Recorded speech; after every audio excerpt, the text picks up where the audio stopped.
Good morning, everybody.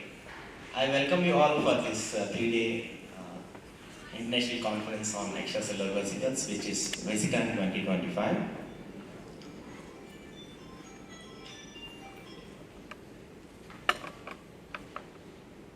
Yes,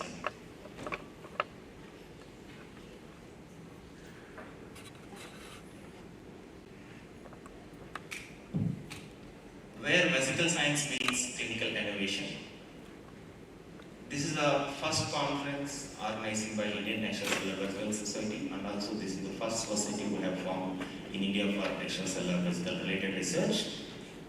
So in this three-day conference, 2 days will be focused on exclusive talks and various research presentations, panel discussions, etc. That will be completely explained by our Dr. Shashi sir. Maybe different themes we have in these 3 days, starts from EV biology to drug delivery to therapeutic areas, various disease areas. Though we know EVs are the cell beams or messengers, still there are a lot of information yet to decode. So this conference may make some fruitful insights in that aspect. Now, once again, I welcome you all for this conference, and now I call Dr. M. V. Shashi. He is the President of Indian Extracellular Vesicles Society and Chief Scientific Officer at Apollo Hospitals Educational and Research Foundation. Over to you, sir.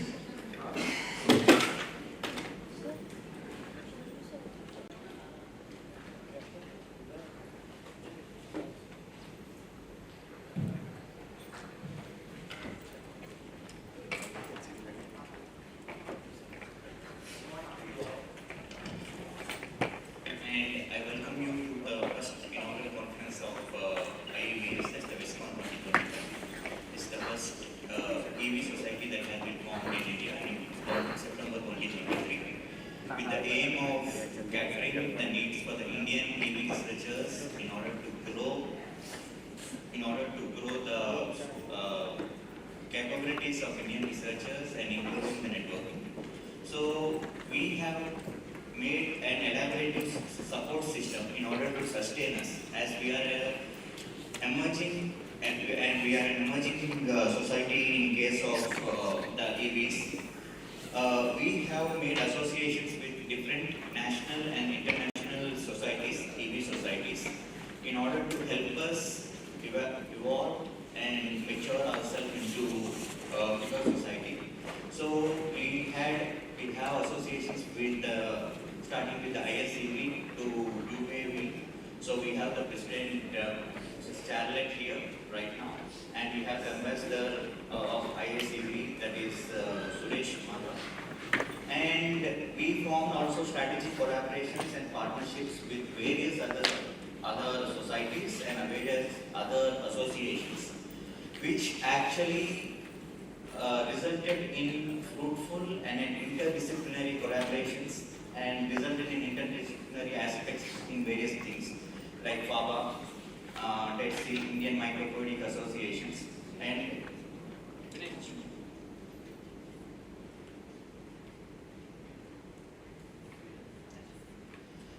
so yesterday itself we have forged a collaboration with Indian Institute of Personalized Medicine, Personalized Society. So these aspects and these collaborations are primarily in order to grow the field in a much evolved manner.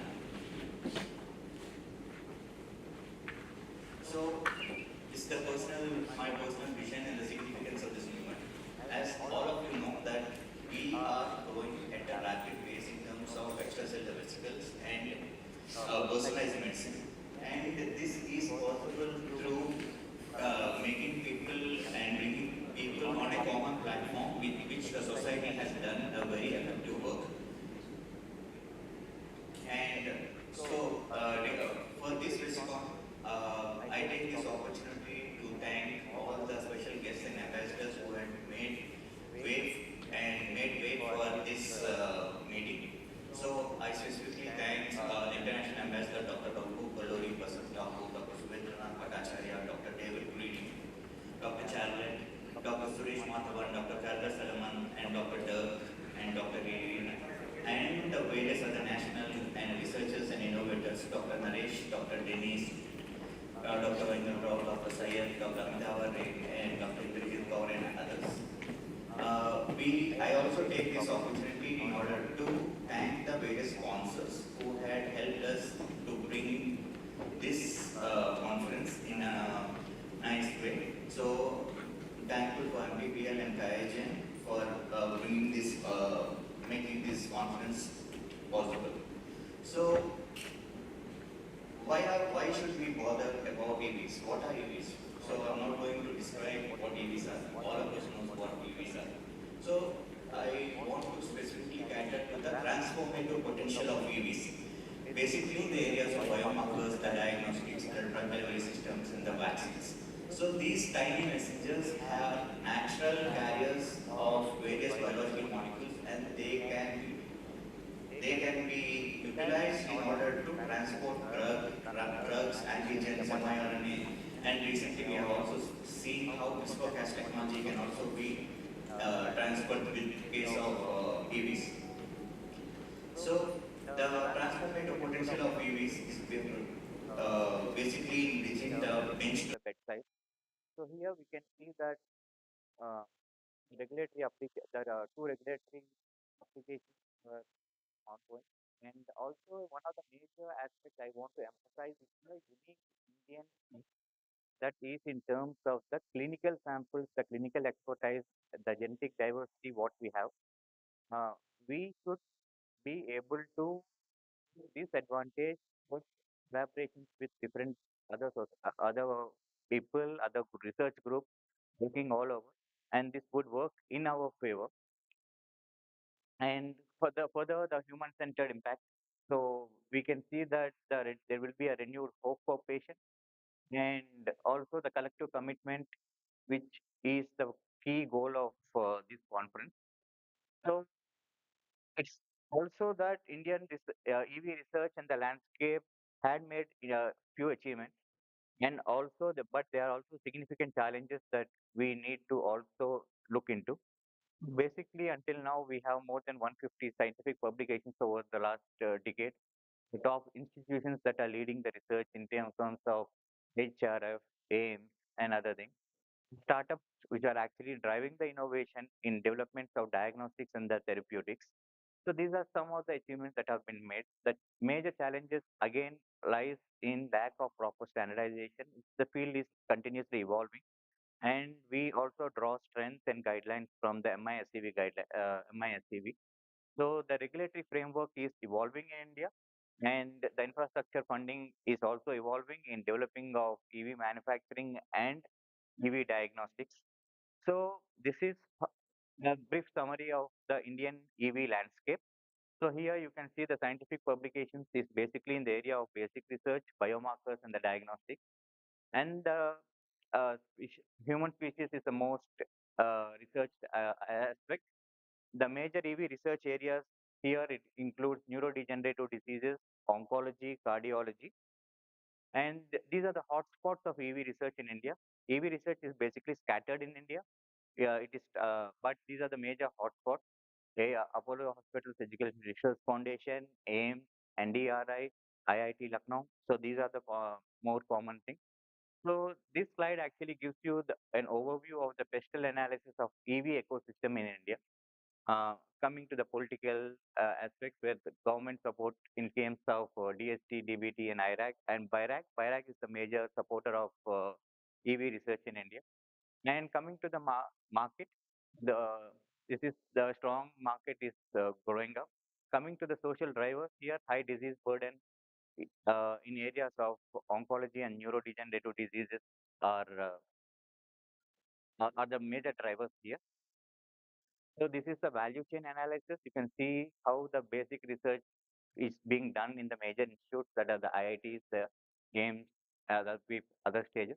The clinical trials institutions like Apollo Research Innovation, SGPI validate the safety and the efficacy.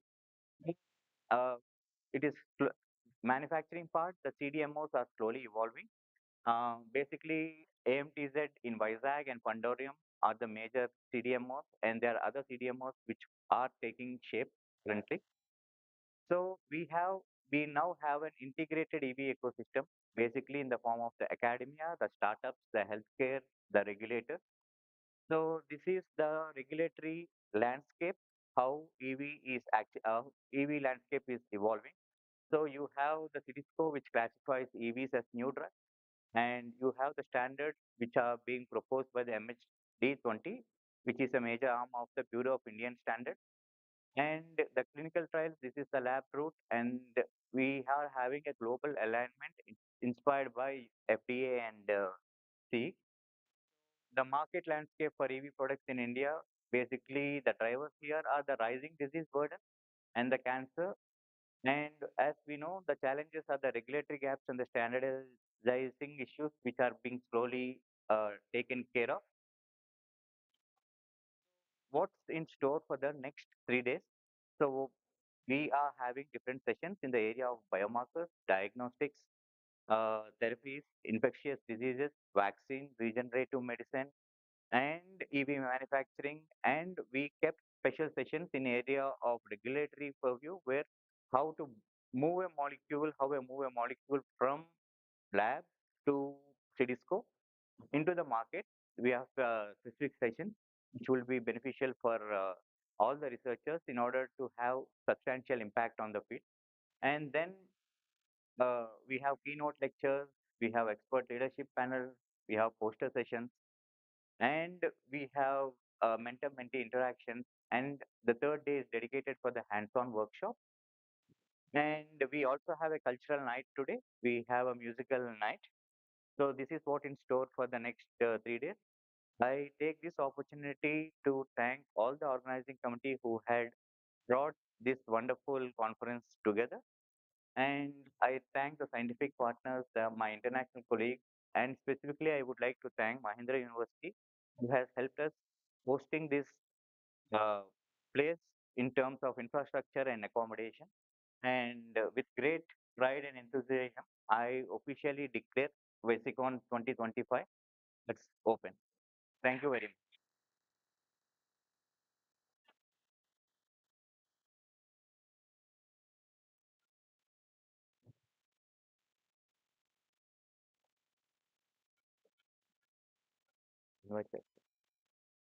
Number.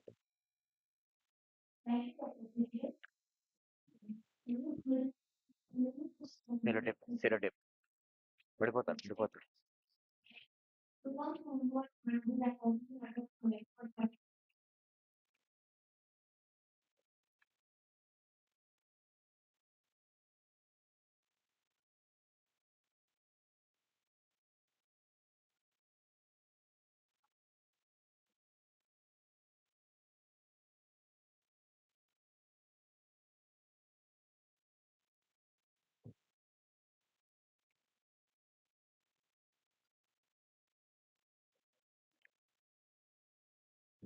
Good morning.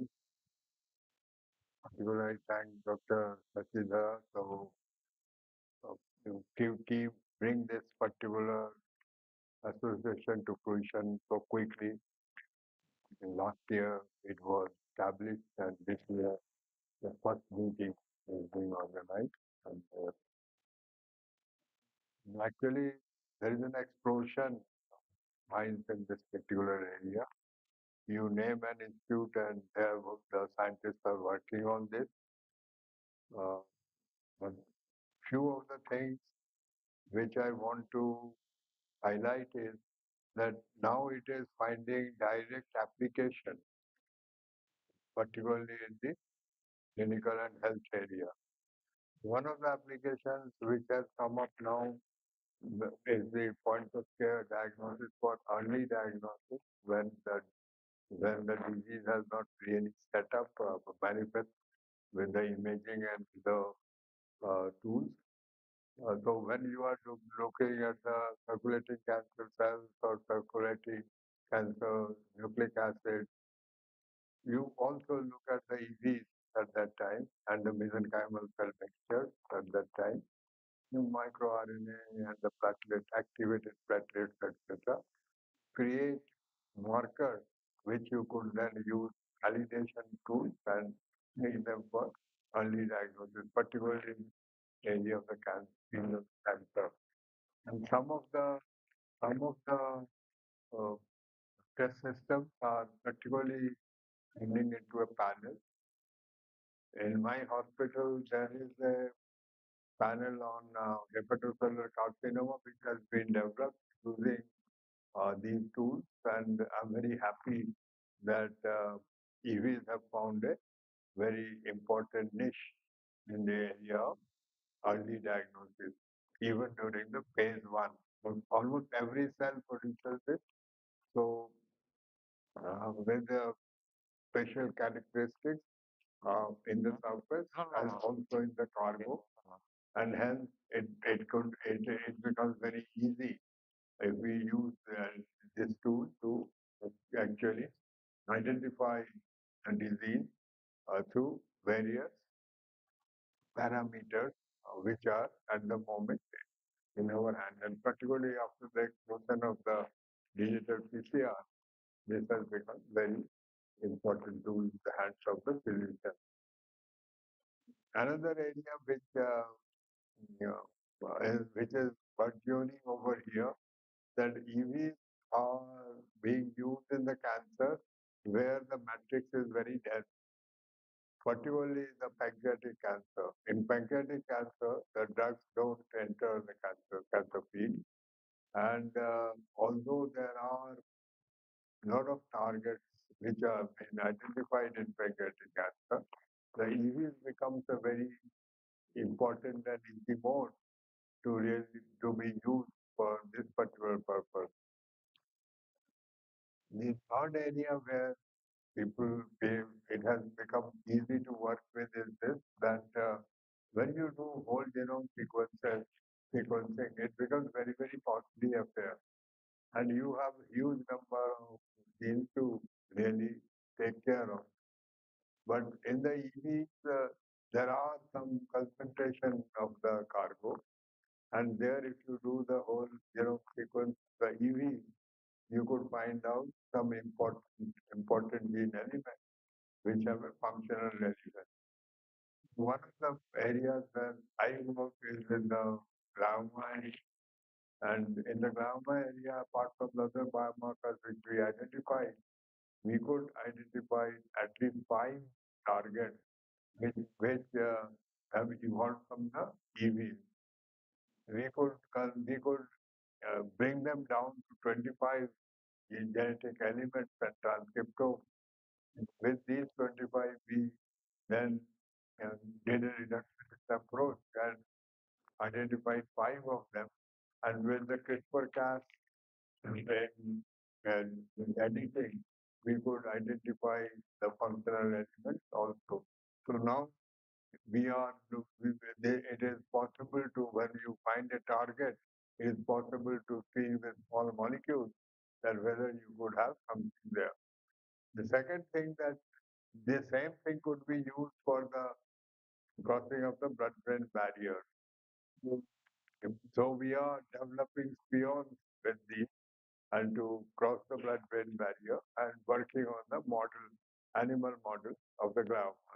So this is a kind of a spread which could be used in particularly very difficult situations using EVs. So they are finding relevance in a huge number of clinical applications. Uh, One more clinical application which our group is working on is the microbiome populations and EVs emanating out of the microbiome population. Yeah. I'm the president of the Indian for the foundation of the gut microbiota and metagenomics, and there we have found that the specialized EVs could be used to create targets in the particular in the area of dysbiosis, which is the cause of most of the diseases. And the beauty is this, that there are distinct features of where these EVs are emanating. So I'm happy that we have been able to create a platform where people will be able to come and present their work. And collaborate also. And in this collaboration, I feel great things will emerge. Although at this time, the actual products in the market are few, but at least in the diagnostic field, such products with such panels are available and they are being used also. So our effort in the Apollo will be to uh, push this particular boundary to as much as it could be done. And as you know that we are a very big chain of hospitals, around 70 hospitals and many small facilities, and also a very big chain of pharmacies with two universities and two medical colleges. And this is a very powerful structure. We also have the which Apollo actually supports is the Global Association of Physicians of Indian origin. And here we gather, we do one meeting outside India and one meeting inside India. We have a lot of advanced centers, whether they're centers of oncology, centers of gastroenterology, hepatology. We have also a lot of transplant facilities, as well as some of the facilities which are unique. Like we had the first proton in the country. We had the first PET MRI in the country. So with and a very strong academic atmosphere with a policy for the large data capturing as well as with the very good HIMS and LIMS where all the Apollo data are curated at one particular place and we use we have been one of the first to start the AI linked machine learning as well as analysis of the big data. So, and we have a policy for sharing this, so that is also very important. Apollo also has a diagnostic company, which will be marketing the first mRNA, which is known as the Gastric uh, test system over here. We have an opportunity to really, if something develops, to use it and market it. The other thing which Apollo uh, have started is a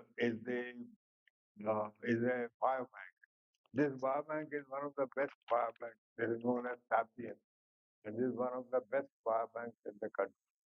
And this is fortunately in Hyderabad only, where you have both plasma, serum, nucleic acid, as well as frozen some and the blocks. And these could be had by anyone. They are in the catalog, and any researcher could access them. With these properties, I am happy that we say that in the Apollo Group we have been housing this particular society. It will be our pleasure to help all the researchers if they want to validate their system in our Apollo Group hospital. We will be very happy to do that. Thank you, Sachin, for inviting.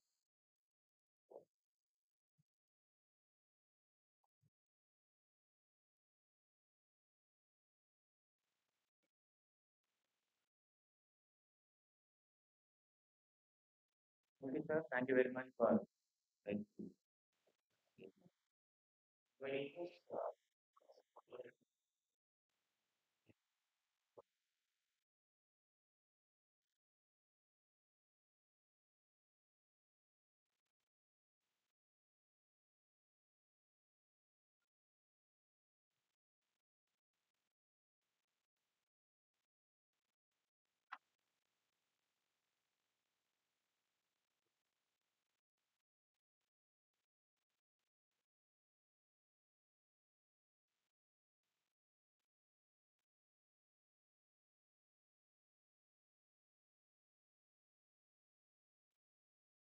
now I can focus on it.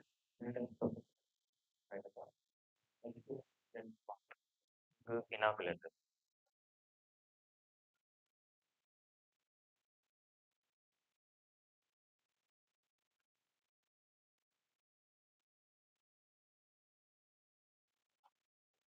and movie.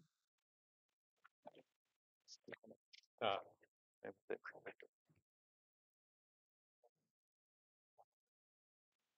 Professor Ganguly, Mr. Raghu Kalluri, Dr. Sesdev, distinguished invitees, and from academy and industry, and a large number of young scientists participating in this international conference. Very good morning and welcome you all on behalf of the Federation of Asian Biotech Associations. Let me congratulate Dr. Shashidhar for initiating the research in extracellular vesicles and establishing and taking to this one into Center for Advanced Research and Expertise, and also for the starting Indian Extracellular Vesicles Society. I had the opportunity while this is being inaugurated uh, at AHERF, and also FABA is privileged to be a knowledge partner and also promote research and innovations in the exosomal area through the Federation of Asian Biotech Associations. And I'm really happy that after establishing this society, the first international conference is being held at Mahindra University. Must congratulate Mahindra University and the AHRF combinedly joining and hosting this conference here. And as you see, the research on exosome in the last 4 decades has taken a drastic change, developments have come up, starting from it has enormous potential of applications in diagnostics and therapeutics. If you see, the healthcare industry has evolved in small molecules to large molecules in terms of therapeutic proteins or monoclonal antibodies, and then to cell-based therapies and gene-based therapies. And I see greater potential for exosomes replacing the cell-based therapies. Exosomes are the bodies that are being released from various tissues, organs, mainly for the intracellular communication and maintain the homeostasis. And in addition, whenever there is a disease condition, these bodies released from the tissues and the organs become biomarkers. The, the, there is enormous potential these exosomes as biomarkers for various diseases and also prognostic markers and therapeutic application. And in that respect, I think as on today, if you see, there is not even a single molecule approved, single exosomal based therapy approved for any disease, but many of them are in the pipeline. At least there is one diagnostic that has been approved for the prostate cancer treatment, but I see greater potential for exosomal based therapies in the year to come. And also, uh, the cell based therapies have a lot of problems, even though a large number of them have come up.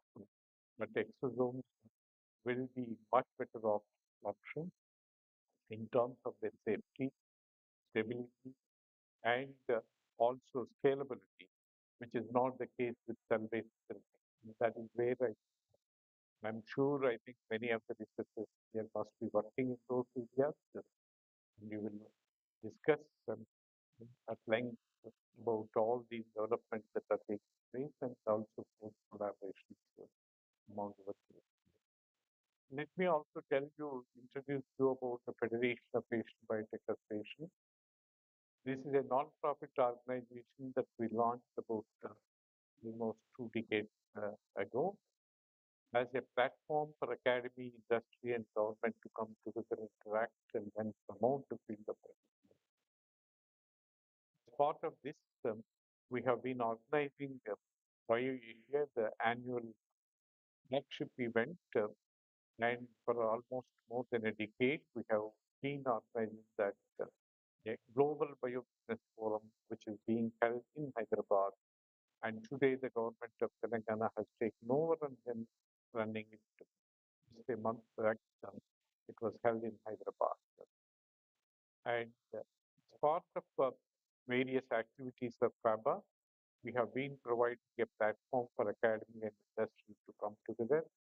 And if you see the pharma and biopharma industries in India and also many of these developing countries, the focus has been on innovations have been on generics and bio, and the pharma and biopharma industries have to graduate to the next level.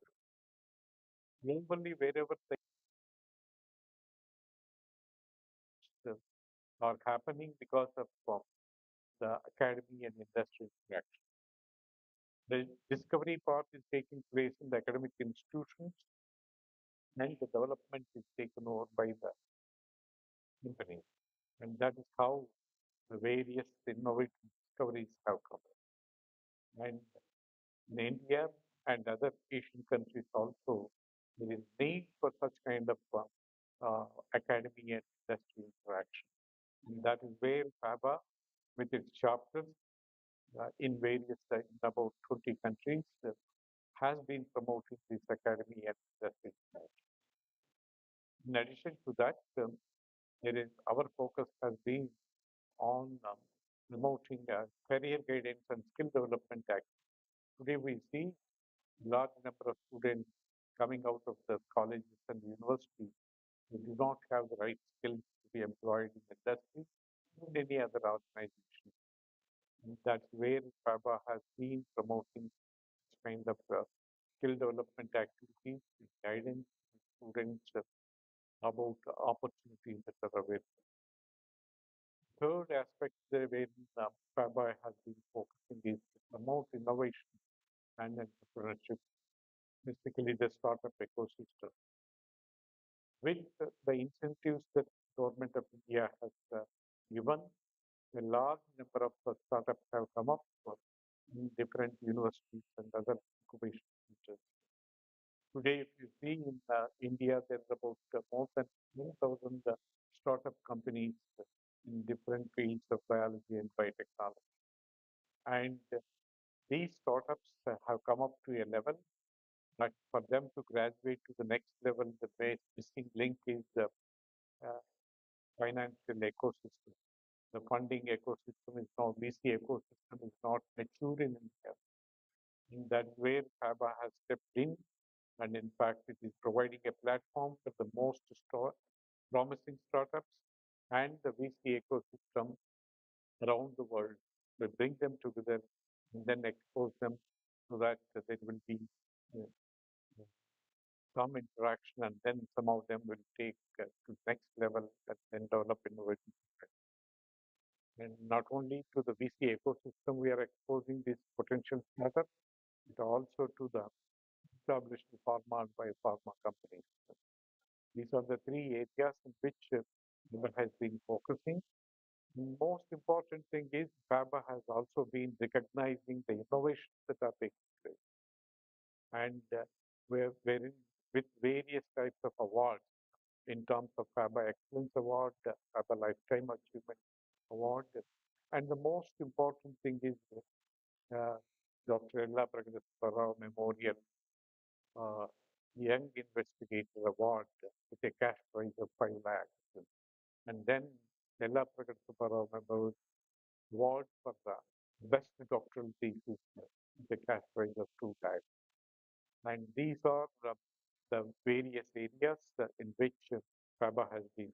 And we are really happy that we are also encouraging young scientists who are presenting various posters or oral presentations, cash prizes. to this organization. So I wish that this conference a grand success in terms of collaboration and networking among yourself, especially the young students will be getting benefited with established researchers coming around the world. Let me thank the organizers for giving me the opportunity once again, and I wish you all the best. Thank you.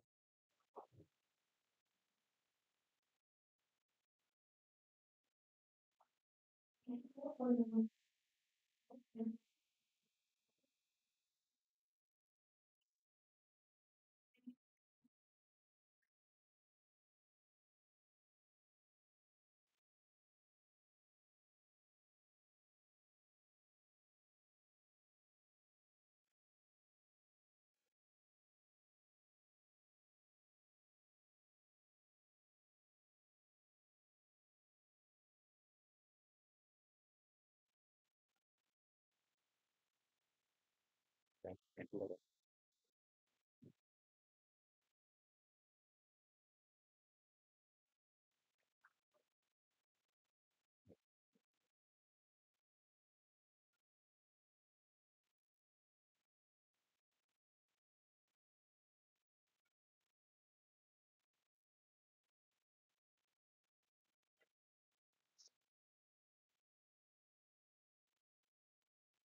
It's time for public company. However, MD Chestnut, President of Indian Extracellular Vesicles Society, come forward.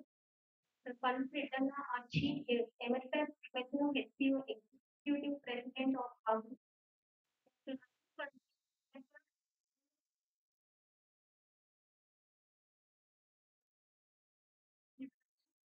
And the Arjuna Chauhan,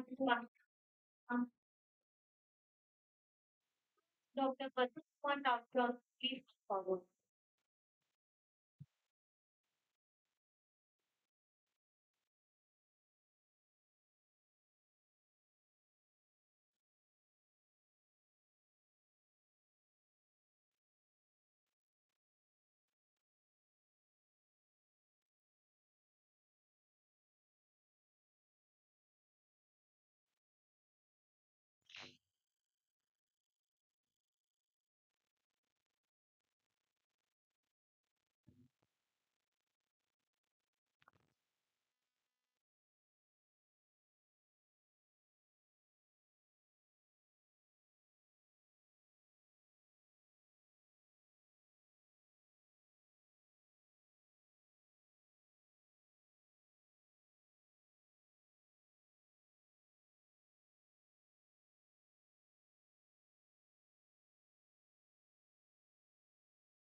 So now I request our opening.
Thank you very much. I'm really honored to be here and be invited to open this symposium.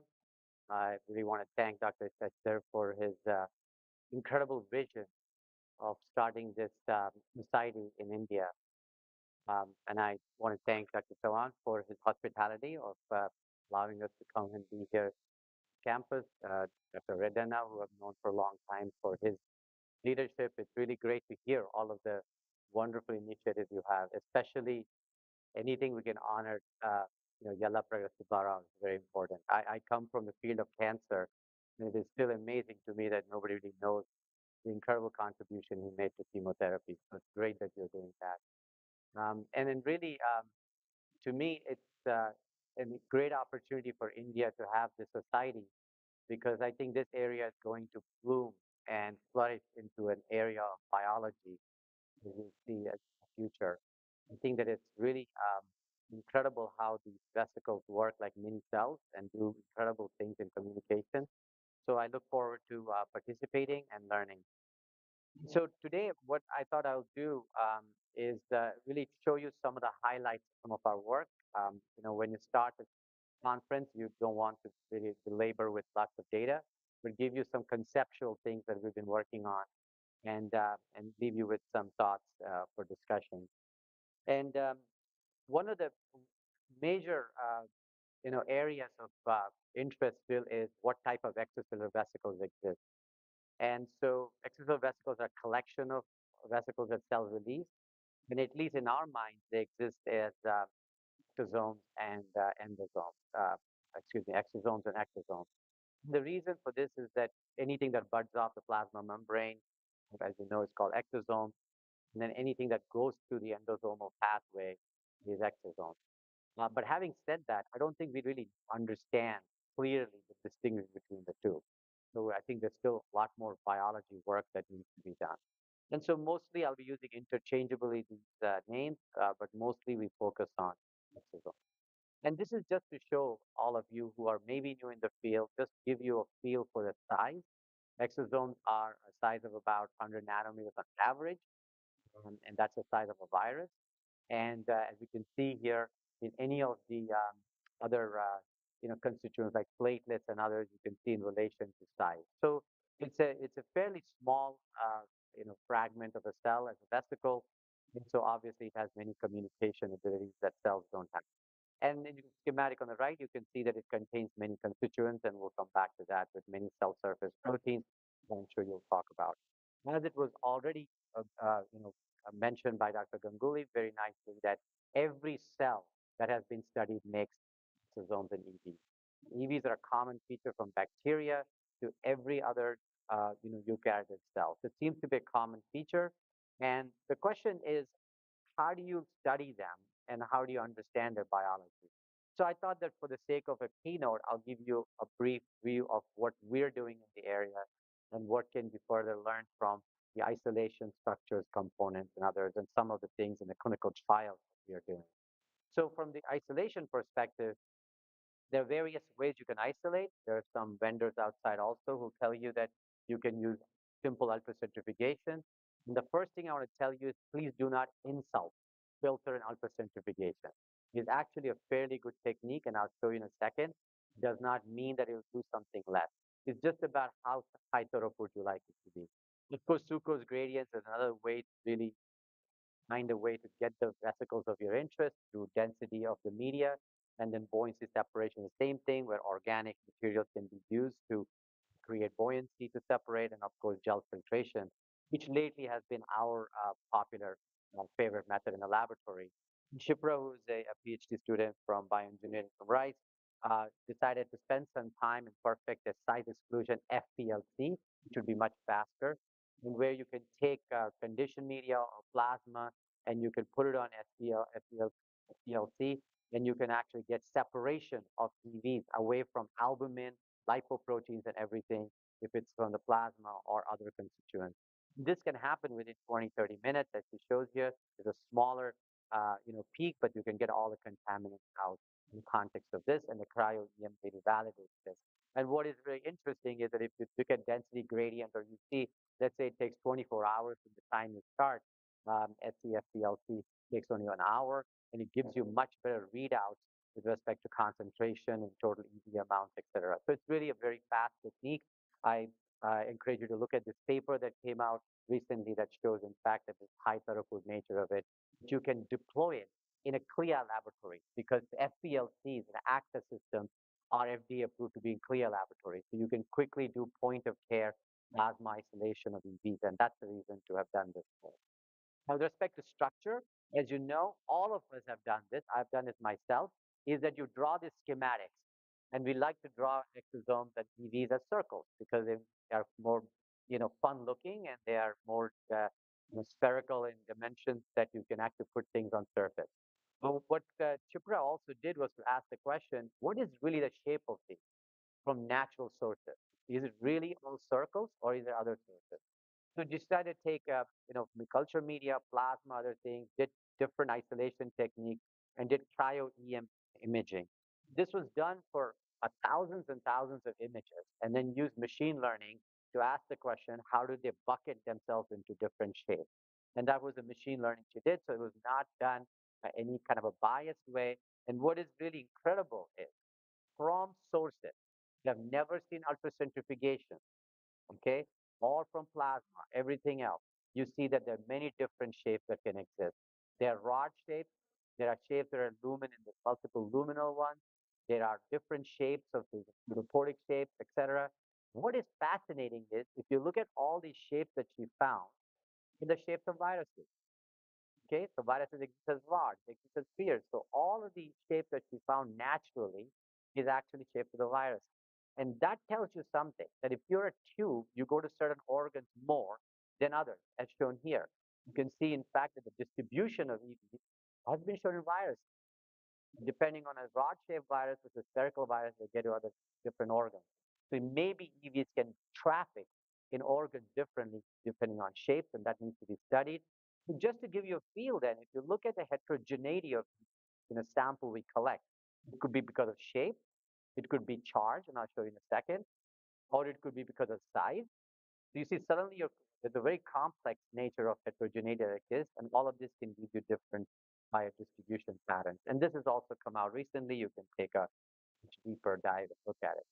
So as far as components, this is of course an active area. Depending on the cell type that makes it, the components will be reflective of it. But there's also a question about what are the common constituents. Is there something as a common proteome between all of the EVs? And here's an example of nanoimager super resolution microscope using a CD63, which, as you know, is one of the tetraspanins that usually is present on exosomes. And you can see by that, you can actually, the single EV level, at a molecular level, you can detect the CD63 and glypican-1 and other marker on it. So there are various ways you can image this.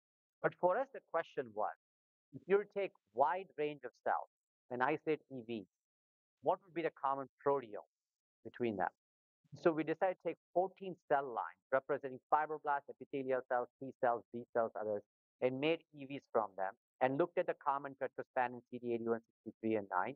And you can already see that if you were working on Jurkat cells and you were using CD9 as a marker, it would be negative for it.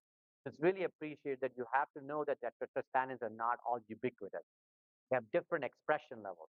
This is a SILAC-based analysis. That means SILAC, that's quantitative proteomics. It means giving you concentration. So you can see that the concentrations are different. So it's good to appreciate that. So when Fernanda Lab analyzed it further, what she made is what to me was an amazing discovery. There are about 1,200 proteins common to all of the EVs that she made from all 14 cell lines. Okay, about 50% of them are different, reflective of the cell line they're coming from specifically, but the 40 of them are fairly identical. So that shows that there's a common proteome. This was not reflective of how you isolate density gradient or size exclusion or ultracentrifugation. Okay, this is where I ask you to start respecting ultracentrifugation. So you can see, in fact, that quantitative protein, total protein, in fact, density gradient has more than ultracentrifugation in some cases. But in fact, you can see that there's not much of a difference. That's the bottom line. We've been taught by many people without doing experiments sometimes that if you do ultracentrifugation, you resediment lots of protein. But that's not true. Use a 0.2 micron filter anyway. So you're not really losing anything. I say this because many large amounts of isolation may be easier with ultracentrifugation. So let's not really put that away as a technology. Okay, so now you look at it quantitatively, because that's where the power of this SILAC base is. What is the most abundant protein that's always seen across all 14 cell lines? That was synthenin. Synthenin is consistently the highest abundant protein of all the EVs, and that's in this class of class 1. You can see all of them are dark. And then, of course, beta-1 integrin and then CD47 are usually present on the surface of many of the EVs. What's great about having a universal biomarker is have exclusion markers. What is excluded always is things like calanexin and a few others. So it should be calanexin negative, synthenin positive, and so you get a better feel for it being an EV declaration. All of this then led Fernanda to take 100 normal plasma samples, okay, just from a normal individuals, and isolated EVs through ultracentrifugation, and did synthenin blood, patient 1 to patient 100, and you can see how beautifully the blots are. Great thing about synthenin 1, I can tell you, it's great commercial antibody. That's great for the field. These are all commercial antibodies, works really well in Western blot. Single particle analysis in the urine, EVs are synthenin positive, urine cell line. It's quite a good universal biomarker. And since we published this in Nature Cell Biology in 21, quite a few people are using it and very happy with all the antibodies. I'm going to leave with the thought that Dr. Redana made and others that one of the powerful thing about EVs is that you don't have to study one constituent in it. If you study, as you've heard Dr. Gangui mention, that if you look at circulating DNA, you study only DNA or microRNAs. But with EVs, you can amino acids, microRNAs. Think about a multi-component biomarker. It can give you a feel for all constituents in a ratio that can give you more powerful analysis forensically of what's going on in the organ. I think in about 5 to 10 years, you'll see people actually using EV as a multi-component biomarker. DNA should be of this type, RNA of that type, microRNA this type, all put together give you more power of what the analysis is. And again, this becomes important because we study all of these proteins and things on the surface, but we don't ask what their functional role is. And that led us to actually looking at CD9, 81, and 63. We study them as biomarkers, but what happens if you actually delete them? Will they be EVs? Will they actually have the same protein, like I showed you in SILAC base? We did that experiment just to give you a highlight of this.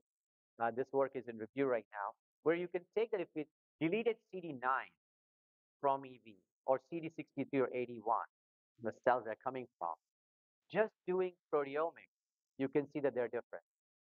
It means that each of the tetraspanins is actually helping bring the type of cargo into the EV. So it's not that they're just biomarkers, they're of functional importance. And when we did more analysis, I'm not showing you most of the data at this time, is that if you lose CD9 in the EV, you actually impact packaging, RNA processing, and transformation. It's not if you lose CD63. You can see the different components are being dragged in by translational.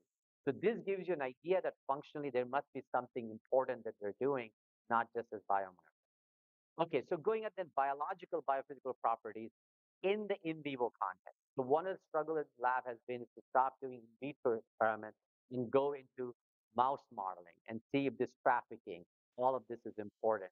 Here is an example of really showing you that if you take EVs and label them and put them on cells, they enter cells very efficiently. The question is, what does CD9 do better than CD63 or CD81? So we have to start learning which one is facilitating this internalization. So Kate, Patience, and Carolina, Mandy, all of these are postdocs in the laboratory, really worked hard to create many different transgenic mice. These mice are designed to take CD63, M cherry, emerald, syntannin, many others I'm not showing you, and then would knock into those loci the colored, system, so reporters. So CD9 is attacked to M cherry, CD60 to EGFP and emerald, and put flox alleles. Now, with any cell type of interest in the mouse, you can use a tree recombinase and activate that cell to make red exosome naturally. Now you can naturally track the CD9 M cherry exosome that is made by cells that you've activated specifically and stay where in the body goes, and whether that's different than CD63 one or CD81. So suddenly you can now look at heterogeneity. I'll show you for CD9 as an example. CD9, you can see in fact that they make these M cherry EVs quite substantially, many different ways that we looked in urine, other places. What I want to highlight in this particular slide is look at in the plasma of the CD63 GFP, CD9 M cherry, CD81. You can see that CD9 EVs accumulate in plasma more than other ones. So if you were using CD81 or 63 to detect plasma EVs, your reading will be much lower. There, CD9 would be a better marker. So doing this, you're getting now appreciation of this trafficking that's different between different EVs. So then Kate in the laboratory decided to take adenocrete, a very fine injection. So that what does is that if you fine needle inject in the pancreas, this is pancreas, where it has GFP in the adenose, so now about 100,000 cells in the pancreas are adenocrete infected. They become green in color. So those cells are Cre positive and will make M cherry D9, okay, EVs, not all the other cells of the pancreas. So that's shown here. You can see they're making them. These are the cells that are positive, and you can see. Now, when you zoom it up, for the first time, at least for us, we believe in the field, you can see that the green cell that is making EVs is in a cell that's not making. That's your in vivo example of trafficking. That means that cells are communicating with each other with these EVs. Okay, so you can see here very nicely here.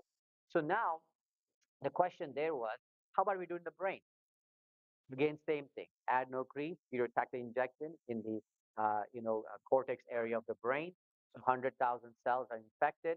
Now only 100,000 cells are making it, and then after about a few days, you look at it, you get all these cells making M cherry in the brain. Okay. What was interesting is it crossed to the other of the brain. And about in 3 weeks, 40% of the entire brain was positive. It's a stunning example of how much communication is going on. Why? We don't know, right? That's what we need to discover. There's some physiological reason of why cells are communicating with each other like that. Then, 3 weeks later, we looked in the pancreas. And that was an incredible finding. Brain is sending CD9 M cherry EVs across the body line and accumulating in the pancreas. So that is an inter-organ communication through all the barriers. This is a native EV. We have not injected them. This is natural numbers being secreted, right? Because this is knock-in. It's not super physiological. So the first time we're learning that EVs are communicating between organs. So I want to end by giving you some applied utility of what we can do. One of the things about any new area of biology is that as you're learning the basic biology, doing basic biochemistry, nowadays it's important to do starting applied work. First, it brings in grant money, right? People get excited in biotech and others. And also you learn from applied how the biology is unraveled.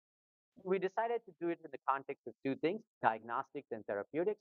And from the question of diagnostics, of course, as I mentioned, there's lots of applications.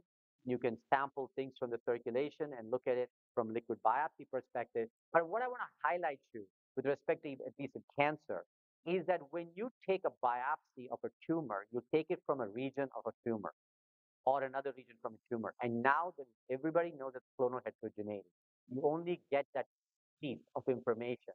Whereas if you can harness EVs from all of the cancer cells, right, you get a representation of all the clones. Now, the challenge is for us to do it carefully and well so that we have sensitivity to detect all of them. But the fact is that that's a great diagnostic value. So we've been doing this work for a while. Glypican-1, which has gone through clinical studies, and a phase 2 clinical study will come out soon. There are many other markers that people are finding that are specifically on cancer exosome or at least enriched that allows us to probe them.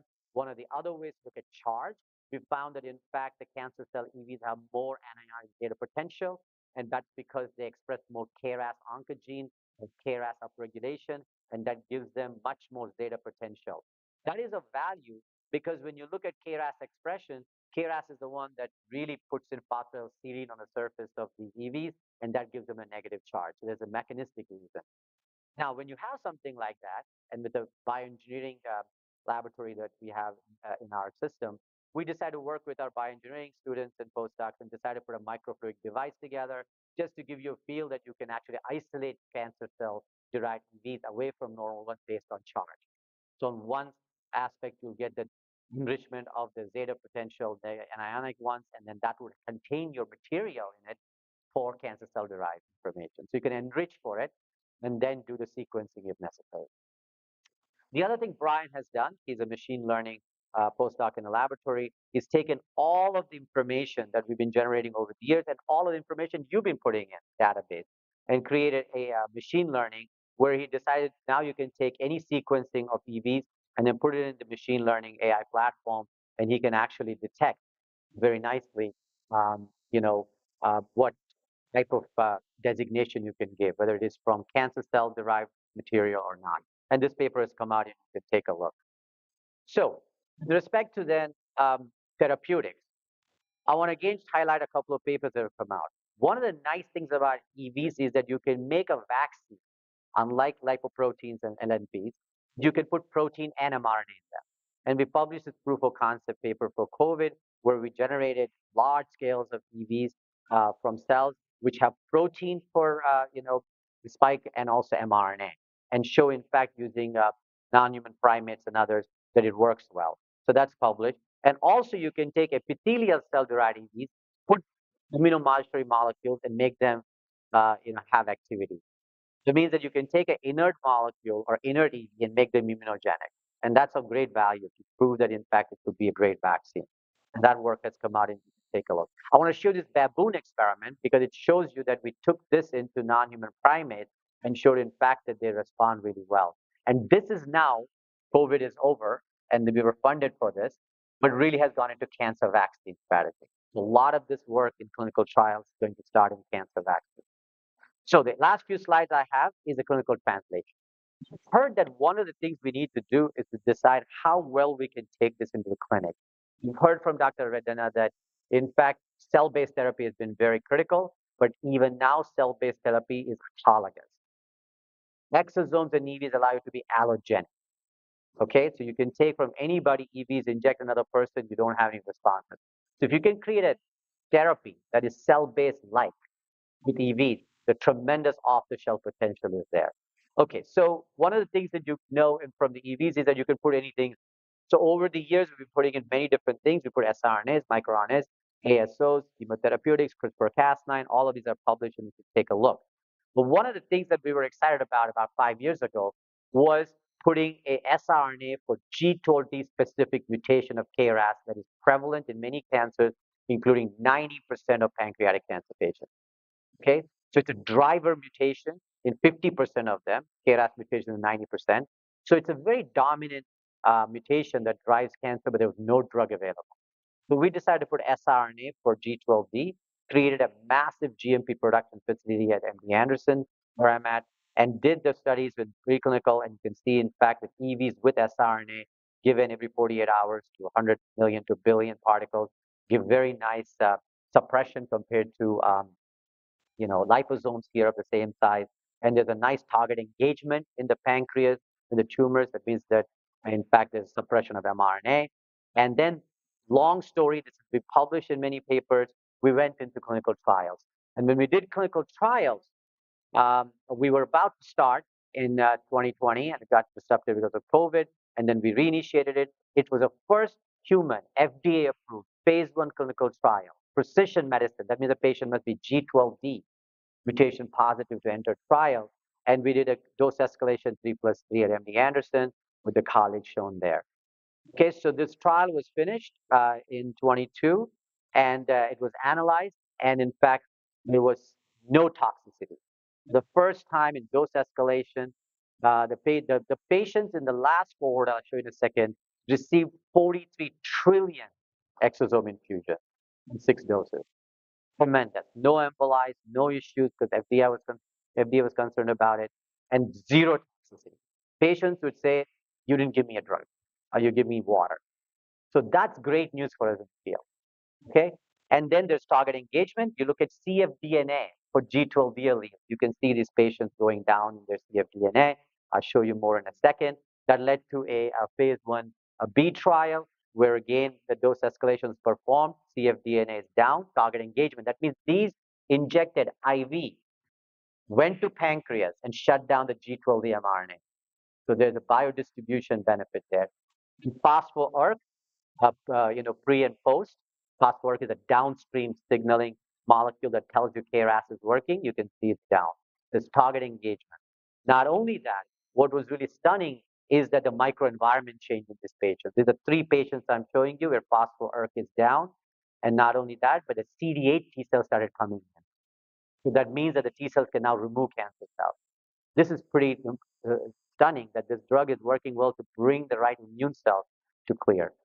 Okay, so this is one example of a successful finishing of phase 1 trial, which is now starting phase 2 in June. Checkpoint blockade is phase 2. So if anybody is telling you that EVs have not gone into clinical trials, FDA approved, please look at clinicaltrials.gov. And this paper now is in medRxiv, getting reviewed right now. It's in medRxiv, and you can see all of the findings there, the trial information, all of the data. So it is successful. Second example, working with a company called Kodiak, we actually took another molecule through phase 1 and finished it. This is about STING agonist in the exosome. This went into a metastatic melanoma trial, finished phase 1, good profile, no toxicity, and engagement of interferon type 1 responses. Completion of phase 1. Okay, second example. Third example, surface decoration IL-12.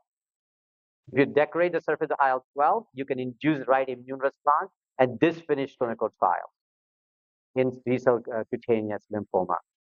I'm giving you a third example. If anybody's telling you that there's no, all of these are clinicaltrials.gov, please look it up. Finishing of phase 1, and this one is going to phase 2 trial right now. Okay, last example is antisense oligonucleotide to STAT6, embedded in the. This is actually with 293 cell-derived EVs in a GMP production facility that Lonza runs. So this is Lonza's facility that made the drug. Went into hepatocellular carcinoma, finished phase 1. Okay, and now they're looking for partners to do phase 2. So I've given you 4 examples as you start this conference of clinical translation into phase 1 with great safety and potential for clinical development. And with that, I want to end by thanking the people who did the work. I've shown you examples of the people's pictures and things.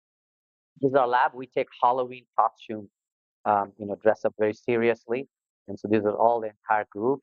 And I want to just highlight to you that there is also an association that we started 3 years ago called American Association for Extracellular Vesicles. And this is really something that we hadn't started in the United States. Many of the great societies are in the United States. So we started this. It's doing really well. It's about really having about, 600, 700 members now. And I say this because American Association to Cell Biology, United States always had very dominant, contribution to make in the field. So we believe AAV will do that. There's been tremendous interest. We've had 2 annual meetings. The third one will be in Salt Lake City. And the last one had about 350 people there. So if any one of you are interested, you can go to the website and take a look at it. With that, I'm happy to answer any questions you have. Thank you very much for your time.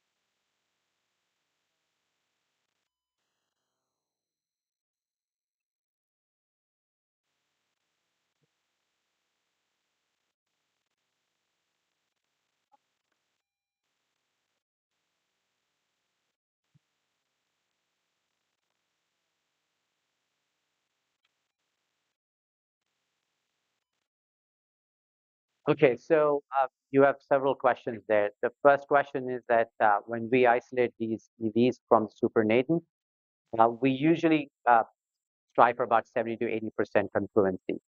So we tend to get the best sort of production there, just because they're not contact inhibited, but they're still proliferating, but they're also somewhat occupied. So that's our strategy. But having said that, if I did for 40% confluency versus fully confluent, I might get different cargoes. That's possible.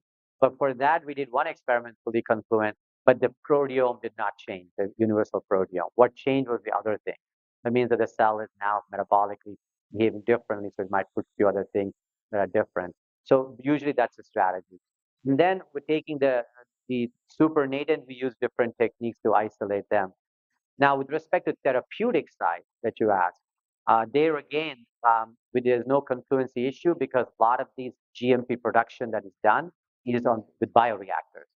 These are done in massive 25-liter, 50-liter bioreactors, and so they are, not adherent. So they are in process of these bioreactor spins for about a month.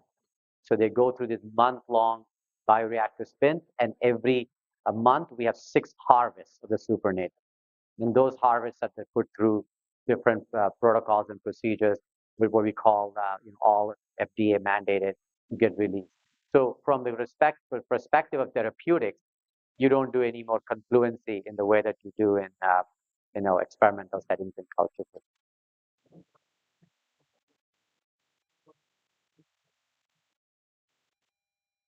Well, the time point will be at the level of 70% confluence. If you're asking me what time point of ultracentrifugation you're asking,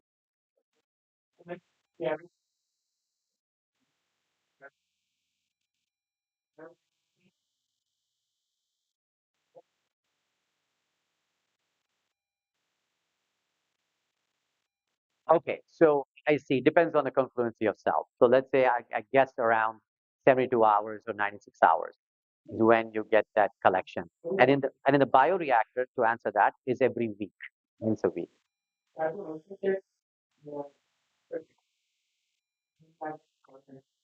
Yes, we did. And we published that paper in JCI. You should take a look at that.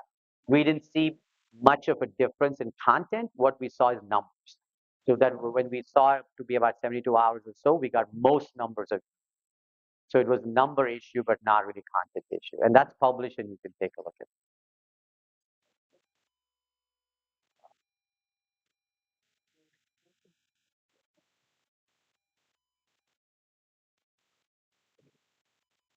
Now, what they're saying is that fibroblasts grow at different rate versus cancer cell, epithelial cell. And that's why I gave you confluency as the answer.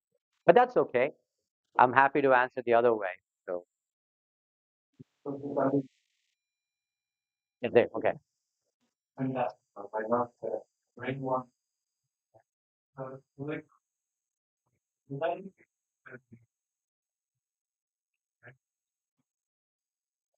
Yeah. Yeah. No, you nailed it. We have people in behavioral science who want to work with us. People want in opioid addiction, people who want to work with us. Because what it shows is that what is it that the brain is doing to communicate, correct? One of the things we're doing in metabolism is satiety, right? Is brain sends exosomes, say that, okay, don't eat or eat. So all kinds of possibilities open up now. So I share your excitement that when you have mouse models like this, that you can deploy in many ways. Of course, one of the first things we're doing is to study cancer, correct? So we can now cross this to our genetic engineered mouse models and ask the question now, cancer cells naturally releasing at their numbers, exosomes, where do they go? They go to other organs, metastatic sites, etc. So I think that it's going to be a great journey for any student that he wants to do a PhD. You take this mouse, find out your best system you want to study. But to me, it's incredible that you just heard Dr. Ganguly say that it crosses blood-brain barrier. We actually did a non-human primate study that's in review right now, and they cross blood-brain barrier, right, in the primates also. So I think that one of the incredible things is that brain is making them, and it's traveled to pancreas. I didn't show you liver. It goes to liver. It goes to lung. Okay, but it doesn't go to heart that much. Maybe that's the reason why human beings are so complicated. Our brain is not talking to our heart, right? I don't know. Okay, but the fact is that we didn't see much there. But that also depends on, remember, I'm only showing you CD9. Maybe CD63 goes there. So it's a whole other plethora of things that we have to do now. CD63 has different biodistribution. CD81 has, because remember, we have those mice also. So I think this opens up the type of work we need to do, right? Because when I give trillion exosomes as one injection from cancer cells, say, well, it went to the lung and it localized and caused metastasis. That's super physiological. This is going to be natural.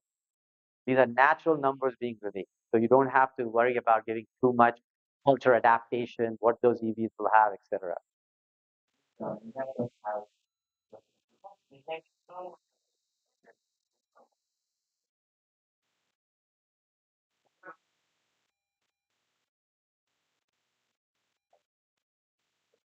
Thank you.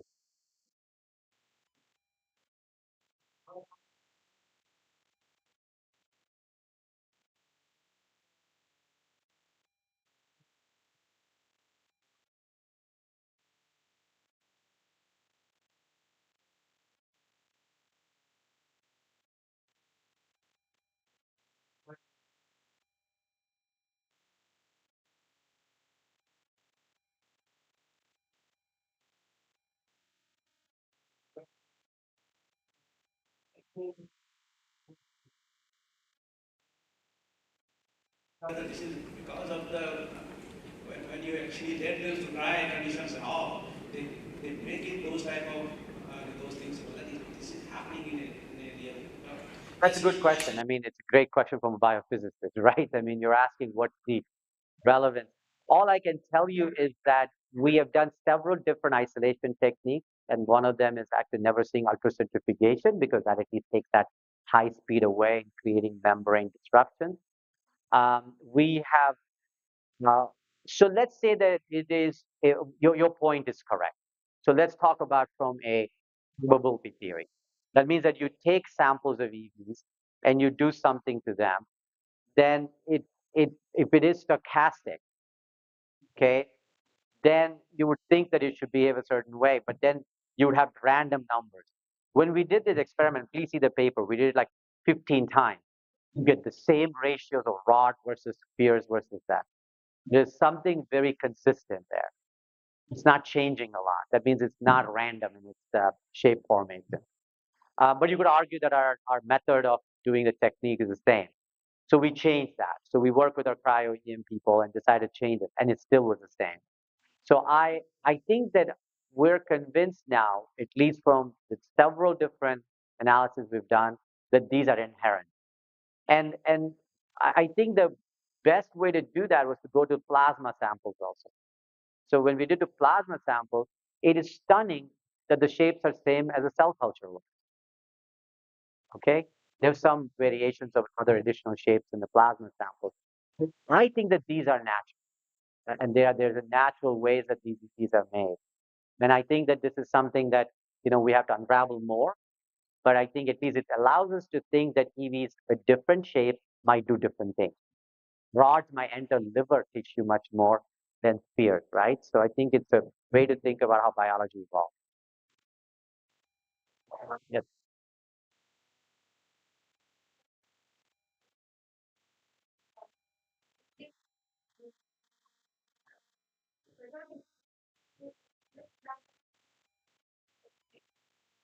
It's true for urine also. So if you delete CD9 and then collect EVs from the urine, this is a mouse that CD9 is still there, let's say, then you see a difference in the cargo. Okay, so the cell culture gave us the insight, but this is true also. And remember that we actually this paper is in review right now, and hopefully it'll come out soon. We took the CD9 M cherry EVs from our transgenic mice, CD81 emerald, and CD63 GFP, and did proteomics on it. Okay, different. Okay, so the first time you're seeing heterogeneity. And then, as I showed you, biodistribution is different. The knockout was another surrogate way of looking at it. You either collect it with it on it, or you knock it out and see. Knockout shows that they have functional role in recruiting cargo. Okay, and the way we did the lineage fate mapping is to show that in fact they behave differently, trafficking and things. So how much of this will become relevant with respect to applied technologies? I don't know. But the fact is that at least right. I assure you this, syntenin is the best marker. The cancer cell derived ones have more negative charge because they have more phosphatidylserine on them, because these KRAS and other genes, they push phosphatidylserine on surface, so they're more negatively charged. That's a great way to enrich them. So you take a plasma of an individual, you make EVs, push them through charge separation, you get more, negatively charged ones. That would have more cancer cell derived cargo, right? So you would enrich it to look at biomarkers. So that's the potential application there.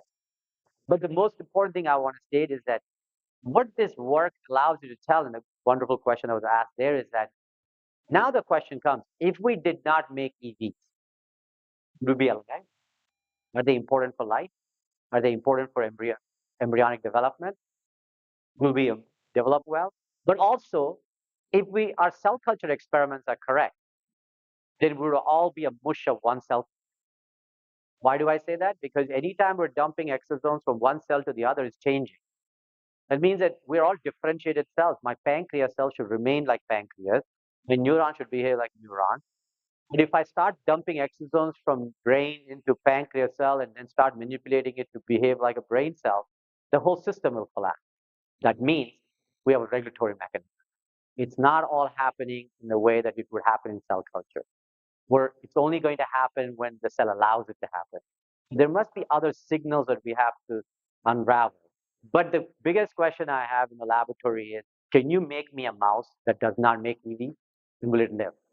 Right? Is it physiologically that critical? But we don't know. Thank you very much. Thanks for your time. I think there are a lot of points to take at this point. My request, Dr. Raymond, now. John.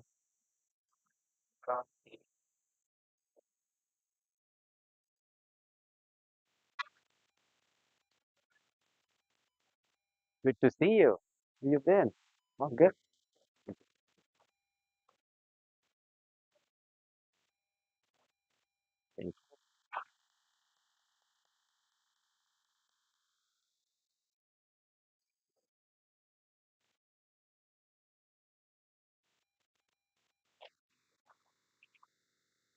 Thank you. Meanwhile, we're going into interesting meeting that really based. I request Dr. Benedict to give us one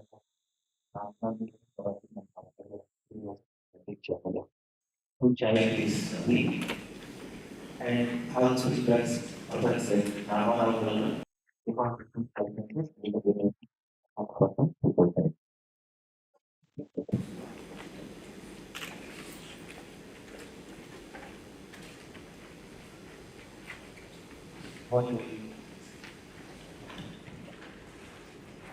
Well, thank you for the invitation and giving the chance to get such meeting. And I'd like to welcome you also together with the co-chair and like to request all speakers to be in time that we have the chance to ask couple of questions and that we also have time to hear our speakers. And now it's my pleasure to introduce Ina Nazarenko from the University of Freiburg from Germany. And Nina, we are happy to have your talk and your talk.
Not open.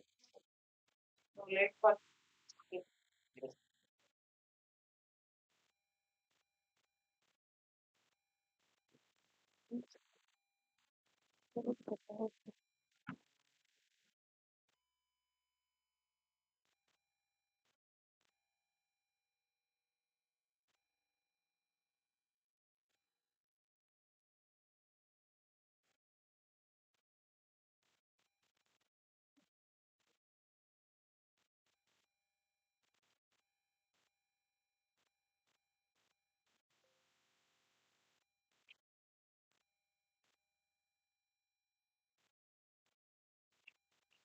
Yeah, you will have that.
One is still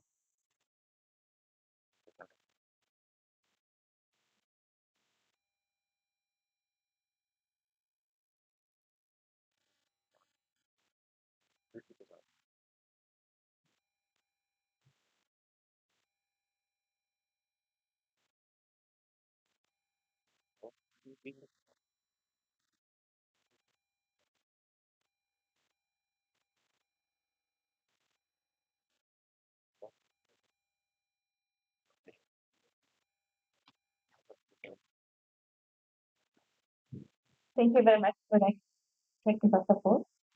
And, this exciting start. Um, yes,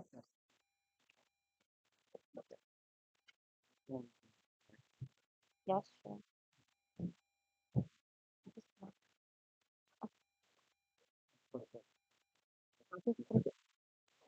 Okay, now I am technically prepared, and I thank you for your patience.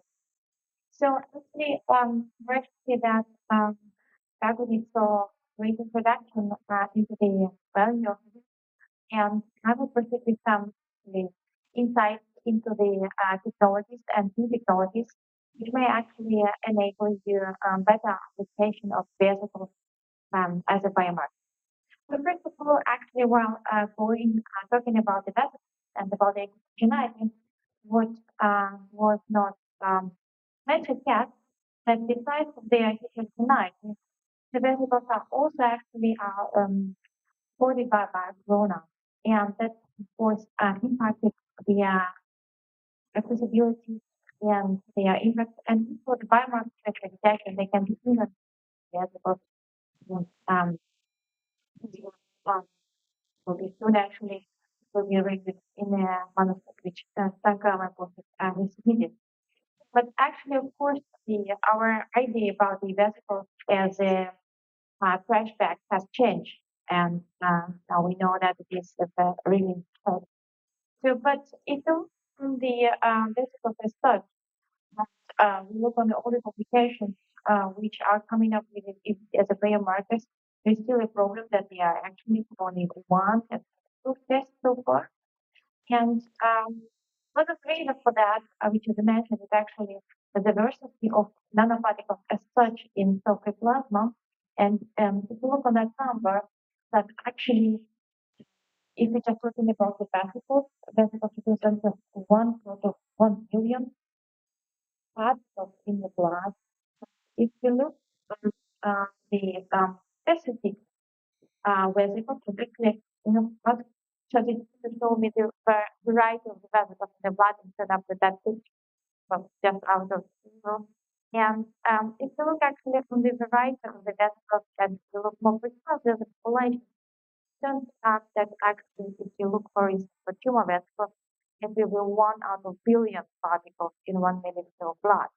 And actually, really going to the robust identification of vesicles, we need good technologies, which allow us to identify at least one particle out of 1 billion of the particles which have similar size and may have similar density. Now, that's of course an important issue. So, if we talk about the biomarkers and the solution for if, blood-borne vesicles, actually need better methods actually to make it robust and clinical yield, predictability, and prioritization, and upscaling them in for research.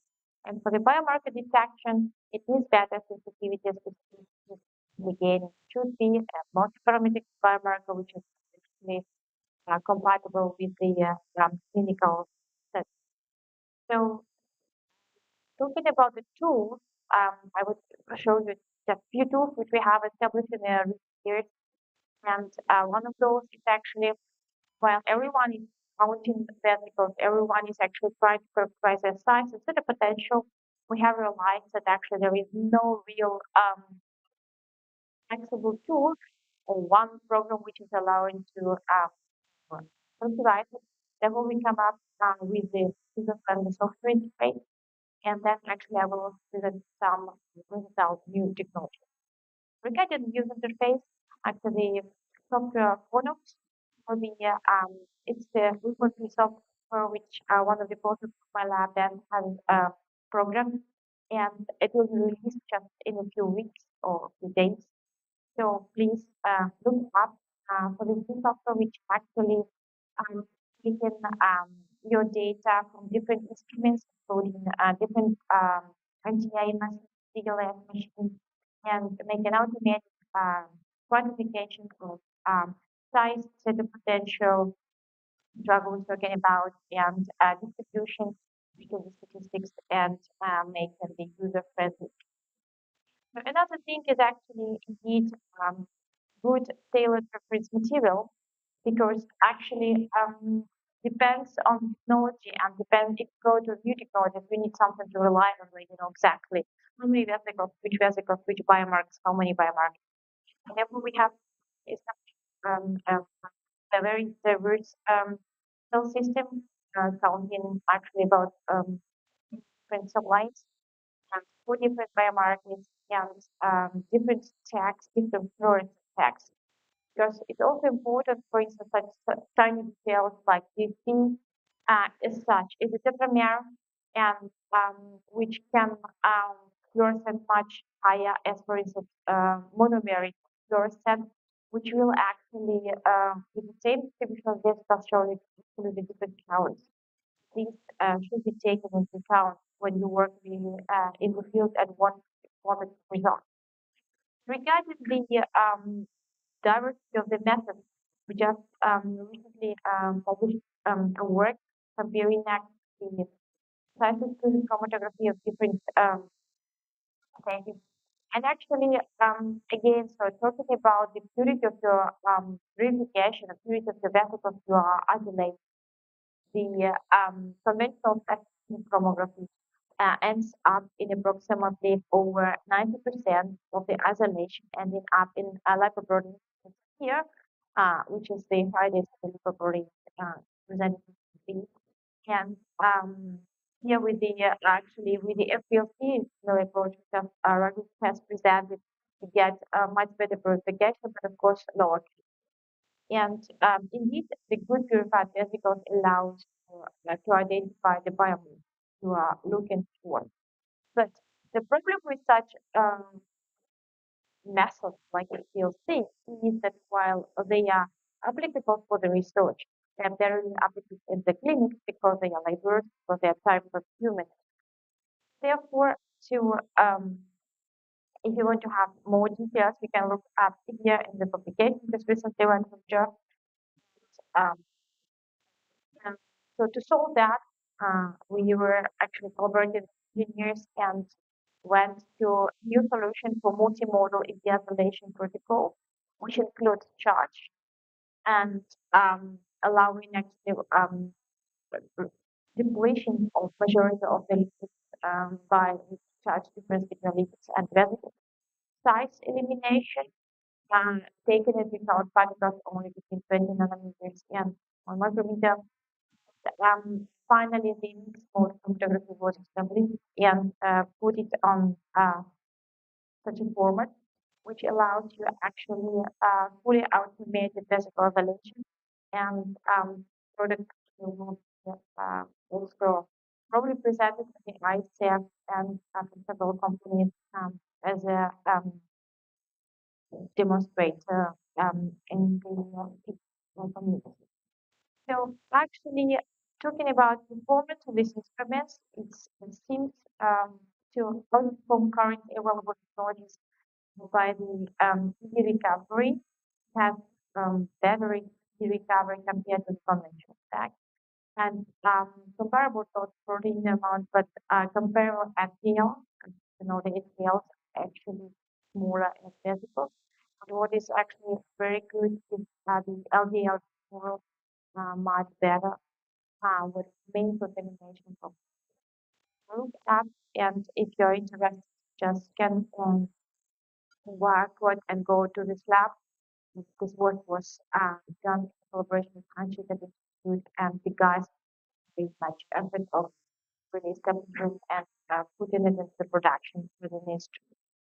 So talking about the different methods, actually, if you look on your in each of the EV labs. We have the bulk method, which allows you to isolate the analysis of the population, or single EV analysis, which actually with some instruments like nanotube, nanoanalyzer from nano-FCM. Now they're currently a Pigment instrument with a nanoanalyzer side of text, things like that. So basically, the point is that each of the labs working on the this is dependent on the aquatic physics infrastructure.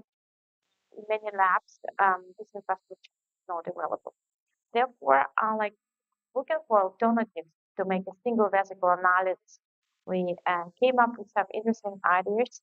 So, being encouraged by so-called protein interaction coupling technology, which was developed by the startup company Hedgehog, which deals with the proteins, and actually the main idea of this protein coupling is that every protein can be detected by two different antibodies, and then actually we actually put it into decomposition to make a suspension and emulation, and actually then these proteins can be detected by the digital PCR because each of the antibodies has a DNA tag on it. So this is actually the protein detection by digital PCR, which is a very simple and reliable technology.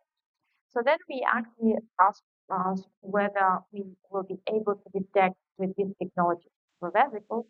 The idea was that one protein can be labeled with two different tags that actually can be detected if they are both in one vesicle, where they are actually present on two different vesicles, then they will not be detected by this assay because it's distinction only if the protein are in the close proximity with each other.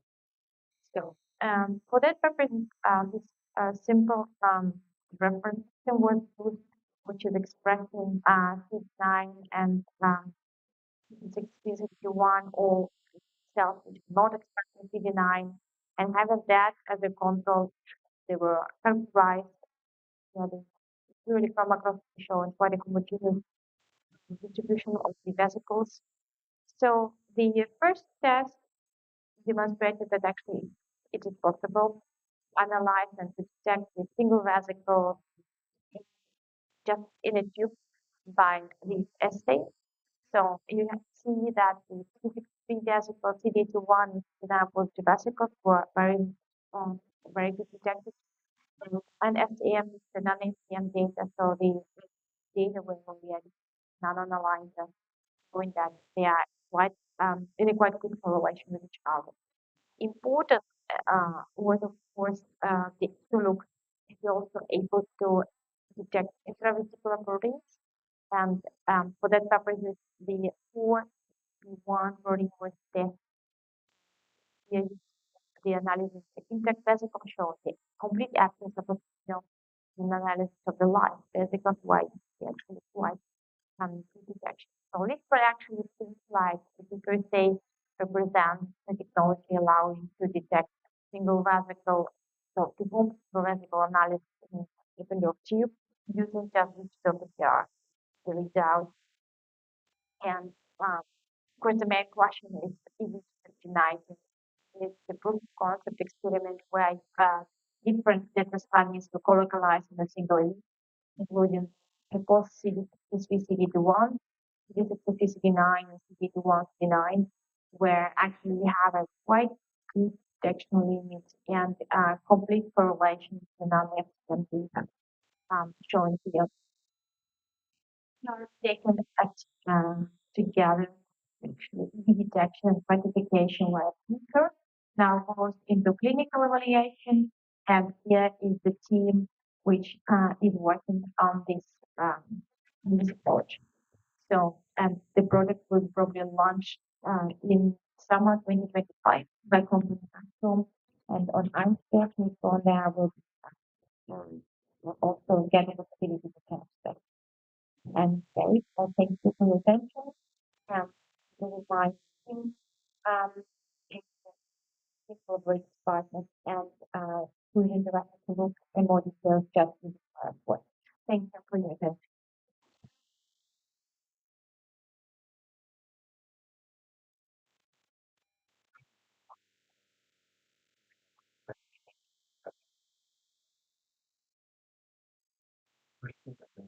So,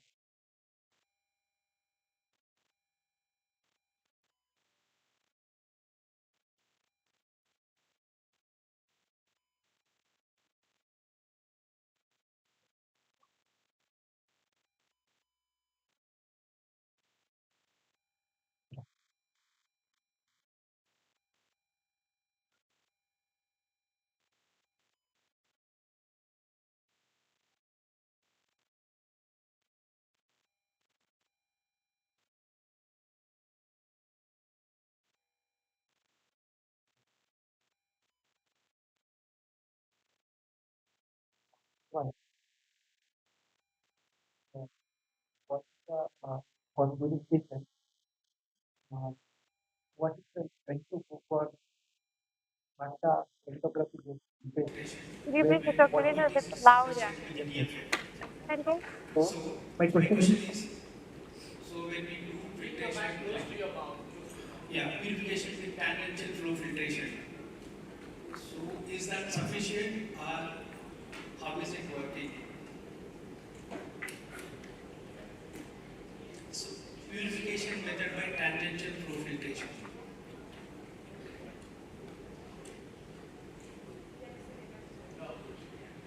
Sorry, I'll repeat this. So the purification of extracellular vesicles by tangential flow filtration. So is that sufficient to that level or is it required to go for the chromatography? Fusion Yeah. chromatography to purify the vesicles, right?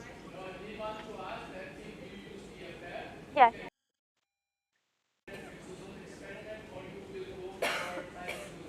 How Okay. is it, C- how is it working? CFF.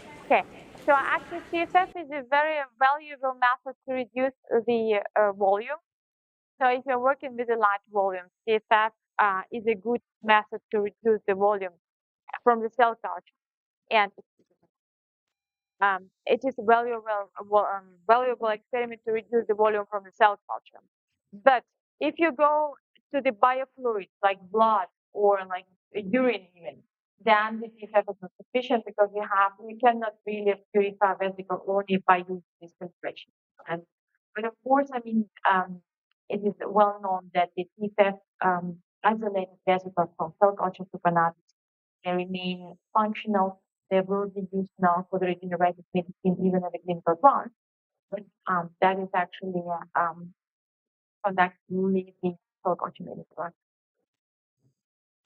we hear enough because of the cost of time we are unable to give much price for this question. And now I request another speaker, Dr. Swati Tiwari, Professor, Head of the Department, Fusion of Molecular Medicine and Biotechnology, USPTF, Lucknow. Welcome.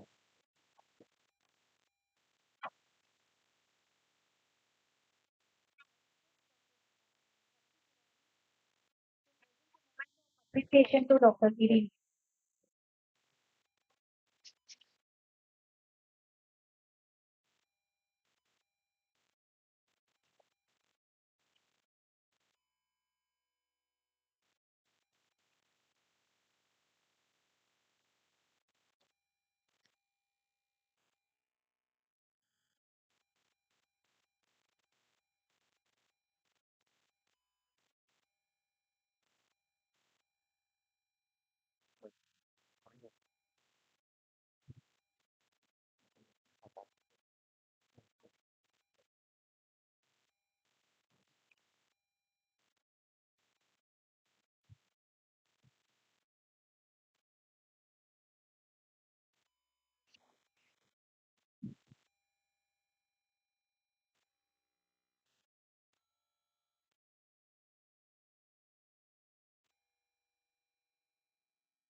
Thank you.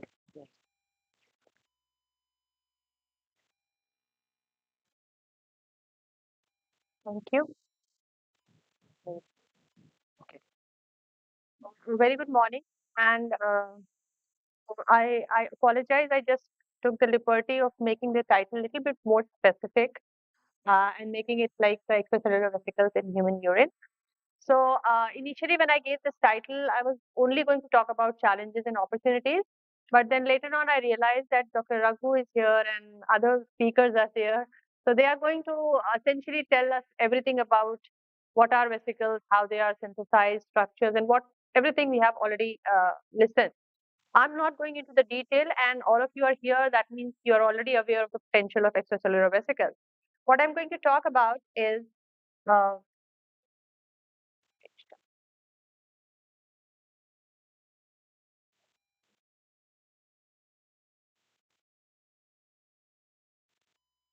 oh, okay, sorry. So I'm going to talk about human urine exosomes in human urine, and essentially we are going. I'm going to present it.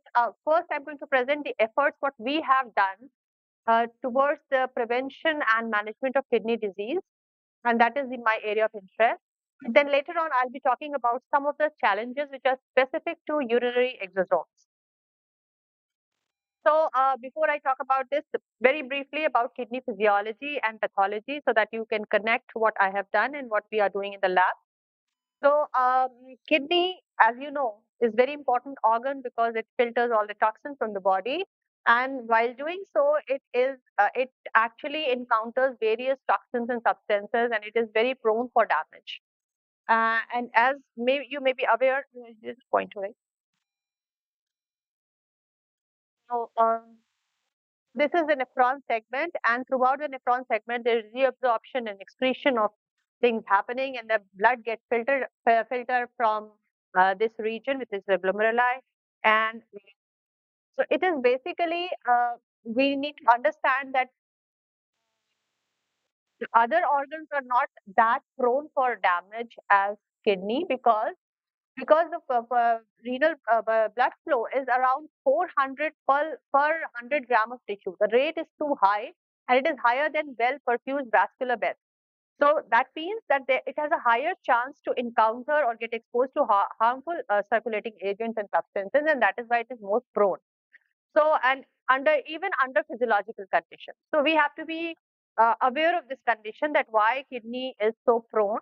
And once the damage happens, then what we call the chronic kidney disease, when the function of kidney started decreasing to any degree.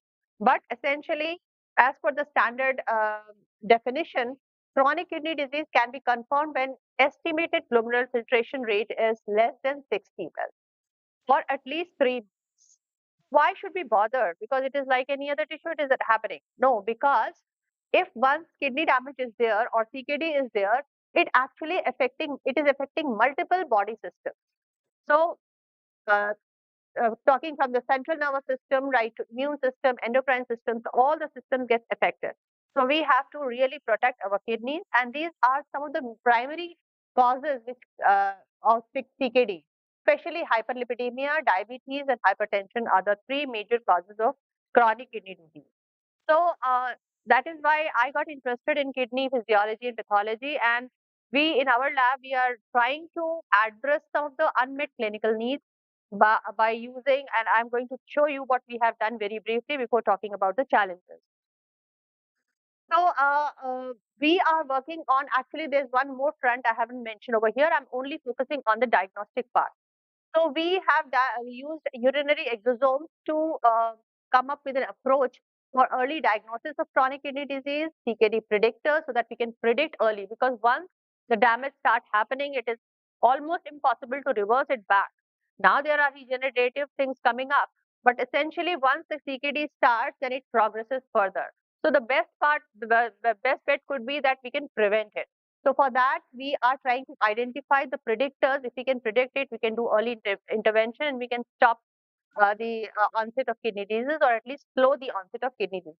And then there are conditions when we need to identify specific kidney disease type.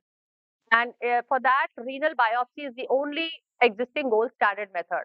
So we are trying to find out some non-invasive approach for differential diagnosis of kidney disease. as many of you may be aware that in 2004, it has been identified that exosomes are present in human urine, and proteomic analysis has been done at that point.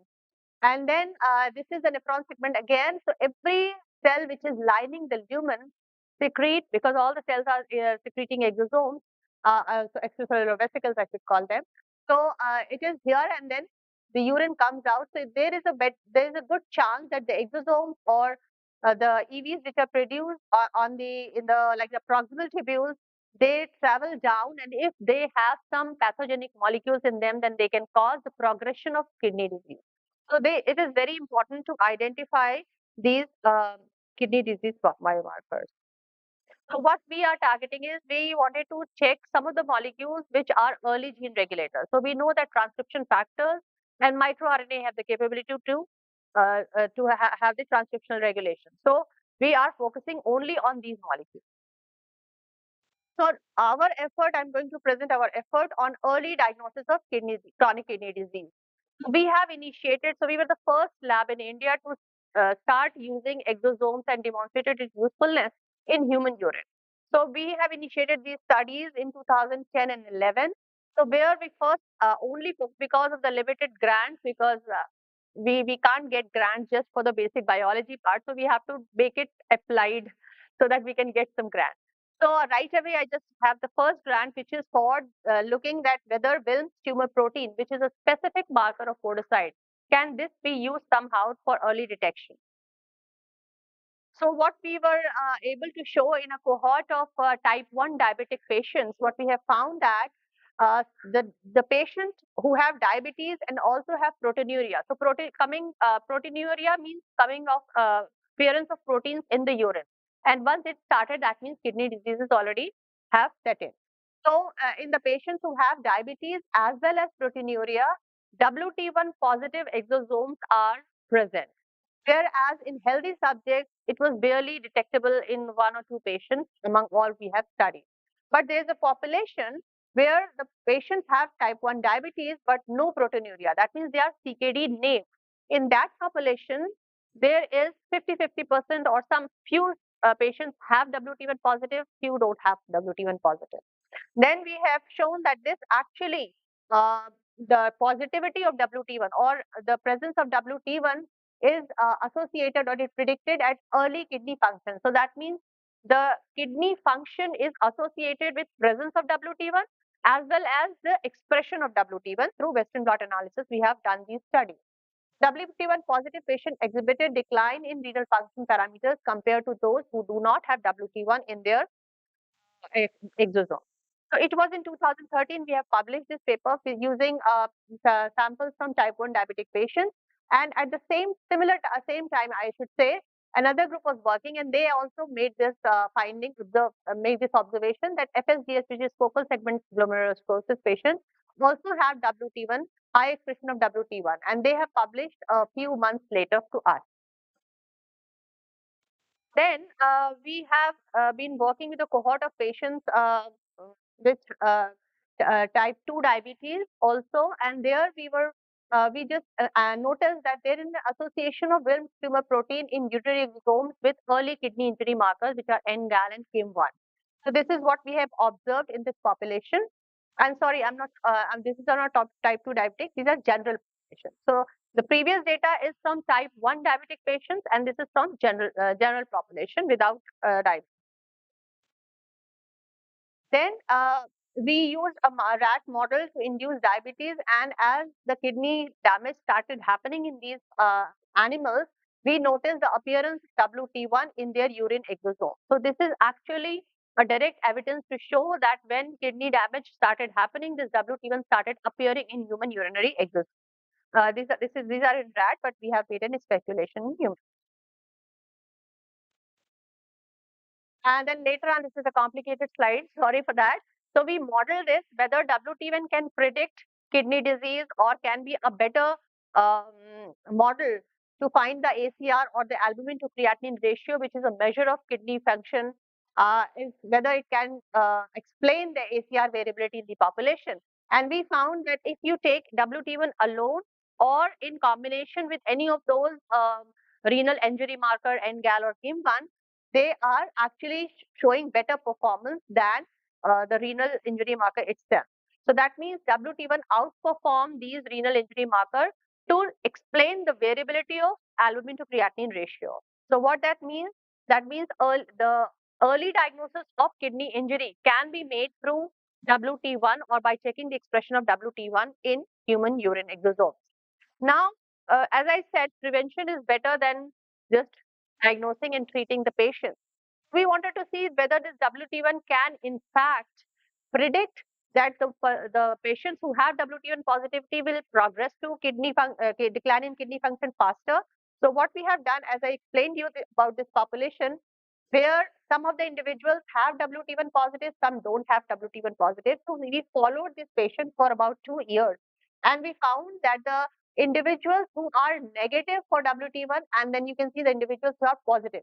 So those who are positive, they have, this is the cutoff value, and they have the proteinuria started happening in these individuals after 2 years. So that means you can predict actually in type 1 diabetic patients, WT1 positivity can predict that the patient is more prone or maybe susceptible to get to progressing to kidney disease faster than those who do not express. So this is the potential we have shown for WT1.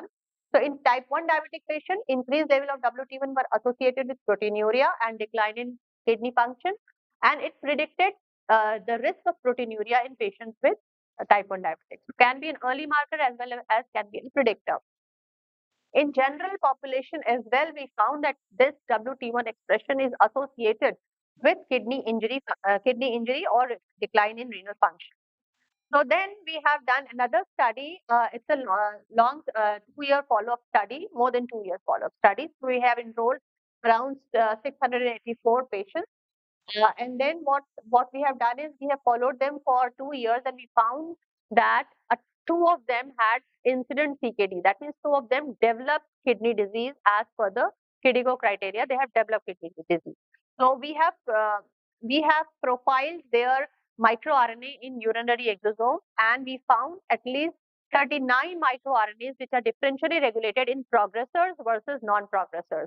So what that means is, and out of that 39, 4 we validated were showing good difference between the progressors and non-progressors. So that means these people can predict the occurrence of kidney disease in diabetic population. Then for differential diagnosis, as we said that we need to differentiate kidney disease. So what happens when a subject have diabetes? So 3 out of 3 diabetic individuals, 1 gets kidney disease. So this is the huge percentage of kidney disease, diabetic patients getting kidney disease. So, but it is not essential that their kidney disease is due to hyperglycemia or something. So it may not be diabetic nephropathy. So those diabetic patients may have kidney disease for some other reason. It is important to differentiate whether it is diabetic nephropathy or kidney disease because of some other reason, because the treatments are different, prognosis is different. So we need to differentiate. But as of now, only kidney biopsy is the gold standard which can do that, which is actually very risky procedure, especially in diabetic population. So what we have done is we have tried to identify the kidney disease marker differential diagnostic marker in urinary exosomes of these patients. And we have, so these are the 3 markers which have good sensitivity and specificity to diagnose kidney disease, but also to differentiate diabetic nephropathy from disease control. So you can see this is a ROC analysis we have done. So these 3 markers we are actually now validating in a second independent cohort.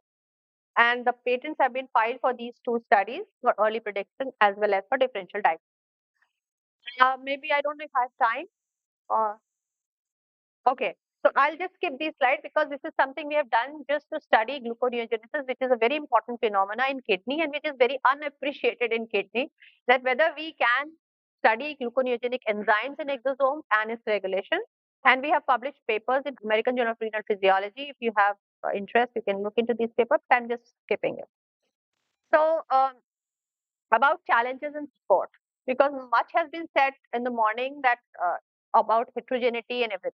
But when it comes to urine, unlike blood, the urine is a very dynamic fluid, and the concentration of exosomes does not directly depend on the excretion, like in the blood. So here actually we have to be careful about the water balance. I'm going to talk about those things later, but these are some of the obstacles which are some of them are specific to urine exosomes, but many of them are for in general for any EV type. And these obstacles have been grouped into under categorized into 5 categories. And this is actually the work from Urine Task Force of ISEV, which have put together these obstacles very nicely, and they have also given what can be done at this point when we are not aware what to do or how to resolve these issues. Some of these obstacles are fundamental obstacles, sample collection, technical obstacles. So I'm just taking few of them. So as I said, this is very important that what is the factors which determines the urinary extracellular vesicle excretion, which is because otherwise our interpretation, our whatever we measure may be confounded. So these parameters, okay, okay. So these variables must be taken into account when we are working with urinary exosomes. For example, gender is going to affect because gender is going to affect the urine excretion rate. How much water we drank also going to affect. So it is very important that these factors should be taken into account. Now, what happens is that usually for any urine analyte, we need to what is the ideal way to do is collect timed collection. Like for example, 24 hours. If you see something in 24 hours urine, you are safe, but it is not feasible clinically. So what we are doing in clinical practices is that we are normalizing it with some agent.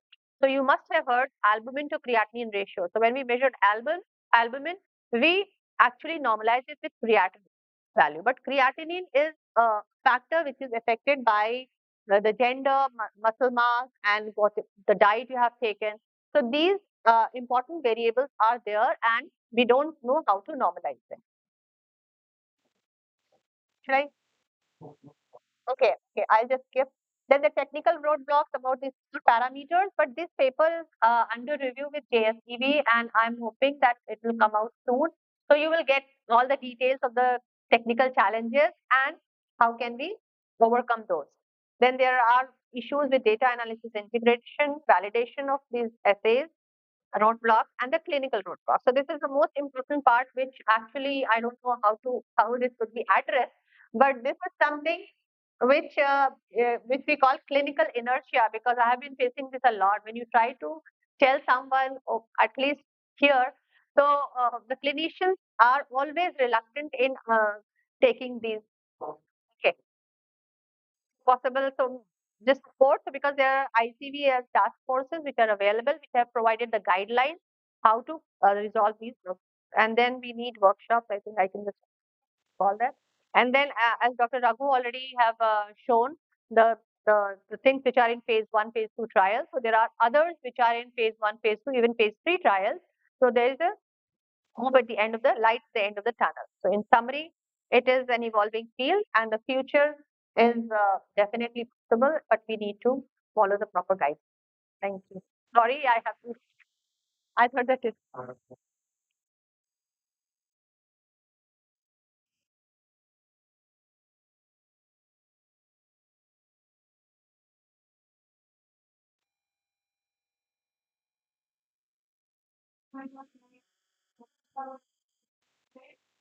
Question, but I will ask only one question.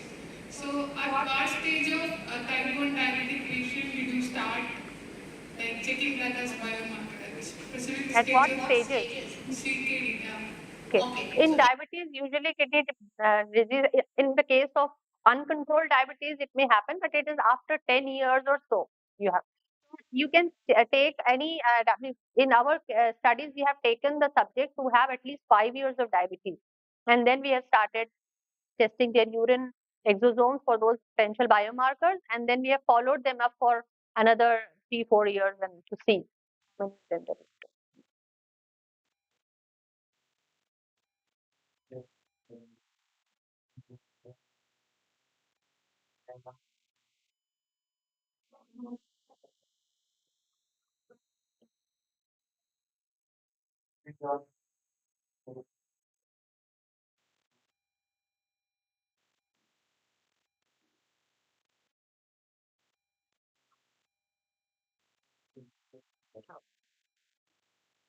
This is a nice idea. To get it facilitated by next speaker, so it will save time also. I never realized 20 minutes also. I made it for half an hour.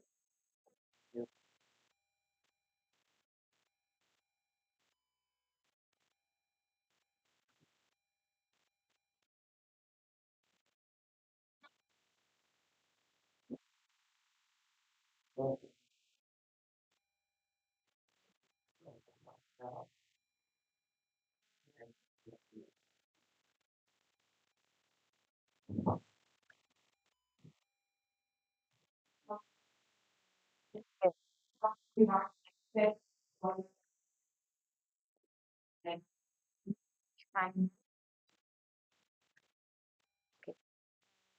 so, my research interest started with this protein called Hedgehog, which is involved in patterning most of us. It's a very peculiar protein and gets two hydrophobic lipid modifications, which are covalent modifications, identified by Lucy Bonhard and Eric Shaw in a segment clarity screen. And it was basically the mutant phenotype of the protein was similar to the mammal hedgehog, and hence it got its name. So, specifically focusing on the neural tube patterning, which is mind web today, sonic is secreted by very by stochard, which does not activate its signaling. This dually lipidated protein ends up traveling several cell diameter on the overlying neural tube to activate the neural progenitor. And it is these progenitors which become adult neurons of this type, the neurons and the neurons. So my exosomal journey started as a postdoc in Jyotsna Lab, where I've demonstrated that sonic secreted on exosome, which is a subset of endocytically derived EVs that we see in the extracellular vesicles. Now, what I do is something very different than the most of you think here. After isolating the 1,50,000 G pellets, I take the supination and I give another cytosine at 4,50,000 G. And I got second pellet, and I must say this was a serendipitous finding, which basically compelled me to change my EV isolation protocol. And since then, I've been working with these two tools to understand what these two do in development and now in. We have extensively characterized these with help of Strasser. She helped us identify that sonic is indeed present on these exomolecules, but unlike what we expect, we surprisingly found the size of uh,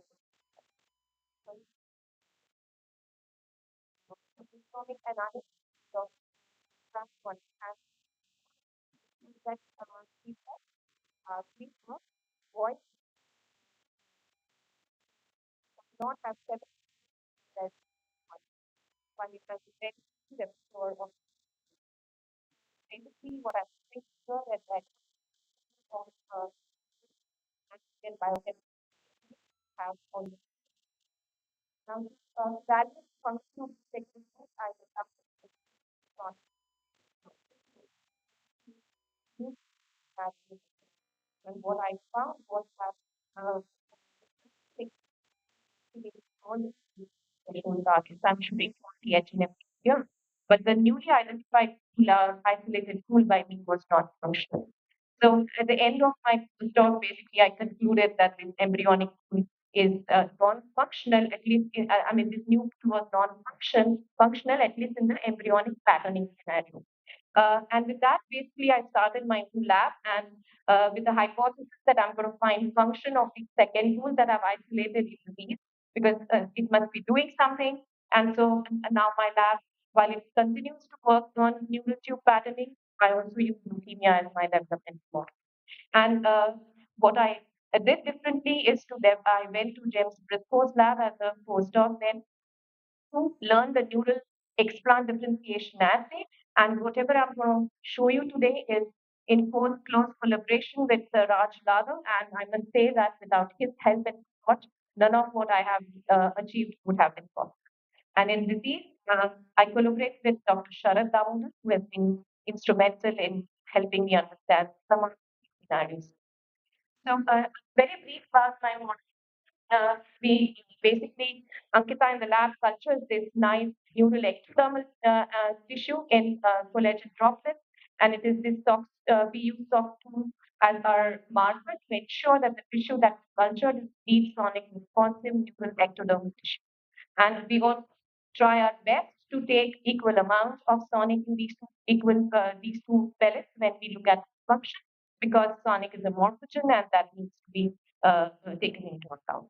So what Ankita in the lab demonstrated was that just like in the ES2 neuronal assay, even in the explant assay, P150 activates all the different threshold targets, which is basically the classical exosomal pool, and the newly identified pool fails to that. Here is quantitation of these explants. Each dot represents one explant. And we have also tried increasing the concentration of exosomes here, and we find no difference in the results. Towards that, so what Ankita finds is that while the P50 does not activate protein, the ventral progenitors, it can activate sonic signaling, and in fact, it also activates GLI2, unlike the classical exosomal pool. So it is indeed functional. And so during the neural tube development, sonic not only gives differentiation but also helps the growth of the tissue. And so she assayed using a time course growth pattern of tissue, and she finds that P50 is actually an efficient mitogen, and it is inhibited by cyclopamine just like the P150. And this is the quantitation of the explant's total area. And we have also done PHS3 staining and also cyclopamine system.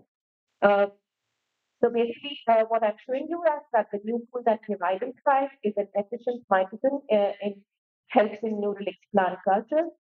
Now, apart from the sonic broadly activates two types of canonical and non-canonical. And so Ankita went ahead and asked if that was any different. And she found that the newly identified pool is actually sensitive to pertussis toxin, unlike the growth provided by the P150 pool. And so basically, the P450 seems to act as an efficiently as a mitogen by triggering the G alpha I signaling sonic. And I'm in neural tube pattern, if you see sonic activates different functions, and we have assigned two different pools to these two functions, but we are yet to identify if there are distinct pools for each function that have been that sonic is involved, or is there any redundancy among this? That remains to be seen.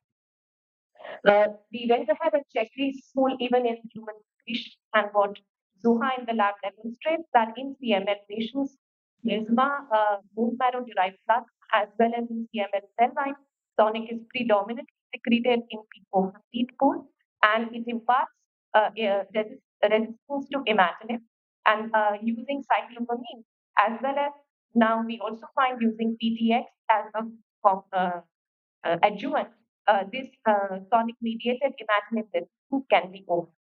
So basically, P450 imparts stemness and PKI resistance via G alpha I signaling in CML patients, even in case of CML model. So the first hypothesis initially was that the two pools are made by lipid domain segregation on MTBs, and so we did lipidomics of these two only to realize that while sonic can change the lipid content through the exosomes, the difference between the two was not evident, and so the pools do not seem to be a result of lipid domain segregation. Subsequently, Ankita basically asked whether nutrition can play any role in generating one versus the other pool. And so cells were incubated in EPM versus EPM supplemented with different amount of serum. And as you can see, as the serum content increases, the biogenesis fused from 150 to 130. And in this scenario, in the serum containing cells, there is expression of RAF7 protein levels. And we have also used N2 and B27 media, and there again we find that N2 represents EPM, whereas B27 represents serum containing condition. And one other correlation that we find is that in the conditions where cells are secreting P150, see presence of lipid trophic, and this is something that makes me speculate if metabolism of the cell is plays a role in generating these, or if there is any relation between the two. Overall, what I'm showing is that P150 and P pools can be generated by same cells, but in different environmental. Now, we asked if RAP7, which was essential, is involved in tube patterning. And so, in the proteomics of the exovesicles, we find that RAP7 is enriched in P150 pool in both HEC and sonic containing HEC cells. And when we perturb RAP5 or RAP7, RAP5 perturbs biogenesis of both the pools, whereas RAP7 is more effective in perturbing the biogenesis. P150 biogenesis, which is the neural tube patterning pool. Sorry for that.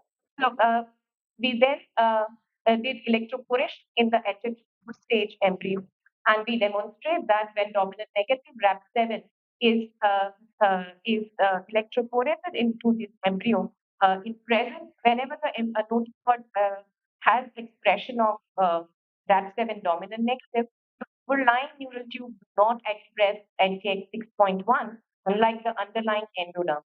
So in the embryo section where RAP7 expression is not present, you do see expression of NKX 6.1. So we conclude that RAP7 seems to be essential for P150 secretion for ventral progenitor specification.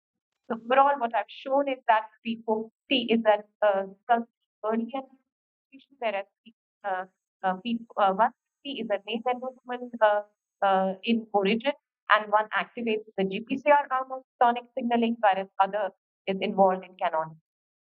If you look at the GPCR arm maintains stemless proliferation, whereas the other is helping in ventral proliferation. If you look at sonic signaling, apart from the two pools that we have identified in this dependent scenario, there are also the independent pathways that sonic activates, and it would be interesting to see if there are distinct for these functions too, or is there any? Here is what we envisage that even in the development scenario, these two pools may be made in the natural course because sonic is expressed in the notochord at a very early stage, but it does not initiate the differentiation of the overlying open neural tube.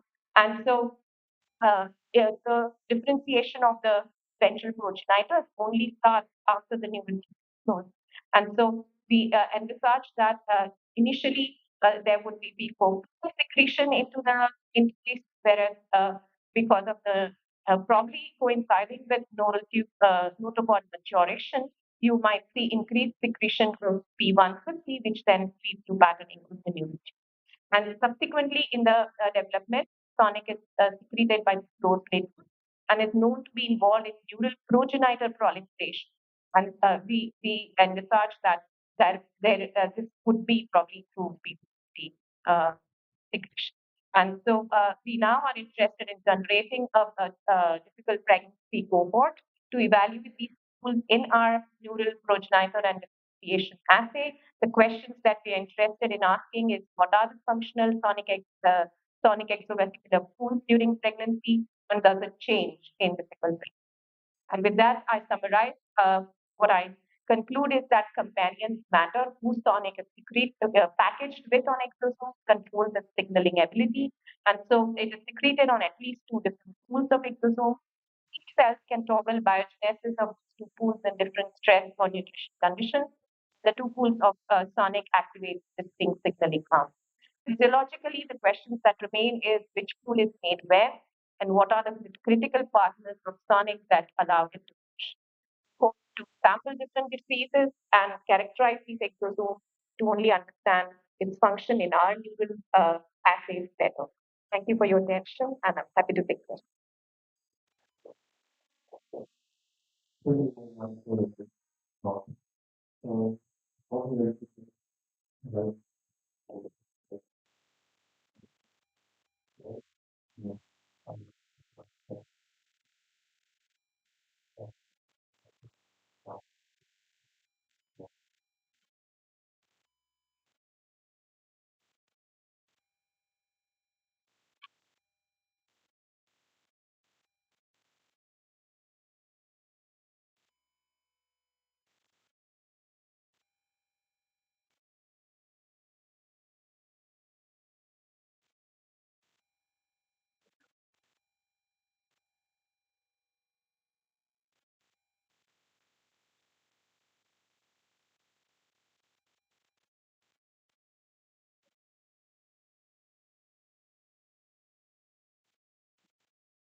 Oh, okay.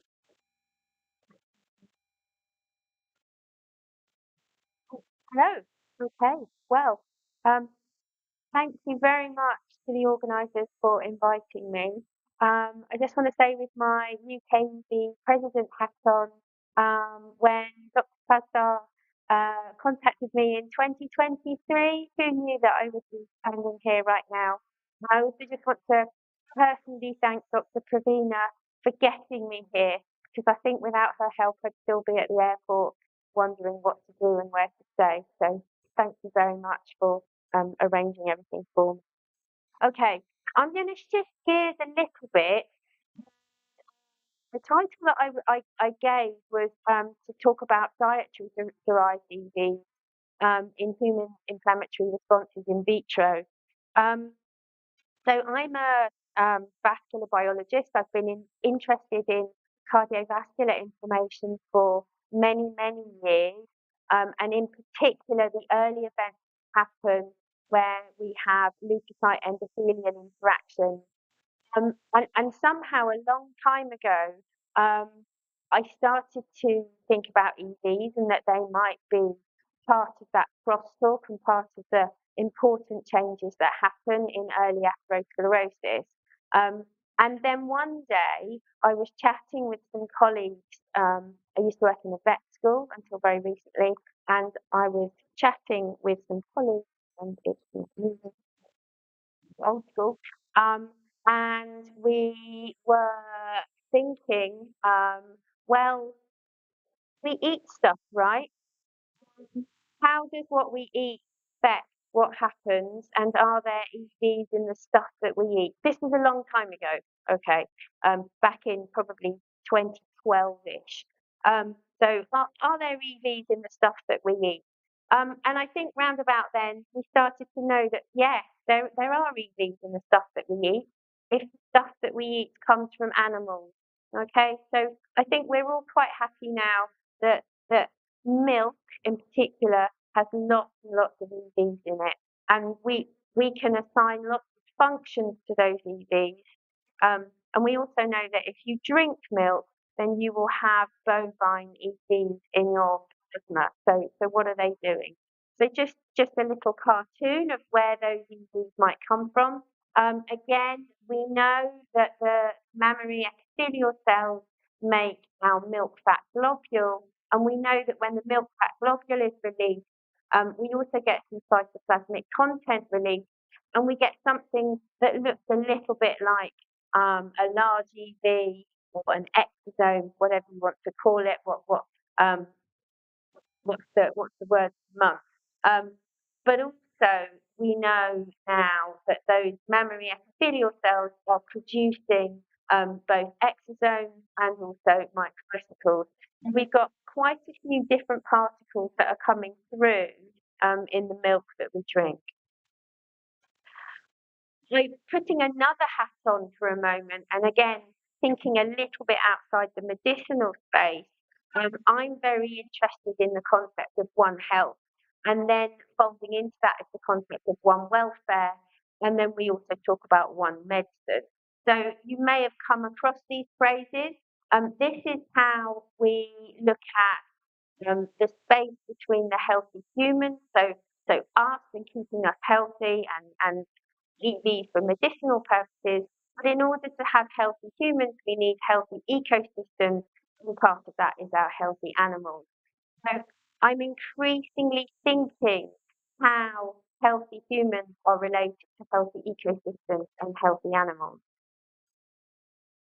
So, as I said, we started to think about cow's milk. We know that milk contains EV, and we know that those milk-derived EV do have a physiological role. So they're involved in developing the infant gut. So if we're thinking about cows, that's the rumen and the microbiome in the rumen. If we're thinking about humans, it's our own microbiome.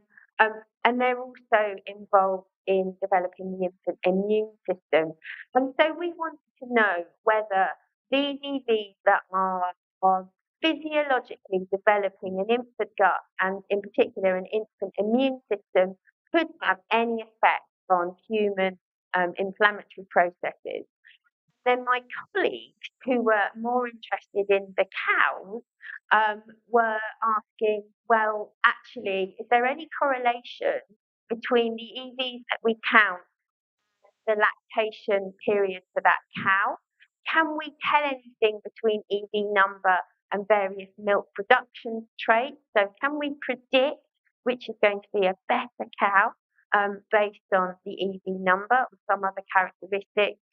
Then we're also interested in whether EV number changes with some any other welfare issues, so any form of stress or early signs of mastitis.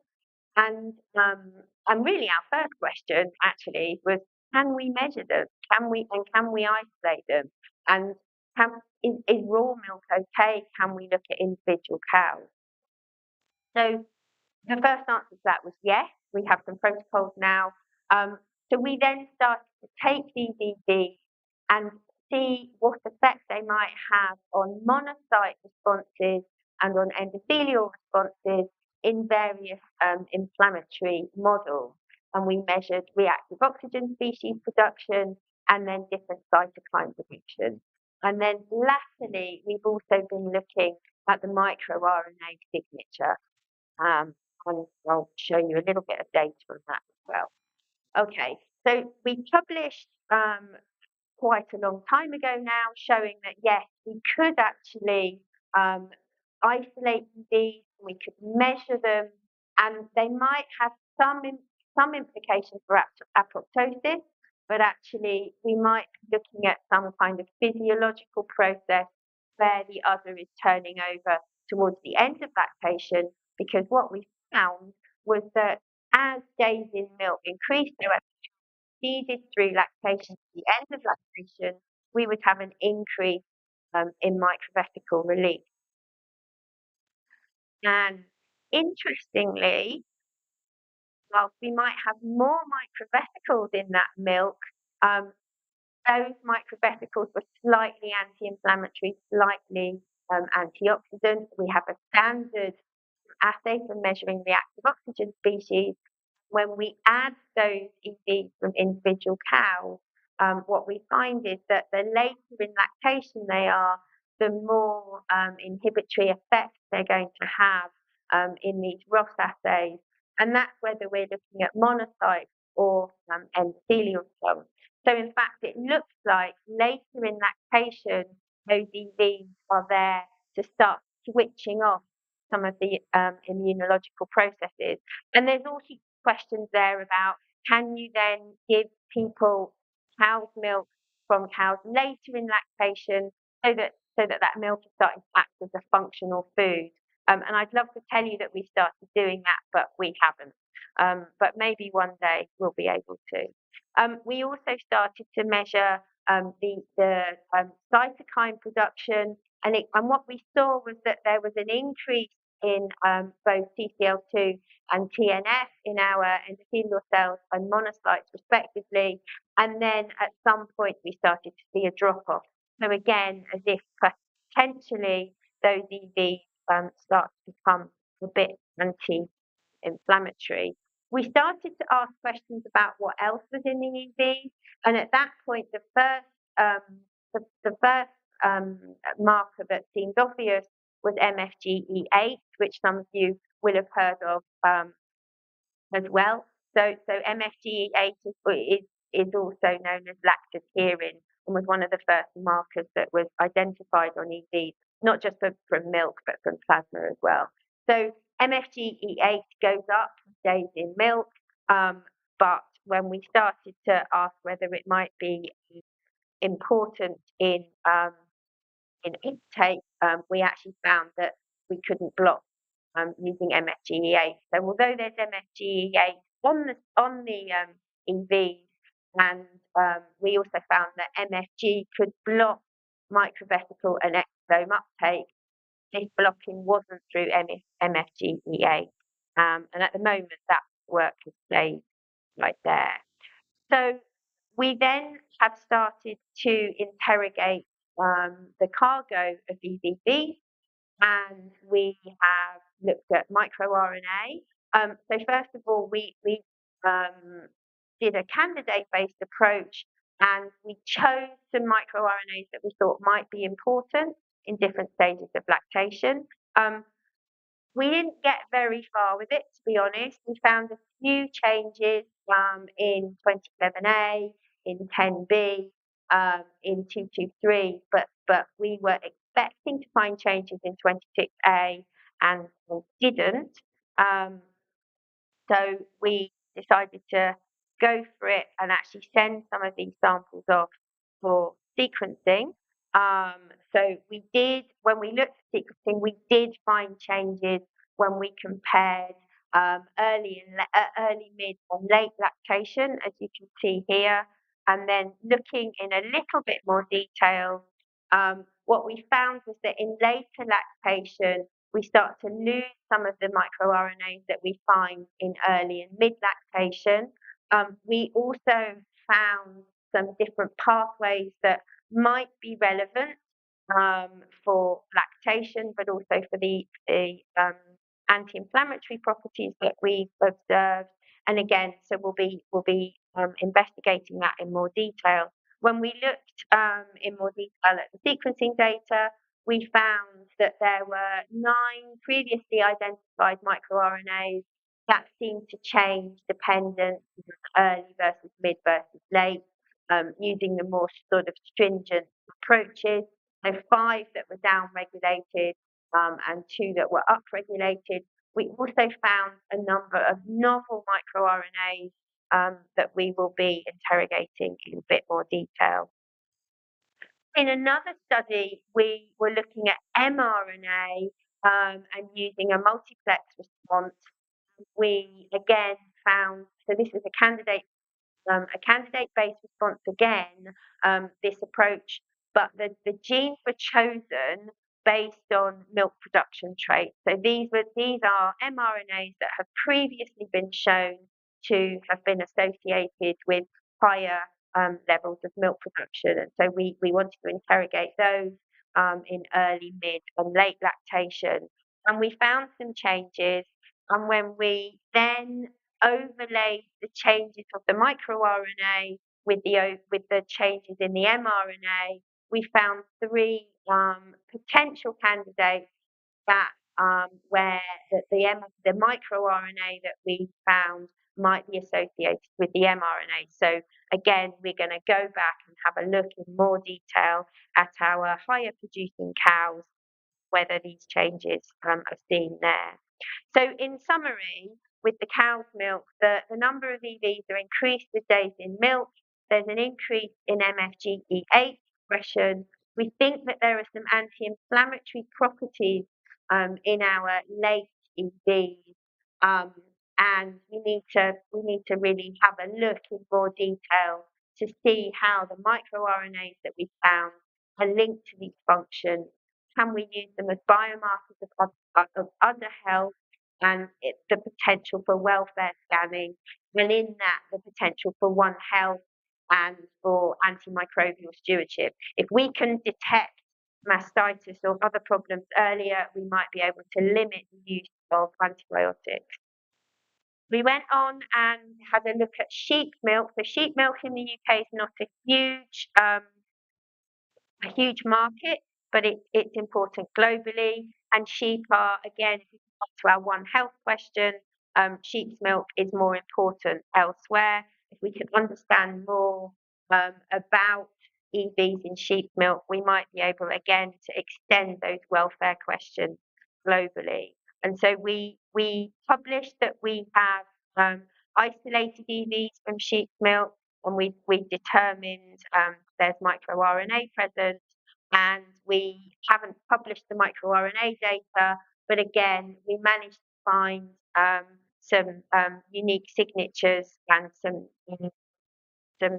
new targets to look. So I just want to close with spending a couple of minutes. Most of this work is published as well, but I don't want to shock everyone, but plants make EVs too.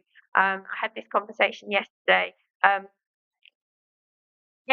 Basically, every form of living organism makes EVs. There's always intercellular connections, intercellular communication. Importantly, the plant-derived EVs appear to be really important in various processes where symbiotic fungi or other microorganisms are talking to the plants and the plants are talking back again.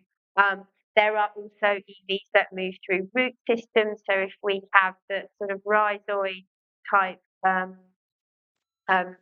systems, they will be talking to each other, and part of that is through EVs. Again, these EVs have similar types of cargo, similar types of coronas. We are eating those plants. How might they be affecting us? So and the isolation processes are pretty similar. You start by mashing up your fibrous material. I do an ultracentrifugation followed by sucrose cushioning. We can talk about that later.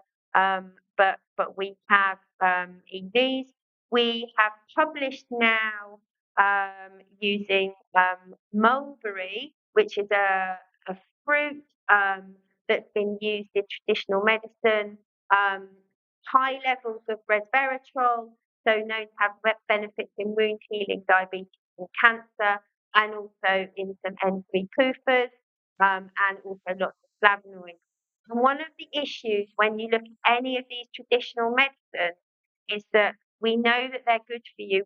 We have many centuries of safe use, and we try and isolate the compounds and then put them back onto cells. Bioavailability is often less than ideal. And one of our questions is whether mulberry EV might modulate some of the benefits that we see in eating these helpful compounds. And so we isolated EVs from the fruit, and there are dark mulberries and white mulberries. We were able to isolate these.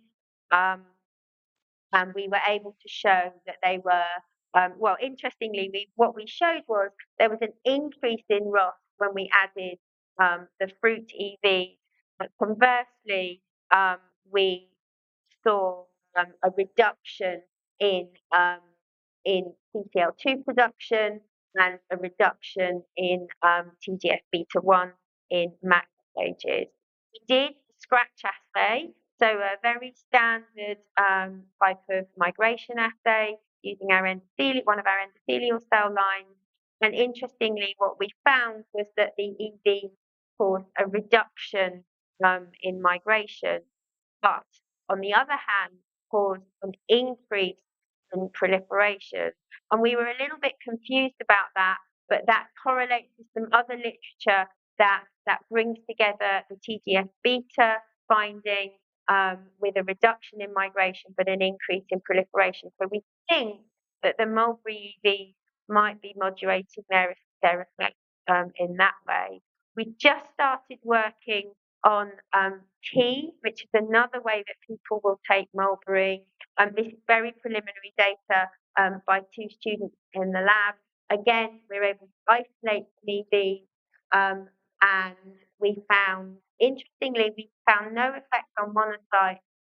We found an increase again in ROS in the macrophages, and we found mostly reduction in the cytokines that we looked for in our monocytes and nucleases. And that was, I think, the last slide. Yeah. So in summary, we think that the mulberry EVs might be modulating some of the effects that we know about when people take mulberry as a traditional medicine. And one more slide, I promise. Just to say that we've been talking about engineering EVs, and one of the things I would like you to think about is not just that we can engineer EVs using mammalian cell lines and bioreactors, but actually we can start thinking about plant-derived EVs and milk-derived EVs and engineering EVs derived in that way as well. And of course, we can talk about that more.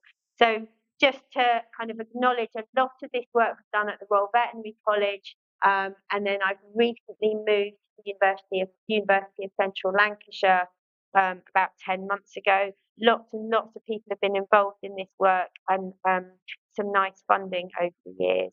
And finally, please, let's talk in the break, because my experience has been that actually it's conversations that we're going to have outside of this hall that are going to be really, really important for our future collaboration.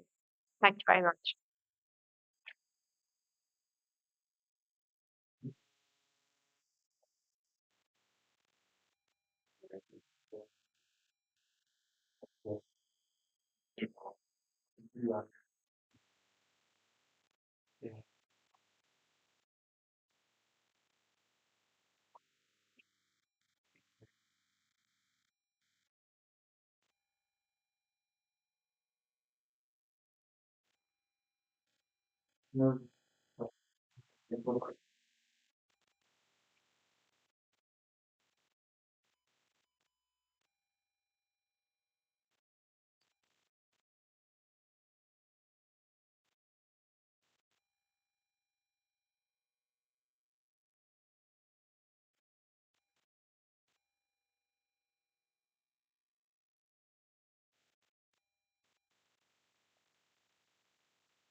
Sorry. Good morning to everybody. First of all, I would like to thank the society for giving this opportunity to present my work. Previously, I worked on basically on the extracellular vesicles related with the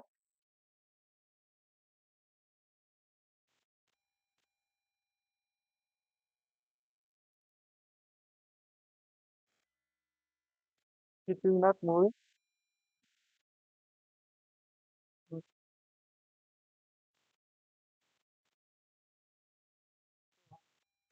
I basically work on extracellular vesicles related with the dietary, especially in the milk exosome. So my lab basically work on the isolation procedures and drug delivery vehicle as milk exosome, and I want to understand the basic functions of these vesicles, the neurological development in the children, the gut development in the children. Along with this, I started some basic biology. What is the role of fetal bovine serum related exosomes on the cell culture? Basically, okay, moving.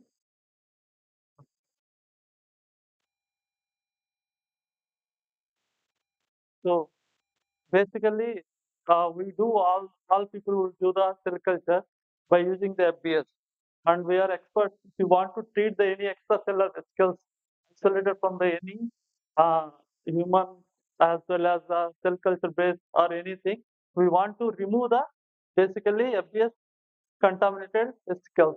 Otherwise, these vesicles will play the role, and we don't know what is the exact function of our vesicles. And if you want to purify the vesicles from the cell culture, also we need to remove the vesicles from the FBS. Over the period of time, there is a lot of procedures came to develop to build the exosome-free exosomes or extracellular vesicles-free serum. Okay.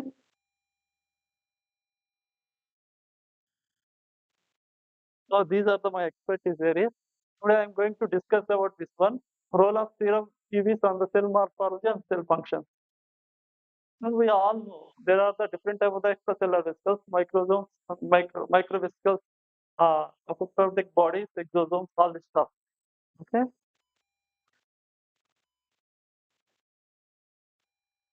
So these exosomes has a very potential role, can transform the normal cell to the carcinogenic cell also. This is the one best example. For example, CD9 containing the exosome secreted from the metastatic cell, and then they treated to the normal cell that is attached to the cell culture plate. When they treated, the cell become a transformative and they move to the metastatic cell line. So they have very strong potential to change the any cell to the another cell. So there is the so I already discussed this. Is the FPS has a lot of exosomes that is derived from the bovine. So we want to remove this vesicles. People develop different procedures. This is for example, this is a pure FBS, and there is a different procedure. Ultracentrifugation for the 19 hours. Then we will remove the we will take the top 90% of the serum. Then we will leave to the 10% of the serum as a waste. Next one is the we will take out everything except pellet.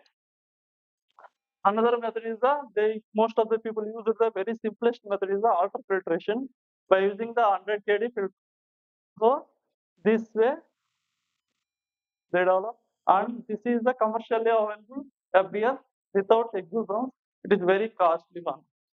So we developed another one is also this is a novel method. We used our own way to build the exosome-free FBS.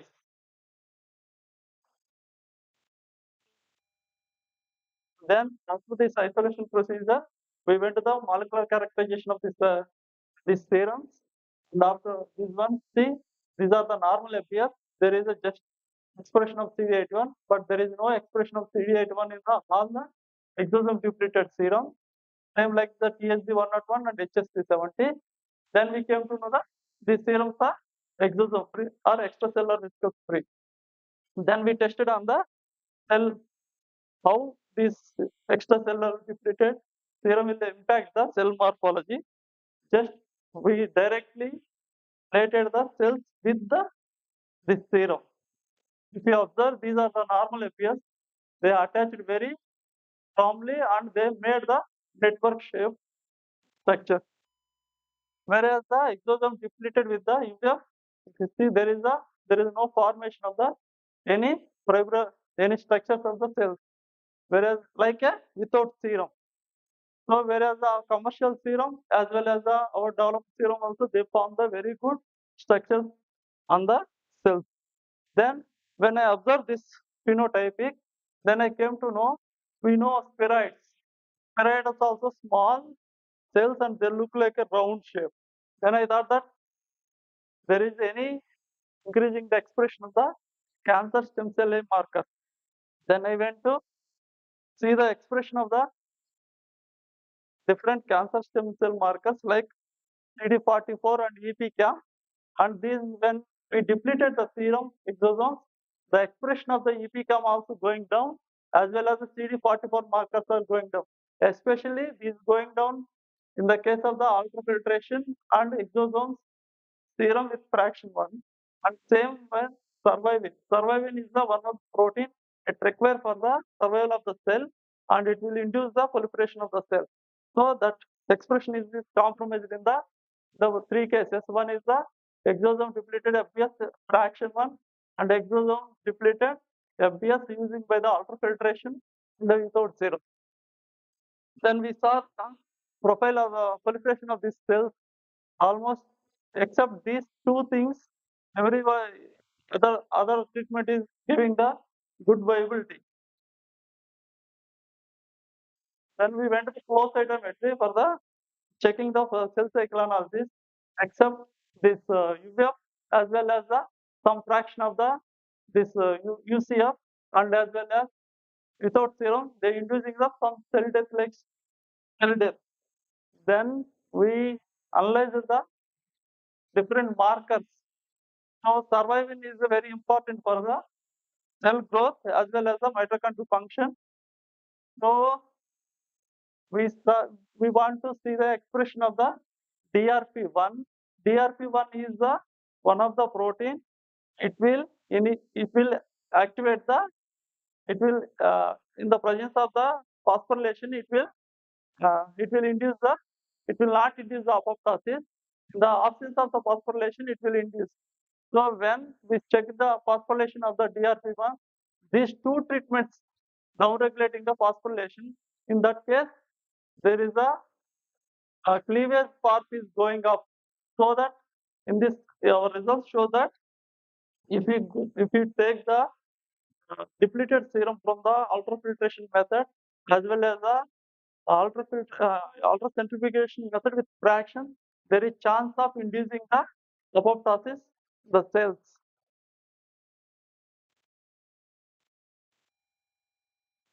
Then we went for the morphology by 3D imaging. These are the control cells. The normal FBS, they are growing very well.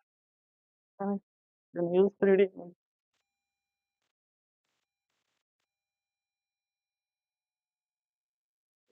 If you see, they are growing very well and they form the very good structure of the cell.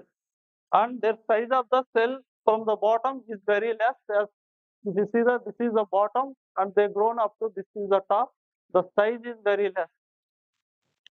Where in the case of this is exosome depleted with ultracentrifugation 19 hours. Another this is the fraction.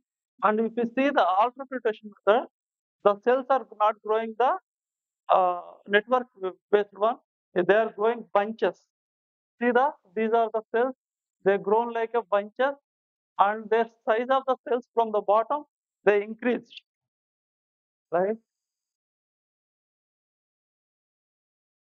See, the size of the cells from the bottom they increase. So our result shows that if you are using the ultrafiltration method in FBS for the depletion of exosomes, it will induce the morphological changes, and same time it will induce the molecular changes that leads to changing the pattern of your exosome production, and that may affect the molecules present in the exosomes. So choosing the exosome depletion method is very important.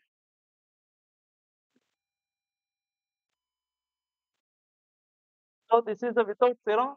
The morphology of previous one is almost similar to the without serum one. And this is the commercially available one, and it is also growing the like a almost normal cells. And ours one is also growing most normal FBS. Then we went for the ROS production in the cells, and we treated with the cells with the these all different type of the exosome depleted serum. Especially, you see, there is a everywhere is the ROS is there, but in the case of UCF and UVF, there is a punctate. ROS puncates are there, so there is a high production of the ROS in that puncates. So there is chance of production of ROS if you use this type of the serum. So that may affect the your exosome profiling, everything.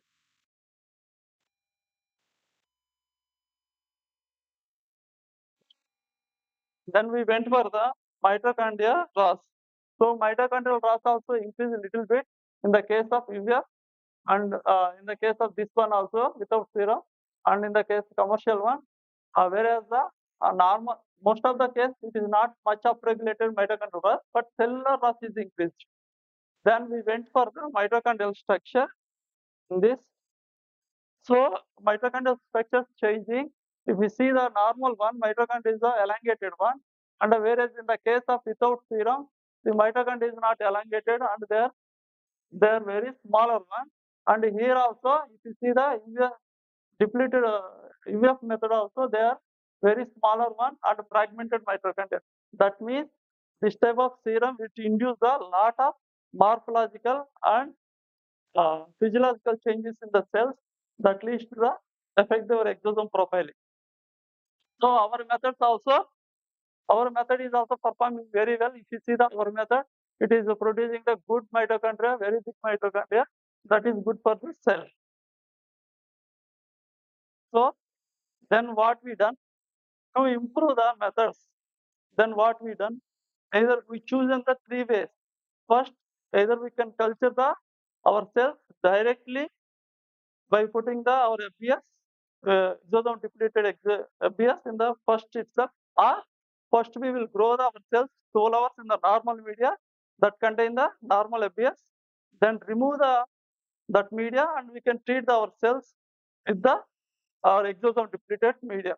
Another process is just 24 hours of the normal media, then exosome depleted serum, then we tested this one on the cell growth and as well as the cell morphology. The results, this is a 12 hours of the normal media, and after that the next treatment is just FBS depleted serum, and here cells are recovering. So cells are forming even UF also they are forming good structures. If we give the 24 plus 24 hours treatment, it will forming the even better cells. It is lost. Now it is forming the better cell network. So if you want to treat the exosomes for your study the role of your exosomes on the cells, if you need to strategize your protocol based on this protocol. Otherwise, there may be stress-induced exosomes will produce to your cells, your treatment, and then it will change the entire profile of your exosomes. So even here, everything is coming to the normal. So even UVF also it is giving the good proliferation as compared with the normal FBS. So overall is the different depleted EVs depleted serum has a different effect on the morphology as well as apoptosis and mitochondrial function. So we developed our own method that is giving the good results as compared with the already commercially available FBS. These are he is my student Gautam. He done almost all work as well as Neha with collaboration with Neha. I would like to thanks my mentor Professor Redana, and previously I worked as a DST Inspire faculty in the University of Hyderabad. Most of this work is I conducted in the University of Hyderabad. Just recently I moved to the SRM University AP. I would like to thank my funding agency, DST, HELP, as well as the University of Hyderabad and SRM University AP. Thank you.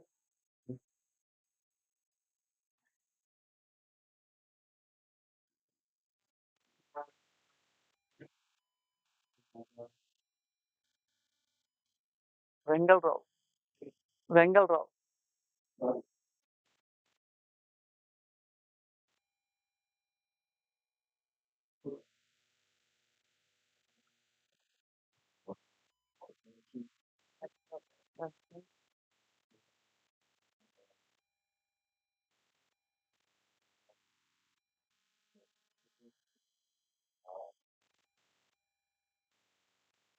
and great and maybe consume their plant feed.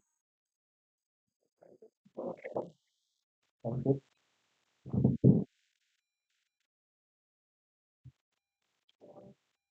Now, then on to tea break. Please, all of you take the tea break, short while, because we are running late. Just in 5 minutes or 10 minutes, please come back and occupy the seat. Thank you.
membrane bound. It's called vesicles and extracellular vesicles. And they can be of different size, we know, depending on from where it comes, can be larger, smaller. So I will not go in very details about that. And the extracellular vesicles in our lab, we are working, we think that we work with exosomes because we are working and trying to purify extracellular vesicles which are derived by a very specific cellular pathway, like endocytotic pathway. And this is what also in our first presentation from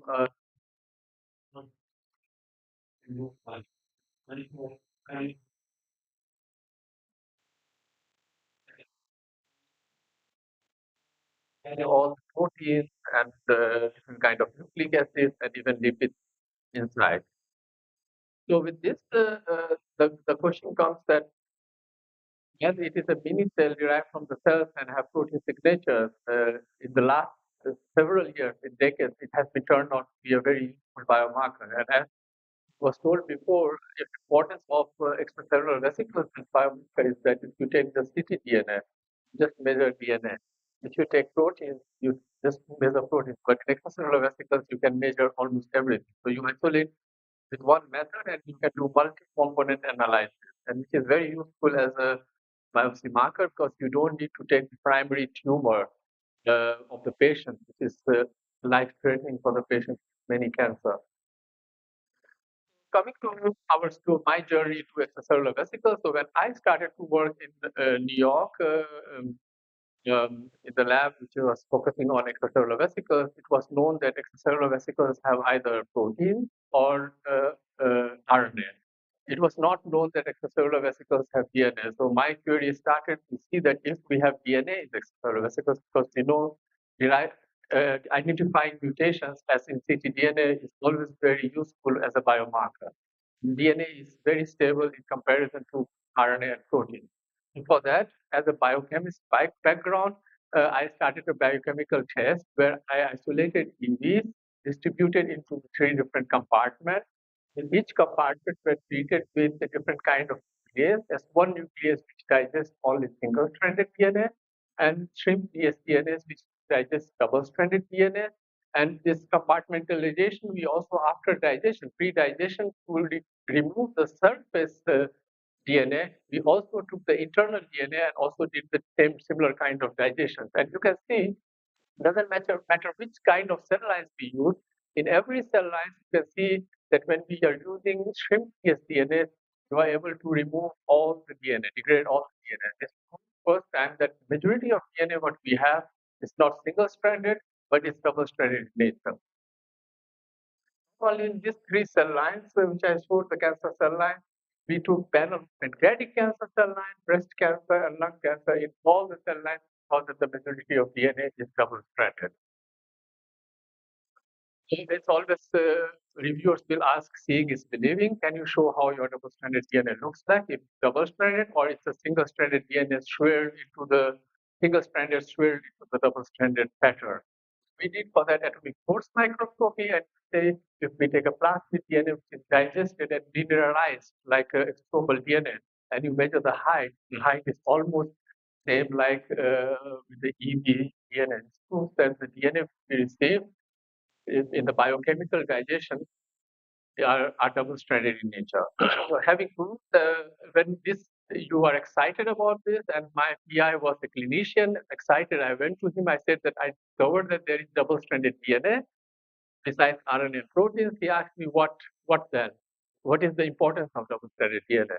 And for that, what we did is, I'm showing you one example, but we have shown now multiple of cancer that it works. If you take extracellular vesicles from cancer cell line like here, leukemia cell line, you can see when you deep sequencing, you see one-to-one pattern with the genomic DNA. Not only you see one pattern, if you go into a specific mutation like this BCR-ABL mutation in the cell line, you can detect this mutation type. So this gives the first indication that it has a huge biomarker potential.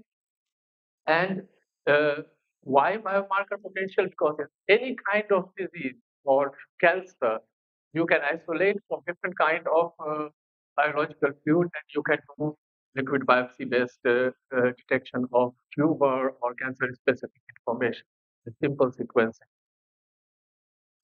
So as a proof of principle, you can see that there has been in the last 10 years, has been almost 10 years, 2014, now we are in 2025, there has been like hundreds of papers showing the use of EVDNA as a biomarker, especially in pancreatic cancer, which we know that it is one of the very deadliest diseases because before finding the disease, already have the metastasis. But every study has always a limitation, and we have learned a lot about heterogeneity. If you see how heterogeneous are the EVs, here we are not quantifying anything. It's just that it's there, not detect.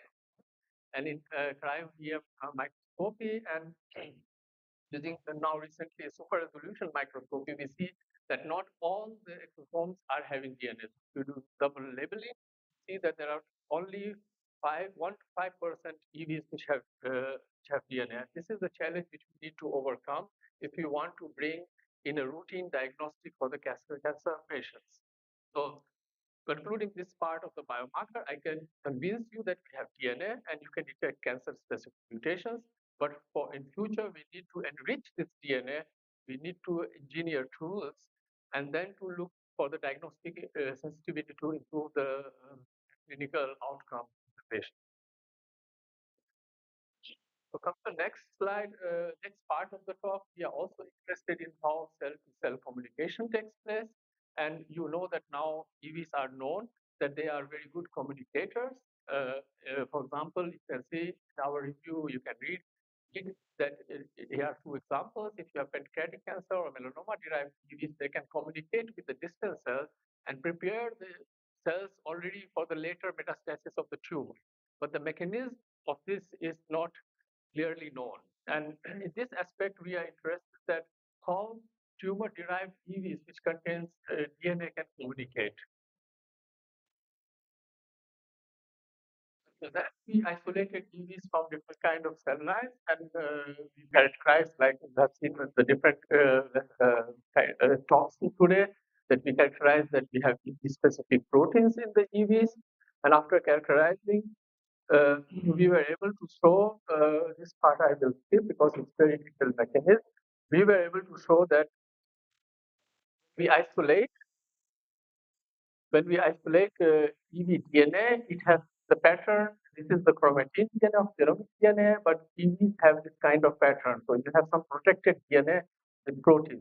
And we performed an autopsy, and we do see compared to genomic DNA, you have some kind of string and you have proteins loaded on the EV DNA. Then for the mass spec analysis of this chromatin EV after chip, and we were able to detect several histones, not all, like nucleosomes, but we were able to sort the top protein, some respondent protein. But if we can functionally show, and this is very interesting because we have shown in the context now of acute myeloid leukemia that the leukemia EVs communicate through these chromatin particles and can change the behavior of the bone marrow MSCs, which is the bone marrow, towards pro-leukemogenic by down the pathway. I will not go into the entire paper, otherwise I will need 20 minutes more. And in parallel, in collaboration with Dr. David Tyden's lab, where I did my postdoc reporting, they discovered, and I'm also part of that paper, and we tried to get it into a timely pipeline that we are back to back, kind of. We published in Nature Cancer recently, very recent, that this EV chromatin, they have done with about atomic force microscopy, are bound with proteins, and they look similar like ours, and they can also communicate in pancreatic cancer liver and can promote by different mechanisms metabolic changes, metastasis in the liver. So it is very good for one study that if immediately in 1 year another study comes by proving that this chromatin-like particles in the EV have some kind of function. But of course, it's all in vitro and needs to be proved in future that it really in the body is happening, and that's a very big challenge. We know if you are working in EVs, that's not so easy. So with this, I will go and conclude to the next slide. show you that here that are the topics where we are at present focusing on, like enrichment of EV containing DNA, different tools of sorting the EV DNA, and to improve the diagnostic sensitivity in clinic and to address the function of EV DNA. But not with this, I have to thank all the lab members because since 3 or 4, I would say 5 years, I am not myself doing all the research work. I'm not at all able to go to the lab, so most of the research works are done by me. I am mostly like a lab manager, but not more than that. And so thanks for them for taking risky projects also sometimes and doing that and believing that it will work. So thanks to them and all the research foundations and very recently Indo-German Science and Technology Center initiated by Sasidhar from Polo hospitals and Germany from my side and supporting conference Indo-German workshops that I am able to also present my work here at this. And as everyone is student or PIs, you know, every big thing starts from a question. And thank you for your attention. And I will for questions from your side. Thank you very much.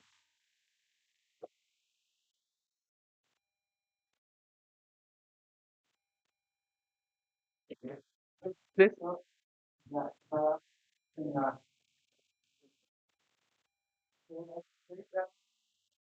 Those 4 to 5% like EV has the DNA, okay, come up with. So is it that is saying that we don't understand the exosomes till now because they may be also secreted from the nucleus itself. Who knows? Because what we know that they're coming from the endosome pathway, okay? Yeah. Otherwise, and that's the mechanism we do not. Right? Yeah. Now you also seeing the histone. Okay? Yeah. But not all histones. Not all histones. So even if you seeing it, because we may know, we may see, who knows, but we're seeing the chromatin, okay? So if that is the case, that is already present in the nucleus, okay? So that means the exosomes may be also producing from air, and then it's coming to the biofluid. Yeah, so we are working on that, and we are seeing that we have different population of EVs. EVs are not just size-based. EVs are also based on from where it is coming. So we have evidence at present. So you can have plasma membrane derived EVs, which is living from there. You can also have nuclear derived, and you can also have mitochondrial derived. So in the mixture of EVs, when you just take EVs, don't sort it and do the sequencing, you take mitochondrial DNA. We haven't went into the mitochondrial DNA paper. We just focused on the histones, but the mitochondrial DNA is also there. So we don't know at present from where it's coming. But apoptotic bodies it cannot be because we triggered apoptosis in the cells and then isolated EVs and DNA. We saw 0% change in any DNA amount and any histone amount. Then we did this experiment by putting ethanol inducing apoptosis. And then we don't see any increase when we isolate with our method. Otherwise, it was the expectation that you see increase in histones, increase in, we don't see. Yeah. So, EVs is containing the many things, metabolites and proteins and microRNA and all this stuff. How we sure that our DNA is playing a better role in the triggering any metabolic changes in the cells? Only DNA is playing. No, only DNA, that is what we are not saying. We are saying EV DNA loaded with proteins. They are loaded with certain kind of proteins, not only histones, but for example, in our case, it's F100, and in case of David Light, it's something F5 protein. And they say that that protein is changing liver metabolism. It's interacting with other proteins. I didn't have time to show 10 slides on that. So next time I will present just the function. But today I wanted to focus on biomarker and function. So I just give you the overview. We can discuss about that. Yeah. Billion particles in blood are EVs. 1% of these are EVs derived from human, and only 5% of these do have DNA. So if you calculate it like that, so how actually it is feasible at all to have DNA as a biomarker, which is the blood we need? What is really feasible? I mean, I love DNA, I love vesicle, but this is really the thought. And what do you think about it? And the same actually regards functional, potential function of EVs. Again, breaking it down to the number of particles which are released. So we are thinking that the isolation method we use from centrifugation till decentrifugation and size exclusion chromatography and everything, we are coming down with this percentage to a concentrated one. And as I said, the next step would be enrichment process that we have to definitely do, because without enrichment you will still have some contamination. And therefore the next step, and this applies not only for my research, everyone here working in EV research would think like this, that at the end you are working with a very, very low percentage when you are working with some disease. If you are working with entire EVs coming from all blood cells everywhere, that's different. You can say multi-EV originated EVs, maybe, but everyone here is working with disease and everyone has the same question and problem.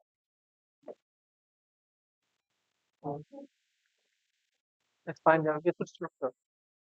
The time is just.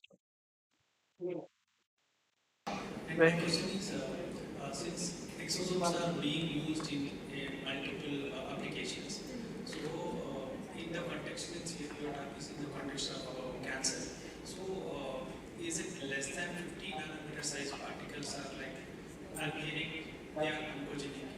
Yeah. What are your thoughts? There are now papers coming that you have less than 30 nanometer. They are called exomere, supermere, but they are not interesting is they don't have membrane. If we can say them at extracellular vesicles, so we should keep it in a separate field, and you cannot consider it as extracellular vesicles because they don't have membrane. So I don't want to touch that field. We should focus on extracellular vesicles, whatever has membrane, even its apoptotic body. Yeah. Thank you.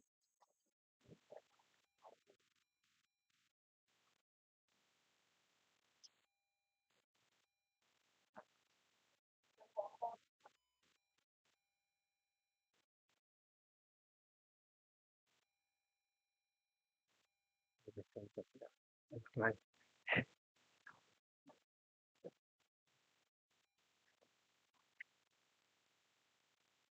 So come, right?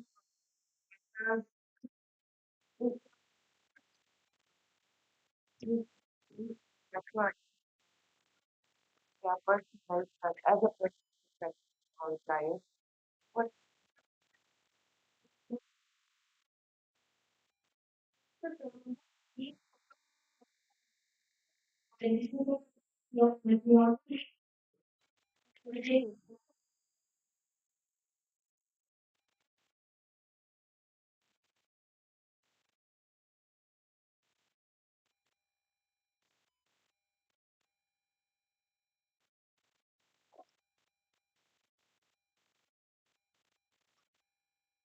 yoga.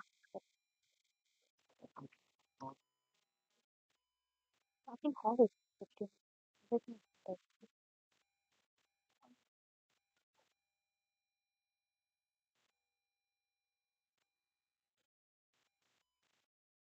We have a different one for it.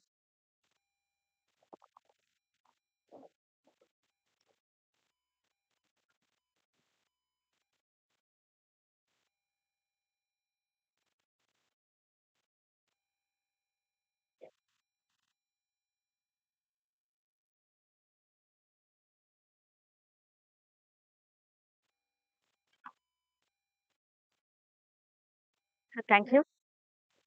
Okay.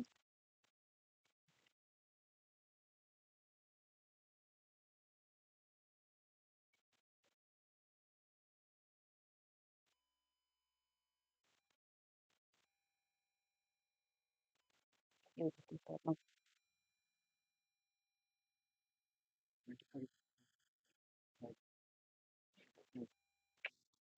Michael Buffett.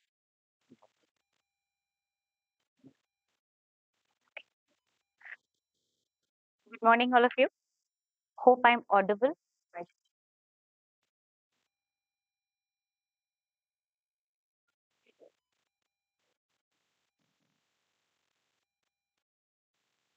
I think I should say good afternoon, all of you. It's almost 12:30. And thank you, organizer, for giving me this opportunity to talk about my work on microRNA in glioma. I'll just start with my presentation outline. So this is going to be a very short presentation. I remember your thing, 15 minutes. 10 minutes, and then 5 minutes for question. Please don't reduce. Okay, we can request you to. And I'm just going to touch briefly about the WHO classification of a glioma and the relevance of glioma, EV in glioma, because in EV, I'm not going to talk so much about it. In microRNA and my study design and whatever the preliminary data we have, and what are the challenges I'm facing, and what could be the future direction for my first work. So let me introduce this glioma. Everyone talks about brain tumor. There are different types of brain tumor. I'm working specifically on diffuse adult type diffuse glioma, and this is not kind of a solid tumor. It is a tumor which diffuse throughout the brain. So removing it surgically is really a tough task, and usually they say a maximal resection, and that is the first line of treatment. So based upon the WHO guidelines, there are a lot more guidelines before. Previously, it was a 2016 guideline. So recently, we have a new guideline which differentiate glioma into two basic things: IDH positive and the IDH negative. There are so many terminologies which we were using it before, like anaplastic astrocytoma has been totally removed. Now it's only astrocytoma, oligodendroglioma, and glioblastoma, and there is no more the terminology which keep using GBM. GBM doesn't exist at all. I just want to give an overview of the classification. Now, the recent classification is more on the molecular basis. The previous classification was more on the histological basis. Now, the molecular thing has coming into the clinical practice. Now, they're using the molecular thing to reclassify and divide the glioma.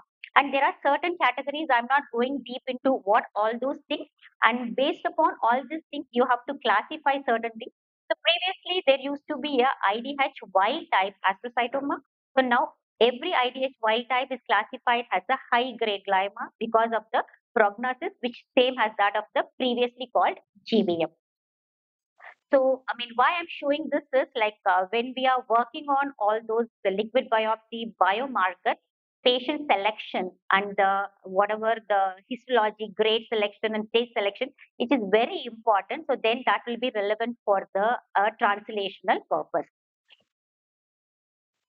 So is in glioma management, there's a very standard treatment for irrespective of the grade, except the grade one, other grade goes through the same management like the surgery, radiotherapy, and the primary treatment is the temozolomide, because this is a drug which crosses the blood-brain barrier compared to the other drugs.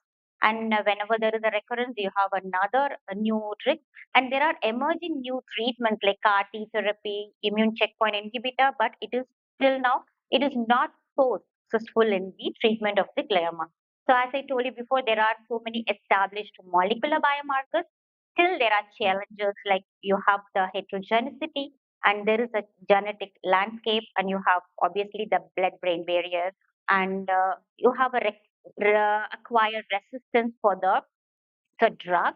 And here I just want to emphasize that for the tumor, the main problem of this particular glioma is the tumor recurrence. And another unique feature about this particular, brain tumor, it doesn't metastasize to the other organ. It just recur within the same microenvironment. And the most of the way you can find out the recurrence is through the MRI. So that is the only thing available right now. There's no other, molecular test to check it out whether the person is going to get a recurrence or not. So only through the MRI findings, they have to find out the recurrence. So many of the time, the imaging is not be. You can get confused with your whatever the scar tissues, and there are some necrosis and inflammation. Even looks like a recurrence. Sometimes they miss out the two recurrence. Sometimes they pick up the wrong recurrences.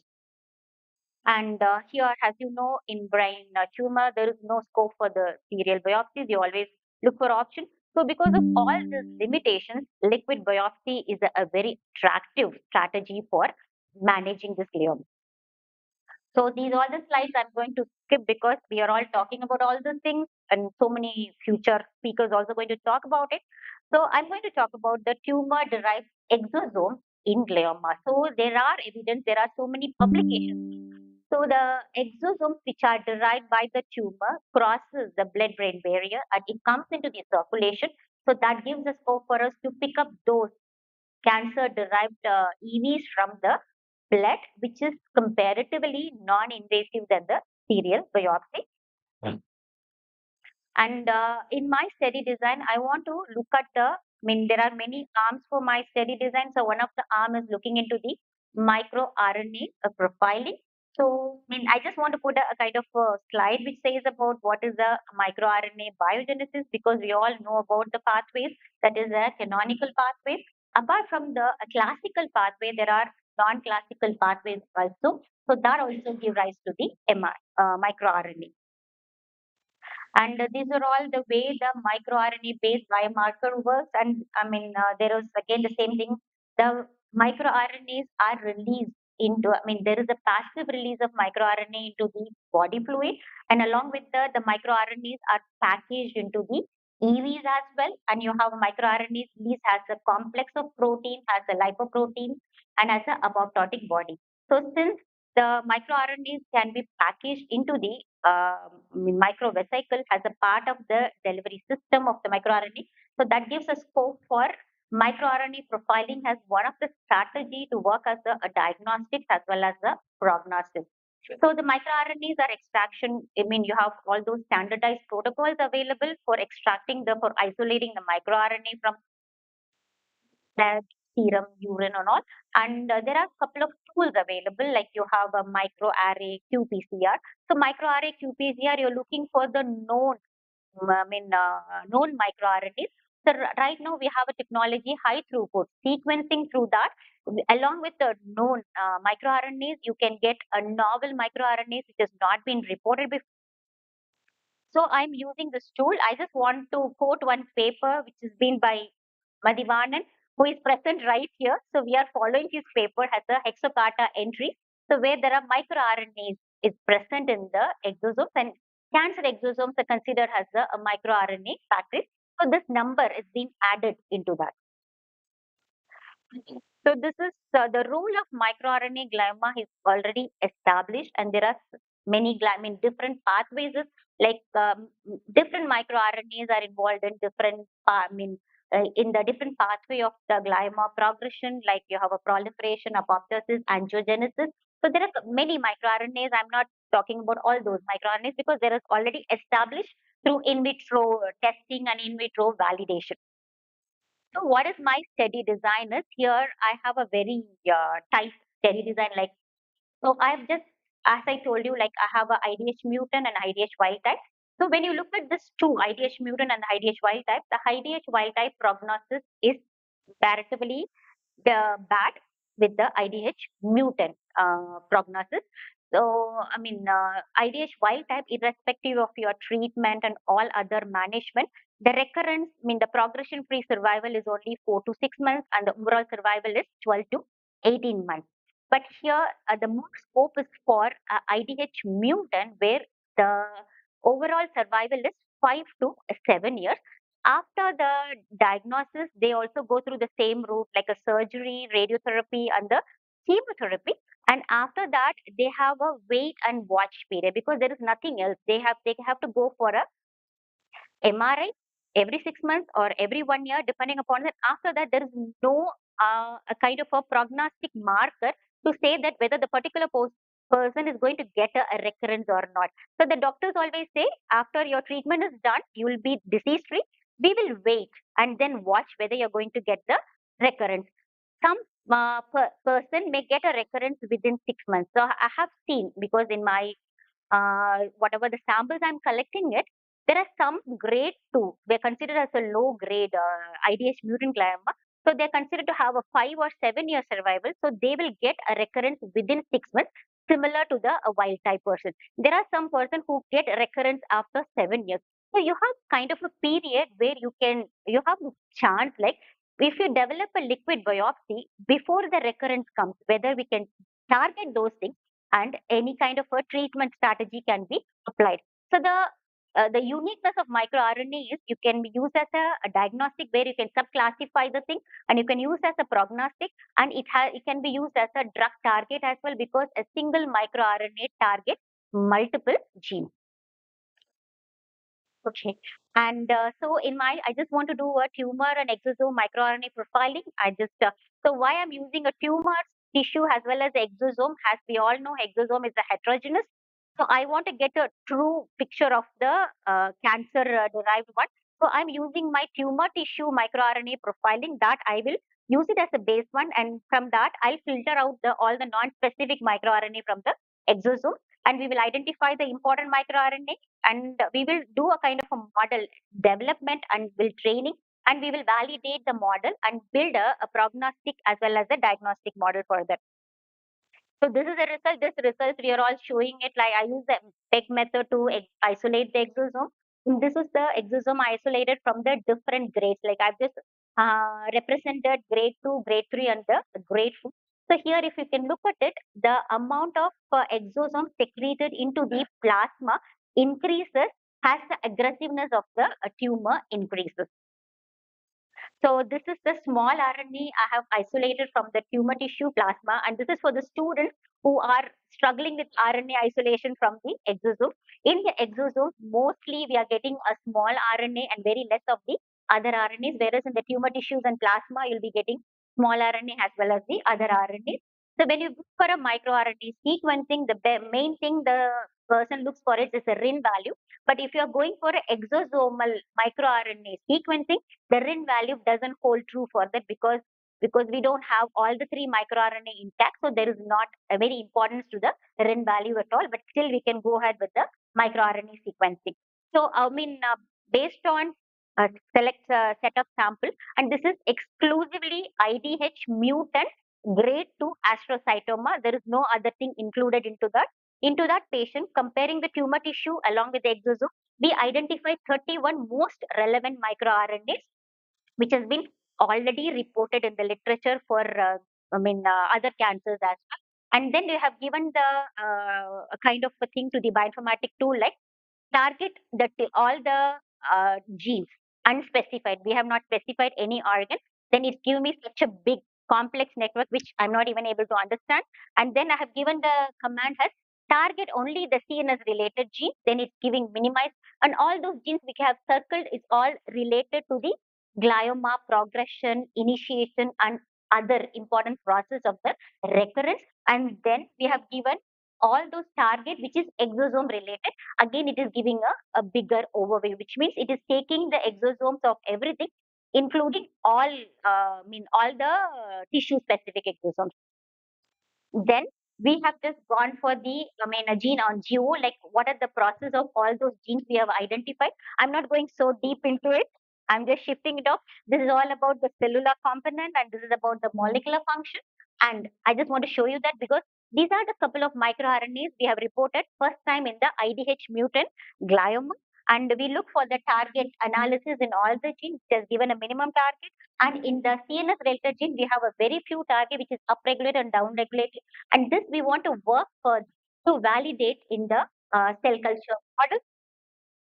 And there are certain novel microRNAs we have isolated in the cluster of the patient.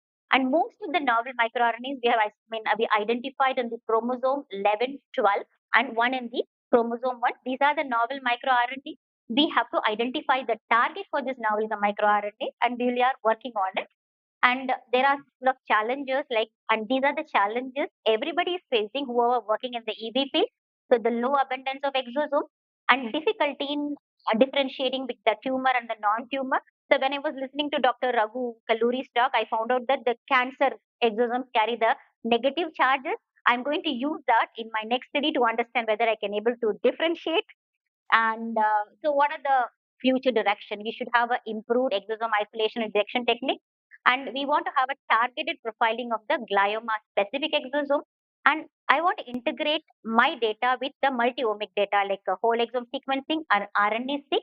And it should be a non-invasive biomarker, and we can stratify for the glioma subtype, so that we can have one more WHO classification based upon our omics data. And we want to combine this with the imaging technique so that we can have still more improve the stratification process, clinical validation, and the large scale study. It's a kind of a race for me. Thank you.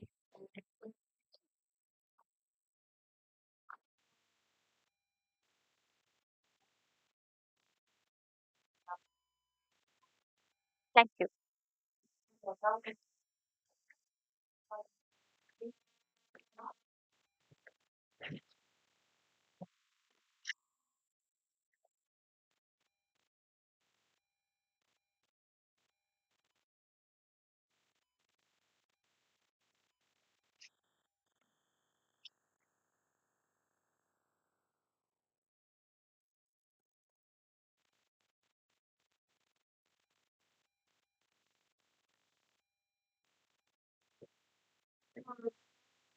Thank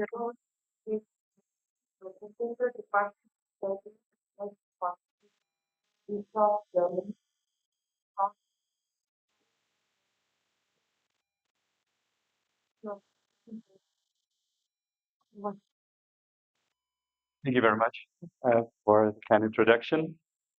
I think I don't need, I will do it here. Thank you so much. Can you see the pointer? Yeah. First of all, thank you also to the organizers for the invitation here. I think we had already some fantastic days of science. And I'm now changing gears, increasing in size, because I will talk a little bit about circulating tumor cells, but also touch a little about what we call large extracellular vesicles, TDEVs. I tried to point out why we think CTCs are circulating tumor cells are important biomarker and what are the current limitations. Circulating tumor cells are, when we talk about circulating tumor cells, we talk about epithelial cancer cells that enter the bloodstream either by active or passive mechanisms and can be detected there. And the reason why we're so interested in this is there's 40, 50 years of systematic research on these cells. But it has been formally shown that this population contains drivers of systemic progression, so the metastatic initiator cells. And also that has been shown on 10,000s of patients that they also confer prognostic information, especially when measured with the FDA-cleared cell search system. But I think the prime aspect is that we have, like in tissue, the complete inventory of all clinical relevant analytes. So we can also design here a multi-marker assay where we just isolate these cells. So they are, for us, kind of a versatile tissue surrogate for rational therapeutic decision making. This is all a little bit theory. The reality, as often in life, is a little bit more sober. Because when you look at the detection rates of CTCs, you will find that we don't find them in every cancer patient. And this would be, of course, necessary if you would like to make therapeutic decisions using them. In fact, you find, especially if you look for more than one CTC, so if you go to the level of 10, 50 CTCs, the majority of cancer patients, colorectal, breast, prostate cancer in the metastatic state, do not have these CTC. So what are the reasons for this low frequency problem, and how can we address them? Well, one point could be that we just don't use the correct marker proteins to enrich and to detect our CTCs. We rely on epithelial markers like EpCAM for enrichment, beta-carotene for detection. And there is some interesting new development coming actually from Denmark, from Ali Solanti's group. He has discovered that malarial protein called VAR2-SCA can detect the so-called oncofetal chondroitin sulfate. And this appears, according to this group, but there's also independent evidence that these are kind of ubiquitously expressed on cancer cells. And this could be a much better marker protein. But so far, this has not been integrated into our assays, and it would take some time. Much lower hanging fruit is to improve our image analysis, couple that with artificial intelligence. And we have done that. This is the work led by Frank Kaumans and Leon Verstappen. And we have now a much better way to segment these cells and then train algorithms to detect them automatically If you're interested, how you can analyze CTCs with the push of the button automatically in this publication, we have re-evaluated thousands of images from previous studies, and in fact, the AI is better than the observer. Another aspect coming out of improved image analysis is that we realized that in these images are not only cells, but also particles, cytokeratin positive particles without a nucleus, that caught our attention. Some of them, there have been also some formal experiments, are in vesicles, large extracellular vesicles that we can image with a microscope. Some of them might be part of apoptotic bodies or just fragments. However, it is important to protect them because they can serve and they can provide additional prognostic information. And then in non-metastatic cancer patients, where we have normally even lower frequency of CTCs, there is a possibility to go closer to the tumor and to get liquid biopsies from tumor draining veins, also to increase the sensitivity. There is some data that this could work. And I just to show you something that we have just published, where we looked in operable colorectal cancer in tumor draining veins with the FDA cleared cell search system and compared this to central venous blood. And here are some examples for cytokeratin positive CTCs with a nucleus, and here it's much smaller. We call them TDEVs, but you can also call them cytokeratin positive particles without a nucleus. And you can enumerate those also automatically with software. And here we see that in the tumor draining vein, we find more frequently CTCs. We do not find more of these TDEVs, but here you see, if you look at the numbers and compare that, that we have, of course, much more abundant of these.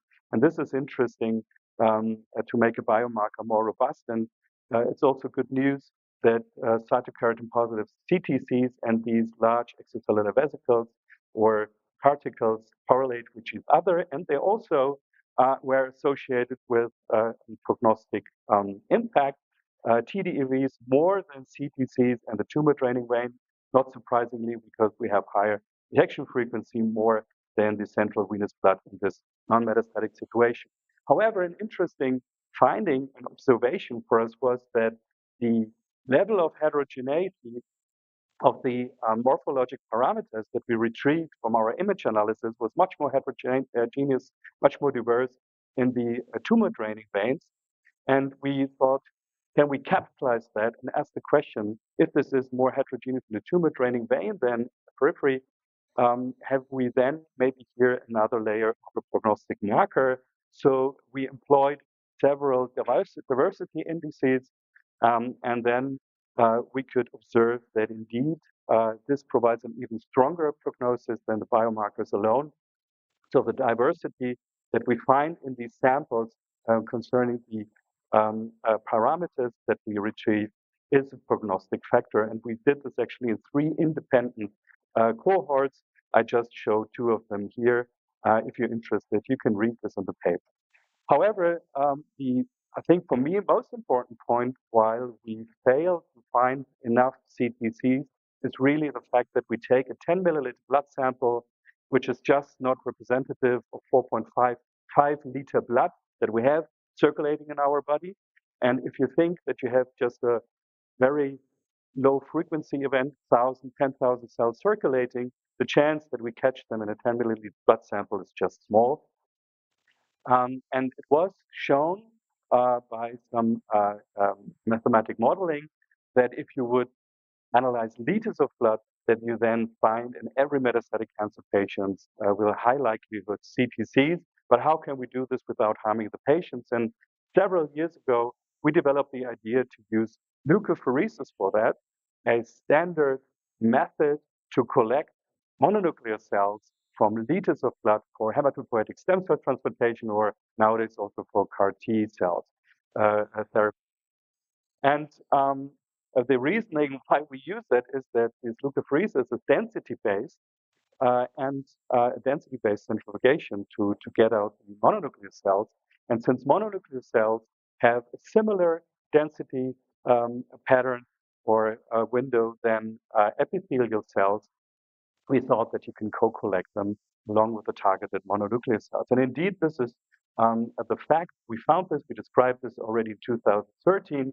And then we had two EU programs together with partners that could be validated. Now also other groups have done this. So I think we can believe that with leukapheresis, we can increase the number of CTCs, and we can now analyze liters of blood.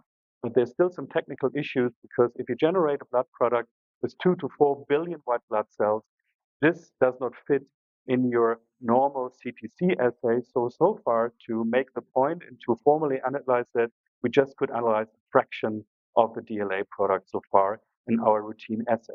Nevertheless, several groups, including ours, try to, in other ways, get rid of the white blood cells, try to harvest the increased numbers of CTCs, and we show that you can then do interesting functional assays, even CTC cultivation, even implant them in a mouse and showing tumor formation there from those. But I think we can, in any case, show that you can really improve your profiling.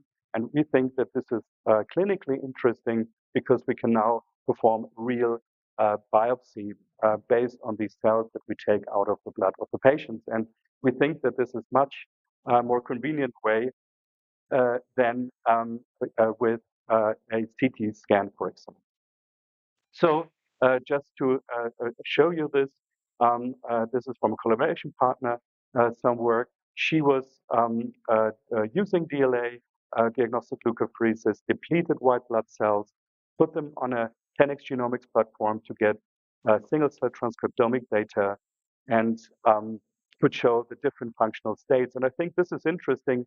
For example, if you think of a phase 1 clinical trial where you have a new therapeutic and do this before and after the treatment to get real functional insights, I think you can learn quite a lot about this. I will skip this. This is already published, but in pancreatic cancer, we have observed that you can also increase the number of patients that you identify that are at risk of metastatic relapse with high sensitivity with a relatively good specificity. And we're now working on analyzing the entire DLA product. We have now prototypes to do this. Also, other groups have done this. It's a very interesting work. If you're interested, from the group from Microrna from Harvard, recently published in Nature Communications, showing the potential of that approach. And we think that we are closer to the clinic. So in summary, CTCs are a potential tissue surrogate for therapeutic decision making. It's difficult to get to them. We can improve these 10 milliliter blood samples using advanced image analysis, adding these CK positive particles and adding this layer of diversity to get prognostic information. But I think real game changing is for this liquid CTC-based liquid biopsy to use high volume analysis. And we have now new technologies coming up to enable this. So with this, I hope I gave you some insight into these developments. Thank you for your attention.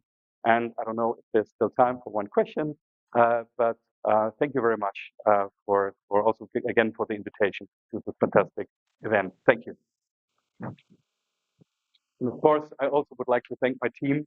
Without them, it's not possible, and all the collaboration partners. Thank you.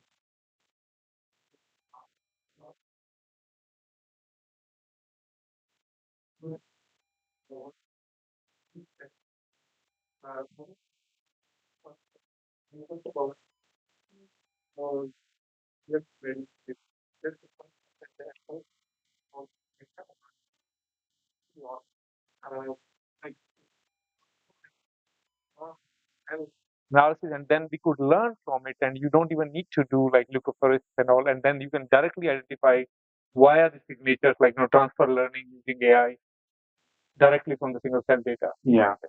First question. So we do now with these improved tools raw image analysis because, for example, cell search was developed and FDA approved in the early 2000s, and still the algorithms to detect cells and pre-select cells are from that era. So if we now take modern segmentation algorithms, right, we can much better identify the cell boundaries, and even with this, we actually find more CTC, right, that were undetected before. And then we couple this with a machine learning algorithm that are trained on huge data sets, curated by human observers that are experts, several, and with these trained systems, we can then reanalyze data sets. Concerning the single cell, and we briefly already talked about this, for me it's pretty fascinating that Roche has this new, I think, breakthrough technology and next generation sequencing, making it faster and cheaper, because we now can, for like €70, amplify and sequence a whole cell and get then copy number profiling. This is what we do, the 96-well kind of forming. And I think it's fascinating, and we need this clonal information right now to understand better what is going on. But I think the clinical application will be bulk. Right. Great, thanks. Yeah, for taking all your time for the questions. So yeah, I would like to invite Dr. Sachin Shukla for felicitating. To Nicholas.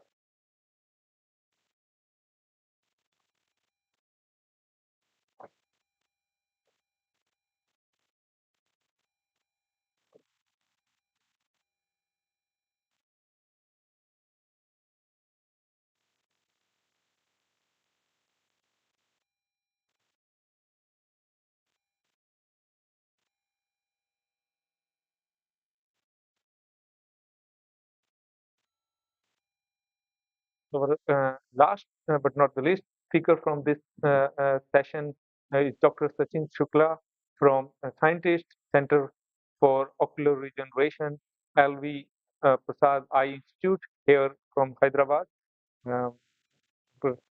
Class floor is all yours.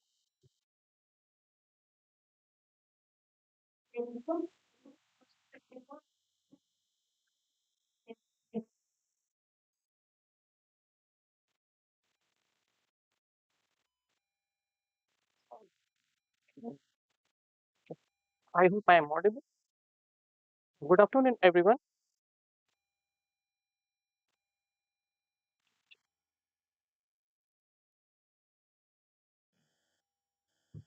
Good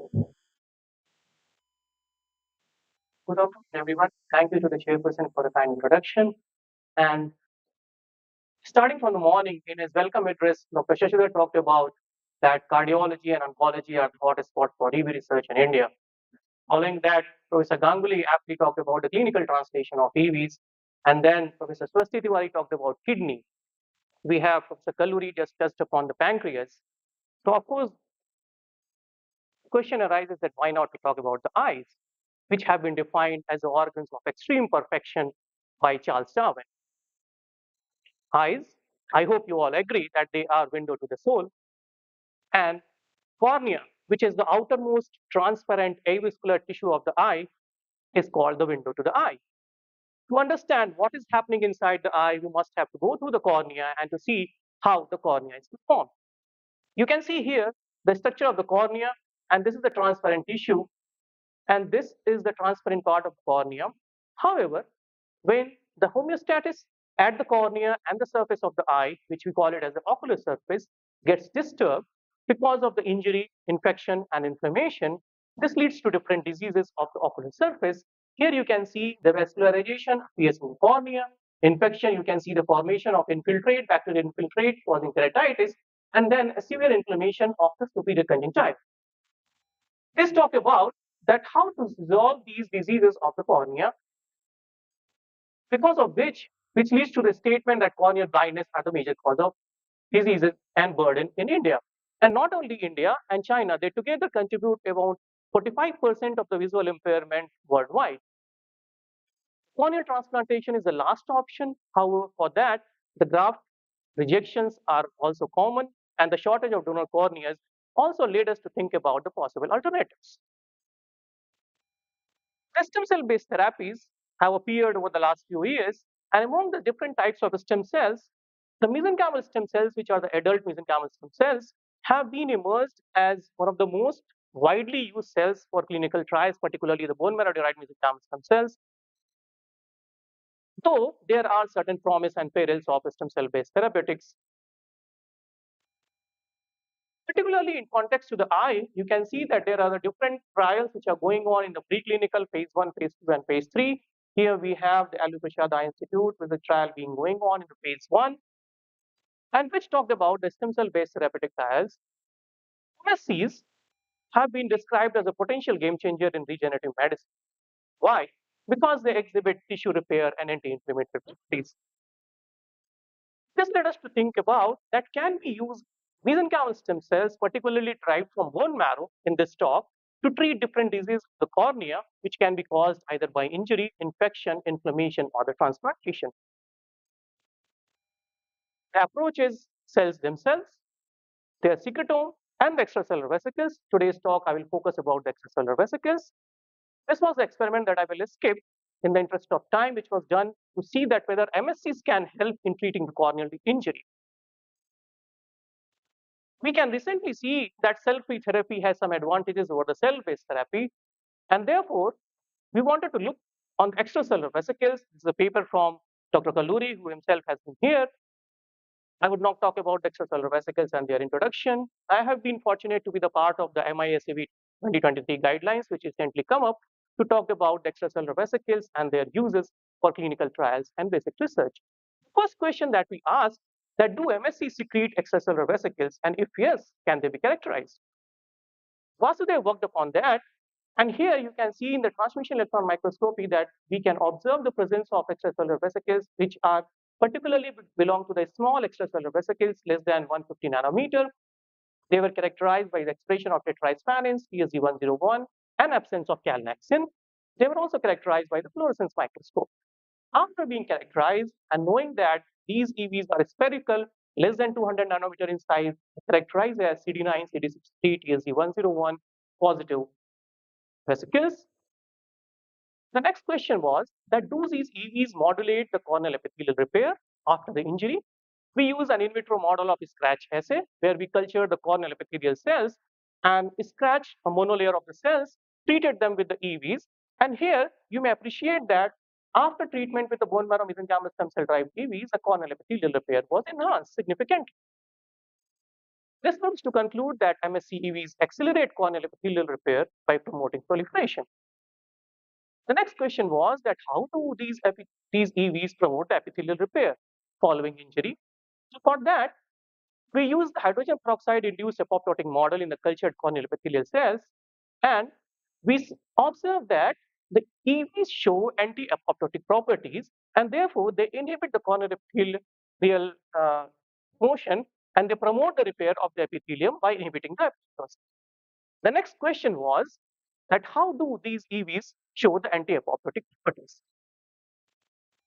We further went to check that what are the pathways and the candidate proteins and the markers which are present in apoptosis, and we found out to the caspase-3, we used the caspase-3 cleaved caspase-3 antibody to detect the treated cells and the expression of cleaved caspase-3. These are the untreated cells, these are the hydrogen peroxide treated cells which are under apoptosis.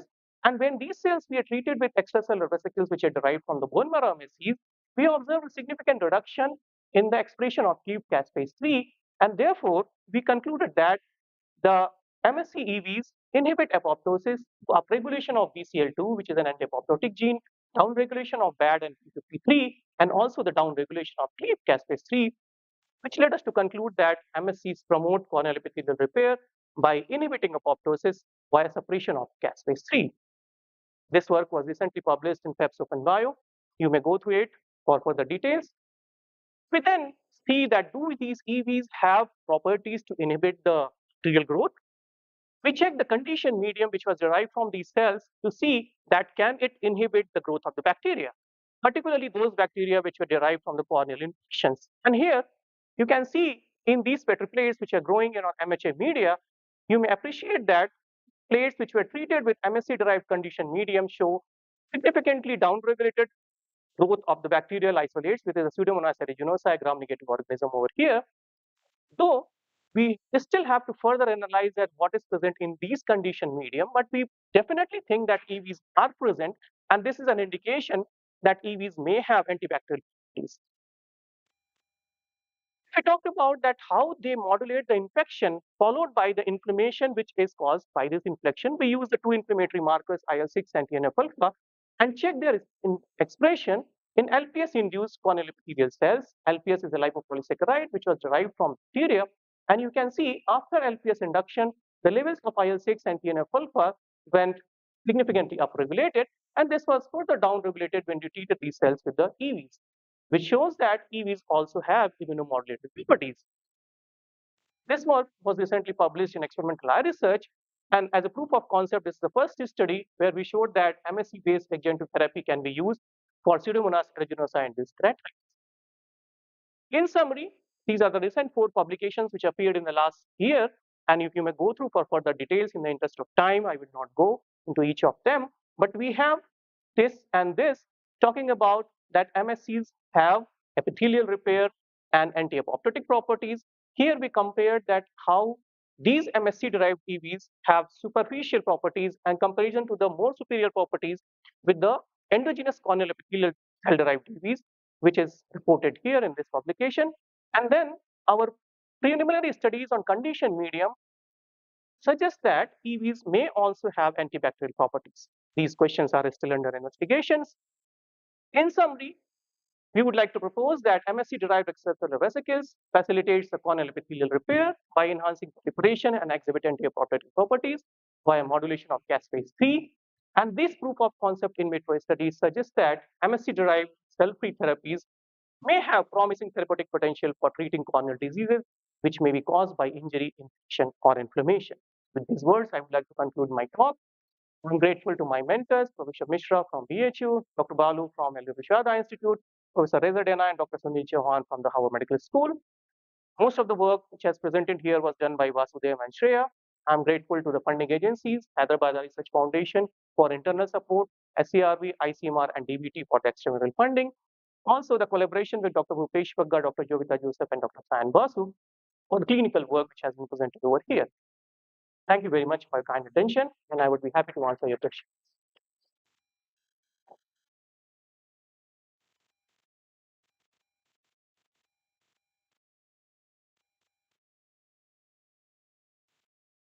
Thank you very much.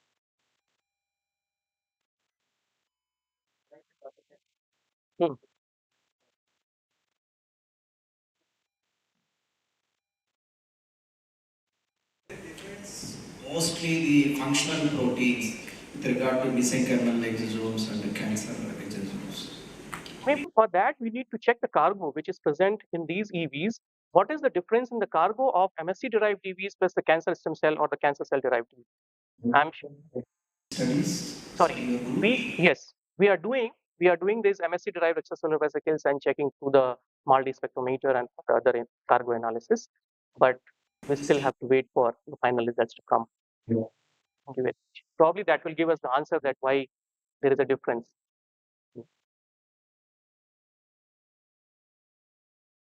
Yes, please.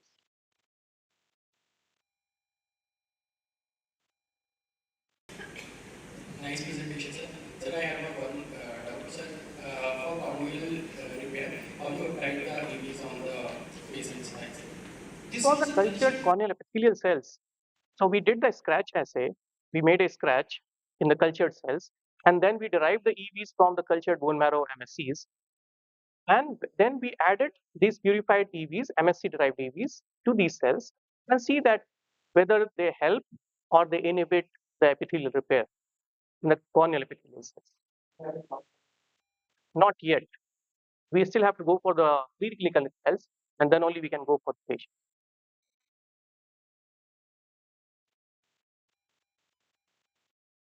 Sure. Possible that we could do EV analysis from tear fluid also. I know it's too little. Thank you very much for that question. That work is already being done by my other colleagues in the institution, and I hope you might hear this talk. Swati Kalki is going to talk about retinoblastoma.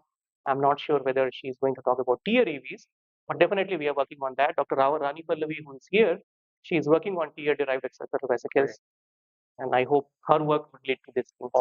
Thanks a lot. Yeah, I would request Dr. Nidhi Kaur could facilitate Dr. Shukla. Thank you.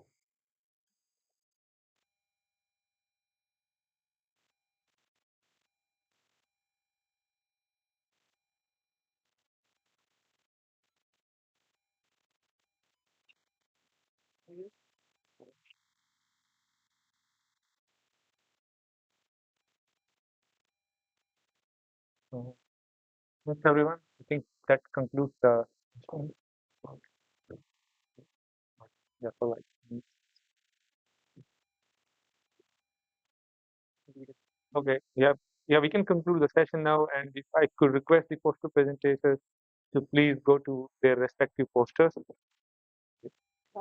Yeah, and yeah, right. Thanks a lot. Yeah, that's pretty.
Hello, hello, hello.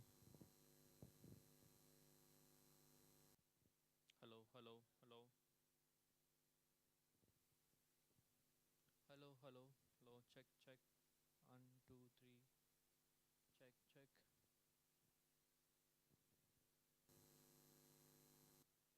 Hello, hello, hello. Check, check, check. आ रहा है. Hello, hello, hello. Check, check, check. Hello, hello, hello. Check, check.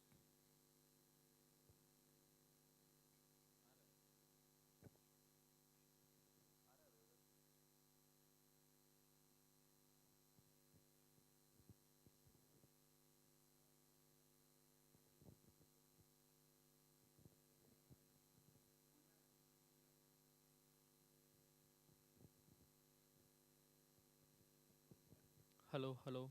Check, check. Checking 1, 2, 3. Yes, VESICON 2025. Lunch break.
So without further delay, shall we continue next session, which is cancer biomarkers and beyond. Now, I welcome our chair, Dr. Charlotte Lawson, Associate Professor, Dean, School of Pharmacy and Biomedical Sciences, University of Central Australia, UK. Welcome, ma'am. And co-chair, Dr. Saida Marikar. She's a principal scientist at KIMS Hospitals Research Foundation, KIMS Hospitals. She'll be joining very shortly. Yeah.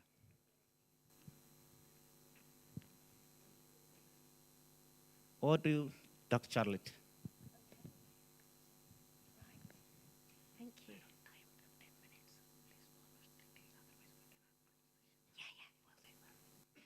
Okay, I've just been told that we're going to keep very strictly to time. So, without further ado, please can we welcome, and I've now lost the plot.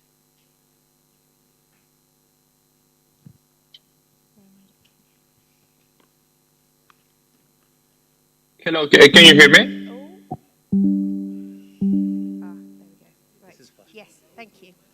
Okay, so it's my absolute pleasure to welcome Dr. Carlos Salomon Callo, who's going to speak about extracellular vesicles as next generation biomarkers, translating discovery into clinical applications in ovarian cancer. Welcome.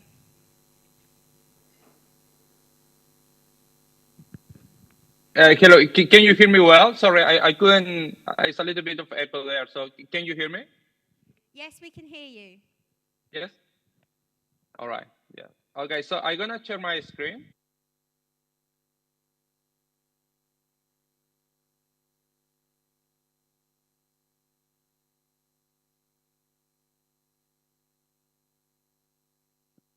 All right, can you see the full screen, right?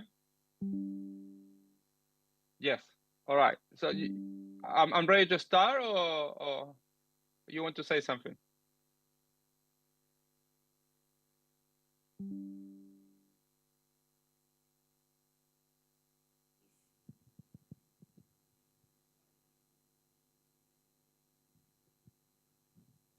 Okay, all right.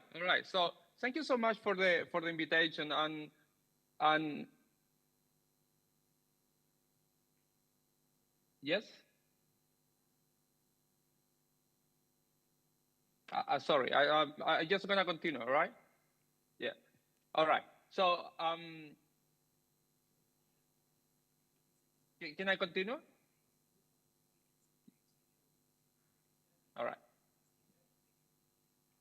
Perfect. Thank you. Yeah. Hey, thank you so much for the invitation, and apologize again for I couldn't make the trip. Last minute cancellation due to the cyclone Alfred here in Brisbane. So I really apologize for that. I was really looking forward for my first visit to India. Actually, I haven't been there, but I'm pretty sure there's going to be other opportunities, hopefully this year or next year, to visit India.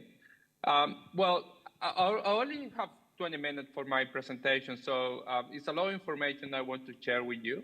And the main idea was just to tell you a little bit of our program in extracellular vesicles using EVs as a biomarker for ovarian cancer. Right. So this is a little bit of summary. So what we have been doing in my lab for the last 12 years is trying to understand what is the role of EVs in oncogenic transformation in ovarian cancer. And you can see, obviously, this is an EV conference. So EVs, actually, this figure is a good representation of the different aspects in which we focus extracellular vesicle research. So they're very attractive as a potential biomarker, especially for early detection of different cancer. In our case, we focus in ovarian cancer. Also because they are natural carrier of information, they're very attractive for therapeutics, especially identify therapeutic targets or use EVs as the carrier of therapeutic agents as well. And you can actually monitor in the response of treatment in a real time if you are able to isolate a specific population of extracellular vesicles, right? So I'm based in Brisbane. Here on your left, you can see the UQ Center for Clinical Research, in which I'm part of the new center Center for Extracellular Vesicle Nanomedicine. And we are a very special type of laboratory because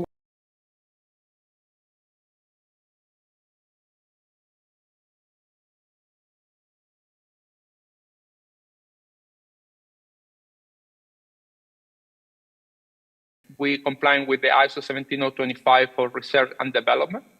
And we have an external entity who actually certified that we have the capabilities and expertise to perform the different procedures as part of the scope of our accreditation. And obviously, our accreditation involves extracellular vesicle research, including isolation, characterization, proteomic analysis, and RNA sequencing from this extracellular vesicle, right?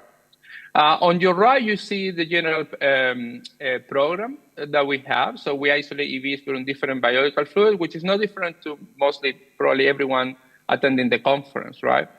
We isolate EVs from different fluids, including obviously plasma, serum, urine, ascites in case of ovarian cancer. And we're able to characterize the different population of EVs in your preparation. We have a very strong biomarker program focused in the content of the extracellular vesicle, and we do that by quantitative proteomic analysis and a small RNA sequencing. And in the last few years, also, we have been very interested in therapeutics, using EVs as a carrier of therapeutic agents as well. So my probably first message is about, you have to define, probably everyone working in extracellular vesicle with one word, is about communication, right? It's very similar like when you send letters, right? So keep in mind that the EVs is the envelope, and whatever you have inside is essentially the letter and the content that is able to deliver to someone else, right? Like a letter, or deliver to the target cells to modify the biological function of target cells, right? So I think we all agree that extracellular vesicles are very important in cell-to-cell communication and actually very important in cell biology in general, right? But the clinical application is still a little bit limited because it's a field that is still in progress. And there are several clinical trials and people focus in translation that actually they are completing the studies. But it's still something that is not there yet, right? So I'm going to try to start the story with this, which is probably you heard about him, which is Ernst Sterling, who actually coined the term hormone, right? Which have a very similarities compared to the extracellular vesicle, right? So as extracellular vesicle, hormone is a generic term that was initially described to describe chemical substance that control body functions, right? The first hormone that was described was the adrenaline, right? And that actually was described in a very kind of robust isolation of from suprarenal glands, right? So it was no actually any kind of fancy method to isolate the first hormone, right? So we need to be also flexible how we interpret our data, right? So identifying the nature of the signaling modalities are super important for cell-to-cell communication. And I forgot to mention something here, that the full clinical benefit of the adrenaline was for managing surgical bleeding was not realized until the adrenaline was isolated, fully characterized and synthesized, right? So similar to hormone, extracellular vesicle is a generic term, right? So define what are the active components in your extracellular vesicle preparation are super important for clinical translation, right? So I'm going to go very fast on this one, which is, we know that EVs are released from all living cells, right? They are very diverse in terms of the size, which can lead also different functions as well, which is very important. They are secreting mostly from two main mechanisms of secretion, one from the endocytic compartment, another from the plasma membrane, right? But there are several common proteins involved in regulating both processes as well, right? That's the reason that it's very hard to separate different subpopulations of EVs, right? They carry information, and that information seems to be important and mirror the metabolic state, the cells that secrete this particular type of extracellular vesicle. In terms of the translational potential of this extracellular vesicle, we focus on only four ideas. One is obviously biomarkers, target for intervention, therapeutic agents, and also delivery, right? So now for the context of this presentation, I'm going to focus mostly in biomarkers. And there are several advantages to use extracellular vesicle as a biomarker compared to soluble biomarker, right? Because it's something that we need to consider. So what is the advantage to use EVs compared to maybe other biomarkers, right? So they contain information about the cell of origin, which is super important, right? Also, the content of the EVs are very stable and they are protected, right? And more importantly, this stability can give you better information about sensitivity and specificity in your biomarker discovery project, which probably are the key main concepts that we need to keep in mind when we develop biomarker analysis, right? Sensitivity means, are we able to identify the true positive in your population? And specificity is about the true negative. So this is the main concept about if a biomarker actually is a good biomarker or not, right? Obviously, a different type of extracellular vesicle. If you are interested in learn more, I suggest this review as well, in which it's quite important to define what are the EVs that potentially are driving your effect, right? But also keep in mind, there are not only EVs in your preparation, especially when you isolate EVs from plasma and serum, right, in your blood. So you have different extracellular vesicle particles that potentially can be a good biomarker as well. And this is important to consider when you actually choose which isolation method you're going to be choosing, right? I don't think there's a bad or good isolation method. It's all depend what is the question that you're trying to answer. So here is a very nice table that which is part of the review that I mentioned as well, in which you can see, depending on what is the question that you're trying to answer, which is the method that potentially will fit better your hypothesis, right? In terms of the biomarker, at the end of the day, you are looking for established a biomarker in clinical practice. You need to choose a method that is compatible with a regular pathology lab, right? In that context, immunomagnetic bead capture have been very popular in the last few years for that particular concept. And at the end, it's all about the ratio, about recovery and specificity. Obviously, you want to be more specific, you're gonna get less EVs. You're looking for more abundance of EVs, probably you're gonna be lacking of specificity in terms of the different population of EVs that you are recovering. So we applied that program to ovarian cancer, and we're very interested because there is a specific clinical gap in ovarian cancer, and that is about the early detection. So you can see here in this particular graph, so first of all, you can see that actually in the last 40 years, the survival rate for women with ovarian cancer have not changed much compared to other type of cancer. So it's a specific need there. The other thing is you can see that when the disease is identified in early stages, the 5-year survival rate is around 90%, especially in stage 1, localized cancer in 1 or 2 ovaries. But when the disease is identified in late stages of ovarian cancer, you can see this 90% even the case below 30%, especially in stage 4 ovarian cancer. So if we're able to identify women at early stages, we're going to be able actually to have a treatment, a surgery that actually will work, right? Which is very important. So what has been our approach on this is trying to understand cell-to-cell communication in this oncogenic transformation in ovarian cancer. And this is quite important for ovarian cancer because one of the difference compared to other cancer is the cancer starts in the surface of the ovaries. So it's very easy actually when this grows, it starts to metastasize and invade all organs in your peritoneal cavity because it's just in the surface of the ovaries, right? And we have a lot of information which I'm not going to go through about potential role of these EVs in oncogenic transformation, interacting with other cells in the tumor microenvironment, regulating cell migration, regulating immune response as well, and in the context of ovarian cancer. And we have been developing a test, which is one addressing the biggest challenge for ovarian cancer, which is about the early detection. Also, we have identified different challenges to actually develop such a test, and specifically for ovarian cancer.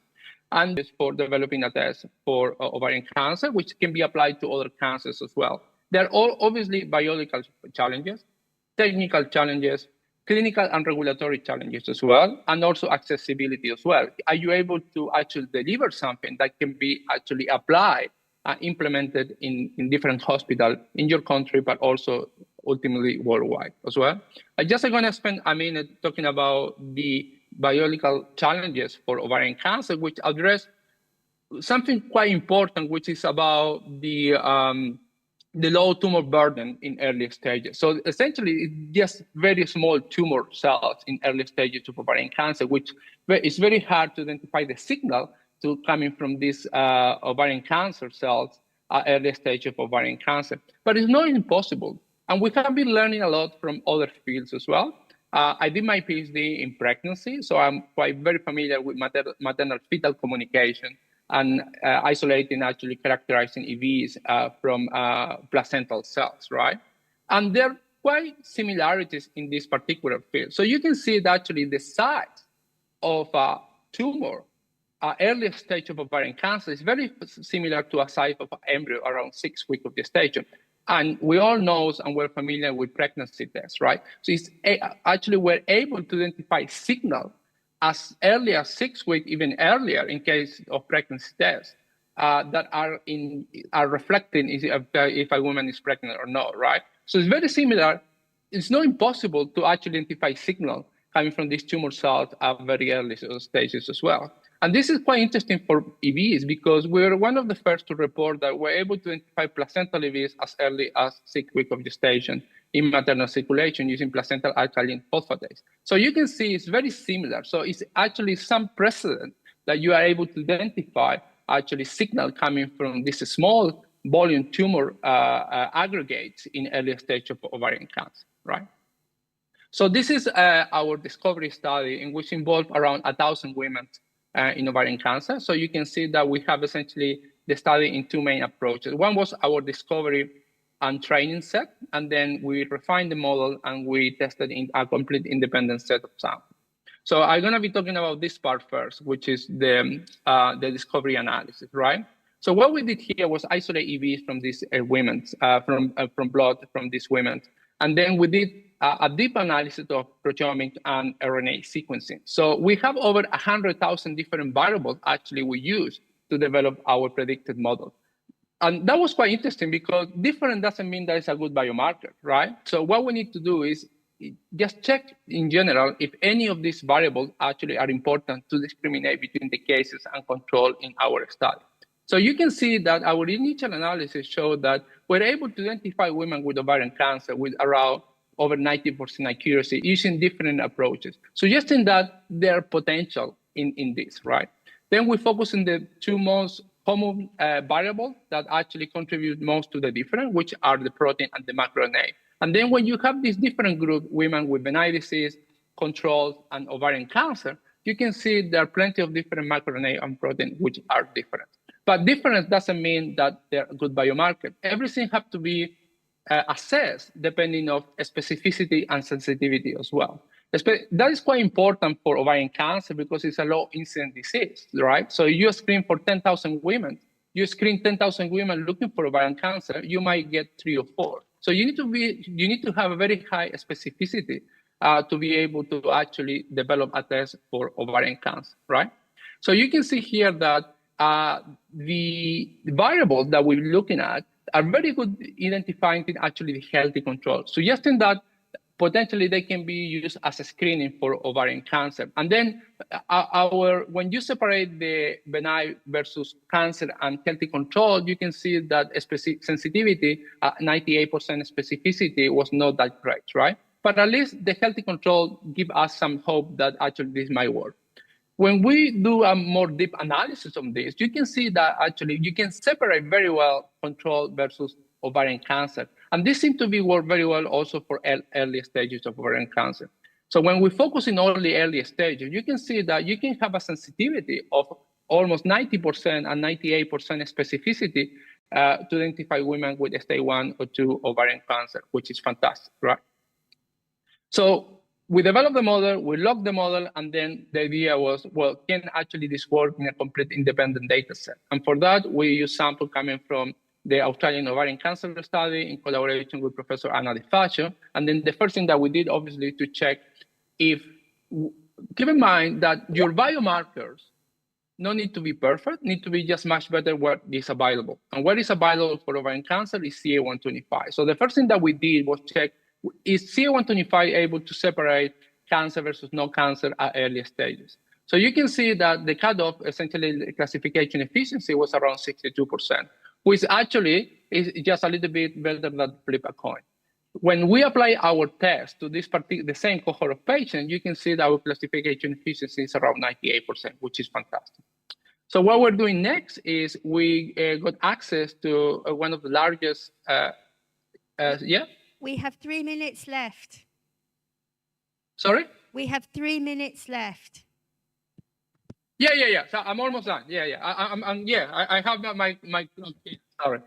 So what we're doing next is we are doing a secondary analysis of the UK TikTok trial to identify if actual signature can identify the women with ovarian cancer in this particular cohort, right? The last few minutes, just I want to spend some time just asking and give this message about what is your goal. And our goal is hopefully to deliver a test to the community. And for that, it's super important. You have to establish this collaboration with the industry sector, right? Because it's a lot of risk to take this and be hopefully able to translate this in clinical practice. And for that, what you need to have a workflow that is compatible with pathology labs, right? So and for that, we team up with this company, Innovic, which is based in Melbourne, and they have a system to automatically isolate EVs that is compatible with pathology workflow, right? And we have been validating this signature, and you can see that we have good data in terms of sensitivity and specificity to identify women with ovarian cancer, right? What are we doing next? We just secure funding for a biomarker trial that is going to be run in Australia to trying to get data about implementation of this particular test. I'm gonna just jump this and say thank you so much for your for listening, and apologize again I can't be there in person. Big thanks to my team and all the people doing the work in the lab, our collaborator. This is a multidisciplinary approach to address a specific question for ovarian cancer, and I'm gonna find out with this. I'm part of the board of ICEF as member at large, and I'm leading this initiative with other 3 colleagues for this working group between ICEF and the European Liquid Biopsy Society. We're going to have our first session in ICEF in Vienna. So if you are interested in biomarkers, you are interested in liquid biopsy, please send me an email. More than happy to keep you in the loop. Thank you so much. That was 20 minutes. Actually, I didn't spend any minute after that. So thank you so much. I'm more than happy to answer any questions if I can. Thank you very much.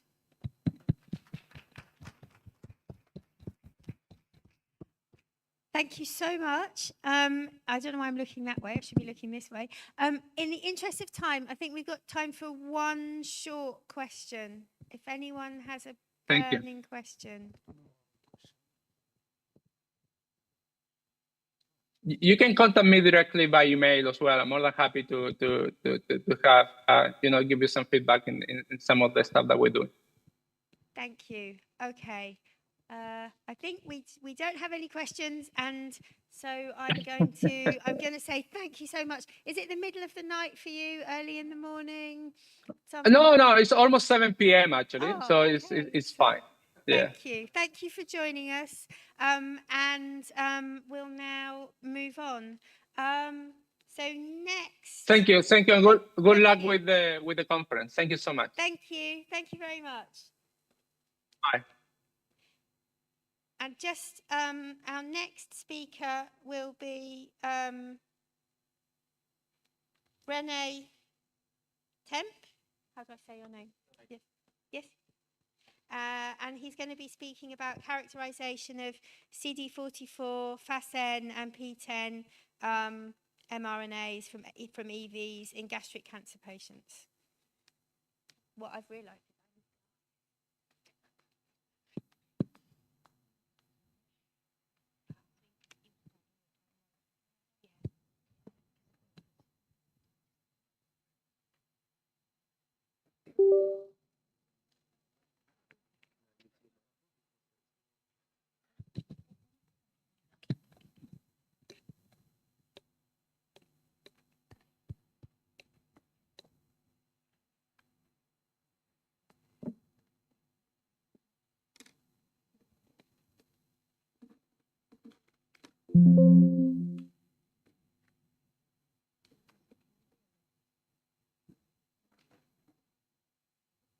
Just press OK.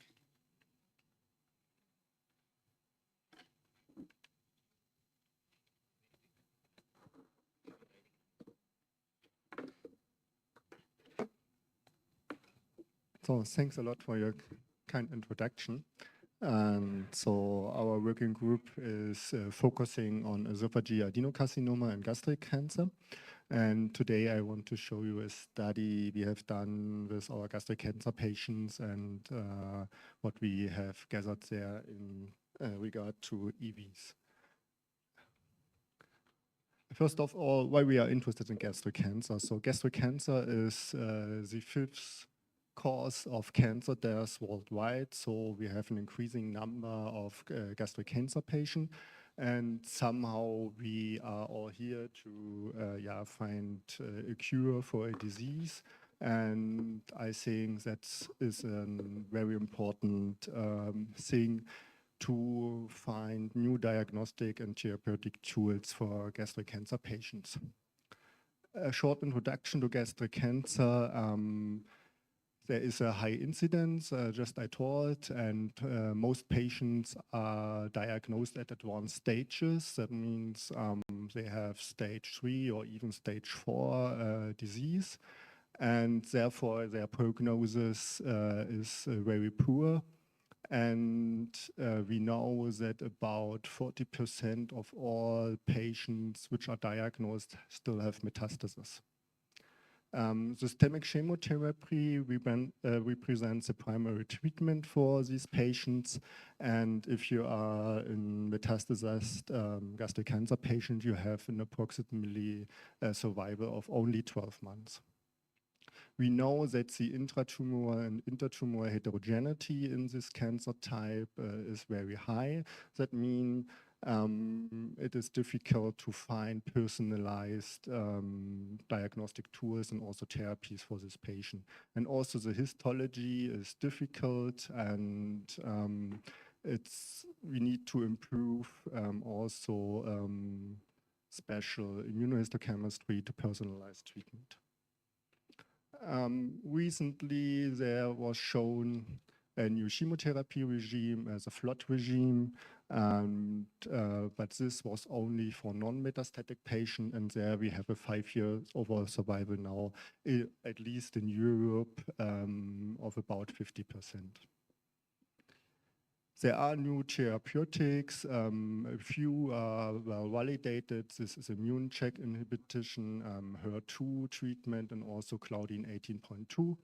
There are some where we have good evidence, which are still in clinical trials. This is MSI high, so you also can give immune checkpoint inhibitors, tumor mutational burden, EBV status, and there are a few promising new aspects which can be treated, but this is only for a minority of these patients. What is difficult? The difficulty in gastric cancer, as you can see here, is immunohistochemistry for HER2. We know that about 20% of gastric cancer patients are HER2 positive, and the brown precipitation here from the immunohistochemistry represents the HER2 status in these 2 patients. And you can imagine if the endoscopist is doing a biopsy here, you are HER2 positive, you can get a trastuzumab treatment. But if the endoscopist is doing a biopsy here or a biopsy here, then you are a patient which are suddenly HER2 positive, but your biopsy is negative and you will not get trastuzumab. Therefore, it is evident that cutting-edge diagnostic techniques and drugs are of fundamental importance for the better characterization of molecular profiles and the identification of potential novel therapeutic targets for gastric cancer patients. When the TCGA classification of gastric cancer came out, we had a look to that, and we identified 3 mRNAs which are affected in the different classified gastric cancers. And this is an MD student from our lab who has done all the work. This is Philip. And the workflow we had, so we isolated exosomes from the plasma of patients. And we did that with a precipitation method. Then we isolated the RNA by trisol and column-based RNA purification. We did cDNA analysis, and finally we did qPCR. We used two reference genes, beta-actin and GAPDH.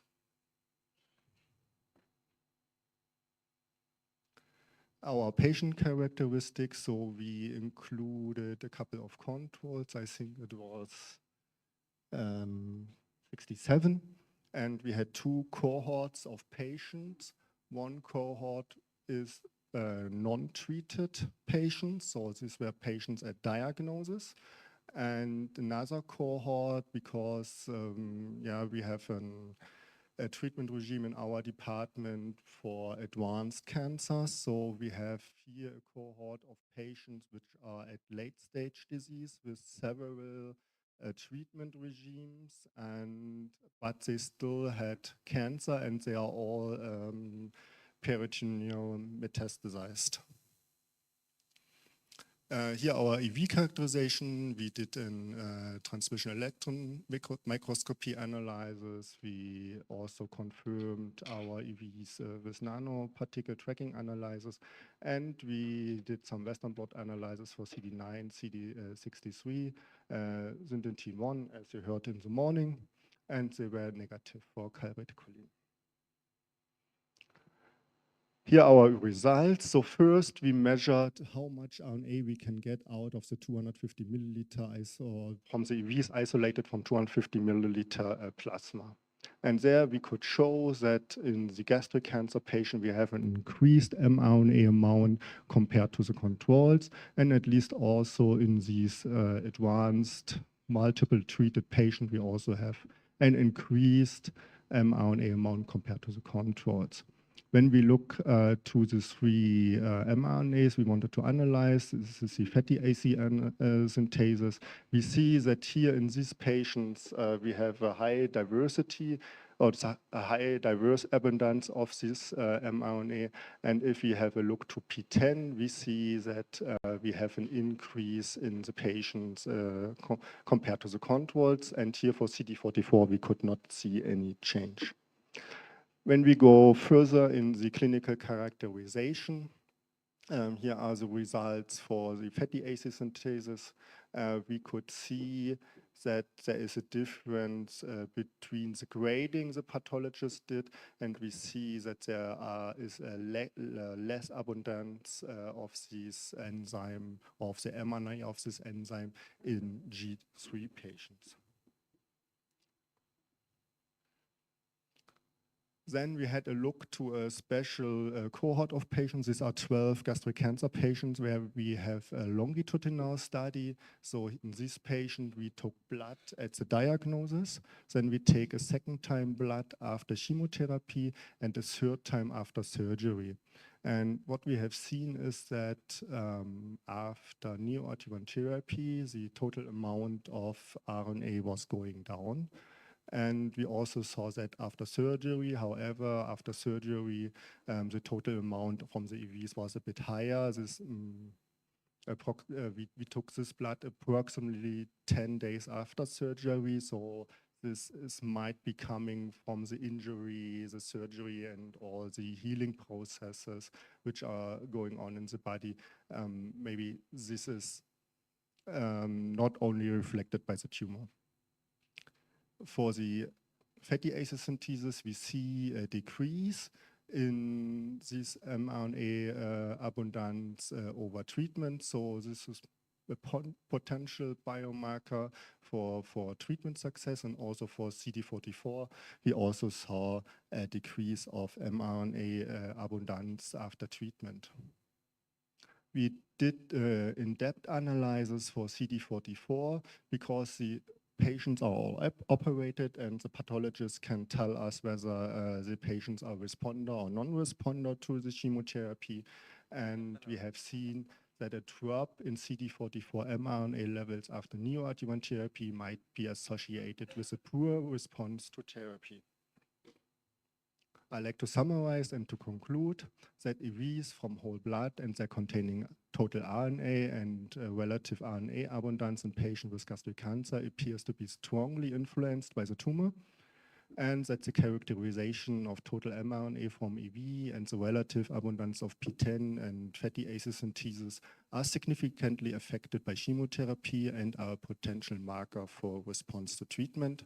But last but not least, further samples and further mRNA analysis, including RNA-seq, should be investigated to establish further or future diagnostic panels. And with that, I'd like to say thank you to our funders and to my team. And I'd like to say thank you for your attention.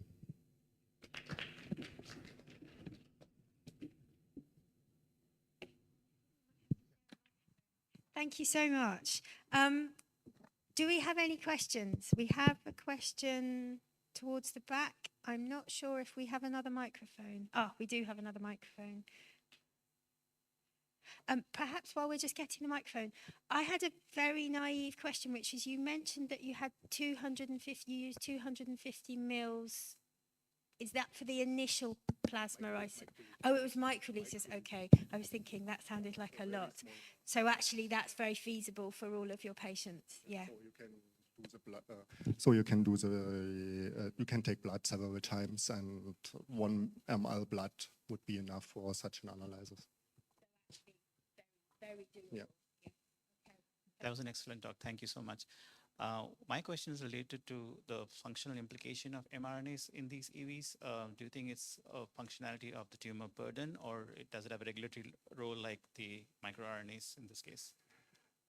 To be honest, we did not analyze functional aspects of the EVs, but it is known that tumor EVs have functions in guiding tumor cells to metastatic niches. However, we did not do any analysis in regard to this aspect. So the mRNA, you think, I mean, could lead to expression of protein? That's unlikely, right? I mean, if it goes and fuses to a particular cell, I mean, it's unlikely that it would lead to a protein expression in those cases. Or it's, based on the data, it looks like it's more of a tumor burden readout, right? Yeah, so as you know, in pancreas, you have a marker for the tumor EVs. In gastric cancer, we do not have. So at the end, it's a mixture of all EVs we have in that patient. Thank you.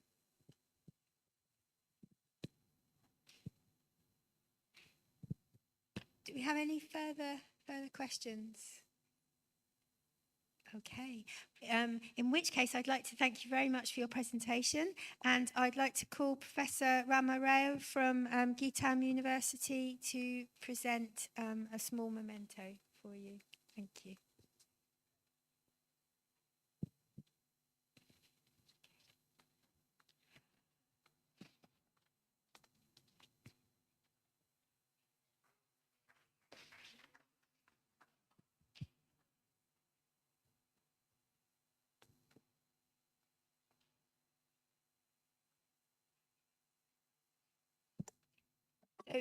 So, our next presentation will also be online and will be from Dr. Swali Kalki, who comes from Hyderabad, and will be talking about small extracellular vesicles in retinoblastoma.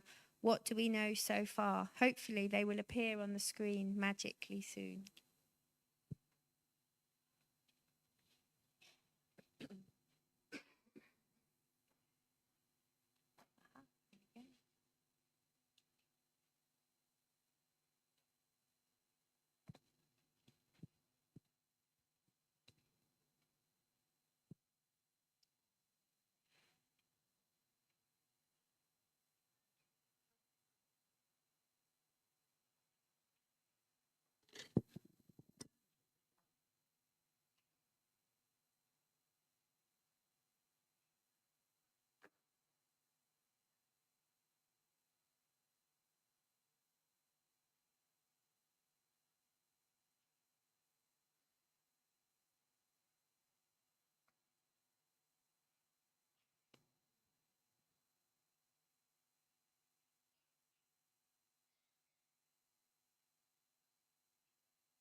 Hi, should I share my?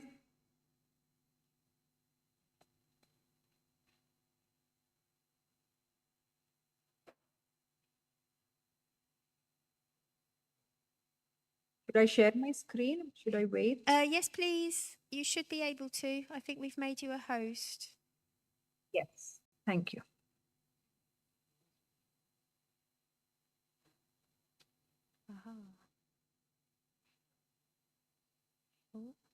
Okay. I hope you're able my screen. Can you? I'm not sure if you can see us now, but welcome, and please start whenever you're ready. I will make some sort of small noise when we're getting close to time, if that's okay. Sure. But thank you so much for your presentation. Whenever you're ready.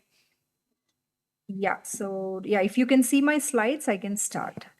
We can see your slides. Okay. Okay. Thank you very much, first of all, for this opportunity to present in this conference. First of all, apologies that I'm not there physically because I'm in the operating theater today. I'll be talking about the small extracellular vesicles in retinoblastoma. What do we know so far? So I'm Swati Kaliki from LB Prasad Eye Institute. Now, what is retinoblastoma? Retinoblastoma, it's the most common intraocular malignant tumor that we see in children, and 95% of the cases are diagnosed before the age of 5 years. And this is how a classic advanced retinoblastoma looks like when we peep into the eye. Majorly, the diagnosis of retinoblastoma, the clinical diagnosis and the prognosis is based on the clinical examination. That's mainly because, unlike other malignancies, tissue biopsy is absolutely contraindicated in retinoblastoma. And when we see in the clinics, there are three major clinical scenarios that we see. One, where the tumor is slightly in early stage. In this, we go ahead and give chemotherapy and it responds well. And some which are in very advanced stage and we have to go ahead and remove the eye. Here in this scenario, we are certain of the diagnosis and we also know exactly what treatment to offer to the patient.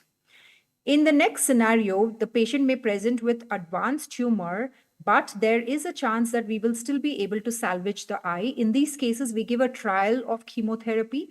And in some cases, the tumor responds very well and we are able to salvage the globe. While in other cases, the tumor does not respond well and we have to go ahead and remove the eye. So in this scenario, we are certain of the diagnosis, but we are not certain about the prognosis or response to treatment. Then comes a third scenario where we are not even certain of the diagnosis. Like this has been referred to me as to rule out whether it is retinoblastoma or Coats disease. We are not sure. And B-scan also, or the imaging that has been done also is not very conclusive.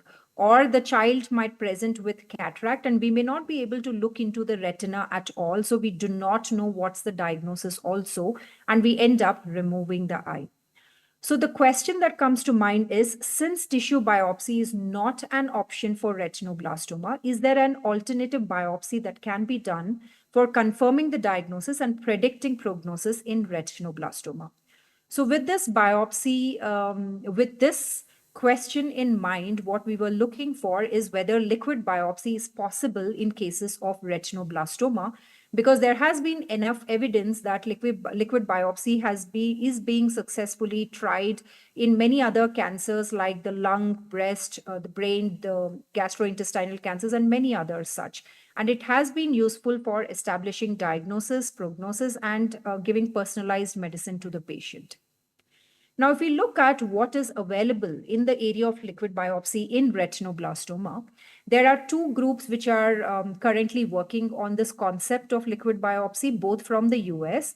In 2017, a group in Los Angeles, they started looking at the cell-free DNA from the aqueous humor that is obtained from the eyes with retinoblastoma. And in 2020, the New York group started looking at the circulating tumor DNA in plasma. And they have established that it helps in diagnosis of RB, the prognosis of retinoblastoma, and helps in monitoring the treatment response as well. Now, since these two techniques are already being done, and we were interested in the topic of liquid biopsy in retinoblastoma, we started looking it in a different direction. started looking at the serum cell-free small extracellular vesicles or the exosomes, if that can be a source of liquid biopsy in retinoblastoma. Because these small extracellular vesicles, they may act as messengers, because they every cell in the body, there are exosomes that are released from it, and even the tumor cells possibly might be carrying the molecular information related to the tumor. So when we looked at the literature on exosomes and retinoblastoma, there had been some studies that had been done, but most of these studies were limited. Almost all the published studies so far were limited to the RB cell line, that is a Y79 cell line, and the primary cell cultures which were established from enucleated eyes of retinoblastoma. So we set out with this study whether we can identify the serum small extracellular vesicles and see if it acts as a diagnostic biomarker in retinoblastoma. So we, for isolation and characterization of small EVs, we started taking the samples, the blood samples from the retinoblastoma patients and normal age-matched controls, and isolated the small extracellular vesicles, characterized them, looked at the physical properties with NTA and transmission electron microscopy and molecular profiling for proteins, long RNA and small RNA. Would it be possible? Now, this is the clinical characteristics of the patients, where samples were taken from 5 controls, age-matched controls, and 9 retinoblastoma patients, and characterization of serum EVs was done. The for ABC they represent the transmission. Sorry to interrupt. We can't see your full screen. Are you able to make it so that we can see the full screen? We've got the presenter's view, and we'd love to see your beautiful data. Oh, I'm so sorry. I wasn't aware of that. Can you see it now? Perfect. Thank you so much. Thank you. Okay. Sorry that it wasn't in full screen. Okay, so ABC, it shows the transmission electron microscopy images, which shows the round small membrane-bound vesicles. D, it shows the representation of the size, where more than 95% of these vesicles were in the size range of 30 to 150 nanometers. E, it shows the zeta potential, where it ranged between -20 to 40. And F, G, and H, it shows a comparison of the concentration, the diameter, and the zeta potential, comparing between the small extracellular vesicles of the normal controls and the samples from the retinoblastoma patients. And I, of course, it shows the immunoblotting of the exosome-specific proteins, and it can be seen that they were positive for the exosome-specific markers like CD9, CD81, and TSG101. After we established that the exosomes could be isolated from the serum, then we also wanted to see if the exosomes can be, or the small extracellular vesicles, they can be identified in the tumor tissue. So these are the slides which are prepared from the retinoblastoma eyes with retinoblastoma, which have been enucleated. And the typical rosettes can be seen in at least the second image that is there. And there was mild, moderate, or good patches of this IHC CD9, that is exosome-specific protein, that could be identified in these tumor cells as well. Now, RNA analysis of the serum EVs. So here, the whole transcriptome analysis of the long RNA was done, and small RNA seq for the small RNA, and it can be seen that a varied the profile can be seen in both controls and the samples that were obtained from the retinoblastoma patients. In the long RNA, the predominant one was the protein coding, and in the small RNA, the predominant one was the miRNA in both the controls and the retinoblastoma patients as well. And this is the volcano plot of the differentially expressed mRNA, miRNA, and LNC RNA. And it can be seen that the target genes for the differentially expressed miRNA and LNC RNA were significantly enriched in biological processes that were related to angiogenesis, the mitotic cell cycle regulation, chromatin organization, and cancer-related pathways like the TGF-beta signaling and P53 signaling. And this whole work, it has been published already in Cancer's Journal. And whatever I have presented till now, this is there. All the information is there in this paper. And I thank all the co-authors who contributed to this study. And I'll end in the next 5 minutes, if I have time, with this. The study 2 that we have done is whether these serum small extracellular vesicles can be used as a prognostic biomarker for eye salvage in retinoblastoma. So for this, we started collecting the blood samples from normal patients. Then those patients who responded very well to chemotherapy, like here is an example where the patient presented with retinoblastoma and chemotherapy was given and it responded very well. And also those patients who did not respond well to chemotherapy, that is the chemo-resistant cases. Now, we collected serum from all these 3 sets of patients, and here is the patient data. We had taken 1 set for each and the exact or near exact age-matched control for each of these the patients who responded well to treatment and the chemo-resistant cases. And transcriptome profiles of the serum exosomes was done, and there was a differential gene expression profiles that was noted in retinoblastoma compared to the respective controls. And the transcriptome profiles were different in children versus that of adults. Now, these are the volcano plots which show the comparison between chemo-resistant RB versus the healthy controls and the chemo-responsive RB versus the healthy controls. And it can be seen that the number of genes dysregulated or aberrantly expressed were much more in the chemo-resistant RB versus the healthy controls when compared to that of the chemo-responsive RB versus the healthy controls. And here it can be seen that there were specific genes that were expressed or aberrantly expressed specifically for the chemo-resistant RB, and these were the ones which were involved with the tumor invasion, angiogenesis, and proliferation pathways. So this, again, whatever I have presented in the second part also has been published in IEVS journal. And more information can be got from this data.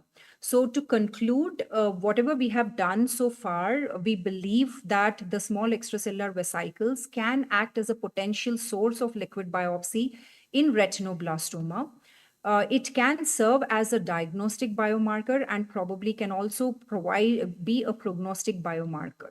So this is the entire team which helped with the research with whatever I have presented now. And I also thank the funding agencies like the SERB and ICMR and the University of Hyderabad, IOE as well. And this is the clinical team which has supported me throughout this work. Thank you very much.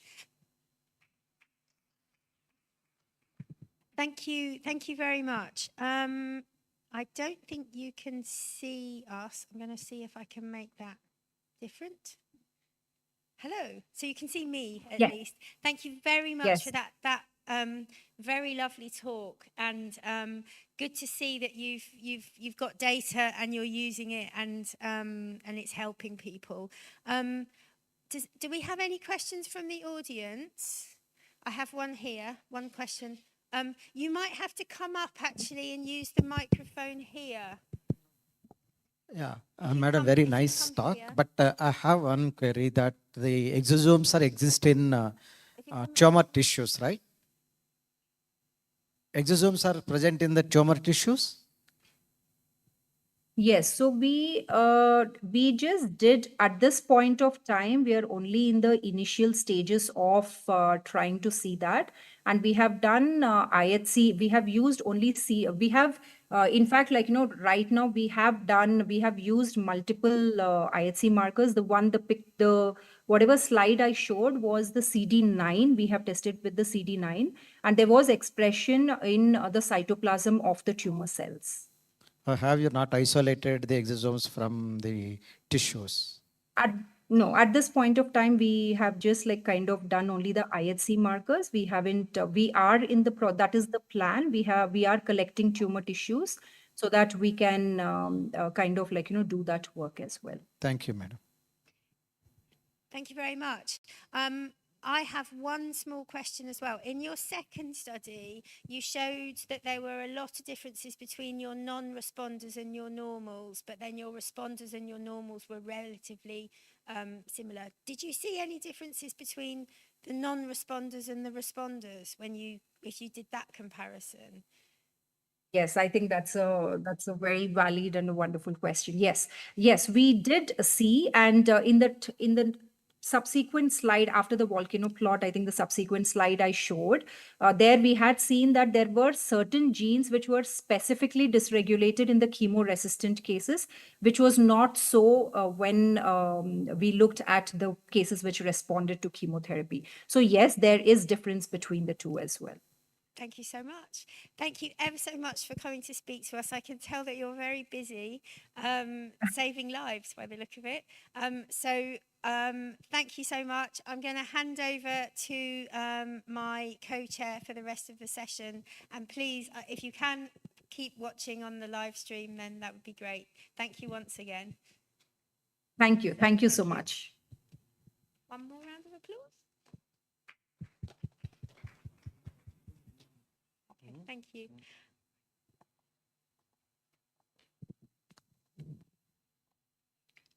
So now I invite Dr. Nirja Rani, Additional Professor, AIM, New Delhi.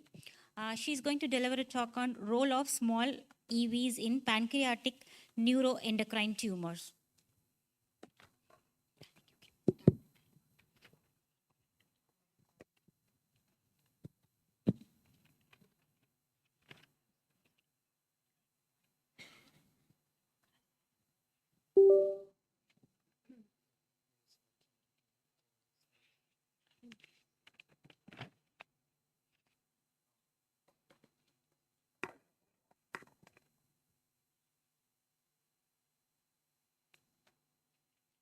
So a very good afternoon to everyone.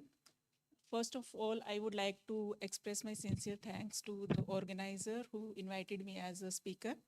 So my talk for today's presentation is role of small extracellular vesicle in pancreatic neuroendocrine tumor.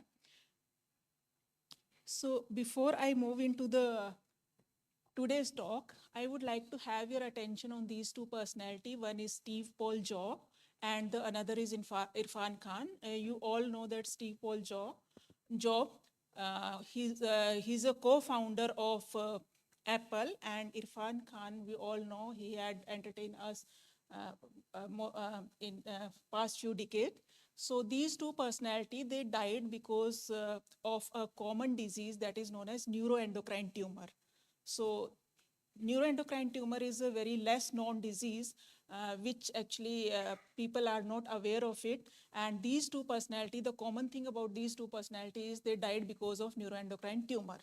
So that is why it is important to know about neuroendocrine tumor and the diagnosis of this disease, because this neuroendocrine tumor is a very rare tumor and it is benign, but once it is diagnosed, because this diagnosis of this tumor is very late at stage, and once this tumor diagnosed, the prognosis become very poor, because at the time of diagnosis, the disease has already metastasized.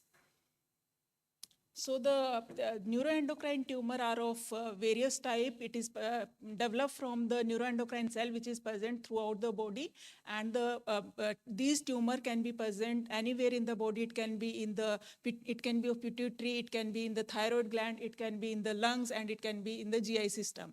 So in India, the most common neuroendocrine tumor is gastroenteropancreatic neuroendocrine tumor, and among gastroenteropancreatic neuroendocrine tumor, pancreas is the most common disease in India, the neuroendocrine tumor. So among all GEP net, pancreas is the most common disease in India, and the incidence is 1 to 2.37 per lakh population, and the incidence is rising in past few decades, and the prevalence is around 25 to 30 per lakh population. And the etiology of pancreatic neuroendocrine tumor, because these neuroendocrine tumor develop from pancreatic neuroendocrine cell, it can be of well-differentiated neuroendocrine tumor, and it can be poorly differentiated neuroendocrine tumor based on the histological finding. So well-differentiated neuroendocrine tumor can be of grade 1, grade 2, grade 3, depending on the mitotic index and Ki67 index, which is a proliferative marker for these tumor, and poorly differentiated tumor also known as pancreatic neuroendocrine carcinoid. And these well-differentiated neuroendocrine tumor are generally associated with genetic mutation. Especially MAN1 gene mutation is associated with pancreatic well-differentiated neuroendocrine tumor, and T53 is generally associated with poorly differentiated neuroendocrine tumor. And the diagnosis of these tumor is not very accurate. There are biochemical markers are available in the clinical setups, like chromogranin A is there, neuron-specific enolase is there, polypeptide hormones are there. But the disadvantage of these biomarker is that they are very non-specific, and the sensitivity of these markers are very low. So that is why it is very necessary to know the early diagnostic marker of the disease, because it is affecting thousands of people every year. And imaging techniques are emerging nowadays in the field of neuroendocrine tumor. The PET scans are available, like we can easily differentiate between grade 1 and grade 2, grade 3 neuroendocrine tumor. Again, these imaging technique, if you do one PET scan, the disadvantage of this PET scan is because one PET scan is equivalent to 1,000 X-rays. So you can imagine how harmful these PET scans are there for the person. So it is not very good for the health, because it is equivalent to 1,000 X-rays, and the PET scan are not available in all cities of the country, especially in India. They have limited accessibility, and they are very costly, and not every person can afford these tests. So there is an urgent need for developing new diagnostic markers for this neuroendocrine tumor disease. So as we are listening since morning that EVs has a potential in field of the diagnosis, and it has a potential role in therapeutics. So we have also tried to explore the role of EV in pancreatic neuroendocrine tumor. So there are lots of methods and lots of technique which are available for isolation of EVs, and there are lots of technique which are available for characterization of EV. So in our lab, we are using precipitation method for isolation of extracellular vesicles, and we have done the characterization of extracellular vesicle by NTA, transmission electron microscopy, and Western blot, and we have done the proteomic analysis of EV through LCMS. So when we did the characterization of EV by TEM, we could able to see that these are lipid bilayer membrane, which are round to oval in shape. But in our study, we can see the round size of these vesicles. And when we did the NT analysis of these EV, we could see that most of the exosomes extracellular vesicle are in the range of 40 to 150 nanometer in size. 80%, almost 80% of EVs were of 40 to 150 nanometer in size in control patient, and almost 100% of EVs were in the range of 100 to 130 nanometer in size. And when we did the concentration of SEV, we could able to differentiate between control and patient group, because in patient group, the number of EV concentration was increased. So we did the characterization of EV in 3 mode of NTA, where we have seen the concentration in all 3 mode of NTA, where we can differentiate from control and PANNET patient. The exosome concentration was more in PANNET patient as compared to control in scattered mode of NTA. When we did the fluorescence mode of NTA, where we incubated the SEV with lipid binding dye, we could able to differentiate, or we can see the number of SEV were more in pancreatic patient as compared to control. Similarly, when we use the SEV specific marker like CD63 dye, CD63 dye, we could because that is specific for SEV, we could able to see the more number of CD63 expression in PANNET patient as compared to control. And when we did the diagnostic applicability of these SEV. So we could able to differentiate that ROC curve analysis was generated, and the sensitivity and specificity was quite good in all three mode of NTA. And maybe from these results, we can say that these SEV may be used in the diagnosis of the disease. Then further, we wanted to see whether these SEV can be used for early diagnosis of the disease. Then we stratified the samples in different grades, and we could able to differentiate grade 1 patient and grade 2 patient from control 1. The level of grade 1 and grade 2 patient was quite high as compared to control in all three mode of NTA. And similarly, when we did the comparison of control with metastatic and non-metastatic patient, we could able to see that the patient with metastatic or non-metastatic state of the disease have more number of SEV as compared to control group. And as we can see that there is a difference between control and grade 1 patient, these SEV can be used in early diagnosis of the disease. Then we did the validation of SEV through various marker which are standard marker for SEV, the CD63, CD9, which are the surface marker for EV, and TSG and flotilin, which are the cytosolic marker.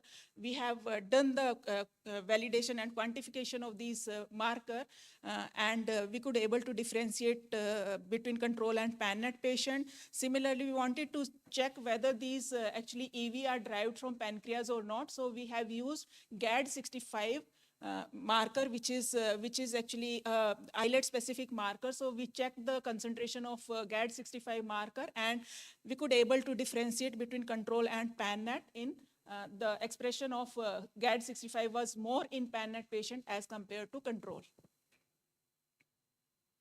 And this work was published in this journal, and along with this SEV mark, the concentration in this paper, we have also shown the apoptotic and autophagy marker in the cargo of SEV.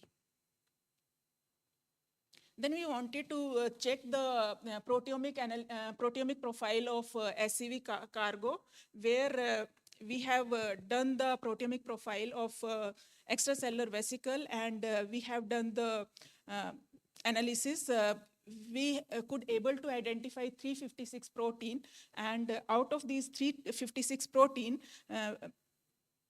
the further analysis was done, and from the volcano plot analysis and from heat map analysis, like in volcano plot, when we did the volcano plot in which the 16 protein were upregulated and 21 protein were downregulated, and the heat map is showing the top 50 proteins. Based on these two analysis, we did the further analysis, and then we have done the pathway analysis of the protein which were common in the heat map analysis and volcano plot. We have taken those protein and we did the pathway analysis. So there were 29 protein which were common from the heat map and volcano plot. And then from out of these 29 protein, we have selected these proteins which were dysregulated based on the pathway which are on which they are linked, based on the cancer pathway, and based on that these protein which are which are specific to the pancreas. So based on the tissue specific and based on the cancer pathway, we have taken these proteins, and these are the protein which are dysregulated in these study, and we have to validate these. We have selected these protein, but validation of these proteins have to be done in future. So then we try to see these. We have also done the proteomic profile of blood, and we have also done the proteomic profile of the tissue. So out of these three proteomic profile, we could see that there is a protein which is known as filamin A, FLNA1, which was common in all the group. So we can say that the filament A was common in all the group. It was present in extracellular vesicle, it was present in the blood, and it was present in the tissue. Then we did the box plot of these three proteins, and we could see that this FLNA protein was upregulated in pancreatic neuroendocrine tumor patient as compared to control.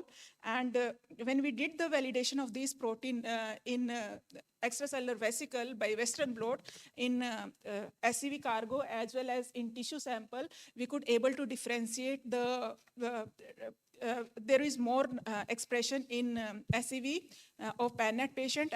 PANNET patient showed more number of SCV concentration as compared to control. Similarly, similar result was observed in tissue sample of PANNET patient. You have 2 minutes to complete. So with that, I will end my talk. You have 2 minutes. Yeah. So I would like to thank the funding agency like DST, and my collaborator and the student. Most of the work which I presented over here is this is the work of Priya, which is a PhD student, and then Dr. Surbhi, which is who is a MD student in my department. So this is the work of these two students. But maximum work was done by Priya, which is she is a very sincere and hardworking girl. So and the Gopi, which is MSc, who is a MSc student. So he helped us in sample collection. But last but not the least patient of from where we get the sample. Thank you. Thank you. So it was a really interesting talk. Any questions? Yeah.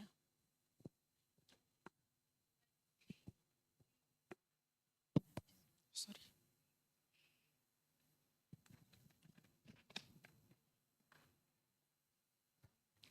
Hi, enjoyed your talk. What do you think filament A is responsible for? I mean, is there Actually, we have not done the functional aspect of filament A, but it is related to angiogenesis, focal adhesion pathway, and the other cancer pathway. Right, but in terms of cancer causing, do you think it has a role or it's just a We have not checked yet. byproduct? This is the protein which was common in all the group, and we would like to have this protein, and we will maybe in further experiment we would like to see the expression of FLNA. Yeah, sure. Thank you. Yeah. Any more questions? Western blot. Yeah, Western blot. Yeah. Could you, is it validated this protein, filament, by using siRNA or shRNA knockdown No. in the source it is cells? just in the sample tissue. Okay. So we did the Western blot, and we could able to see the difference between control and PANNET sample, and we checked the expression of this FLNA protein in tissue as well. So expression was more in patient as compared to control. So not upstream regulator of any no, protein? No, not in that. Right, thank you. So maybe in future we can think of that. Thank you, sir. Hey, very interesting results. It looks like in patients, the concentration of SEV is increased. Yeah. What can be the reasons of this increase in the concentration of SEVs? Because this is tumor tissue, so maybe in tumor tissue, the SCV are more, the formation of SCV, and there is the cell-to-cell communication, there is increased concentration of So SCV. do these SEVs have a role in carcinogenesis? No, there are some other. Or they have protective effect against the carcinogenesis? It can be both. Okay. Yeah. Thank you. Now I'd like to invite Dr. Dinesh Upadhyay, Professor, Manipal Academy of Higher Education, Department of Anatomy, Manipal, India. So he's going to talk about, just please come in. So before you start your talk, yeah, we would like you to felicitate Dr. Nirja.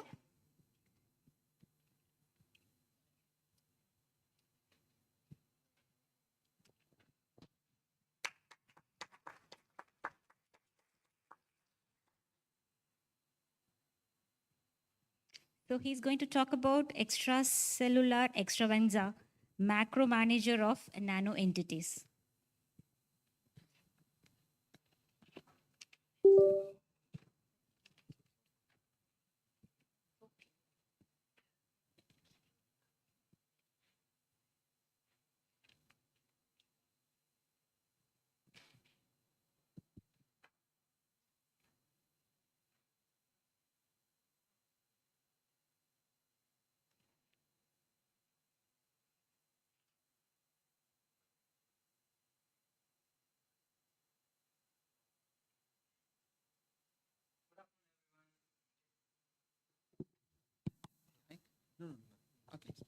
Good afternoon, everyone. Thank you, organizer, for the opportunity to talk here. I think more senior professors not there here. Only some senior professors are there. So, I'll target mostly the PhD students, postdocs, and all are sitting here.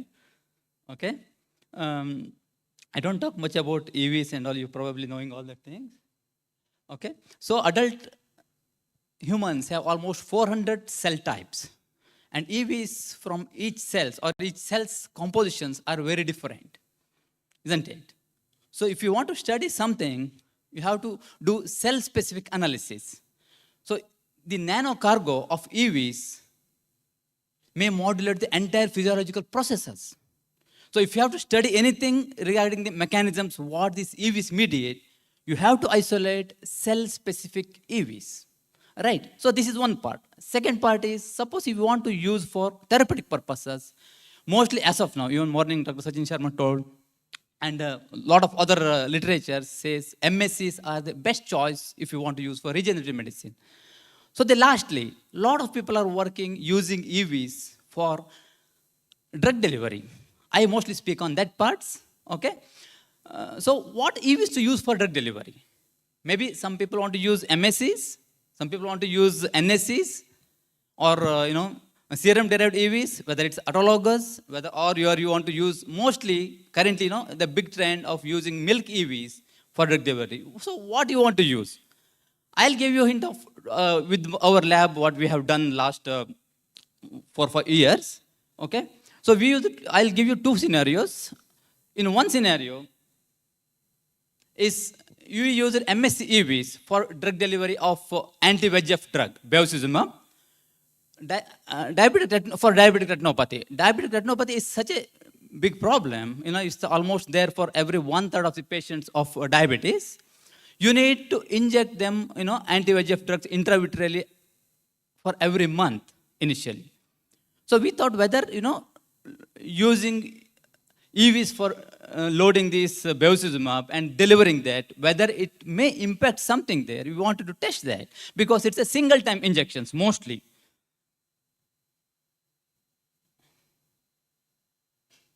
So what did we do is we used MSC EVs. We marked them with the PK26. Then we loaded them with the FITC conjugated bevacizumab. Then we intravitreally injected them into the retina. We saw them in different layers of retina. You can make out here. They are seen in all layers of retina. Now this is marked here. You can point here. See here. These are the EV-loaded bevacizumab reaches even a deep part of the retina if you inject. It means EVs can be used to load anti-VEGF drugs to deliver into retina. Then we saw what happens if you do this one.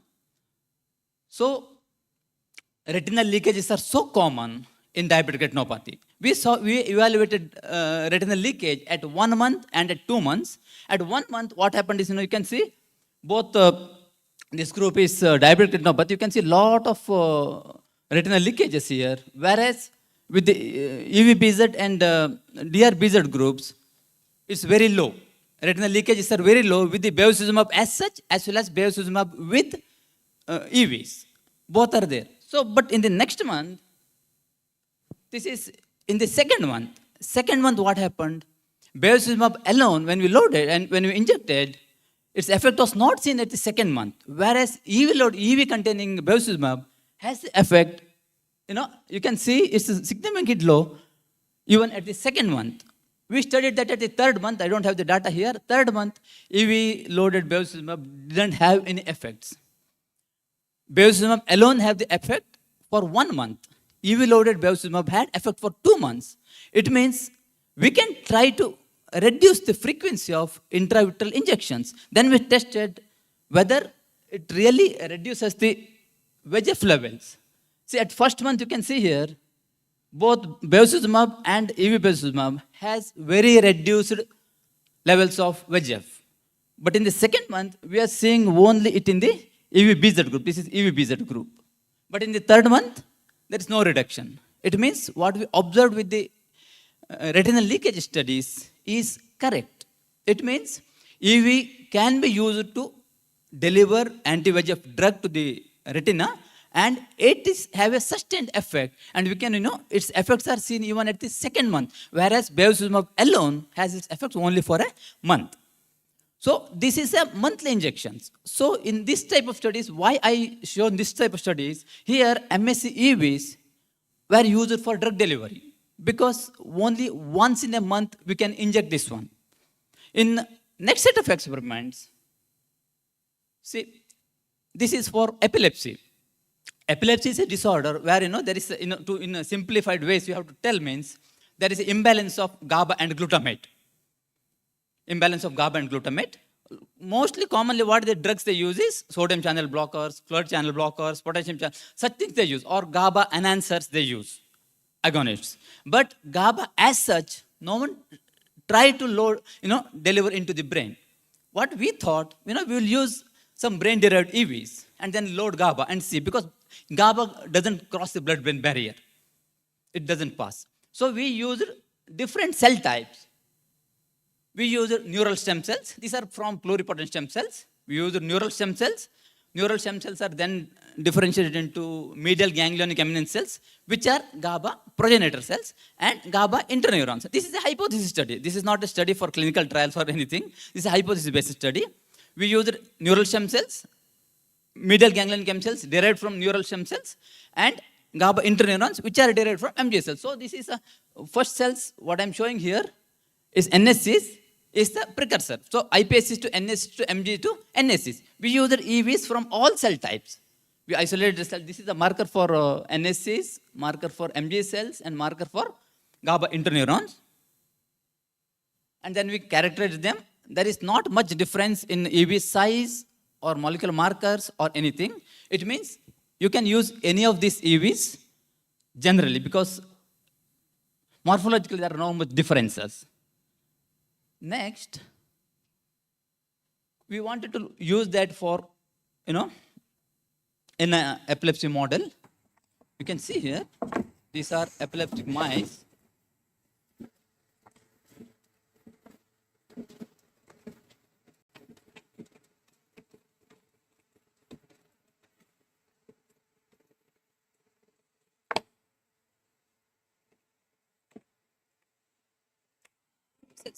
Severe imbalance. So what we did all three EVs. We have taken up NSC EVs, MG EVs, and interneuron EVs. We loaded them with GABA. GABA is a deuterion, so it passes through the EVs easily, not so easily. Efficiency is not very high, but this is a hypothesis, as I said. We inject intranasally. We administered different EVs for different groups into epileptic mice. What you are seeing here. See here, what you have seen here is interneuron-derived GABA reduced seizures very significantly, whereas MG cells also showed some significance, whereas NSC-derived EVs containing GABA did not reduce seizures. This is a continuous treatment. This is we treated for 1 week.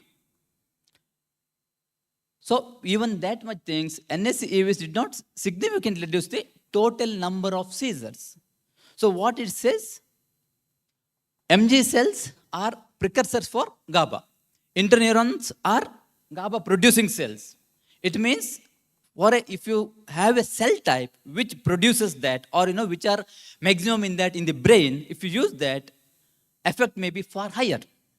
And also here what you need to focus is, see, you are in the previous case what I told is it's a one-time injection.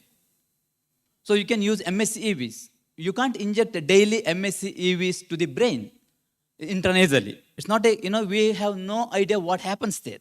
unless and until you study that. So brain-derived EVs, specifically a specific cell type derived EVs, are better in such cases. That is what is our major findings here. Okay, that's all. And then we wanted to conclude whether exogenously administered GABA really interact with the brain. Is it really true, or we are seeing the effect is fake? We have done dual immunostaining with the synaptophysin and GABA tagged with the fluorescent dye. We are seeing it in the hippocampus. Exogenously administered GABA through EVs is co-localized with the synaptophysin. It means it's very clear that exogenous GABA through EVs can be delivered to the brain. It's through intranasal, not IV or anything. And it reduces seizures significantly. Okay? So, to conclude, the way forward is to identify the cargo consistency of EVs from every cell types. In our study, EV-delivered anti-VEGF drugs demonstrated sustained effects in blocking angiogenesis in diabetic retinopathy. EV cargo plays as a master regulator for cellular functions. This is the most important thing, We are into very early stages of EV biology. So, a lot of things need to be explored. And cell source of EVs played a critical role in controlling seizures through nano-delivered GABA.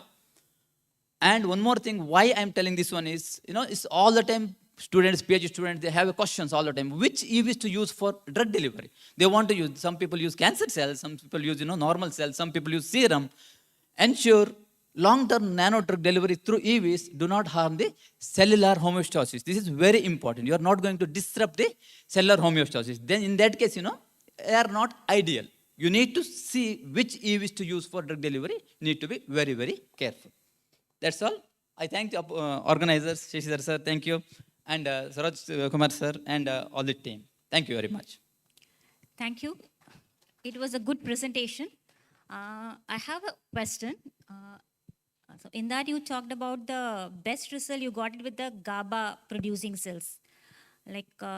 So whatever effect you are seeing, difference in the 3 different cells, and is it because it's already the EV contains GABA? Because it's a GABA we estimated, there is no difference in the total GABA amount. No, you are loading the EV with the GABA. So that We are loading GABA. So sorry, your GABA into the EV. Yes. So the whatever EV you're getting it from the GABA producing cells. We are having EVs from neural stem cells, medial ganglion eminence cells, and interneurons. All 3 we tested. So and best effect was seen with the interneuron derived. So interneuron cells is already having endogenously, it is producing the GABA. It is the GABA producing cells. Yeah, which means, don't you think the EV is already loaded with the GABA before you're loading? We tested that one. Total amount of GABA inside EVs are same in all groups. They'll not generally, GABA will not be loaded much into, as such interneuron produced GABA, EVs do not have much of GABA inside. Okay. They are there in the synaptic vesicles, not with the extracellular vesicles. So my next question is, after you loaded the GABA into the EV, all the 3 cells having the same amount of a GABA inside? Yes, that's the base things. That's the base thing. We loaded same amount of GABA to each things. Because the uptake varies depending upon the different. Yes. No, GABA was same in all 3 groups. EVs are same in all 3 groups, not molecular EVs. We didn't see EV cargo, we didn't estimate. That is the one what is actually making the difference I'm saying here. Okay. EV cargo is the one what is the making difference for its effects. So my question, even your EV cargo contains GABA already? No. You added it? No, we estimated that it doesn't contain much GABA. Okay. So any more questions? So, any questions? We have lots of time for him. Okay, thank you. And I call upon our next speaker, Dr. Pratibha Sharma.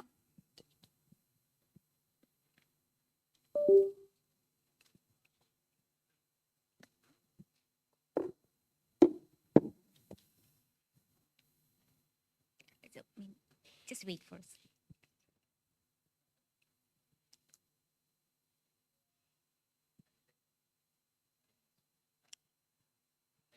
So Dr. Sharma, I will just like to give a moment to it. Yes, you have to give a moment of.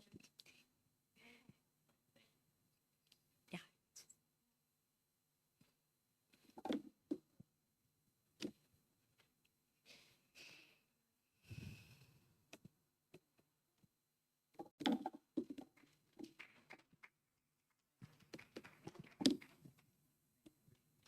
So Dr. Pratibha Sharma is a senior scientist at the Department of Neurology, Institute of Human Behavioral and Allied Science, New Delhi. She's going to give a talk on early detection of coronary artery disease, a urinary exosome-based proteomic approach, and uromodelin as a novel biomarker.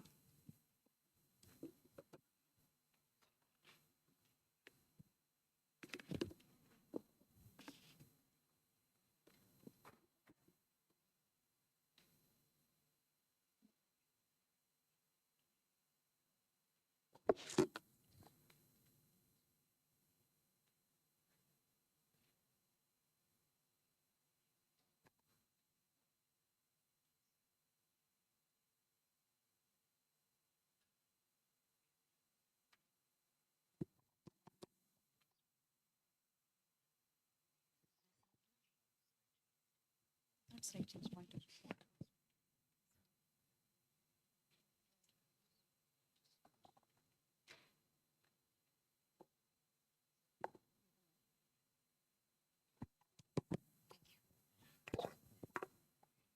So, good afternoon, everyone. I know everybody is tired after so many rounds of talks. I hope I will not take much time. And with this, I would like to talk upon early detection of coronary artery disease, a urinary-based approach. So this talk will not only cover the urinary-based approach, but I will also cover the saliva and blood-based approach that we have utilized in this particular study. And this study was funded by DHR that allowed us to do all the work. So with this, as we all are aware with the cardiovascular disease, so this disease is reported to have approximately 19.8 million deaths in 2022, representing 32% of all the global deaths.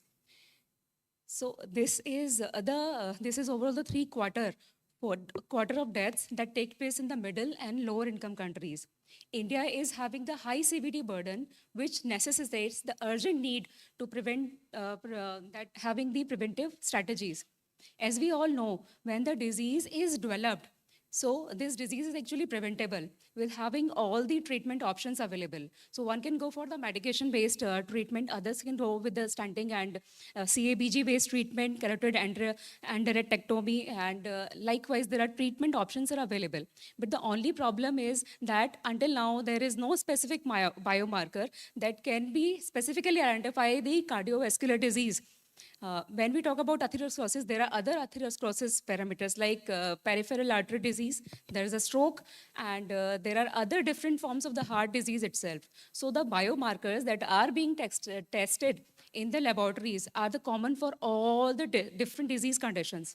So this was one of the initial study that we wanted to have from the exosomes to delve in deeper details that whether exosomes is able to give us some particular biomarker that can be used for the early detection of particular coronary artery disease. So for this, as we all know that a standardized CVD death rates in India is 272 per 100,000 population in 2022, which is more than 235 per 100,000 of the global population in terms of age standardized deaths. So when we talk about the coronary artery disease, let's have a small glimpse about it. So when traditional diagnostic approaches such as the angiography, stress test, and often detecting the advanced stage of coronary artery disease, these are having the limited treatment options. And in this scenario, we wanted to explore the biofluid exosomes as the potential target for getting the proteomic-based approaches as well as the microRNA-based approaches to identify what early biomarkers we can have for the early detection of coronary artery disease. So I'm not going in details of the exosome because since morning there are a lot of talks which has been covered all the basics about the what are exosomes and what should be small extracellular vesicles and how different these two and what are other extracellular vesicles. So in this particular aspect, recent advances in the quantitative proteomics, these enable comprehensive analysis of exosomal proteins having the way for the novel CAD biomarkers. So as we all know that this particular exosomes has been explored for so many other diseases, largely for the cancer, and not least for the neurodegenerative diseases. And of course, the heart diseases. So these are the particular properties that has been taken from the Professor Kalluri's review paper. So where they have categorized the exosomes and proposed the properties having the long body circulations, compartmentalization, and likewise having the protected cargo, so that the RNA and proteins are they can be without having proteolysis and RNA degradations, we can get it from the exosomes. So having the direct form of information from the cell of origin in terms of disease, in terms of the healthy controls as well, representing the state of disease condition.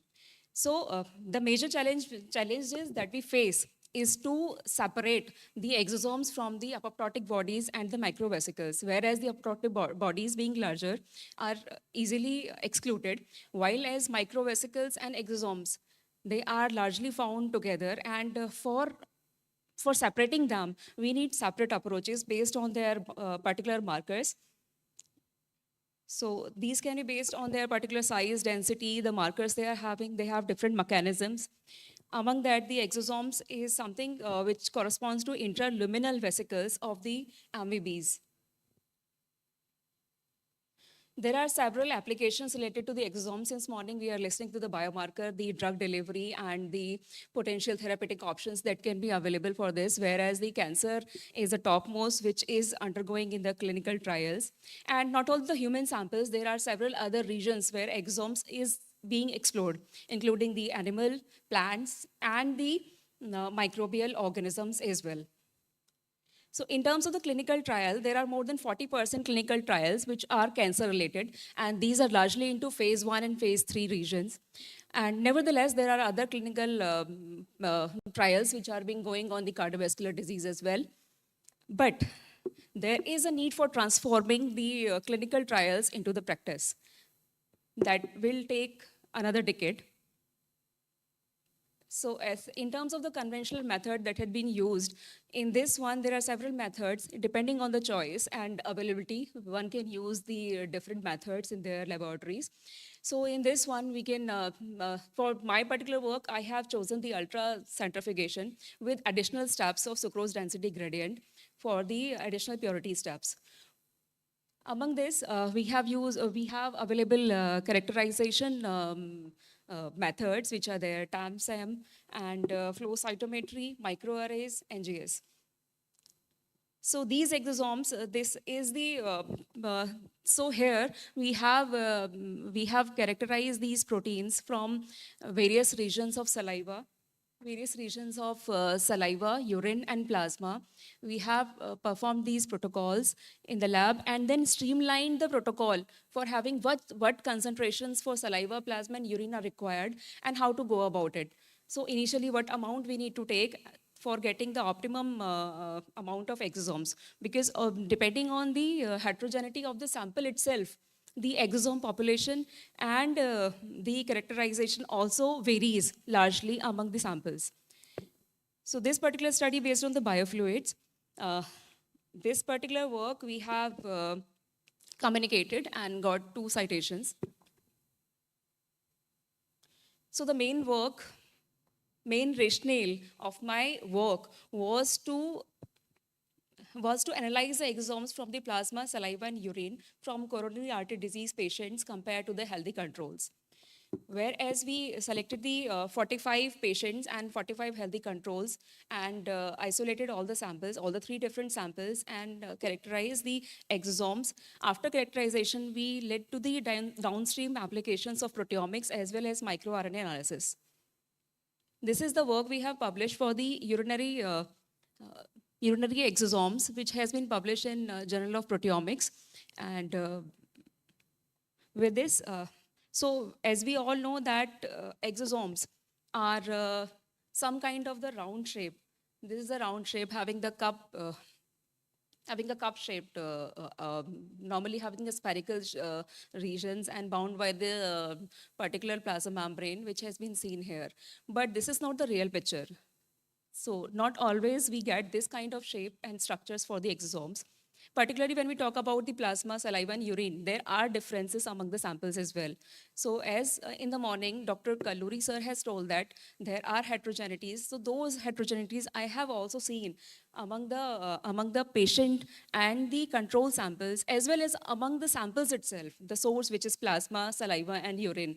So those we have reported in the microscopy and microanalysis journal. We have reported these heterogeneities here. Other than this, we have done the saliva exosome characterizations, which has been recognized by European Atherosclerosis Society, and they have provided us grant on that.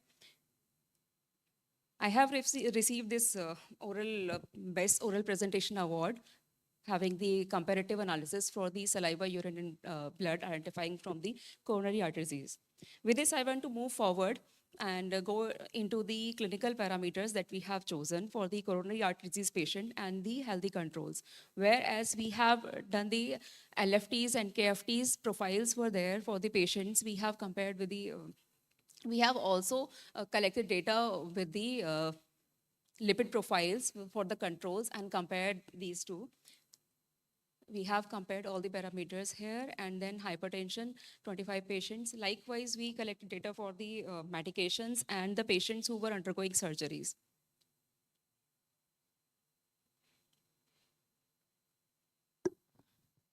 So in this one, we collected 45 patients and the 45 healthy controls, and we have performed the characterization using the nickel anti-chromatography, using the Western blotting, TAM and SAM analysis, also the immunoTAM analysis.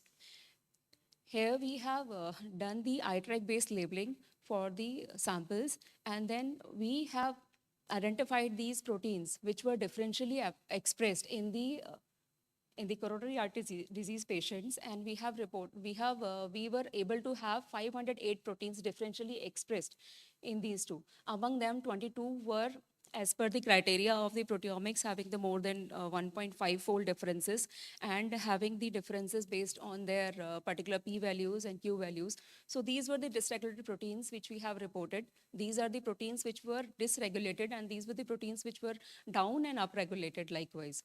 Among them, we have chosen the uromodulin and two other proteins for our work for the further validation, whereas we could identify that in the controls were having the higher concentration for the uromodulin labels as compared to the patients. Patients were having the concentration of around 5 nanogram per ml of the uromodulin labels as compared to the controls, which was more than 8 nanogram per ml. For that, we wanted to check further whether these proteins are dividing the criteria of the patients with the stable myocardial, with having the stable coronary artery disease, and also the recent myocardial infarction cases. So where we could identify that the recent cases were having even the very low concentration of the uromodulin proteins. So this way we could say that, we could observe that this uromodulin can have the protective role in coronary artery disease that we have reported. And also we were interested to know whether this protein expressed in the plasma or saliva or not. So we could find that in the saliva there was almost no concentration of the uromodulin, whereas in the plasma there was optimal amount of plasma we could see, uromodulin we could see in the plasma.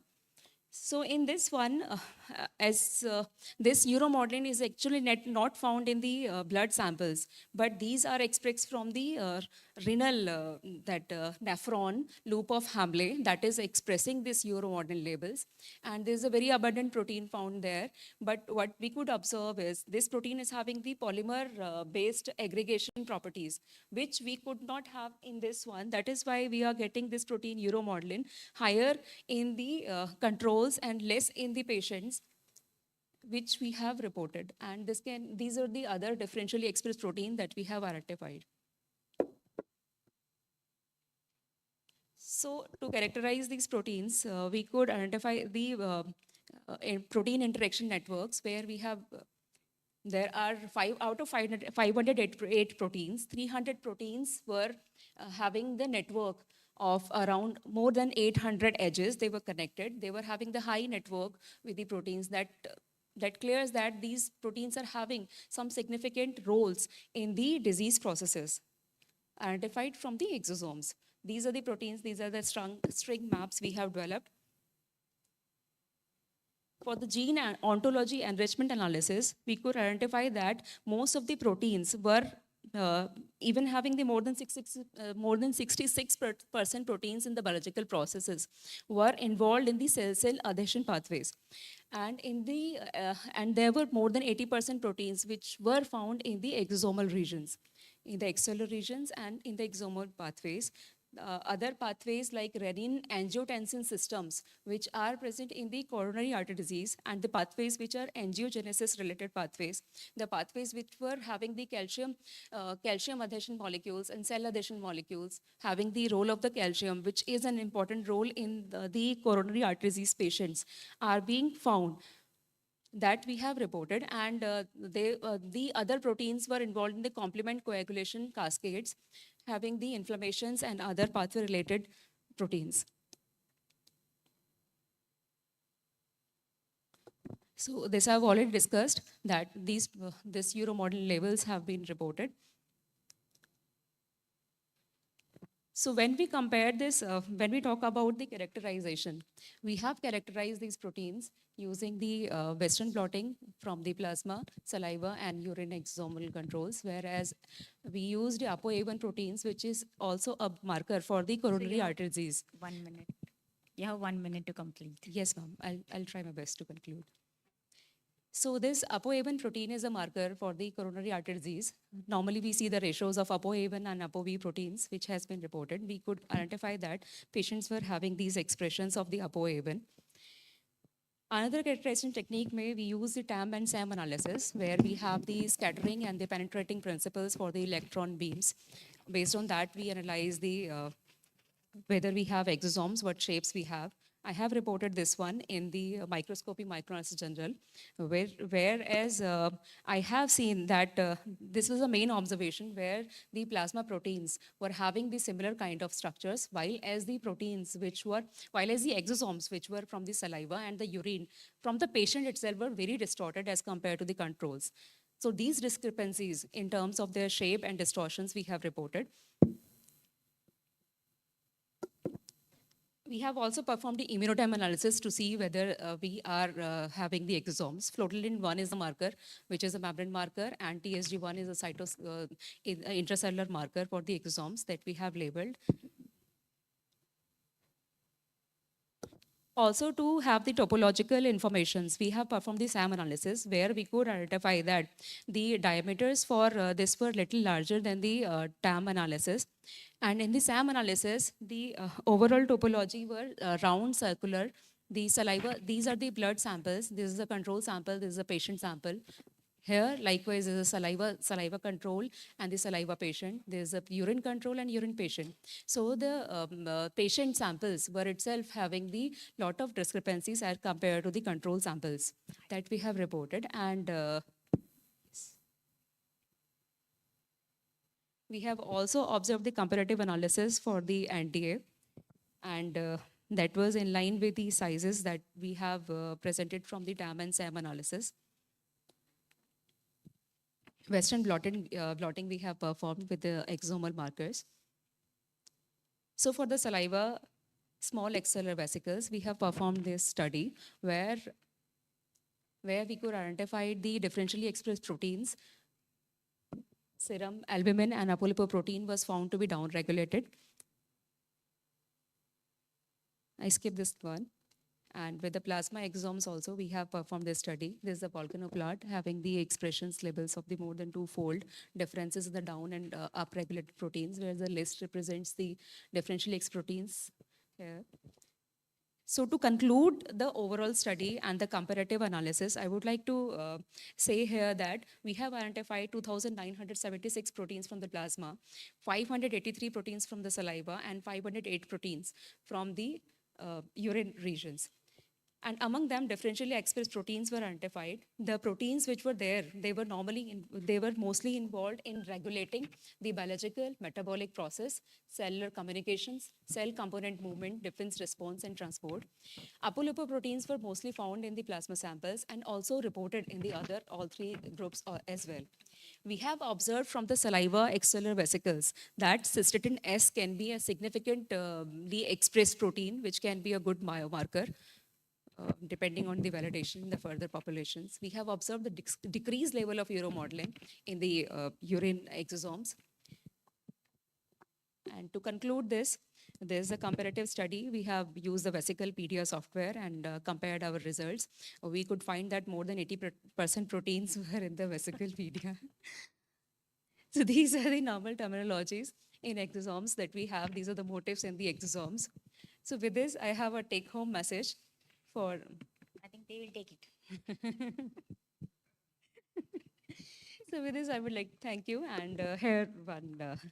So these are the... I invite Professor Saroj Kumar, AIMS, New Delhi. With this, I would Please like to thank over you the stage. everyone for Please come over giving the me stage. time and opportunity. So you just have to give memento.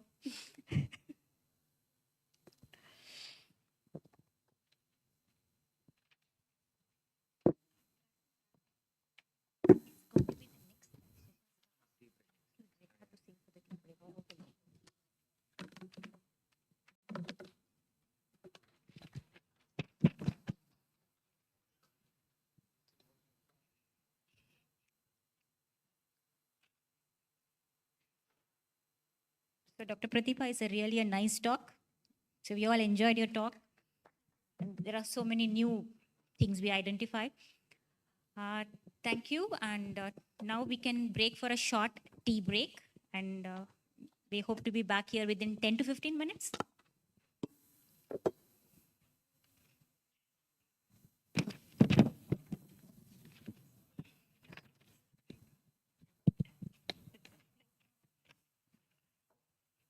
Thank you, Dr. Charlotte, and thank you, Dr. Saida Marker, for chair and co-chairing this session. I hope you all enjoyed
Okay.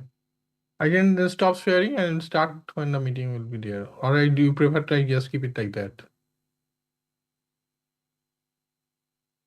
Okay, no problem. Okay.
Moving on to our next theme, drug delivery, I request Dr. Raghu Kalluri, Professor and Chairman, University of Texas, USA, to chair this session, and Dr. Vengalrao Enuganti, Assistant Professor, Department of Biological Sciences, SRM University, to co-chair this session.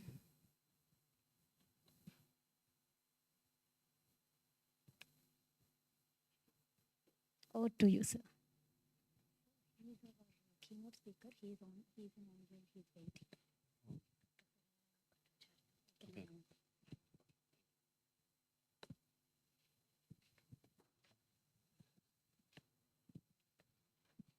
Okay, thank you. Good afternoon. So we'll get started. Our speaker is Surendranath Bhattacharya, who is speaking on microRNA's entry mechanism into endosomes for EV-mediated export.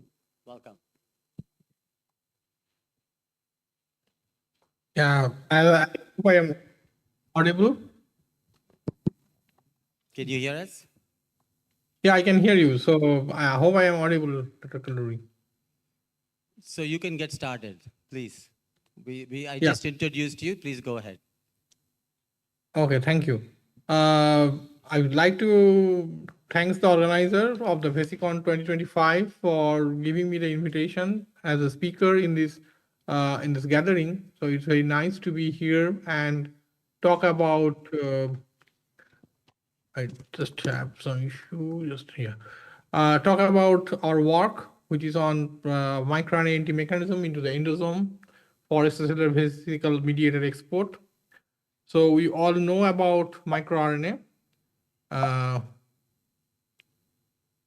You all know the microRNA are very important regulator, as the 2024 Physiology and Medicine Nobel Prize was given to the discovery of microRNAs, which was done in C. elegans in late 20 last century, where people have identified that different RNA like Lin14 and Lin4 are actually showing some complementarity and resulted the deformations in C. elegans genome when there is a mutations in these genes.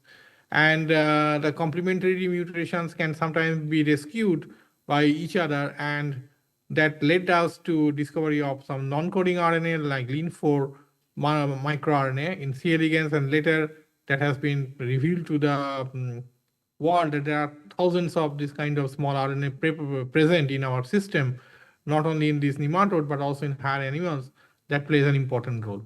So we all know about microRNA, but I'd like to just recapitulate about their biogenesis, which starts in the nucleus when the transcriptions of prime microRNA resulted the double-stranded RNA, which is then processed by DGCR8 DORSA protein complex, and the pre-microRNAs are formed, which then exported into the cytoplasm through the exporting protein complex and walked by dicer TRBB protein complex to the mature microRNA, and this mature microRNA then incorporated into the Argonaute protein complex to form the microRNPs, and these Argonaute microRNPs then find their target genes with imperfect complementarities and induce the translation, repression, and deadenation and degradation of the messages. So these 22 nucleotide long regulatory RNA, there are thousands of RNA microRNA that are operative in humans, and 50% of the human genes are predicted to be under microRNA regulations. And they regulate different stages of development, differentiation, apoptosis, and expression of microRNA is dysregulated in human diseases. And we can think about the microRNA that are expressed in different stages of development, and they show tissue-specific expression pattern. For example, some microRNA are expressed in brain, some in liver, and some in the muscle. So one of the interesting questions about the reversibility of this process of microRNA repressions. So we have shown in earlier days that this microRNA repression can be a reversible process. For example, in human hepatoma cells, when the microRNA repression is there, under the stress condition, for example, amino acid starvation-induced stress, one protein which is nuclear called HUR relocalized to the cytoplasm and bind the mRNA and act on the cis-acting microRNP to prevent their binding. And by the way, they remove the repressed messenger RNA from a structure called P-bodies, and they become translated as they cannot act, the microRNA cannot act on the target genes in presence of HUR, and the microRNA repressed genes are expressed, like in this case, cationic amino acid transporter 1 or CAT1. So all of this work, there are several works by others have identified several factors that can bind the UTRs of an mRNA and influence the recruitment of the microRNP to the UTR by positive or negative means, and that way they regulate the gene expression that are controlled by the microRNA.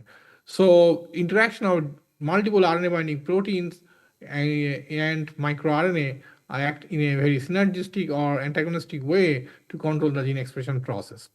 So we went on to establish our lab in India in 2008 and started to work on different aspects, how the microRNA activities are getting modulated in different conditions, including different disease conditions. And we work on 4 different regulatory aspects of microRNA. We know it's an important regulator, and that's why we are also very sure they need to be regulated very precisely. I'm not going to the details of the other 3 aspects of our work. I'd like to concentrate on how the regulation of intracellular microRNA transport that happens in cancer and immune cells are getting controlled. So to that end, microRNA activity and abundance can be regulated through specific kinds of vesicles, we popularly known as exosomes, and now we call it extracellular vesicles.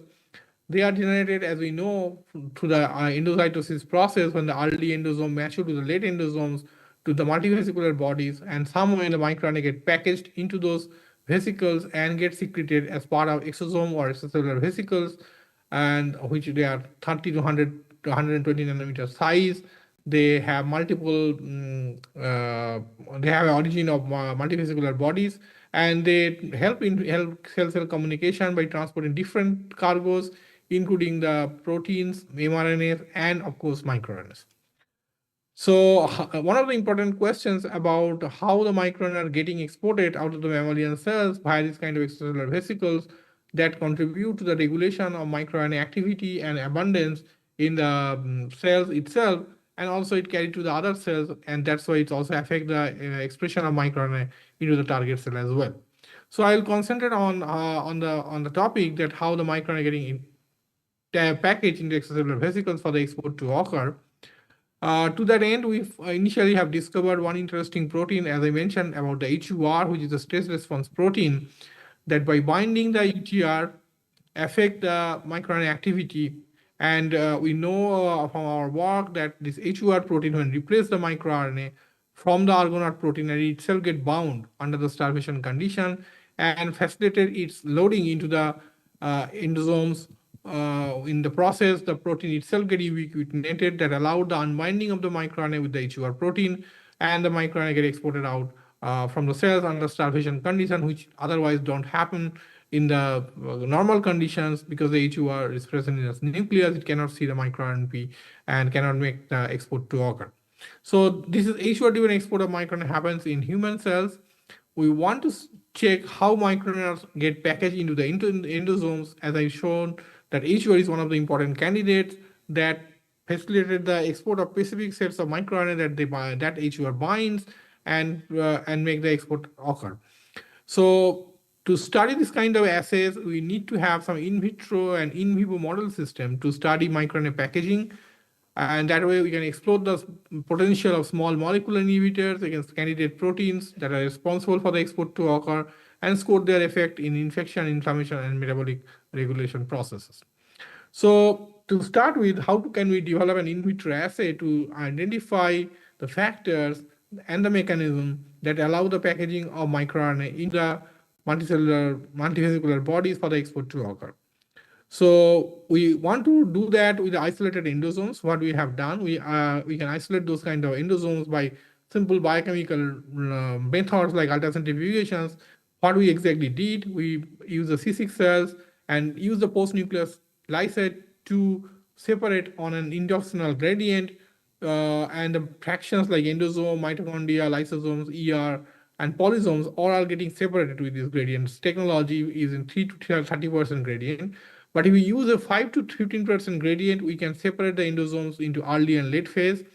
And using these early endosomes, enriched fractions, we expect to have a system where we can study the trafficking of RNA into the endosome in an in vitro condition. So to do that, we first characterize those endosomes by NTA and estimated their size.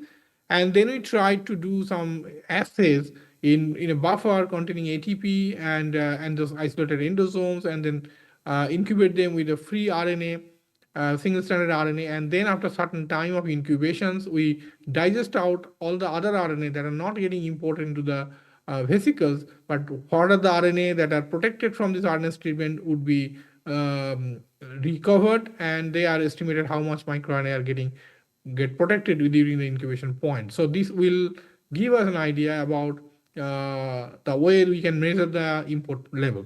So when we did that assay under a different time point, we see a robust increase of microRNA entry happens in the 30 minutes time point. And if we do the same reaction at different temperature, we can find 37 degrees the ideal temperature to do this kind of assays. and getting the microRNA imported into these endosomes that we are isolated over the density gradient. And if we do the treatment of the deoxycholate and then do the RNS treatment, we find that the deoxycholate treatment allow the degradations of the membrane, and that's why the RNAs now become accessible to the protected RNA and digest them out. So in that way, we can confirm that the protected RNA is detergent sensitive and are otherwise RNS resistant. So this actually confirm the validity of the assay we have done. And the assay, when we have done it in presence of different concentration of ATP, we find the assay from the assay that ATP concentration is very much important for the import of the microRNA into the endosomes, like 1 millimolar or 5 millimolar ATP showing the maximum amount of import. While if you use a non-hydrolyzable analog of ATP called AMP-PNP, then you can see a drop of this kind of import. But if it's supplemented with the ATP, you can see an increase of the import process. Which similar thing happens when you treat the lysate with the apyrase and enzyme that deplete the ATP from the solution, but supplement the system with the ATP, again regain the thing. So this process is an ATP-dependent process for the import to occur. So what kind of substrate is the best for this kind of import? Apart from the single stranded microRNA we have used, we use them in presence of different combinations like mRNA microRNA hybrid. We use the antisense RNA microRNA hybrid or 2-O-methyl modified oligo microRNA hybrid to see what are the best substrate for this kind of import to occur. We find in the presence of antisense, when there is a weak binding of microRNA and mRNA happens, we have a strong import occurs, which also happens with the mRNA that also have a microRNA binding sites. So somehow partially double-stranded form of microRNA actually helps the import of the microRNA to occurs. But if we use a 2-O-methyl oligo and kind of oligo in the assay, which have a strong binding with the microRNA, we have a drop of this kind of import that suggests that the microRNA need to be imported in a single-stranded format, but the weak double-stranded form of the microRNA is possibly get recognized better, but if it remain to be double-stranded, it cannot get imported out into the endosomes. So we want to identify the proteins that are involved in this process. As we mentioned that HUR is one of the important proteins that control this kind of microRNA import process. We like to see whether HUR also have a role to play in the import process. So what we've done the import assay in presence of a recombinant HUR and incubate them at the 37 degrees centigrade in presence of HUR. And then we find with the HUR, we have a gradual increase of microRNA import level. Like at 500 nanomolar concentration of HUR has a strong effect on the import level of the microRNA that we are following. In this case, 122 microRNA is a liver-specific microRNA. And if we use an antibody against the HUR, which will block the HUR activity, we find the import level drops very significantly in the presence of HUR antibody compared to the control IgG. So that suggests HUR is very much important, is necessary, and it actually have a positive effect on the import of microRNA into the endosome. So how HUR actually helps this kind of import to occur? So we try to identify the interacting partners that HUR interacts to make the import possible of the microRNA. And one interesting observation happens, like it happens with the ATP, that GTP also has a strong effect of microRNA import. So if you use a non-hydrolyzable GTP analog, you can see a drop of import process, but 5 millimolar GTP in the solution make a strong effect. And we then identified a protein called Raleigh, which is interacting with the HUR when you pull down the HUR from the endosomal fractions to find the Raleigh is the interacting partners of the HUR protein. And if we measure the level of different microRNA imported in the cells that are overexpressing the Raleigh protein and isolate the endosomes to measure the amount of, and endosomes and EV measure the amount of micron you can see there. You can see the Raleigh protein actually have a strong effect on the export level of microRNA. That means it's a facilitator of export of microRNA for different microRNA we looked at. And if we do the same assay with the endosomes with the Raleigh, we find a strong import of microRNA into the endosomes when you use a endosomes from the Rayleigh expressing construct. So from that, you can see the Rayleigh is also present on the endosomes, and we want to see the effect of anti-Rayleigh antibody to see that the Rayleigh actually have an inhibitory effect. Anti-Rayleigh antibody has an inhibitory effect on the microRNA import to occur. And similarly, we do the assay when in the presence of HUR antibody, we find that HUR antibody mediated inhibitions cannot be rescued by the Rayleigh protein when overexpressed. So that suggests Rayleigh actually acts upstream of Rayleigh. HUR acts as upstream of Rayleigh. And from that point, we like to see the effect of the Just want to GTP remind hydrolysis. you that you have 3 more minutes. Thank you. Any point I didn't mean? No, I just want to remind you of 3 more minutes in the lecture. Thank you. Okay, so please let me know how much time I have still left. You have 3 more minutes. Thank you. Total 20 minutes. Yeah, the total was 20 minutes, and you have 3 minutes left. Yeah, I hope everything is fine. So then I'm just going ahead. So what you find that when you use a protein G bit immobilized Rayleigh, and then we incubate this protein Rayleigh complex with the GTP and in the buffer. Okay, no problem. In the Rayleigh, so we find that in the presence of Rayleigh, we have a hydrolysis of the GTP which is happening. But if we incubate the complex with the MIR122 or Rayleigh MIR155, we have some increase. But this increase is much better when we have a Rayleigh and a recombinant HUR incubated together. So that suggests that the Rayleigh HUR complex with the microRNA is a substrate that activate the Rayleigh and facilitate the microRNA entry into the endosome. So based on this result, we actually come up with this model when the Argonaut microRNA complex get uncoupled by HUR and the HUR remain bound to the microRNA, and the HUR microRNA complex then interact with the Rayleigh, which is otherwise inactive, and make it active after this interaction and help the hydrolysis of GTP to help the microRNA unbinding possibly with the HUR and facilitate the microRNA entry into the endosomes for the export to occur. So we are very fortunate to have this kind of discoveries done, and we published that work in the Journal of Biological Chemistry last year to show that HUR microRNA complex actually activates the RAS GTP as Rayleigh to facilitate the endosome targeting and accelerate export of microRNA. The interesting point is that this kind of assays can be very much used to identify the potential factors that control the microRNA entry, about the selectivity of the process, about the different protein factors that are involved in this export process, different antibinding proteins, and of course to screen certain factors that are important for this kind of assay to occur. So I would not have much time to go into the other project today, but I just going to summarize what we have in this particular project. So very recently, we also have discovered another interesting protein called STX5, which is a syntaxin protein with a SNART domain there. This is usually a transmembrane domain and then have a disordered region there.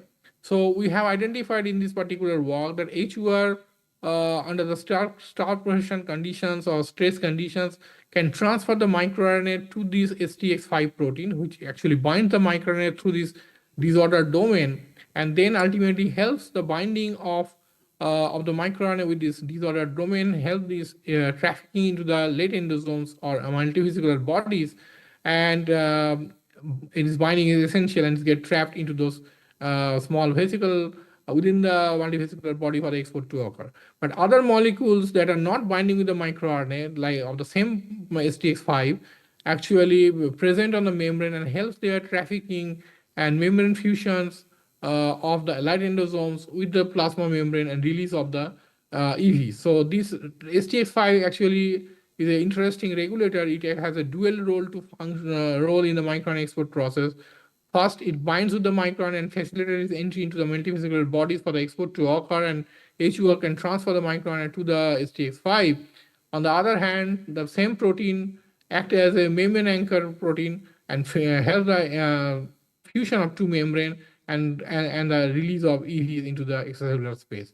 So that is another work we have done, and this work has also implication in the infection process because we have identified some infectious agent actually affect this kind of.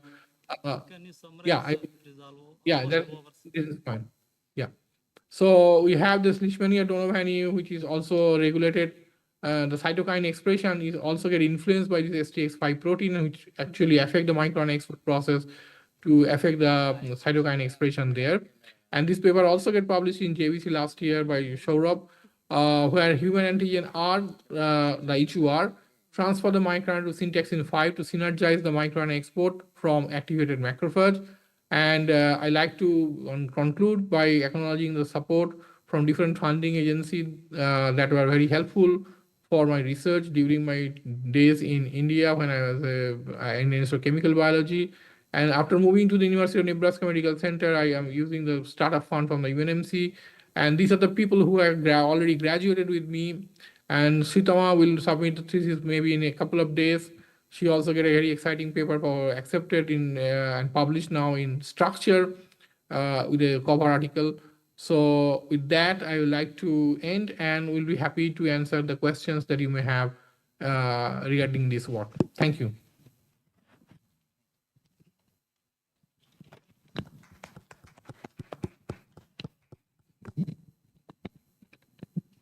You have any questions? Any questions from the audience?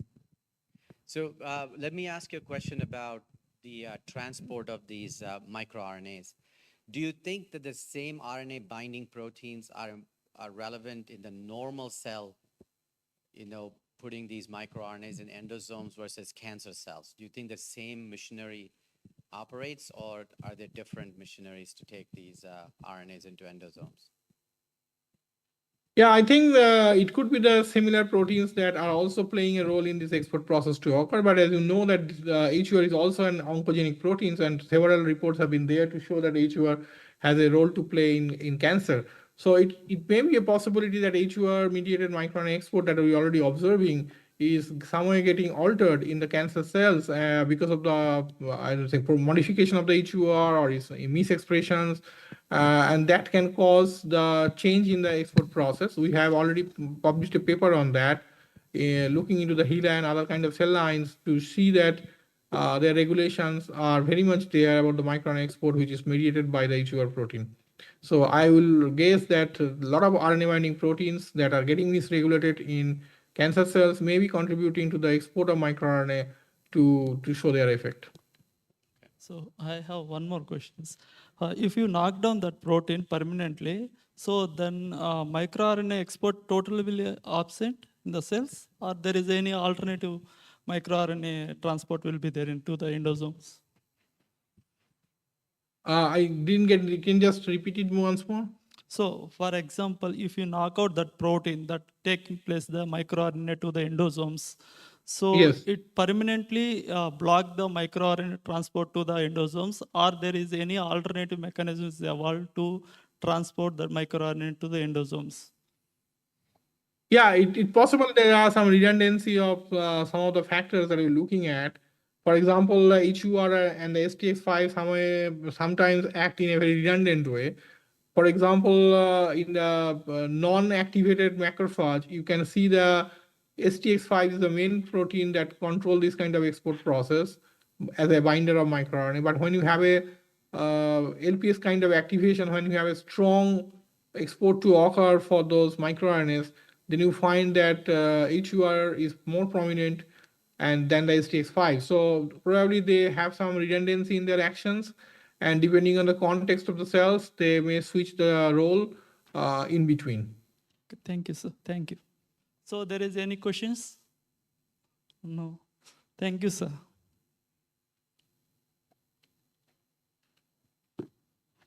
Thank you for the invitations and the talk. I enjoyed it very much, and I wish all the best for the VESICON 2025. I could not attend. I missed the meeting in person, but I definitely going to enjoy in the next year or so. So, Thank you.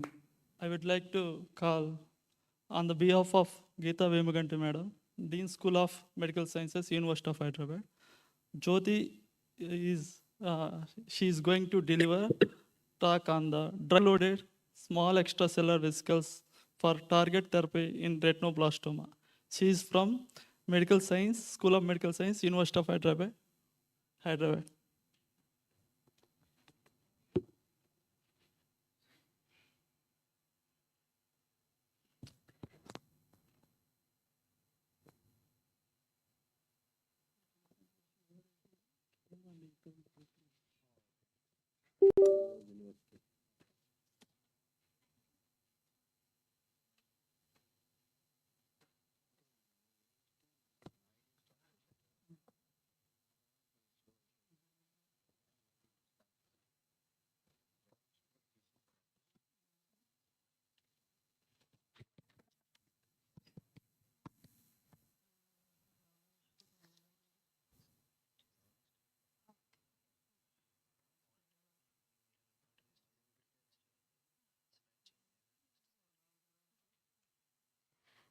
Thank you so much, sir, for introducing me, and thank you so much to my supervisor for giving me this opportunity to present here in the VESICON 2025. And thank you very much for all your kind support. Today I'm going to present a drug-loaded small extracellular vesicles for target therapy in retinoblastoma treatment. Retinoblastoma. Retinoblastoma is an intraocular tumor. It occurs in the retinal cells due to mutations in the RB gene. It is a tumor suppressor gene, and it also occurs due to the mutations of MIXI amplification. Retinoblastoma is manifested into two different types, such as hereditary retinoblastoma and non-hereditary retinoblastoma. In hereditary retinoblastoma, the patients of retinoblastoma inherit the RB mutation. It requires the one mutations to cause retinoblastoma. It either bilateral tumor or multifocal. It occurs in early stages of onset. In case of non-hereditary retinoblastoma or sporadic retinoblastoma, the somatic cells of the retinal cells undergo alternative two mutations required to cause the retinoblastoma. The clinical symptoms of retinoblastoma include leukochoria, strabiscia, red eye. And the growth pattern of retinoblastoma includes endophytic, exophytic, or diffused patterns. If retinoblastoma is left untreated or not diagnosed early, it causes the spread into extraocular size such as a sclera, orbit, or conjunctiva, or further metastasis into bone marrow or pineal body. Retinoblastoma clinically evaluated based on the different classification systems, and most accepted classification is ICRB classification. With ICRB classification, 45 patients with retinoblastoma of RB globe salvage is treated. In case of group E, for group E patient, it requires the enucleations. These are the few pathological features of the retinoblastoma. The conventional treatment for the retinoblastoma includes systematic treatment by using different anti-cancer drugs such as carboplatin, vincristine, and vinblastine. And 90% of the cases are successfully treated with retinoblastoma. However, there is a challenge due to the drug-resistant relapse and reoccurrence due to the presence of cancer stem cells.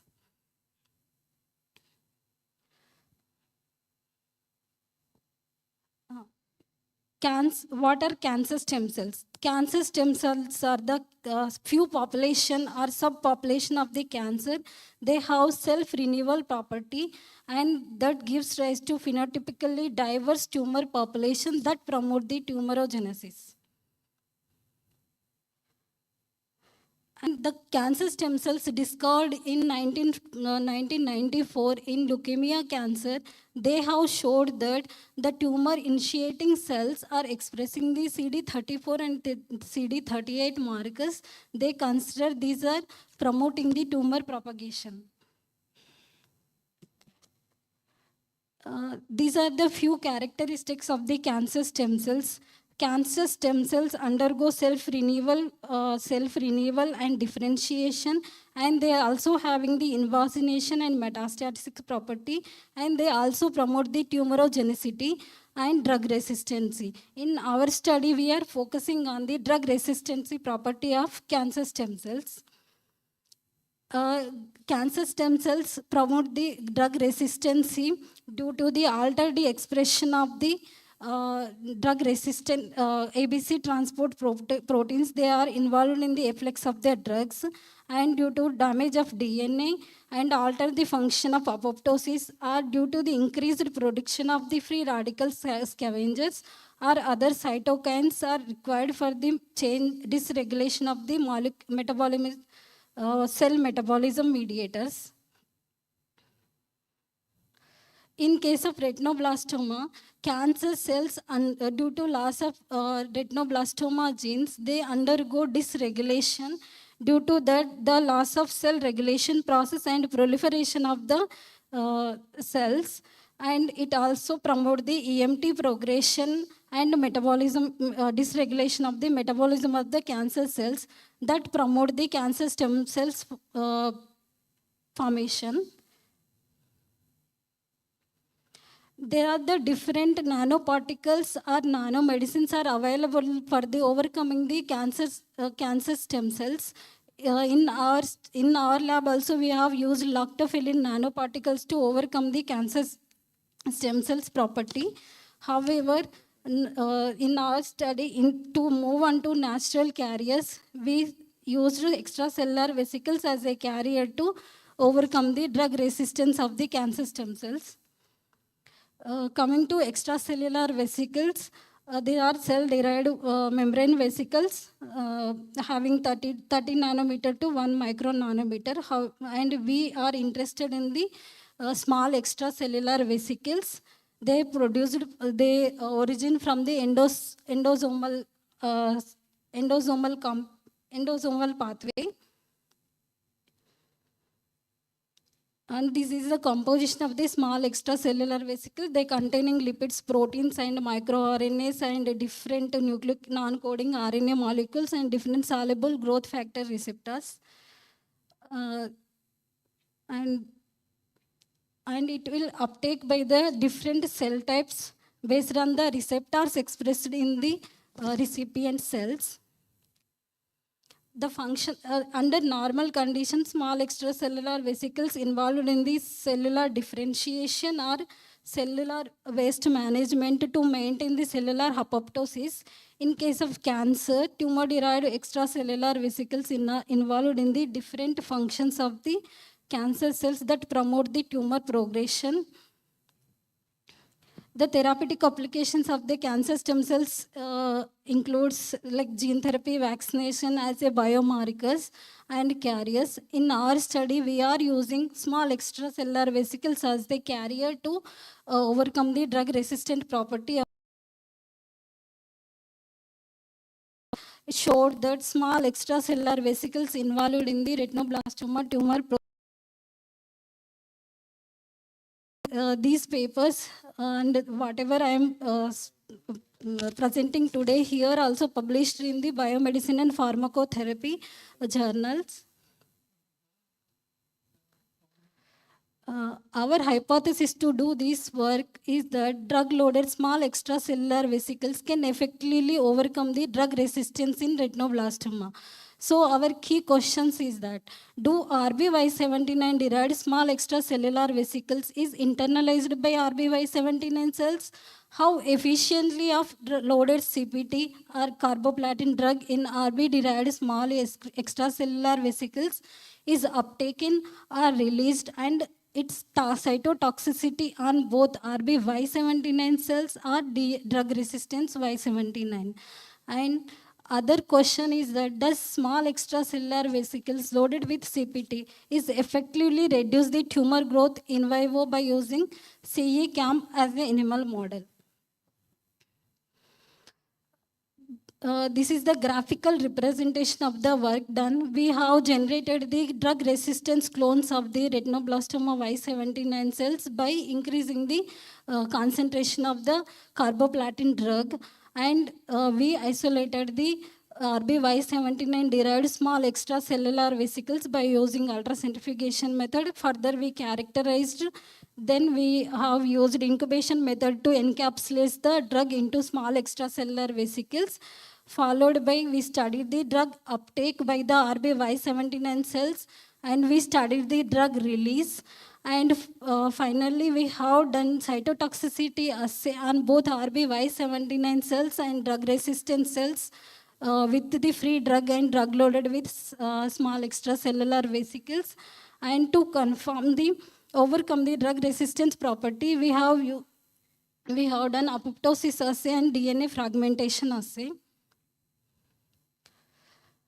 Coming to results, as I said, we have generated the drug resistance clones of the RBY79 cells by increasing this carboplatin drug from 100 nanogram to 10 microgram, and we successfully generated the drug resistance clones of the RBY79 cells. 6.7 more times the RBY70 drug resistant cells having the resistant property as compared to the control RBY79 cells. And further, to confirm the drug resistance RBY79 cells, we have checked the drug resistant markers such as the ABCG2 and all ABC family transport proteins. And in image C represent the real-time PCRs of the ABC transport proteins. Here we observe that ABCG2 expression is higher as compared to the other ABC transport proteins.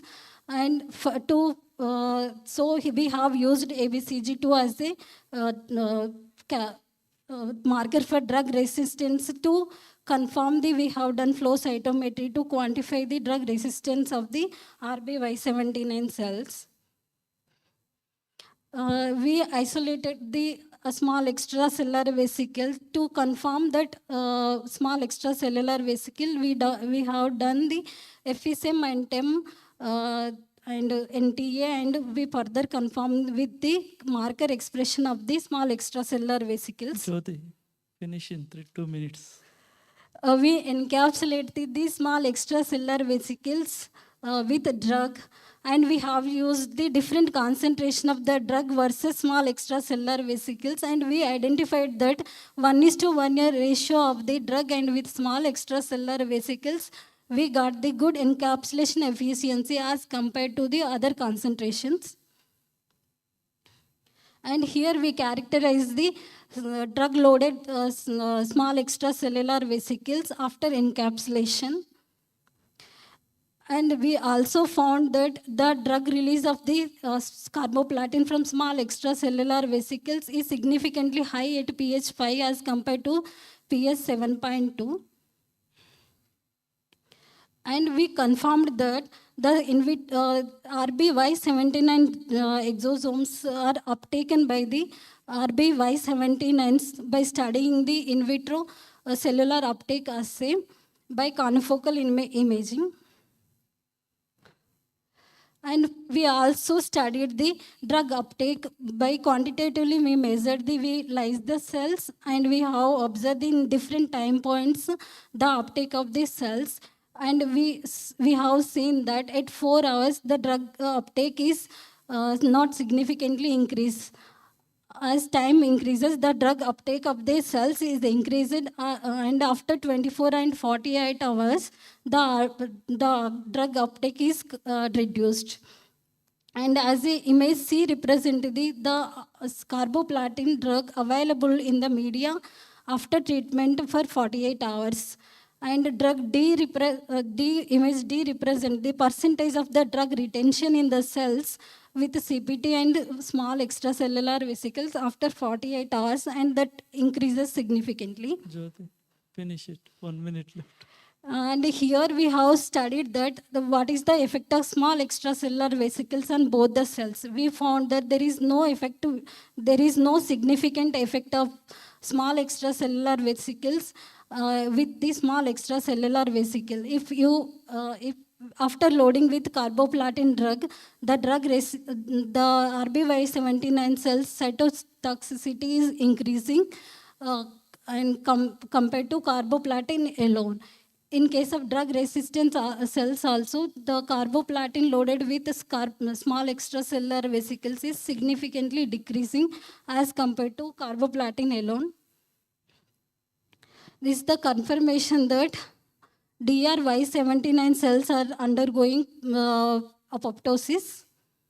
And further, we studied the in vivo to study the efficacy of the small extracellular vesicles with carboplatin. We have used CE-CAM model for the to test the efficacy of the small extracellular vesicles loaded with carboplatin. These are the few applications of the CE-CAM model for the cancer research. And we have studied the cytotoxicity effect of the carboplatin and small extracellular vesicles loaded with carboplatin in chick embryo. We have observed that with control, the viability is more. After loading with the drugs, the viability is decreasing. And we have also studied the survival ability rate of the drugs and small extracellular vesicles and CPT loaded with small extracellular vesicles. And here we provide that evidence that after drug loading with small extracellular vesicles, the tumor volume is decreasing as compared to the carboplatin alone. And we summarizing that the study successfully loaded small extracellular vesicles with carboplatin, and the whatever prepared small extracellular vesicles with carboplatin will well characterized. The in vitro study documented that increased efficacy of the small extracellular vesicles loaded with carboplatin, and the cellular uptake and release and retention is increased compared to carboplatin alone. And in vivo study showed that carboplatin loaded, small extracellular loaded with carboplatin, 50% reduced in tumor volume as compared to the carboplatin alone. Jyoti. Oh. It's done. Thank you very much for my supervisor providing me this kind support, and thanks to all the grants funds I have received from the different organizations. Thank you. Okay, thank you. So we can allow one question. Any question? So there is no question. Then we are going to call.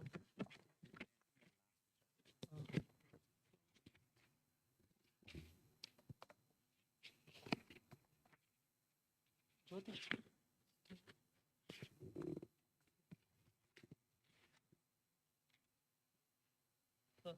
Next speaker, Dr. Gyan Prakash Modi, sir. Associate Professor, Department of Pharmaceutical Engineering and Technology, IIT, BHU, Varanasi, India. Sir going to be facilitated. Jyoti.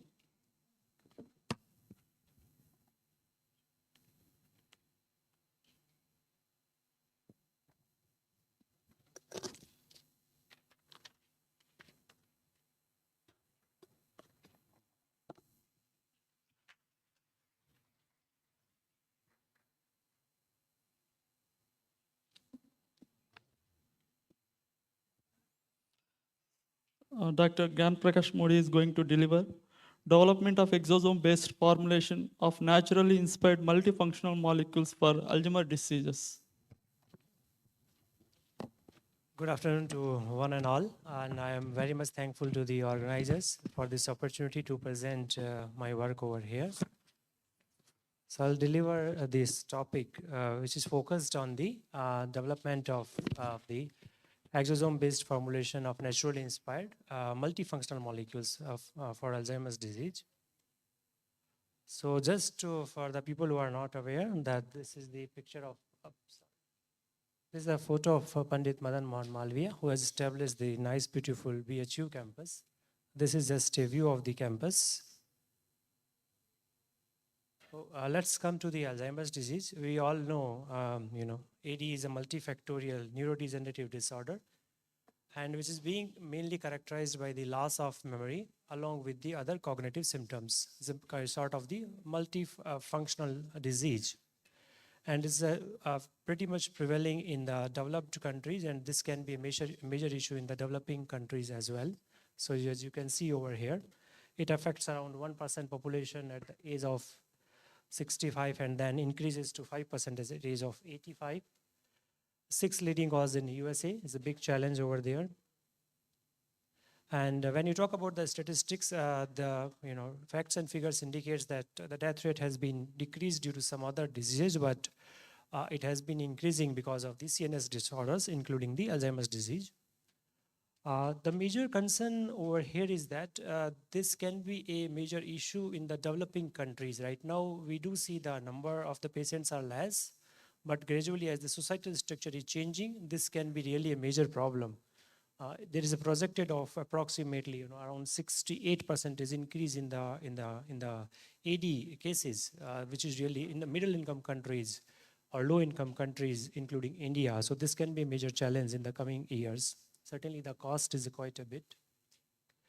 Pathophysiology, when we look at the disease, multifactorial in the nature. So the multiple factors involved. One of the key is the cholinesterase enzymes. Then we all know about amyloid beta, tau proteins, metals, oxidative stress. So overall disease is kind of the mixed in the nature. So that's why it is hard to treat. So here the few factors enumerated. You can see they are intercorrelated with each other. So very difficult to pinpoint.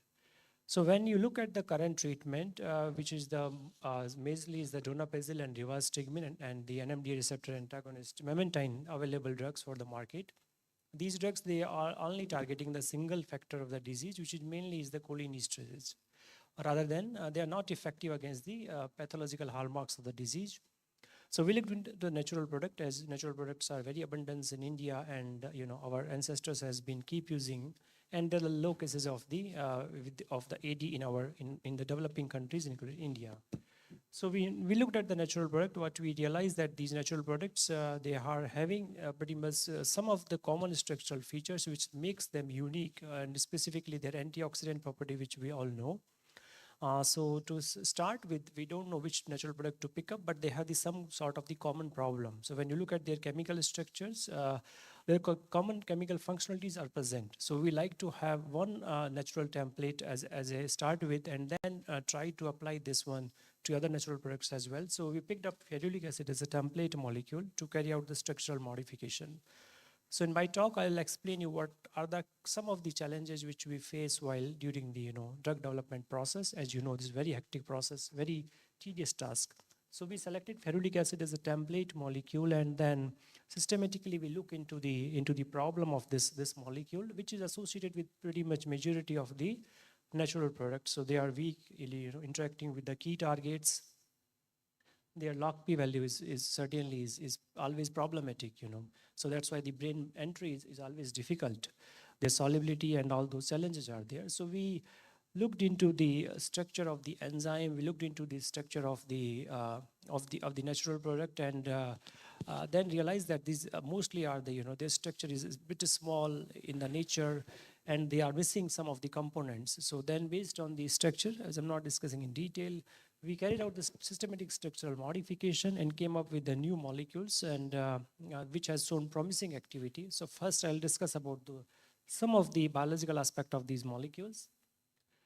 We also made the design the molecules based on the mechanism of the target, because that can provide you a different sort of the compounds from the drug development point of view. So we have the molecules which are pretty similar to having this rivastigmine sort of having the template, but they are having unique properties. So these are some of the lead molecules which we have identified and which has shown promising activity. We started with the parent molecule. If you compare with the parent molecule, we could increase this enzyme inhibition property to a significant extent. In fact, as the disease progresses, the acetylcholine stage goes down and butyrylcholine stage comes into the picture. So currently drugs, they are targeting either one. There's none drug which is targeting both into a low nanomolar activity. So we could come up with these molecules. Then we evaluated the antioxidant properties. So one of the common challenge which we might face in the drug development process, you take the natural template molecule or you take one kind of the lead molecule. When you carry out these modifications, you might lose their inherent property. That's what happened with us as well. But having the medicinal chemistry experience, we could actually regain this antioxidant property. Again, I'm not going to detail into that. So here, these molecules, these all the molecules which we derived, those turned out to be weak antioxidant. But when we introduce this indolic functionality, this NH can participate into antioxidant property. So we could regain that property. So bottom line is that if we are losing something, there is always the way to recover from that loss. But we should have that experience into that area. So then we tested these compounds against some of the data I'm presenting over here. We tested these compounds against various causative factors responsible for onset and progression of the disease, like H2O2 derived oxidative stress to the cells, to the neuronal cells. And we do see that they are capable to revive these cells against this one. They are also having the strong, pretty potent anti-inflammatory property targeting NLRP3, which is one of the unique target in this disease area. And then we tested in the Drosophila model. This is transgenic Drosophila model. I expresses the A beta aggregates, and we do see that they have the capability to rescue the eyes. Then again, we did the in vivo efficacy in the mice model. And then we also have some other compounds. So I'm presenting only few biological data of this one. And then I'll come to the challenge, what's there, and how the exosomes could work for us in the drug development process. So we do see that these compounds are having pretty interesting properties in terms of when you compare with the marketed drugs as well. Again, NLRP3 inflammation, because one of the very hot target having the property targeting the NLRP3 for the addressing the inflammasome pathway, amyloid beta aggregation, which we all know. So we could make the aggregates, then can evaluate the modulation property of the compounds against this protein.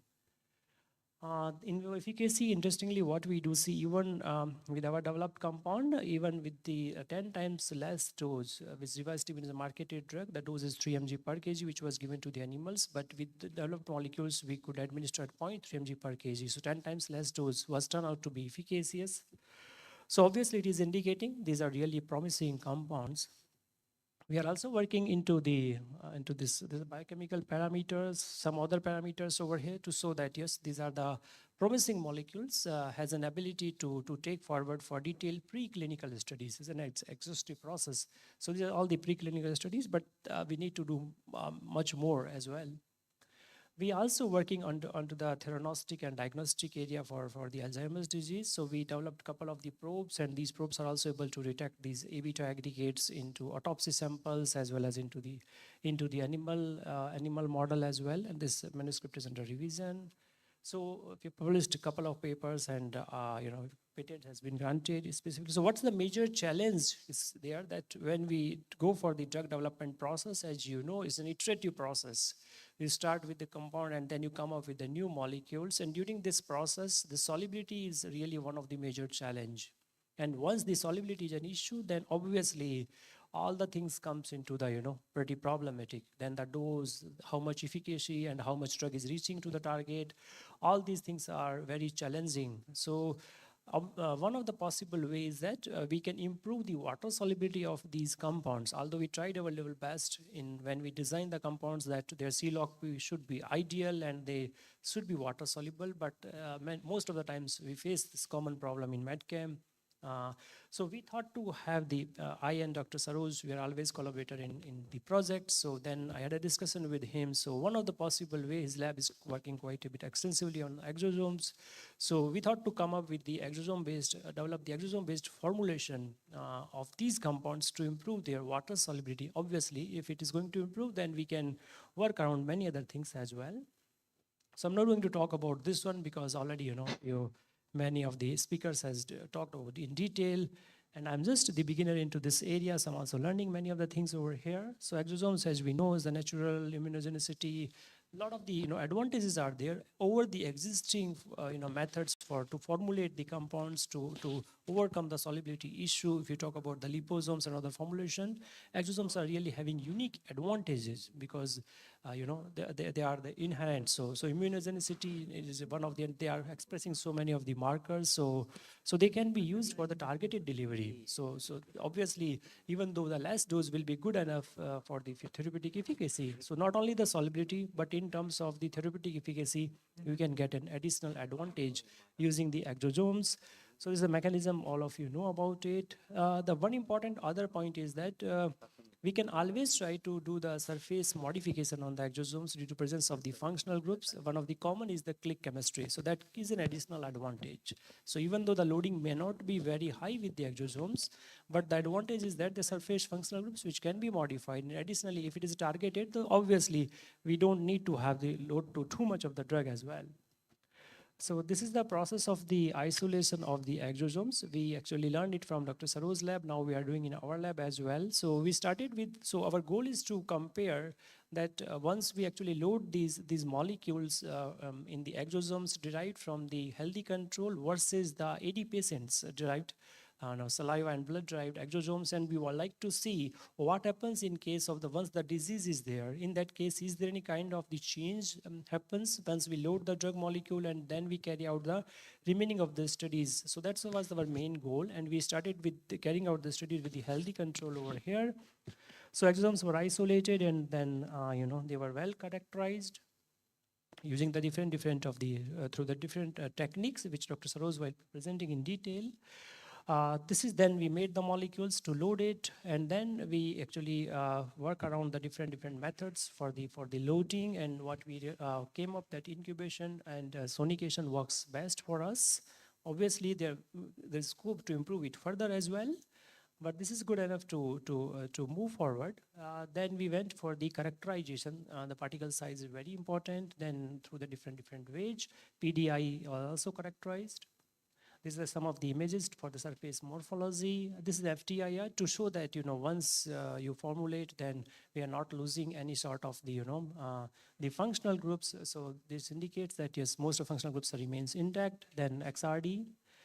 Then we carried out the in vitro release study. It still is going on. We have done with only the 2 compounds. We have multiple other compounds as well to develop the formulation. Then we tested these formulations for their enzyme inhibition property and enzyme kinetics property, and from here we do see that last 3 minutes. Just finish separate.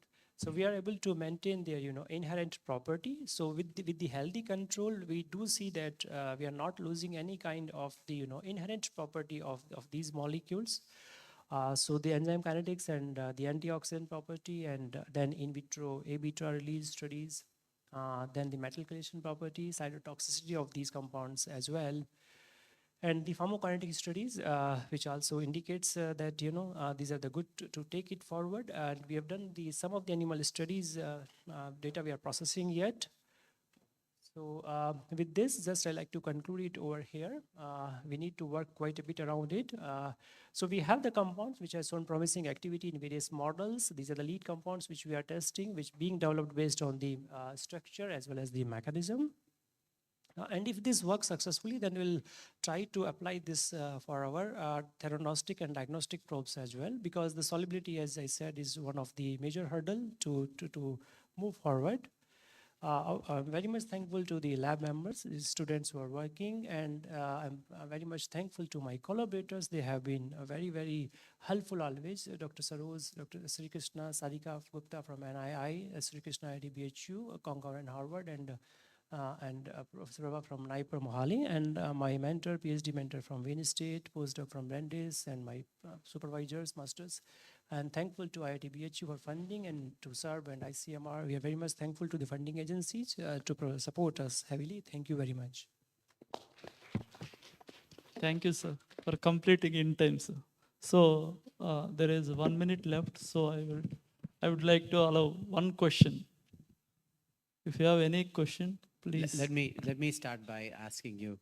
So now that you have this ready, what model will you use to test this? For animal model, we will actually, this is a very good question. Generally, we go for the chemically induced model for Alzheimer's. Usually, we go for the scopolamine-induced chemical model that is pretty standard, typically for amnesia. Then there are the transgenic models as well, like APP-PS1, which is the double transgenic most common one. When we come to the transgenic, that's where we face the challenge, especially in India. Luckily, I have collaborated Dr. Sarika Gupta from NII. She has this model because we tested our diagnostic probes and theranostic in her lab. So we will try to test in those as well. Thank you. So I have one question. When you do sonication, there is chance of disturbance of the membrane of the exosomes. Right. There may be efficacy of the uptake will be maybe compromised. What your comment on that? So we actually do see the particle size. That's why we do go for the characterization of the formulation, and from there we do see that the integrity remains same. Okay. So at the point we don't, but yes, obviously that can cause the problem. Okay, we'll take. Thank you, sir. Thank you. He's going to be there.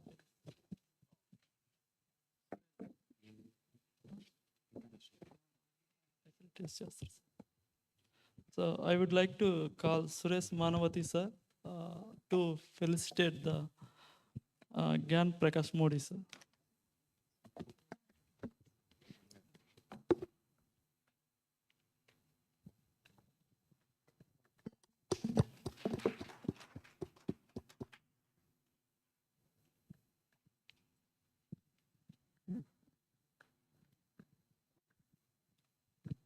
Okay, so it's my pleasure to introduce Dr. Suresh Mathivanan, who is from the Trobe Institute for Molecular Science in Melbourne, Australia.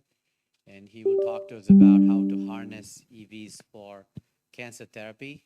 Not only that, but he's one of the pioneers of really creating incredibly important databases for depositing all the information on EVs, and that has become a great resource. So it's great to welcome you and good to see you again.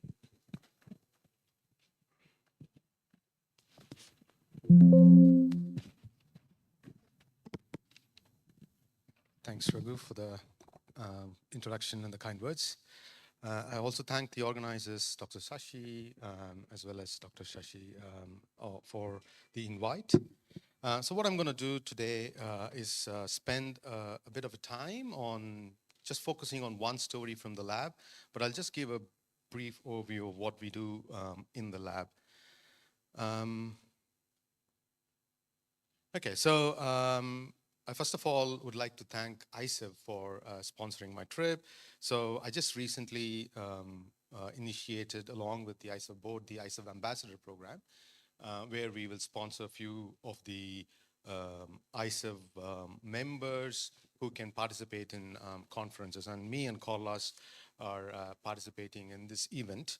And as part of that, I would like to show that the International Society of Extracellular Vesicles have a lot of interesting where you can go into YouTube and look at all the lot of scientific presentations that's recorded and available online. Plus, you can also join the EV Club by going through the EV Club mailing list, as well as subscribe to the ICEV YouTube account as well. Plus, we will have an ICEV annual meeting in Vienna, which is going to happen in April next month. Still, you can register. We're expecting around 1,500, going to be the biggest event, annual event so far. Anyway, let's get to the talk. So as a lab, we are interested in EV biogenesis. We are also interested in looking at the role of EVs in metastasis in cachexia and tumor microenvironment. Again, in the context of cancer, we have two stalwarts in the field, one David Leiden and Dr. Kaluri here as well. They've done immensely to the field, and what we are trying to do is to progress from what they've done, as well as trying to identify few other mechanisms to see what is their role in the other contexts, especially in cachexia and tumor microenvironment. We also use EVs in and as therapy. What I mean by in the context is trying to block the release of EVs, as well as trying to use EV for drug delivery purposes and other themes. Funnily enough, the other themes is the one which gives a lot of funding for me, not the EVs per se. And then when you come to the theme 3, when we try to use EVs as for cancer therapy, we try to, as I said, block the release of EVs from cancer cells. We try to use molecular biology approaches, as well as trying to find new drugs which we can employ in animal models. We also try to put in a lot of anti-cancer molecules in this EVs and try to deliver them in animal models as well. And also, we use naturally occurring EVs. This talk, I'll probably focus on this naturally occurring EVs. One such finding is where we used milk EVs, cow milk EVs, and we were able to show that you can use cow milk EVs in a context-dependent manner, where if you don't have a metastasis or if you don't have a primary tumor, the primary tumor being resected, you can use cow milk EVs as a therapeutic avenue where you can reduce metastasis even when the cancer has spread to a distant organ. And also, we are also interested in probiotic EVs, where we are working on similar concepts in terms of using that as a source to prevent or delay the onset of cancer, as well as trying to use that for therapy. So now for this topic, I'm going to just use breast cancer as the main model. Just not going to go too much into it, as we know is one of the devastating disease. In Australia, we know 1 in 8 women develop breast cancer, and it's same around the world. Again, the 5-year survival rate for breast cancer is 27%, and we know that it is one of the aggressive disease, especially when you have triple negative breast cancer, right? So we do know, based on literature and also based on research, that exercise has benefits on cancer. Again, it improves the patient response to therapy. It also helps the severity of the side effects. It can also reduce recurrence and reduce also many complications with surgery, and also improve the life, quality of life. We know this from history, but however, we wanted to ask the question in terms of from the EV's perspective, right? I'll skip the slide.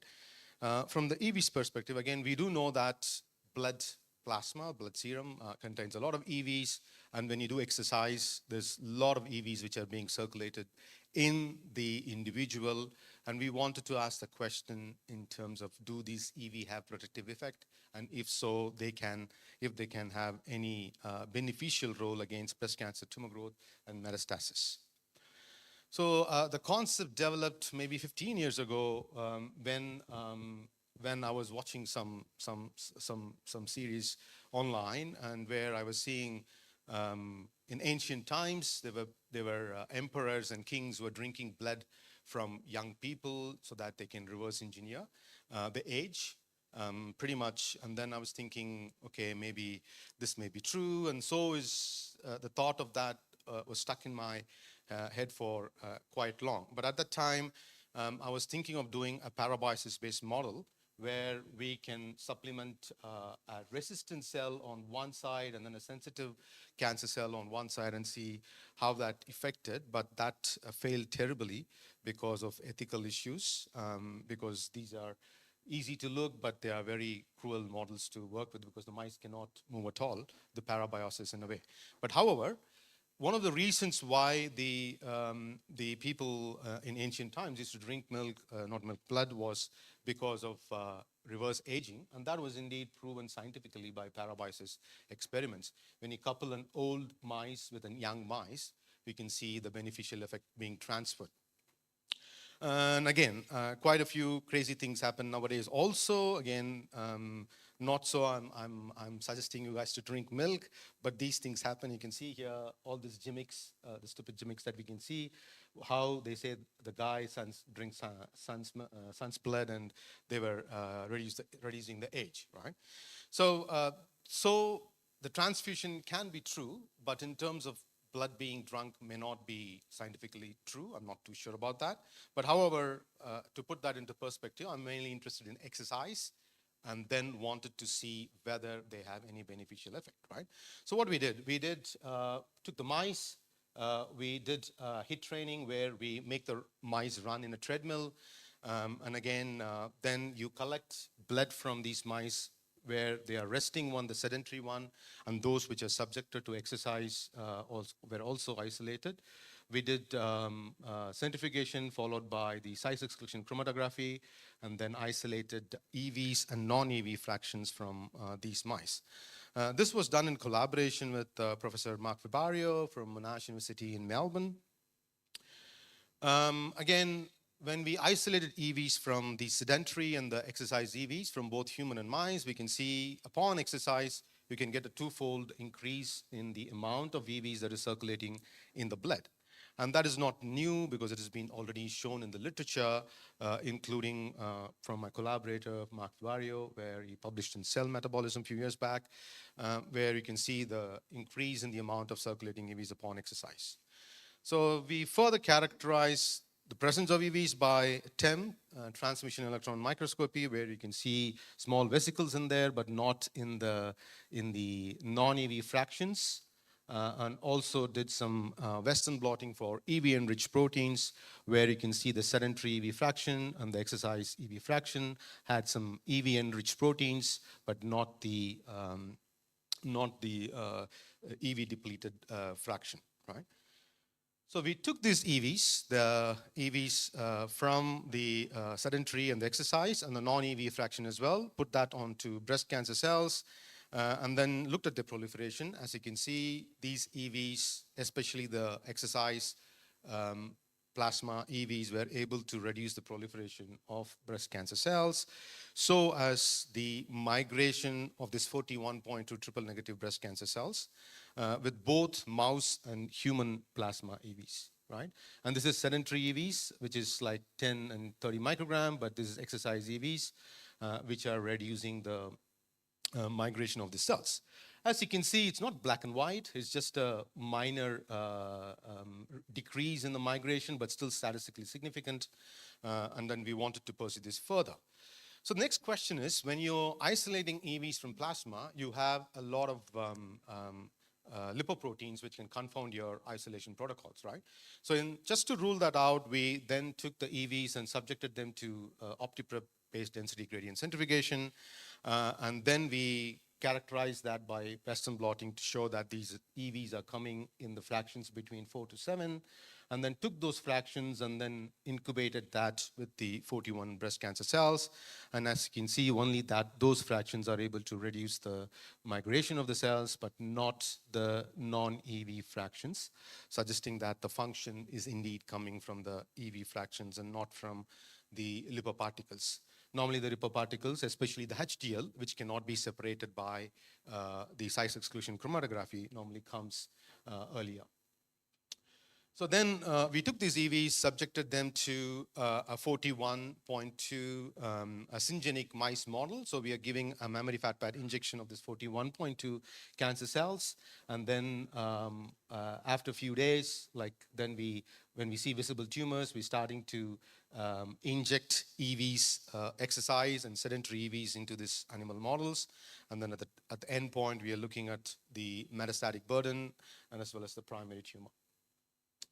So this is the data here. So once we give the mice with sedentary or exercise EV, you can see exercise EV reduce the primary tumor burden. That is shown by the tumor volume in these two graphs, the tumor weight reduces but not statistically significant. But when you also look at the fluorescence here, you can see there is a smaller tumor. But when you look at the metastatic site, in this case, we are looking mainly at the lungs. You can see upon giving exercise EVs, it reduces the metastatic burden in the lungs. That you can see by the fluorescence here, as well as the PCR for M-cherry, which is only present in the cancer cell. So as also in liver, so you can see reduction in the liver as well, not only in lungs, but also in the liver.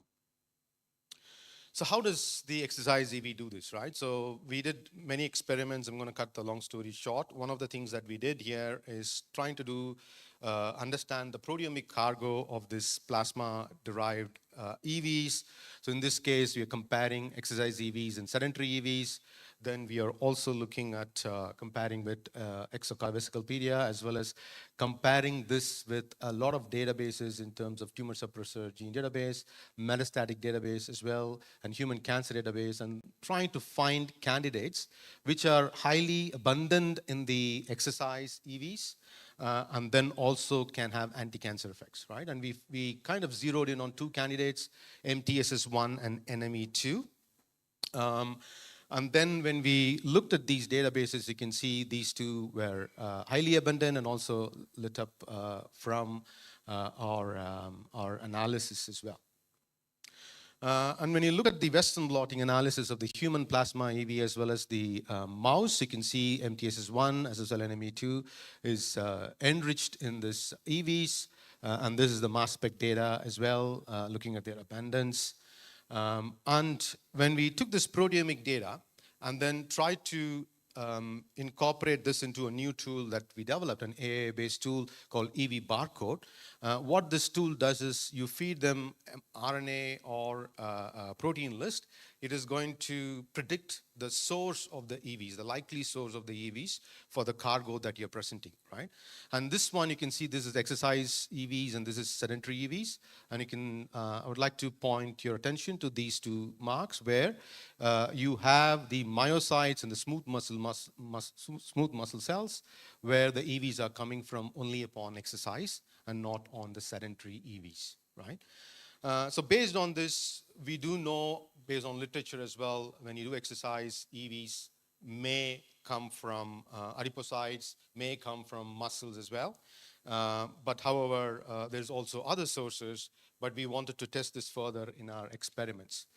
So what we did is we isolated EVs from adipose tissue and muscle that was subjected to exercise.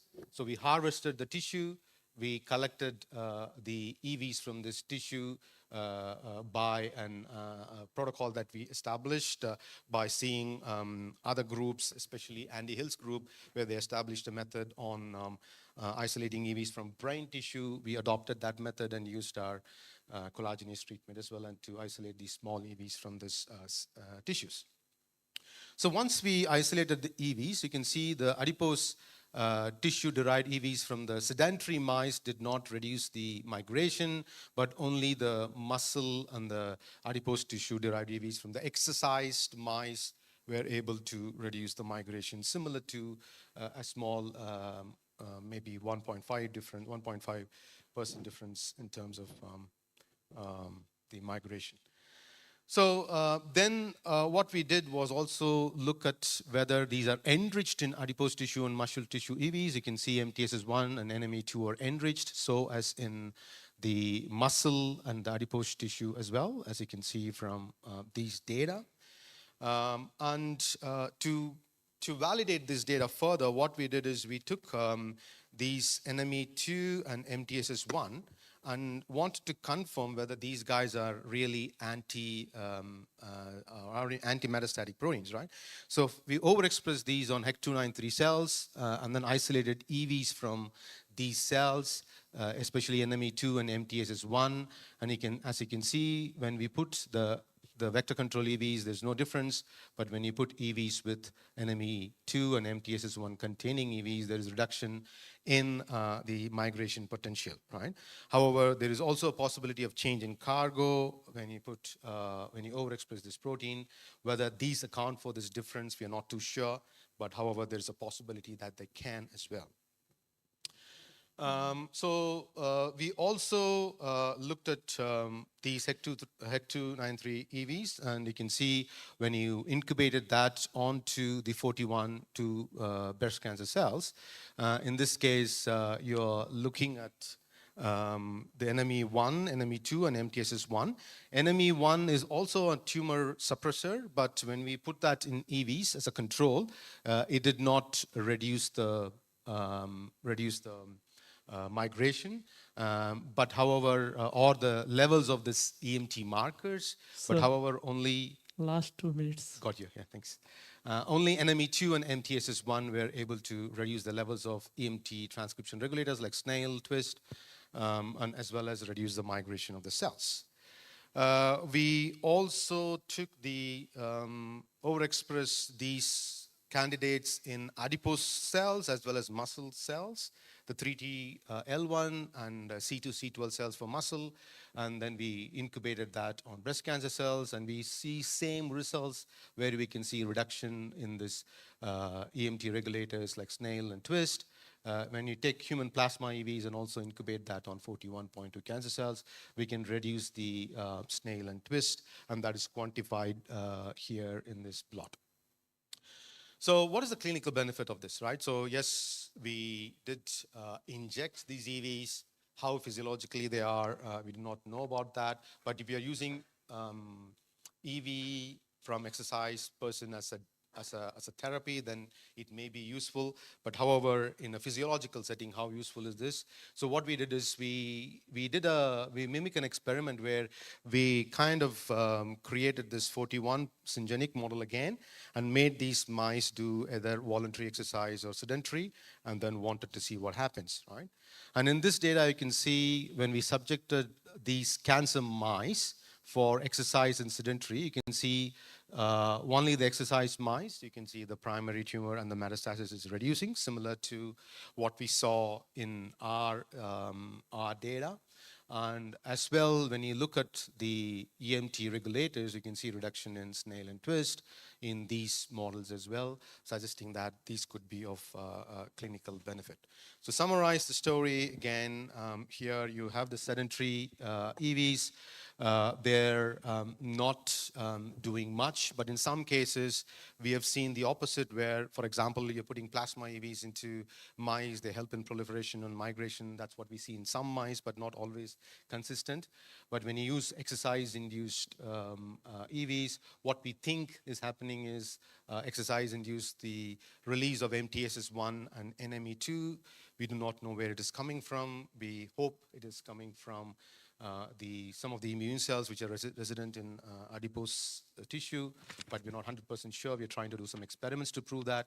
But however, these EVs are then in circulation and then try to produce the beneficial effect in terms of anti-cancer effects. With that, I'll stop and come to the important slide, thanking the people who did the work. This was done by Sanjay and Pam, mainly. These two co-did the work, and all the collaborators and all the funding agencies, and thank you for your attention.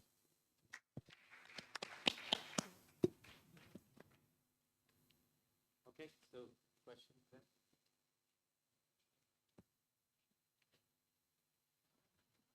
there? Yeah, I can hear you, but I can repeat the question.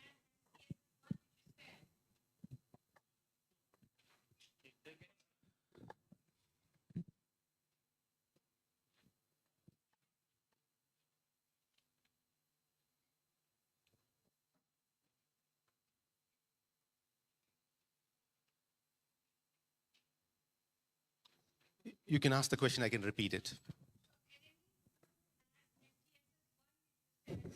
What happens like adipose in muscle? That is what you said, right? This is from adipose and muscle. So in non-exercise tissue, whether there is endogenous expression of this, or it is only in response to exercise that this expression goes up, may go up in these tissues. That's a good question. So the question here, I think most of you heard it, whether it goes only, does the abundance of MTSS1 and ME2 go up only on response to exercise in these tissues? We do not know the answer. We haven't looked at the tissue per se, but when we isolate the EVs from those tissues, I can see it's going up. But to be honest, I haven't looked at Okay, so I asked this question just to get to this, my real question, that in your AI tool, from which you're able to predict like from where it is coming from. Yeah. So you must have fed the data of the cell type. Yeah. Right? So there the confusion lies. So if it is not in the non-exercise muscles, so the data which you have fed is from the exercise muscle tissue to your AI tool, or it's... No, the AI tool is generally using reference profiles of like similar so to... normal, like Yeah, normal muscles. So it's normal. So So that is why this question becomes important. If normal doesn't express, then how can it predict it is coming from that?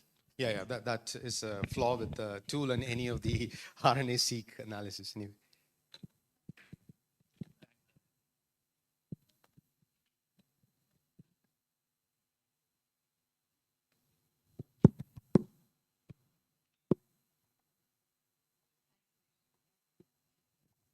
Thanks, Suresh. Enjoyed. Two questions I have.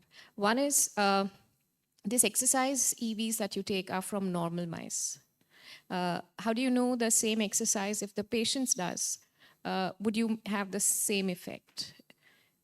Can you have the effect of injection of EVs by just making the patients exercise?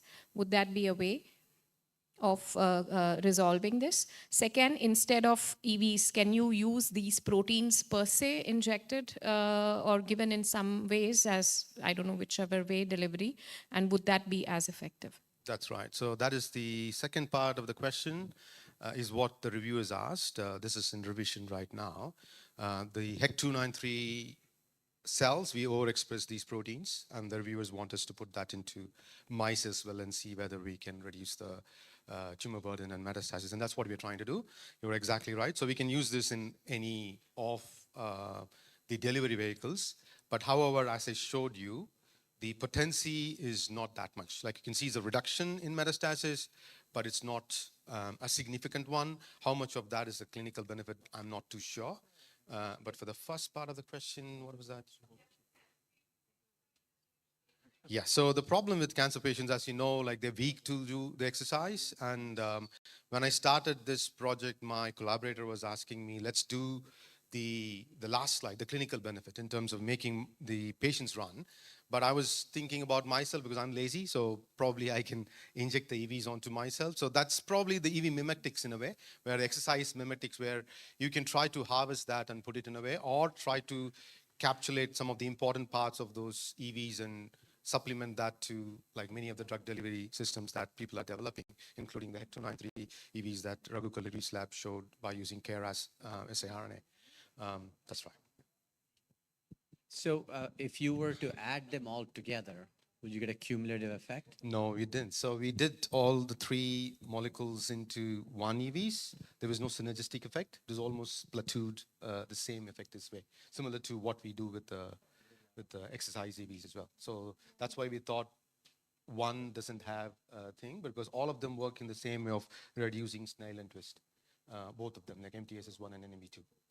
Yeah. So I'm a little confused about your timeline, and I think you have it probably in your mind, but so how long do you have to exercise to get the levels up? And then how long will they last if you stop exercising? So when the mice, we do for 5 minutes. And then after 5 minutes, we cull the mice and then get the blood straight away. So there are another project which is concurrently happening in terms of different types of exercises, as well as over-exercise, where we're trying to burn them out and hurt the muscle and see what happens in those cases. But in this one, we haven't controlled in that way. All we did is 5 minutes. But after the 5 minutes of exercise, how long will it take for the levels to go down? After we do not know. I think the exercise people would know, but I don't know that on top of my head. Yeah, but that would be important to know for patients. That's right. All right. Our study is a little biased towards the proteomics, so we can't use, there may be a role of the metabolites that may contribute the anti-cancerous effect and maybe microRNAs. Yeah. So my collaborator was on your topic as well. We're looking at lipids and metabolites may play an important role. He chased it, but he couldn't get a lead from that. Because within 5 minutes, something protein will not synthesize. Maybe metabolic changes will happen within 5 minutes. Yeah, we couldn't chase. Like, for example, when you're trying to find a candidate, right, and we want that to work, and we choose, again, in the protein, we chose 5 candidates, only 2 of them was working, 3 didn't work. Similarly, lipids, they chose 3, 4 candidates, and none of them worked in their hands. As well as microRNA, they are profiling, but they didn't chase for the molecular event. Then one other thing which we did was immune system. Looking at the immune system, the cytokines and everything, they're hellbound on that. This is all immune response, but nothing to do with the immune response at all. Yeah. Okay, thank you. So I would like to call Dr. M.V. Shishidhar to facilitate Suresh Manavati.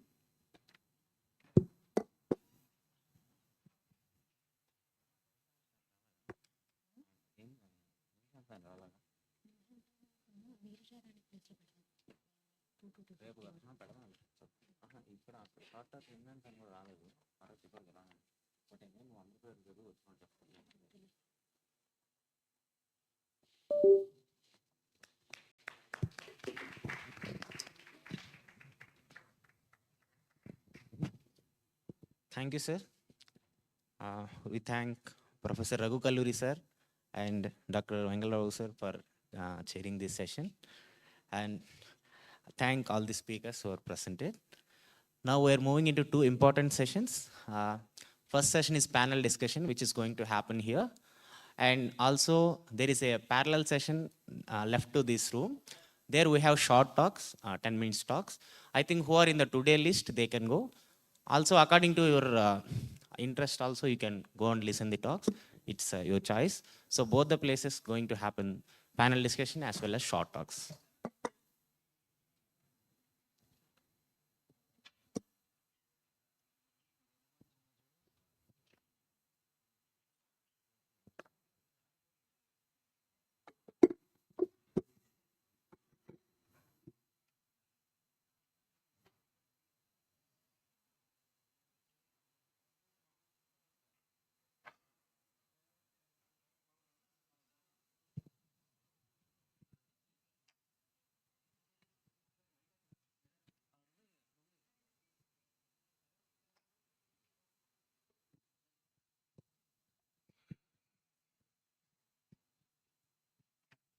So maybe with this oral presentation, people miss Sanskriti Roy. These all people can go to the left room. Priyanka Sharma, Dr. Subhash, Miss Sadak, Rishabh Singh, Abhay Mishra, and Dr. K.V. Rao, Rajalakshmi. Minutes according to the program, not 10, because she was telling another that we have 10 minutes. But then the program, they are 8 minutes. Yes, okay, so maybe 7 minutes you can do for talk. But she was telling that 10 minutes. Actually, we have 8 minutes time. Also, 2 people have not. So you can maybe at the end of the program. I request all the oral presentation short talk people to go beside the room.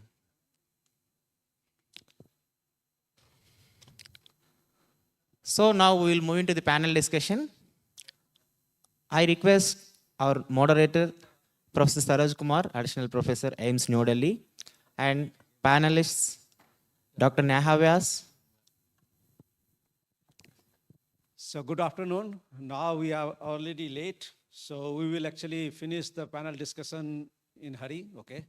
So actually, I would like to ask the you people should actually be interactive, okay, to ask the questions, because this is a new area where the lots of things we need to understand. We already seeing from the morning, and we already studying in these things. So in my panelist is the Professor Raghu is here. Welcome, Professor Raghu. Dr. Basant is here. Welcome, Dr. Basant. Dr. Swati, welcome to you. And Dr. Neha, welcome to you. And also Dr. Suresh.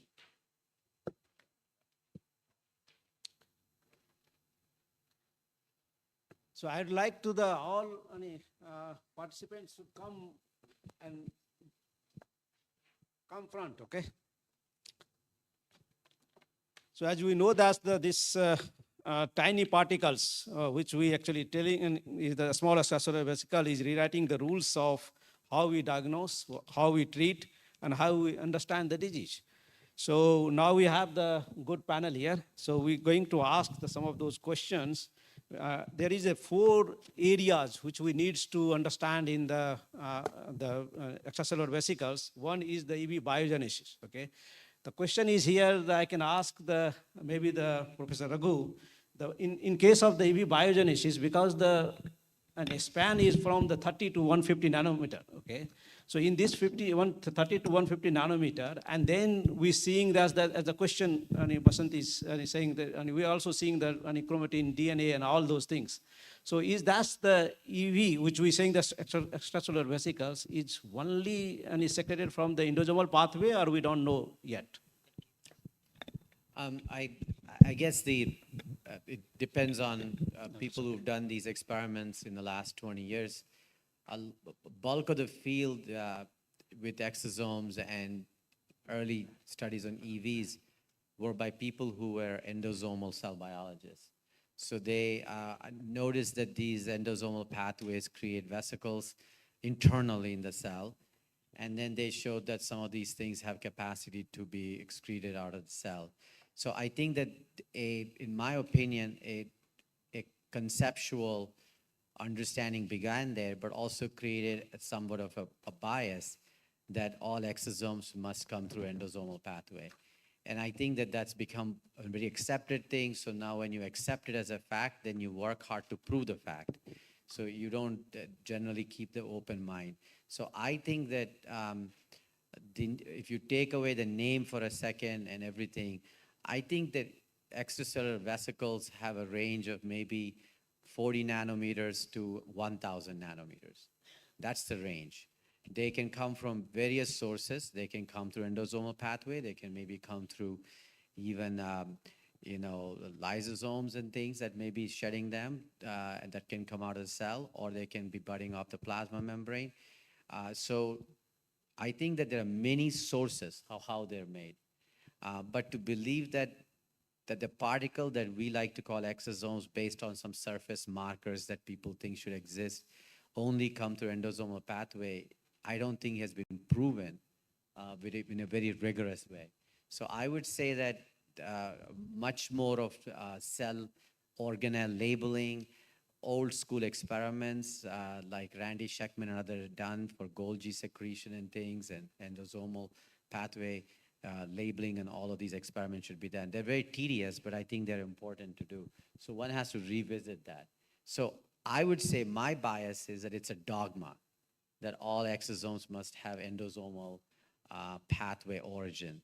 And so I think that more cell biologists need to do this work. But if you take that away for a second, it doesn't matter where they come from. They're all coming in heterogeneous mixture. Then you have to study what their composition is and what they do. Okay. So if that is the case, that means this Dr. Basant's paper was actually telling about they also found the DNA and chromatin. So is that means the nucleus is also secreting the exosomes? So we have evidence that we have not yet published, and we see that what kind of disorder is, like what kind of cancer, like if there is a brain tumor, it has more tendency to have mitochondrial DNA. That means that mitochondrial DNA, there is also from mitochondria, it can be that mitochondria also breaks down or has some kind of membranous bodies, or the nucleus also can, it has been published long back that nucleus can also secrete membrane kind of body. And what we are capturing at the end, we are distinguishing just with the endocytotic pathway, or we are distinguishing on the basis of size, or we have, nowadays I have seen that charge, but at present no one has revisited that it can be also from different kind of organelles. And that is our project, where we are focusing based on surface marker, based on lipid composition to distinguish these exosomes. So hopefully this dogma will be a little bit revisited. Do you have anything to say, ma'am? I think what Dr. Raghu said, I absolutely agree with that, because your question started with the understanding that it is from this to this range. But I also agree that we cannot put a range at this time, because initially I used to read the paper where it says from 30 to 300 nanometer. Then all of a sudden I started reading, oh, it's only 150 nanometer. So I think that has to be resolved first in order to, because that is why you are asking this question, right? The size is so small, then how can it fit in, whether it is excreting or not, right? So I think those things, and the biogenesis part is also not clear, it's far from clear. And then something which very, I don't know, it's like, it may be a stupid thing, but I'm thinking that when exosome has the property to fuse with the plasma membrane, is it a possibility that they can fuse among themselves when they are in? Because I don't know. So then within the multivesicular bodies, these intraluminal compartments can fuse together, and then can they form a bigger, who knows? So these things needs to be, because nothing is clear, and there's a lot of opportunity for getting new fundamental knowledge about all these things. So I think anything is possible. That is what I'm saying. What's your take? I would break this into two. One being the theoretical knowledge. Again, similar to what you said. If you say in theory, exosomes are coming from endozoitic origin, they are 30 to 150 nanometer. Then the ectosomes are coming from plasma membrane. I do agree with all these things, but in reality, we don't have a method to separate them.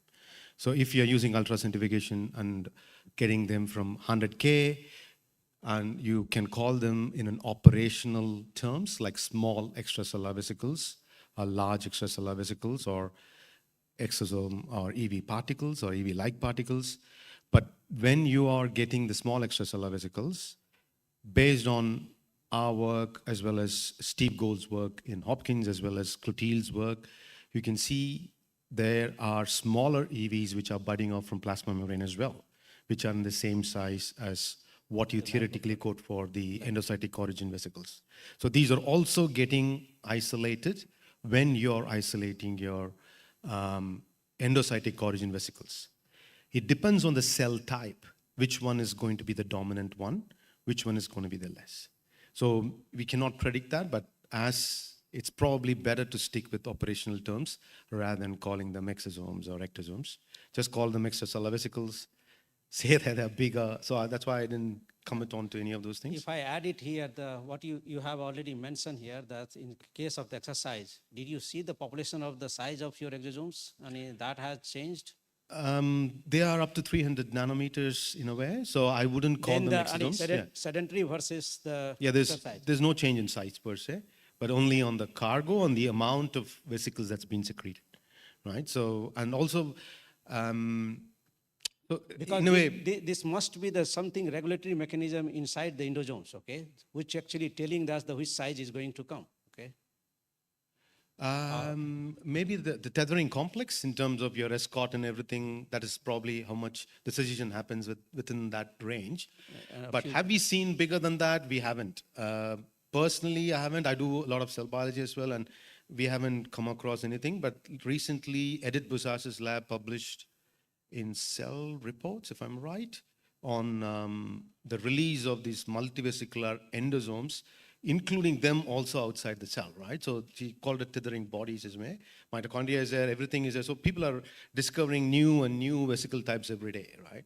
So to increase to the heterogeneity. So I would rather call them extracellular vesicles and keep it simple. Yeah.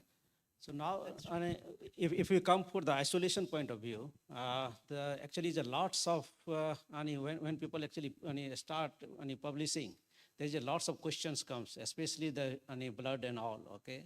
The impurity from the lipoprotein which become very difficult, no matter even if you do the chromatography, if not the LDL will come, VLDL will come, okay? So some of those impurity, whatever you do, until unless you not do the magnetic, antibody magnetic bits, okay?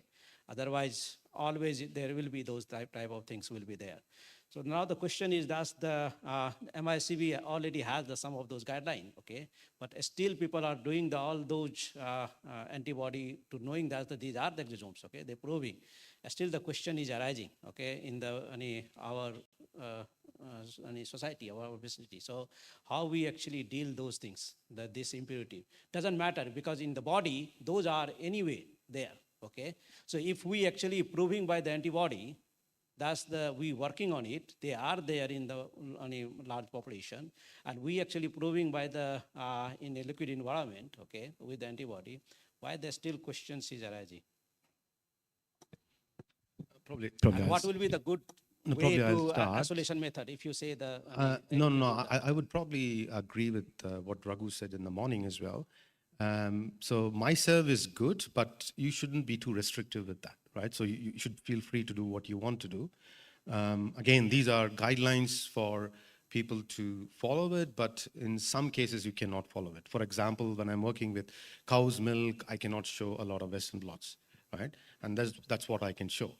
But rather trying to sacrifice my postdoc's 3 years career in terms of trying to get a purer population of exosomes, I would tell him or her to fail fast.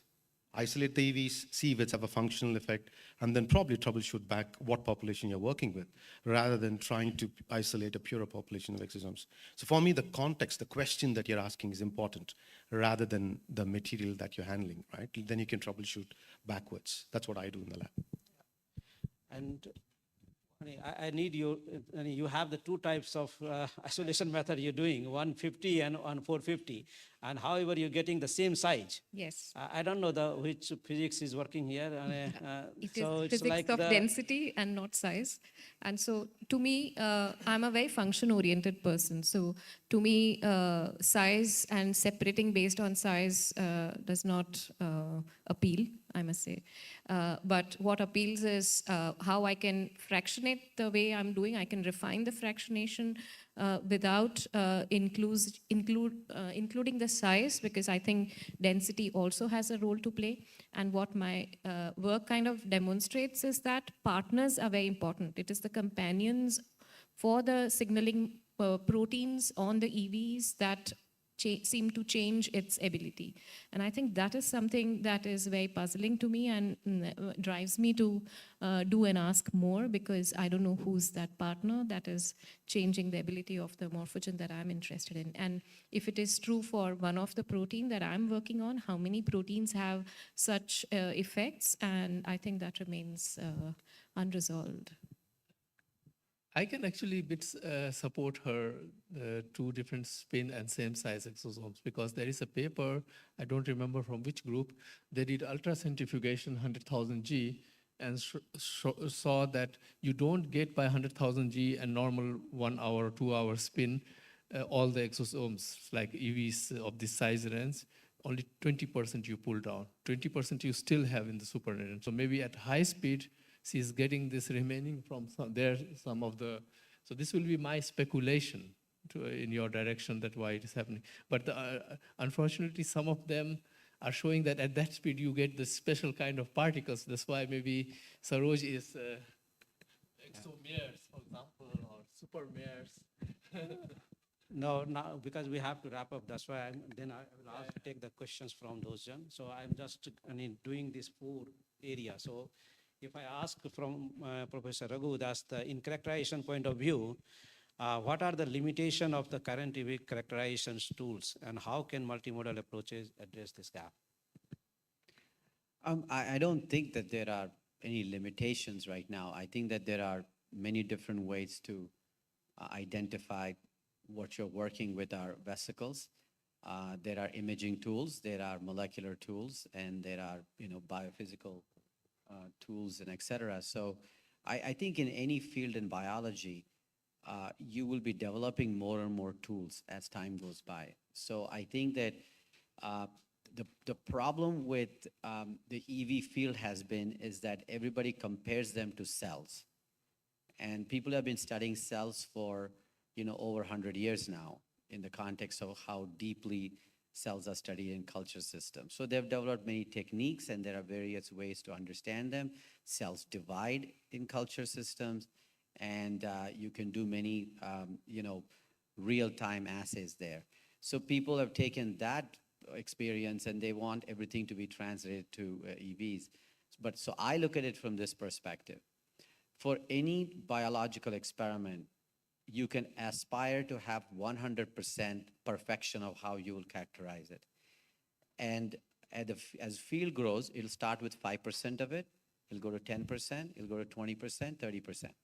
When I started working with this, I think that the field was maybe at 10% of what optimal should be. I think it's at 35% now.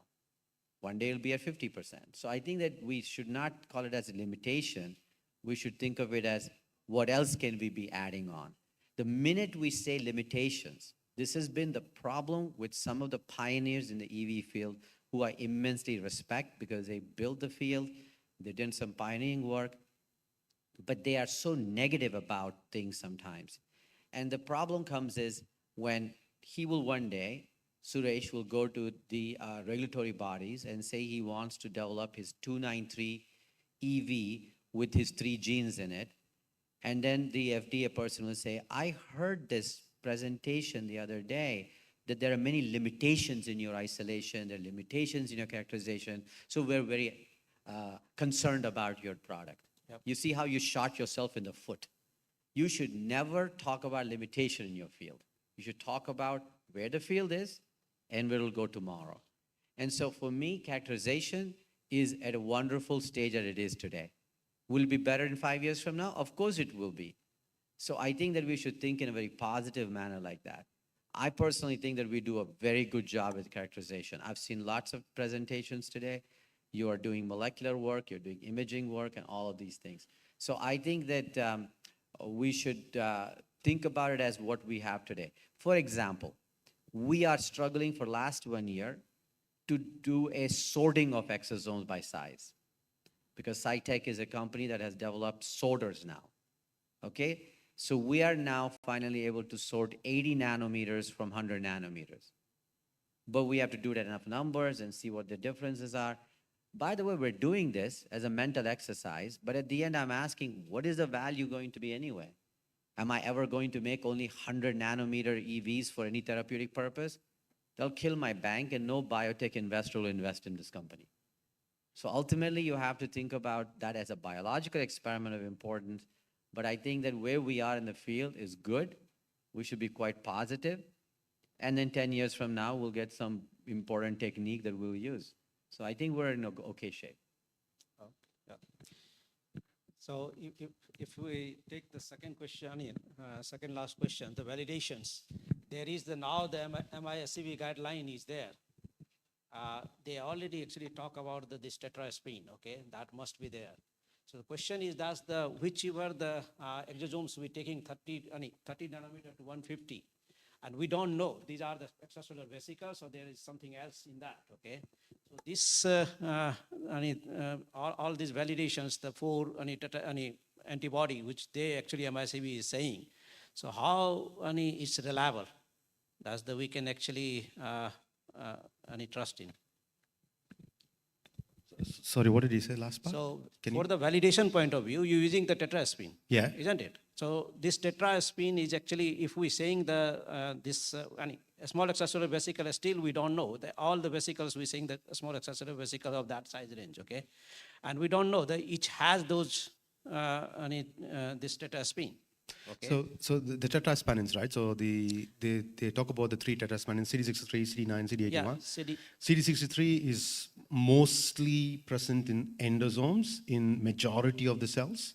CD9 and CD81 is on the plasma membrane in majority of the cells. Right? That's been shown in multiple cell types. Even the cell line, we're seeing it. Even yes. Yeah. So when you take the EVs and then you see the CD81 and CD9, there's a high likelihood these are coming from the plasma membrane. However, I'm not ruling out the endocytic origin, even though there's little amount of endosomes containing CD9 and CD81. Vice versa for CD63. That's why you can see a lot of people who are working on endosomes working on CD63 mostly, right? But however, for the MICEV guidelines, when you're trying to say what they are suggesting is you do antibodies for membrane proteins, saying that there's a membrane, and then you do a Western blot for luminal proteins, which are present inside the vesicles. So they're just suggesting whichever molecules you can use. But some of the things which work for them, or which has been identified by most cell lines, like how Raghu showed 1,604 proteins, which are commonly present in 14 cell lines. Likewise, these molecules like the tetraspanins, the synthenins, the alleles, the TSU101, these are all present in most of the EVs.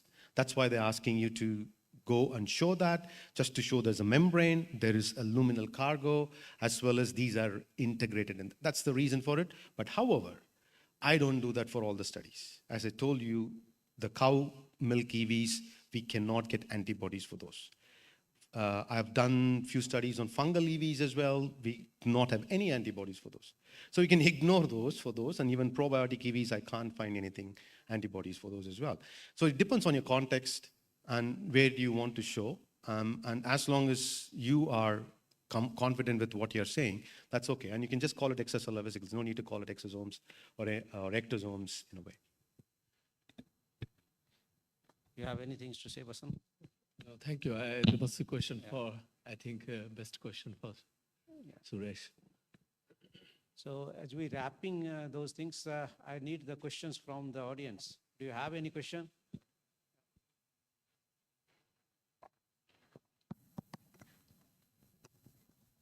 Yeah, sir, regarding the sorting of the cargo into exosomes, what are the major pathways or major signaling mechanisms that responsible for sorting? Because there is a heterogeneity in the composition of the exosomes, especially from healthy to the cancerous.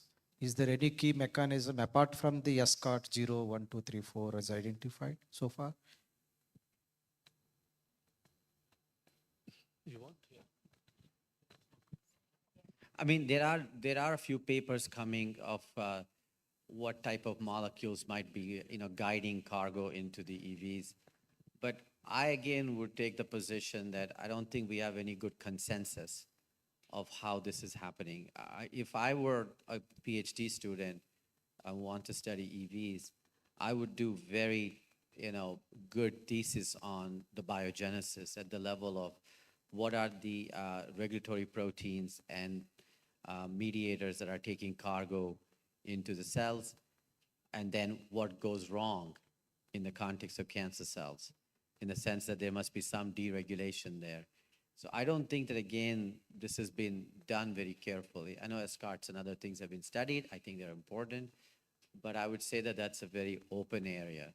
Other than occasional paper will come here and there, but I don't think that there's a very systematic way of asking, do fibroblasts, put in the cargo of the EVs in the same way as epithelial cells do, or as T cells do versus B cells do? I think there are some differences there, obviously. And so, but I don't think this has been systematically studied. Sir, can I ask one more question? Yeah, there are some reviews. I agree with what Raghu is saying. There are some reviews on sorting of cargoes into EVs. But again, there are occasional papers. For example, you have the ND-FIP1 molecule, let's say. It kind of targets the WW domain containing proteins into EVs. Any protein that has WW domain, it targets into that. One other observation for your information is, like, if you're overexpressing any protein, right, any RNA, it goes into the EVs, right? And again, Raghu knows this well, and he has presented these kind of data quite often. So what makes them go into the EVs, right? So is there a selective or a random mechanism? I think both exist, which we don't understand, but there are some selective mechanism as well, but may not be consistent for every cell type. Again, you can talk about coil-coil domain, you can talk about post-translational modifications, then the RNA binding proteins, there are quite a few like that, but may not be a general mechanism everywhere. Plus, again, we touched upon this today, like if you change the confluency of the cell, you get the same cargo, right? So you also have to understand that when we are studying these EVs, we are studying a population. And to start off with the first question he was asking, because it's 30 to 150, and we have DNA, RNA, proteins, do all the EVs contain them? Do all the single EV have all these proteins into them? We don't know, right? It can't be, right? So we're studying the whole population per se. So again, these are all questions which are open, and obviously you guys can answer that as well, yeah. Can I ask one more question? Just a short question. And people are using a serum or the plasma for isolation of the exosomes for their either therapeutic strategy or the diagnostic purpose, which is the best one for this study? Is there any comparative studies come across with you all? No. So about a decade ago, we did this analysis and we didn't find much of a difference. As long as your serum is collected properly, you know, sometimes if you have too much lysis and things, then you may get some other contaminants that makes it a little difficult. But if the serum is collected correctly, plasma is collected correctly, we did not see much of a difference. So I think that it depends on what is collected and how well it's done. I don't think there's any huge preference of one working better than the other, in at least in our experience of what we've done with human samples. Thank you. Same here, so.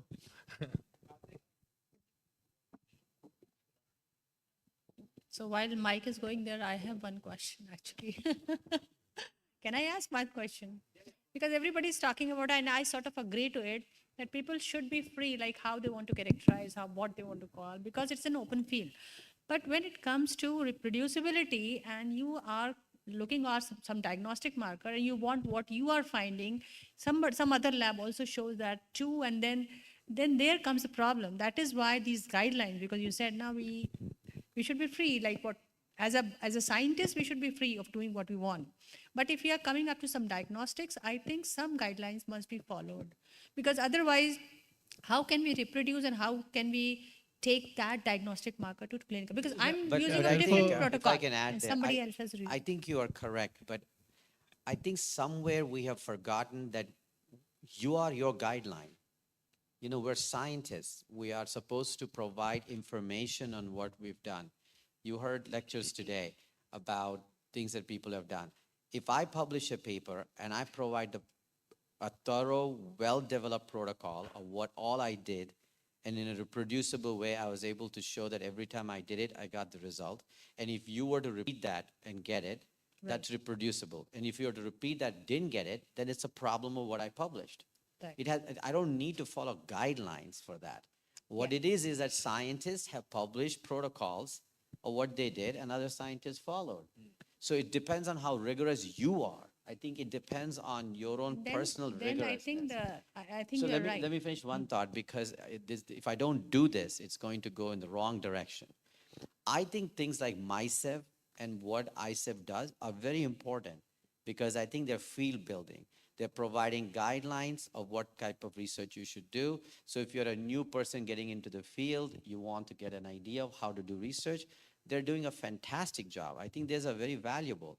But as you also heard from Suresh and others, you cannot always do what they're asking to be done, because the systems may not allow it. And also, some of those could be very tedious. You know, there's a very popular saying, it's very easy to give advice than take advice, right? So the people who are writing these papers are giving all the advice because it's easy to say, do 20 things before you do an assay. And as Suresh just said, that postdoc will run away. You have to do functional studies, get them excited, and then say, go backwards now, right? If you have a paper in review in a very top journal, your students will be extremely motivated to do all the revisions, okay? Versus having nothing and saying, do more experiments. So I think that part of it is about doing what is required in a reproducible way, and that is depending on individual scientists, not on any guideline. It's your ethics to do reproducible work, publish the protocols, and if somebody calls you to provide them the protocol, and then if they're doing exactly what you're doing, they're reproducing it, that's great. That's how the science builds. I mean, where were all the guidelines for the last 45 years? People were publishing all these papers, correct? There were no societies saying that you must study CAR T cells this way, okay? We're, again, as a field, and I have to unfortunately leave soon, so I'm going to leave after this. As a field, let's not complicate our lives too much, because then advances will go down in numbers. I agree. We should be making advances and doing rigorous work. Others are not doing that to themselves. And suddenly only this field, we have too much discussion about names, sizes, and this and this. I think that large and small is good, but I'm a biochemist. What does the word small mean? Let's give some characterization to it. What does large mean? Okay, so I think that these are the things we should be discussing as a functional studies, not Right. about sizes and things. I Thank agree. you. I think I want to add a little bit to this. If what I find is that in different conditions, the same cells secrete different, functionally different exosomes, and I think which kind of says that it's very difficult for us to predict what reproducibility is going to be, because when you say 70% and when I say 70%, it's going to be our estimate of 70%, and that is going to be varying as well. And so I have seen myself that if you, in the serum containing media, if I leave cells for more than 48 hours, instead of 450, it'll switch to 150 production. So, I mean, we do not yet understand what are the different conditions in which what kind of exosome or exovesicles are made. And so I think putting quality to that is going to be, I think, premature yet. Good evening. I just have a question. I don't know how many of them here know about rhabdomyosarcoma. So that is basically from mesenchymal stem cells. So does exosomes have a play in it, as it's a rapid cancer? So I mean, the panel has. You can say loud the last part. It's not clear. No, mesenchymal stem cells plays a role in that cancer mostly. So does exosomes, can it have a part in this? Because as it's a rapid cancer, in 3 to 8 months, the patient dies. It's basically a pediatric case. So I just had this doubt. So in each and every cancer, it is known that somehow EVs are communicating, especially with mesenchymal stromal cells or fibroblast or such kind of residual cells in metastatic organ to promote cancer. So if it's not known in the literature, then you have the guidelines of and go for it. I think you have to see, because we work on ATRT, you know this disease in the pediatric. This is also kind of rhabdomyosarcoma, and we see there that the EVs produced can influence the mesenchymal stromal cells there. So, but we have not gone into the detail, but it would be interesting, yeah. Thank you. So just to add to that, we work on neuroblastoma. So one of my collaborator, clinical oncologist, says that it's nothing depressing to see a neuroblastoma patient. Again, it's a pediatric cancer. So there we see EVs play a role as well. So just to have the discussion, probably you can troubleshoot trying to go to the earlier experiment, collect the EVs and put it onto the cancer cells, and then see if they have a functional effect, and then go back from that. And that's what we did with this exercise project. My first experiment was to take the EVs from mice, exercise mice, and see if they have a function. Then only we design the project afterwards. Likewise, you can do as well. Thank you so much. Sir, I have a question regarding the normalizing control. So for example, when we study the gene expression from cell lysate, we can use GAPDH or beta-actin. For microRNAs, we can use U6 for normalizing control. Do you think if we use expression level of microRNAs in exosomes, using U6 is appropriate? Or which kind of, normalizing control we should use? The endogenous control. So you're asking normalization in terms of quantification for a microRNA per se? Yeah, yeah. So maybe I don't or work on mRNA RNA, level or sorry. any protein level also. You are the expert in the micro. So where you are checking the expression, what samples, like biofluid or what? Suppose cell culture supernatant. Yeah, we are using U6 RNA as a control. It's worked well. Even that paper is also published earlier for normalizing the levels, RNA levels, microRNA levels. And for mRNA and proteins, what can we use beta-actin or something? Yeah, It may not beta-actin be is, present in the EVs. yeah, negative control calreticulin, but positive control you can beta-actin you can use. Beta-actin may not be present in all the EVs always. So in that Yeah, case, what should but we use? mostly the proteins, whatever the proteins that is, except from nuclear proteins are more enriched, but we found some levels of the beta-actin also, because very enriched protein is also sorting along with the other proteins into the exosomes. Most of my observations in past 10 years, we are working on exosomes. So we found that it's good. Thank you. It again depends upon the biological fluid you are looking in. In urine, there are different sets of the genes that are there, beta-actin, and again in tears there are different set of the genes. So you have to do what you call a bunch of housekeeping genes. See what there are different formulas that are there in order to find the optimal thing. Then you can go ahead. If at all it is not already published in the literature, you have to do that exercise.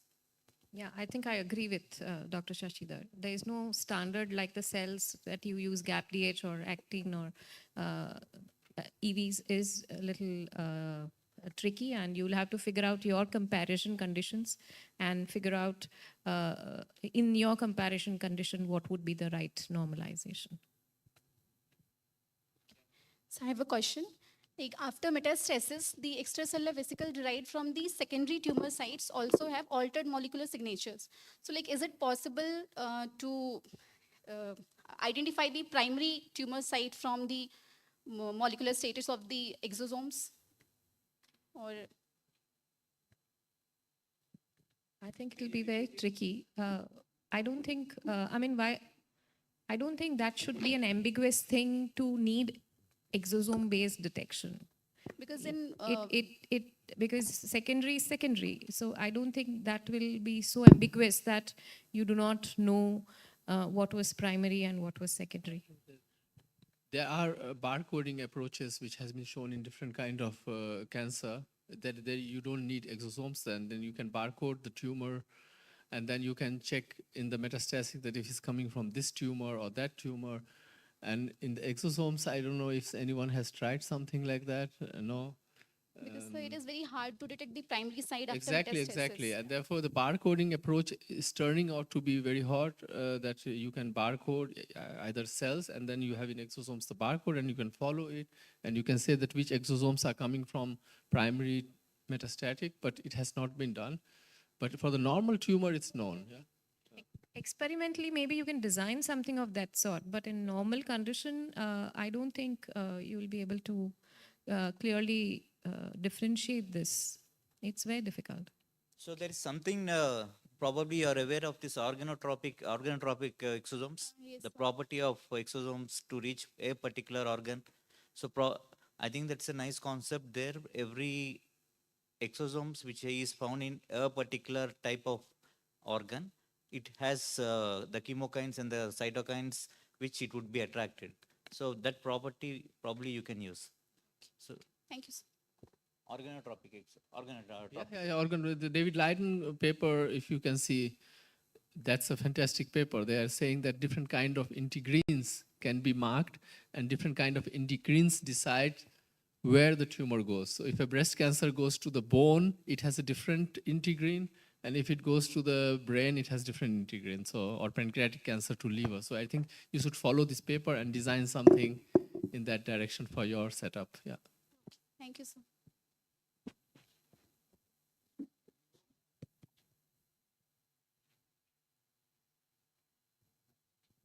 So a lot of the times when we do microRNA profiling as early diagnostic biomarkers for cancers, we see that certain microRNAs that are said to be specific to for one cancer, let's say glioma, are also present in other types of cancer as well. So my question is, what is the utility of microRNAs as biomarkers for specifically and accurately diagnosing one specific cancer type, especially for early detection?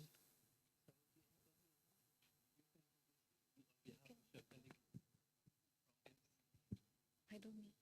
He has presented yesterday. You can answer this. Can you repeat it?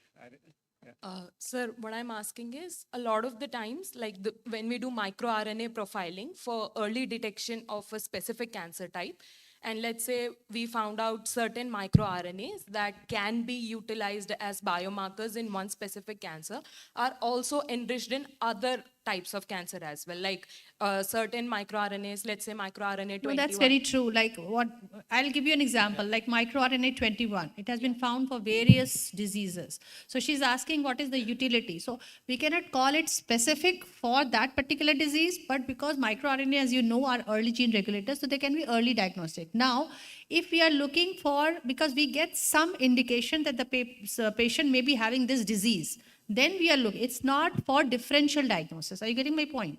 So if it is for like, if a person has a multiple diseases and then you want to say ki acha microRNA 21 is for this disease, then it is flawed. But if patient is having one single disease, that's okay now, because microRNA 21 or whatever microRNA, these are the early gene regulators. So they can, if there's any dysregulation, then you can suspect some disease. Now, if there are some clinical indications that the person may be having a disease, because then only we are going for the diagnosis of that particular disease.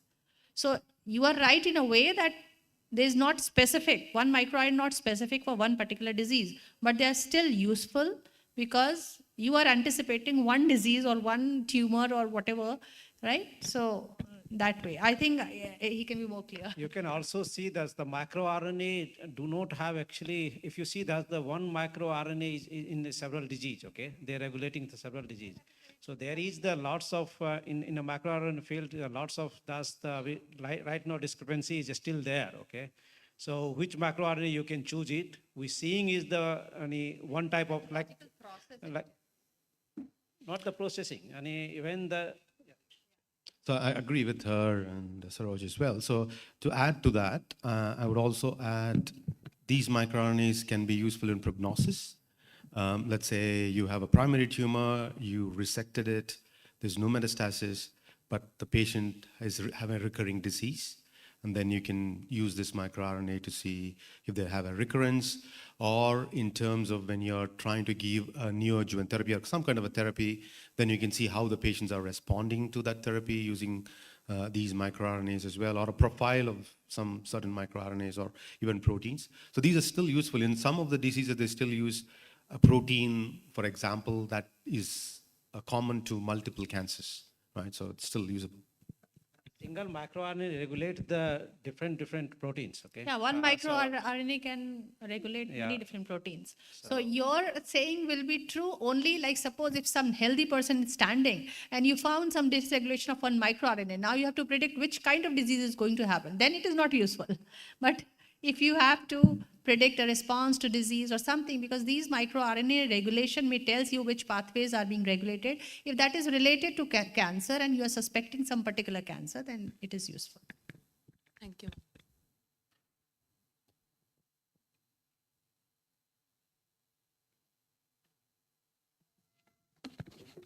Any more questions?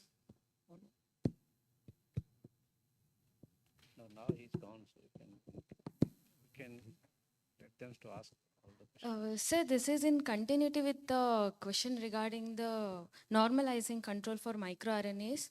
I'm just curious to know how can we use a U6, which is primarily localized in nucleus, as an exosomal normalizing control? No, yesterday we had one of the talk. They actually discussing is that it's become very difficult to which one you choose it for the control. Okay, so best way they're saying is that you can actually add it. Okay, before you're doing Spiking. it. Okay, yeah, spiking. Okay, so you can do the spiking. That will be a better control. Then you actually trying to see it inside to some microRNA. And another question is like, I work on plant extracellular vesicles. So in plants also we don't have this normalizing microRNA controls. So just out of curiosity I'm asking, we have multiple plants which have microRNA profiling being done. Like we have NGS data sets. So the microRNAs which are being constantly seen in multiple plants with higher levels of expression, can those microRNAs be used as normalizing controls?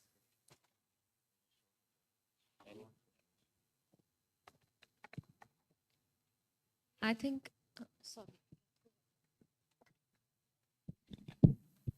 So just Dr. Raghu or Professor Raghu has just left. he would have not agreed to me. But actually, this is what something which is recommended by a urine task force, especially because I'm working with urine. So every disease type should have a different normalization factor, and we should be able to find out based on what you are working. So one normalizing factor may not fit with all condition.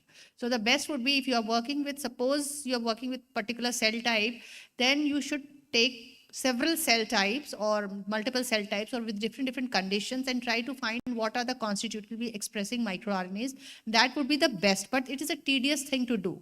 It is not feasible every time to do something, but that is an ideal condition, that whatever other constitutionally expressed microRNA, that can be used as normalizing factor, because spikins can only give you the technical thing. Okay, you are adding same amount of RNA, but still they will not tell the housekeeping one, or which we are used to of when we do the cell culture study or cell studies.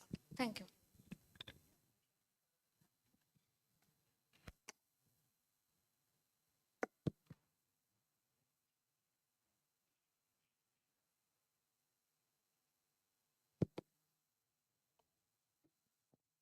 Apart from cancer, can EV show any antibacterial properties or any antimicrobial or any antifungal properties?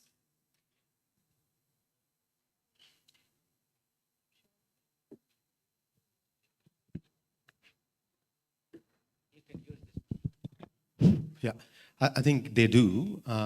So we have worked on like fungal bacteria, and then some of the pathogenic fungus, as well as, like, for example, even the yeast as well as candida. The EVs have role in cell wall remodeling, and in some cases when you put a fungicide, these EVs can also work as what is that? We coined it the term, I forgot it. Let's say if you're using missiles, right? The Israelis used to do the decoy, right? So they use as a decoy. For example, these secrete a lot of EVs, and when you put a fungicide, these EVs have more propensity towards the fungicide, and they go and attach to the fungicide, and the fungicides are not taken by the fungal cells anymore. So they work as a decoy way in reality, as well as they help in remodeling the cell wall. In terms of bacteria, yes, they also have a functional effect. Even the probiotic bacteria I showed, they have anti-cancer effects. They also have effects in terms of changing the gut microbiota, not entirely, but it can change a population, where some of the useful or harmful bacteria, which has high recurrence for cancer, are eliminated when you use EVs from probiotic bacteria as well. So we have seen that hands-on, but how they do it, we don't know. Yeah. Thank you, sir. It's done now, so give the round of applause to our panel.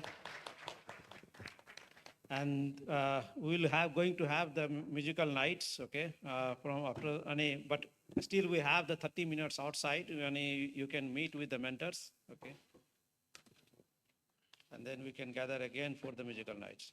Sir, I also request you to give a conclusion today, concluding remarks. What? For today, concluding remarks you can give. Oh, yeah.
here. I want everybody to come. Please join. Please join. Please join. Please, everybody, come here.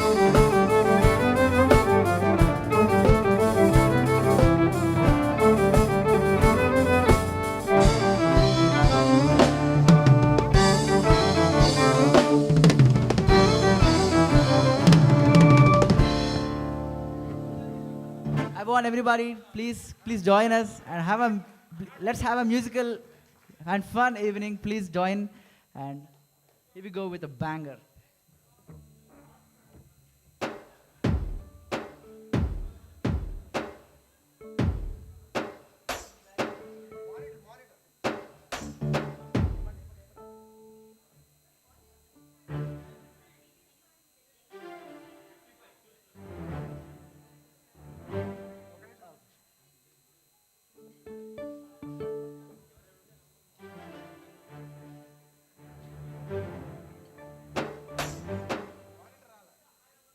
I want everybody to please join here and let's have a fun evening. Please join here. Everybody, please put your hand together and please join.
so much for your energy. Thank you so much for the excitement.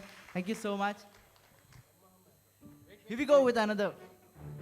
I want everyone to please join here and have a fun and musical evening. Thank you.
Marathon Keith.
Thank you so much, everyone. Let me introduce our band. This is the band, the Project Darbar. On violin, Kaundinya. On keys, Manas. On drums, Maheshri. And myself, Mauli, on the bass guitar. Thank you so much, everybody. Thank you so much for your energy.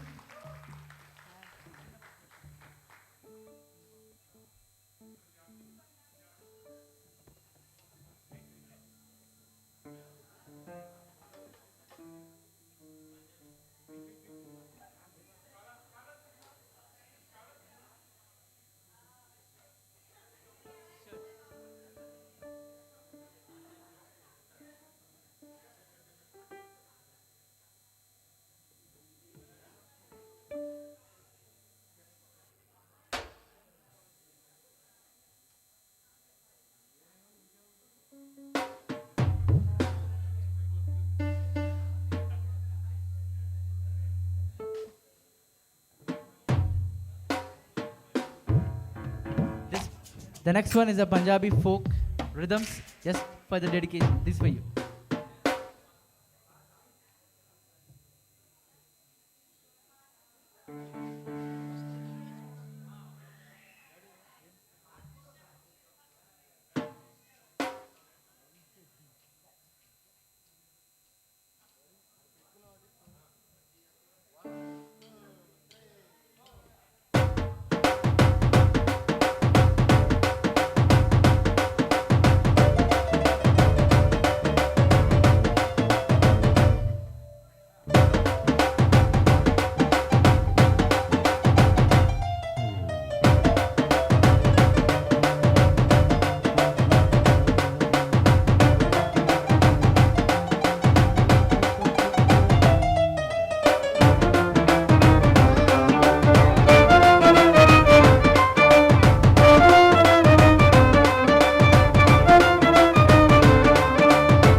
What an audience you were. Thank you so much. Thank you so much for the energy.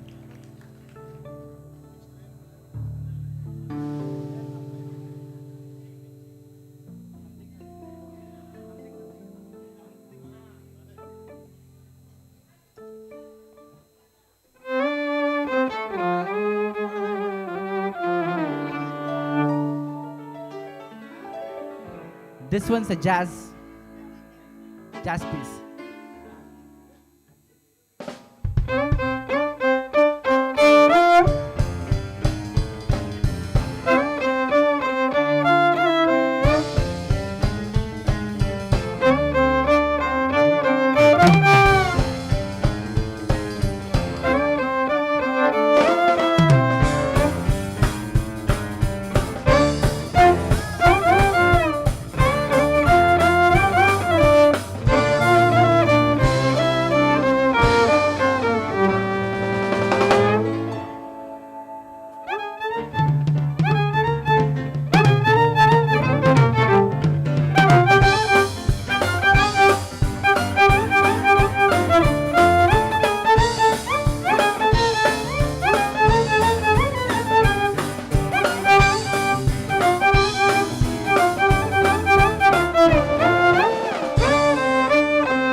what an energy it was. Thank you. Thank you so much for the energy and excitement and your constant support.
Thank you so much. Thank you.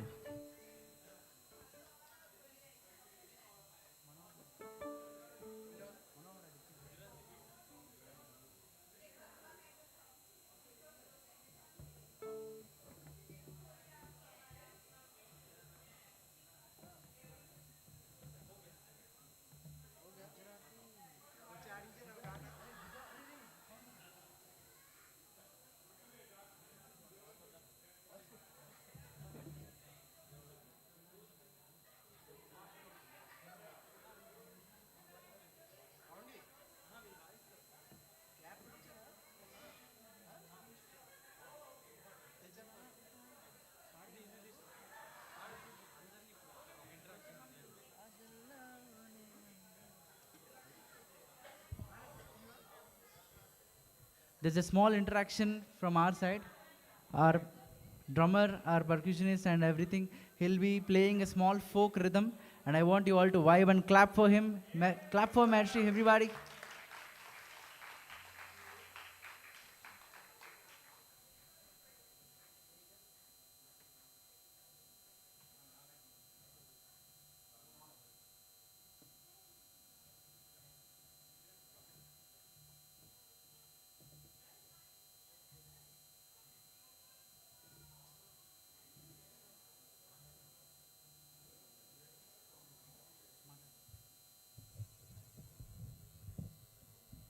So now we are doing a small interaction.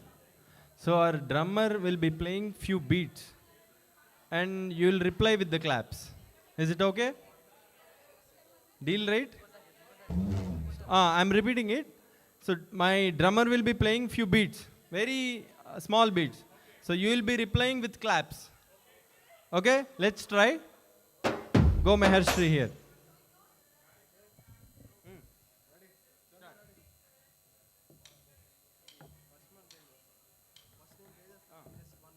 So he'll be just playing few things now, then the interaction will be starting, okay? Start.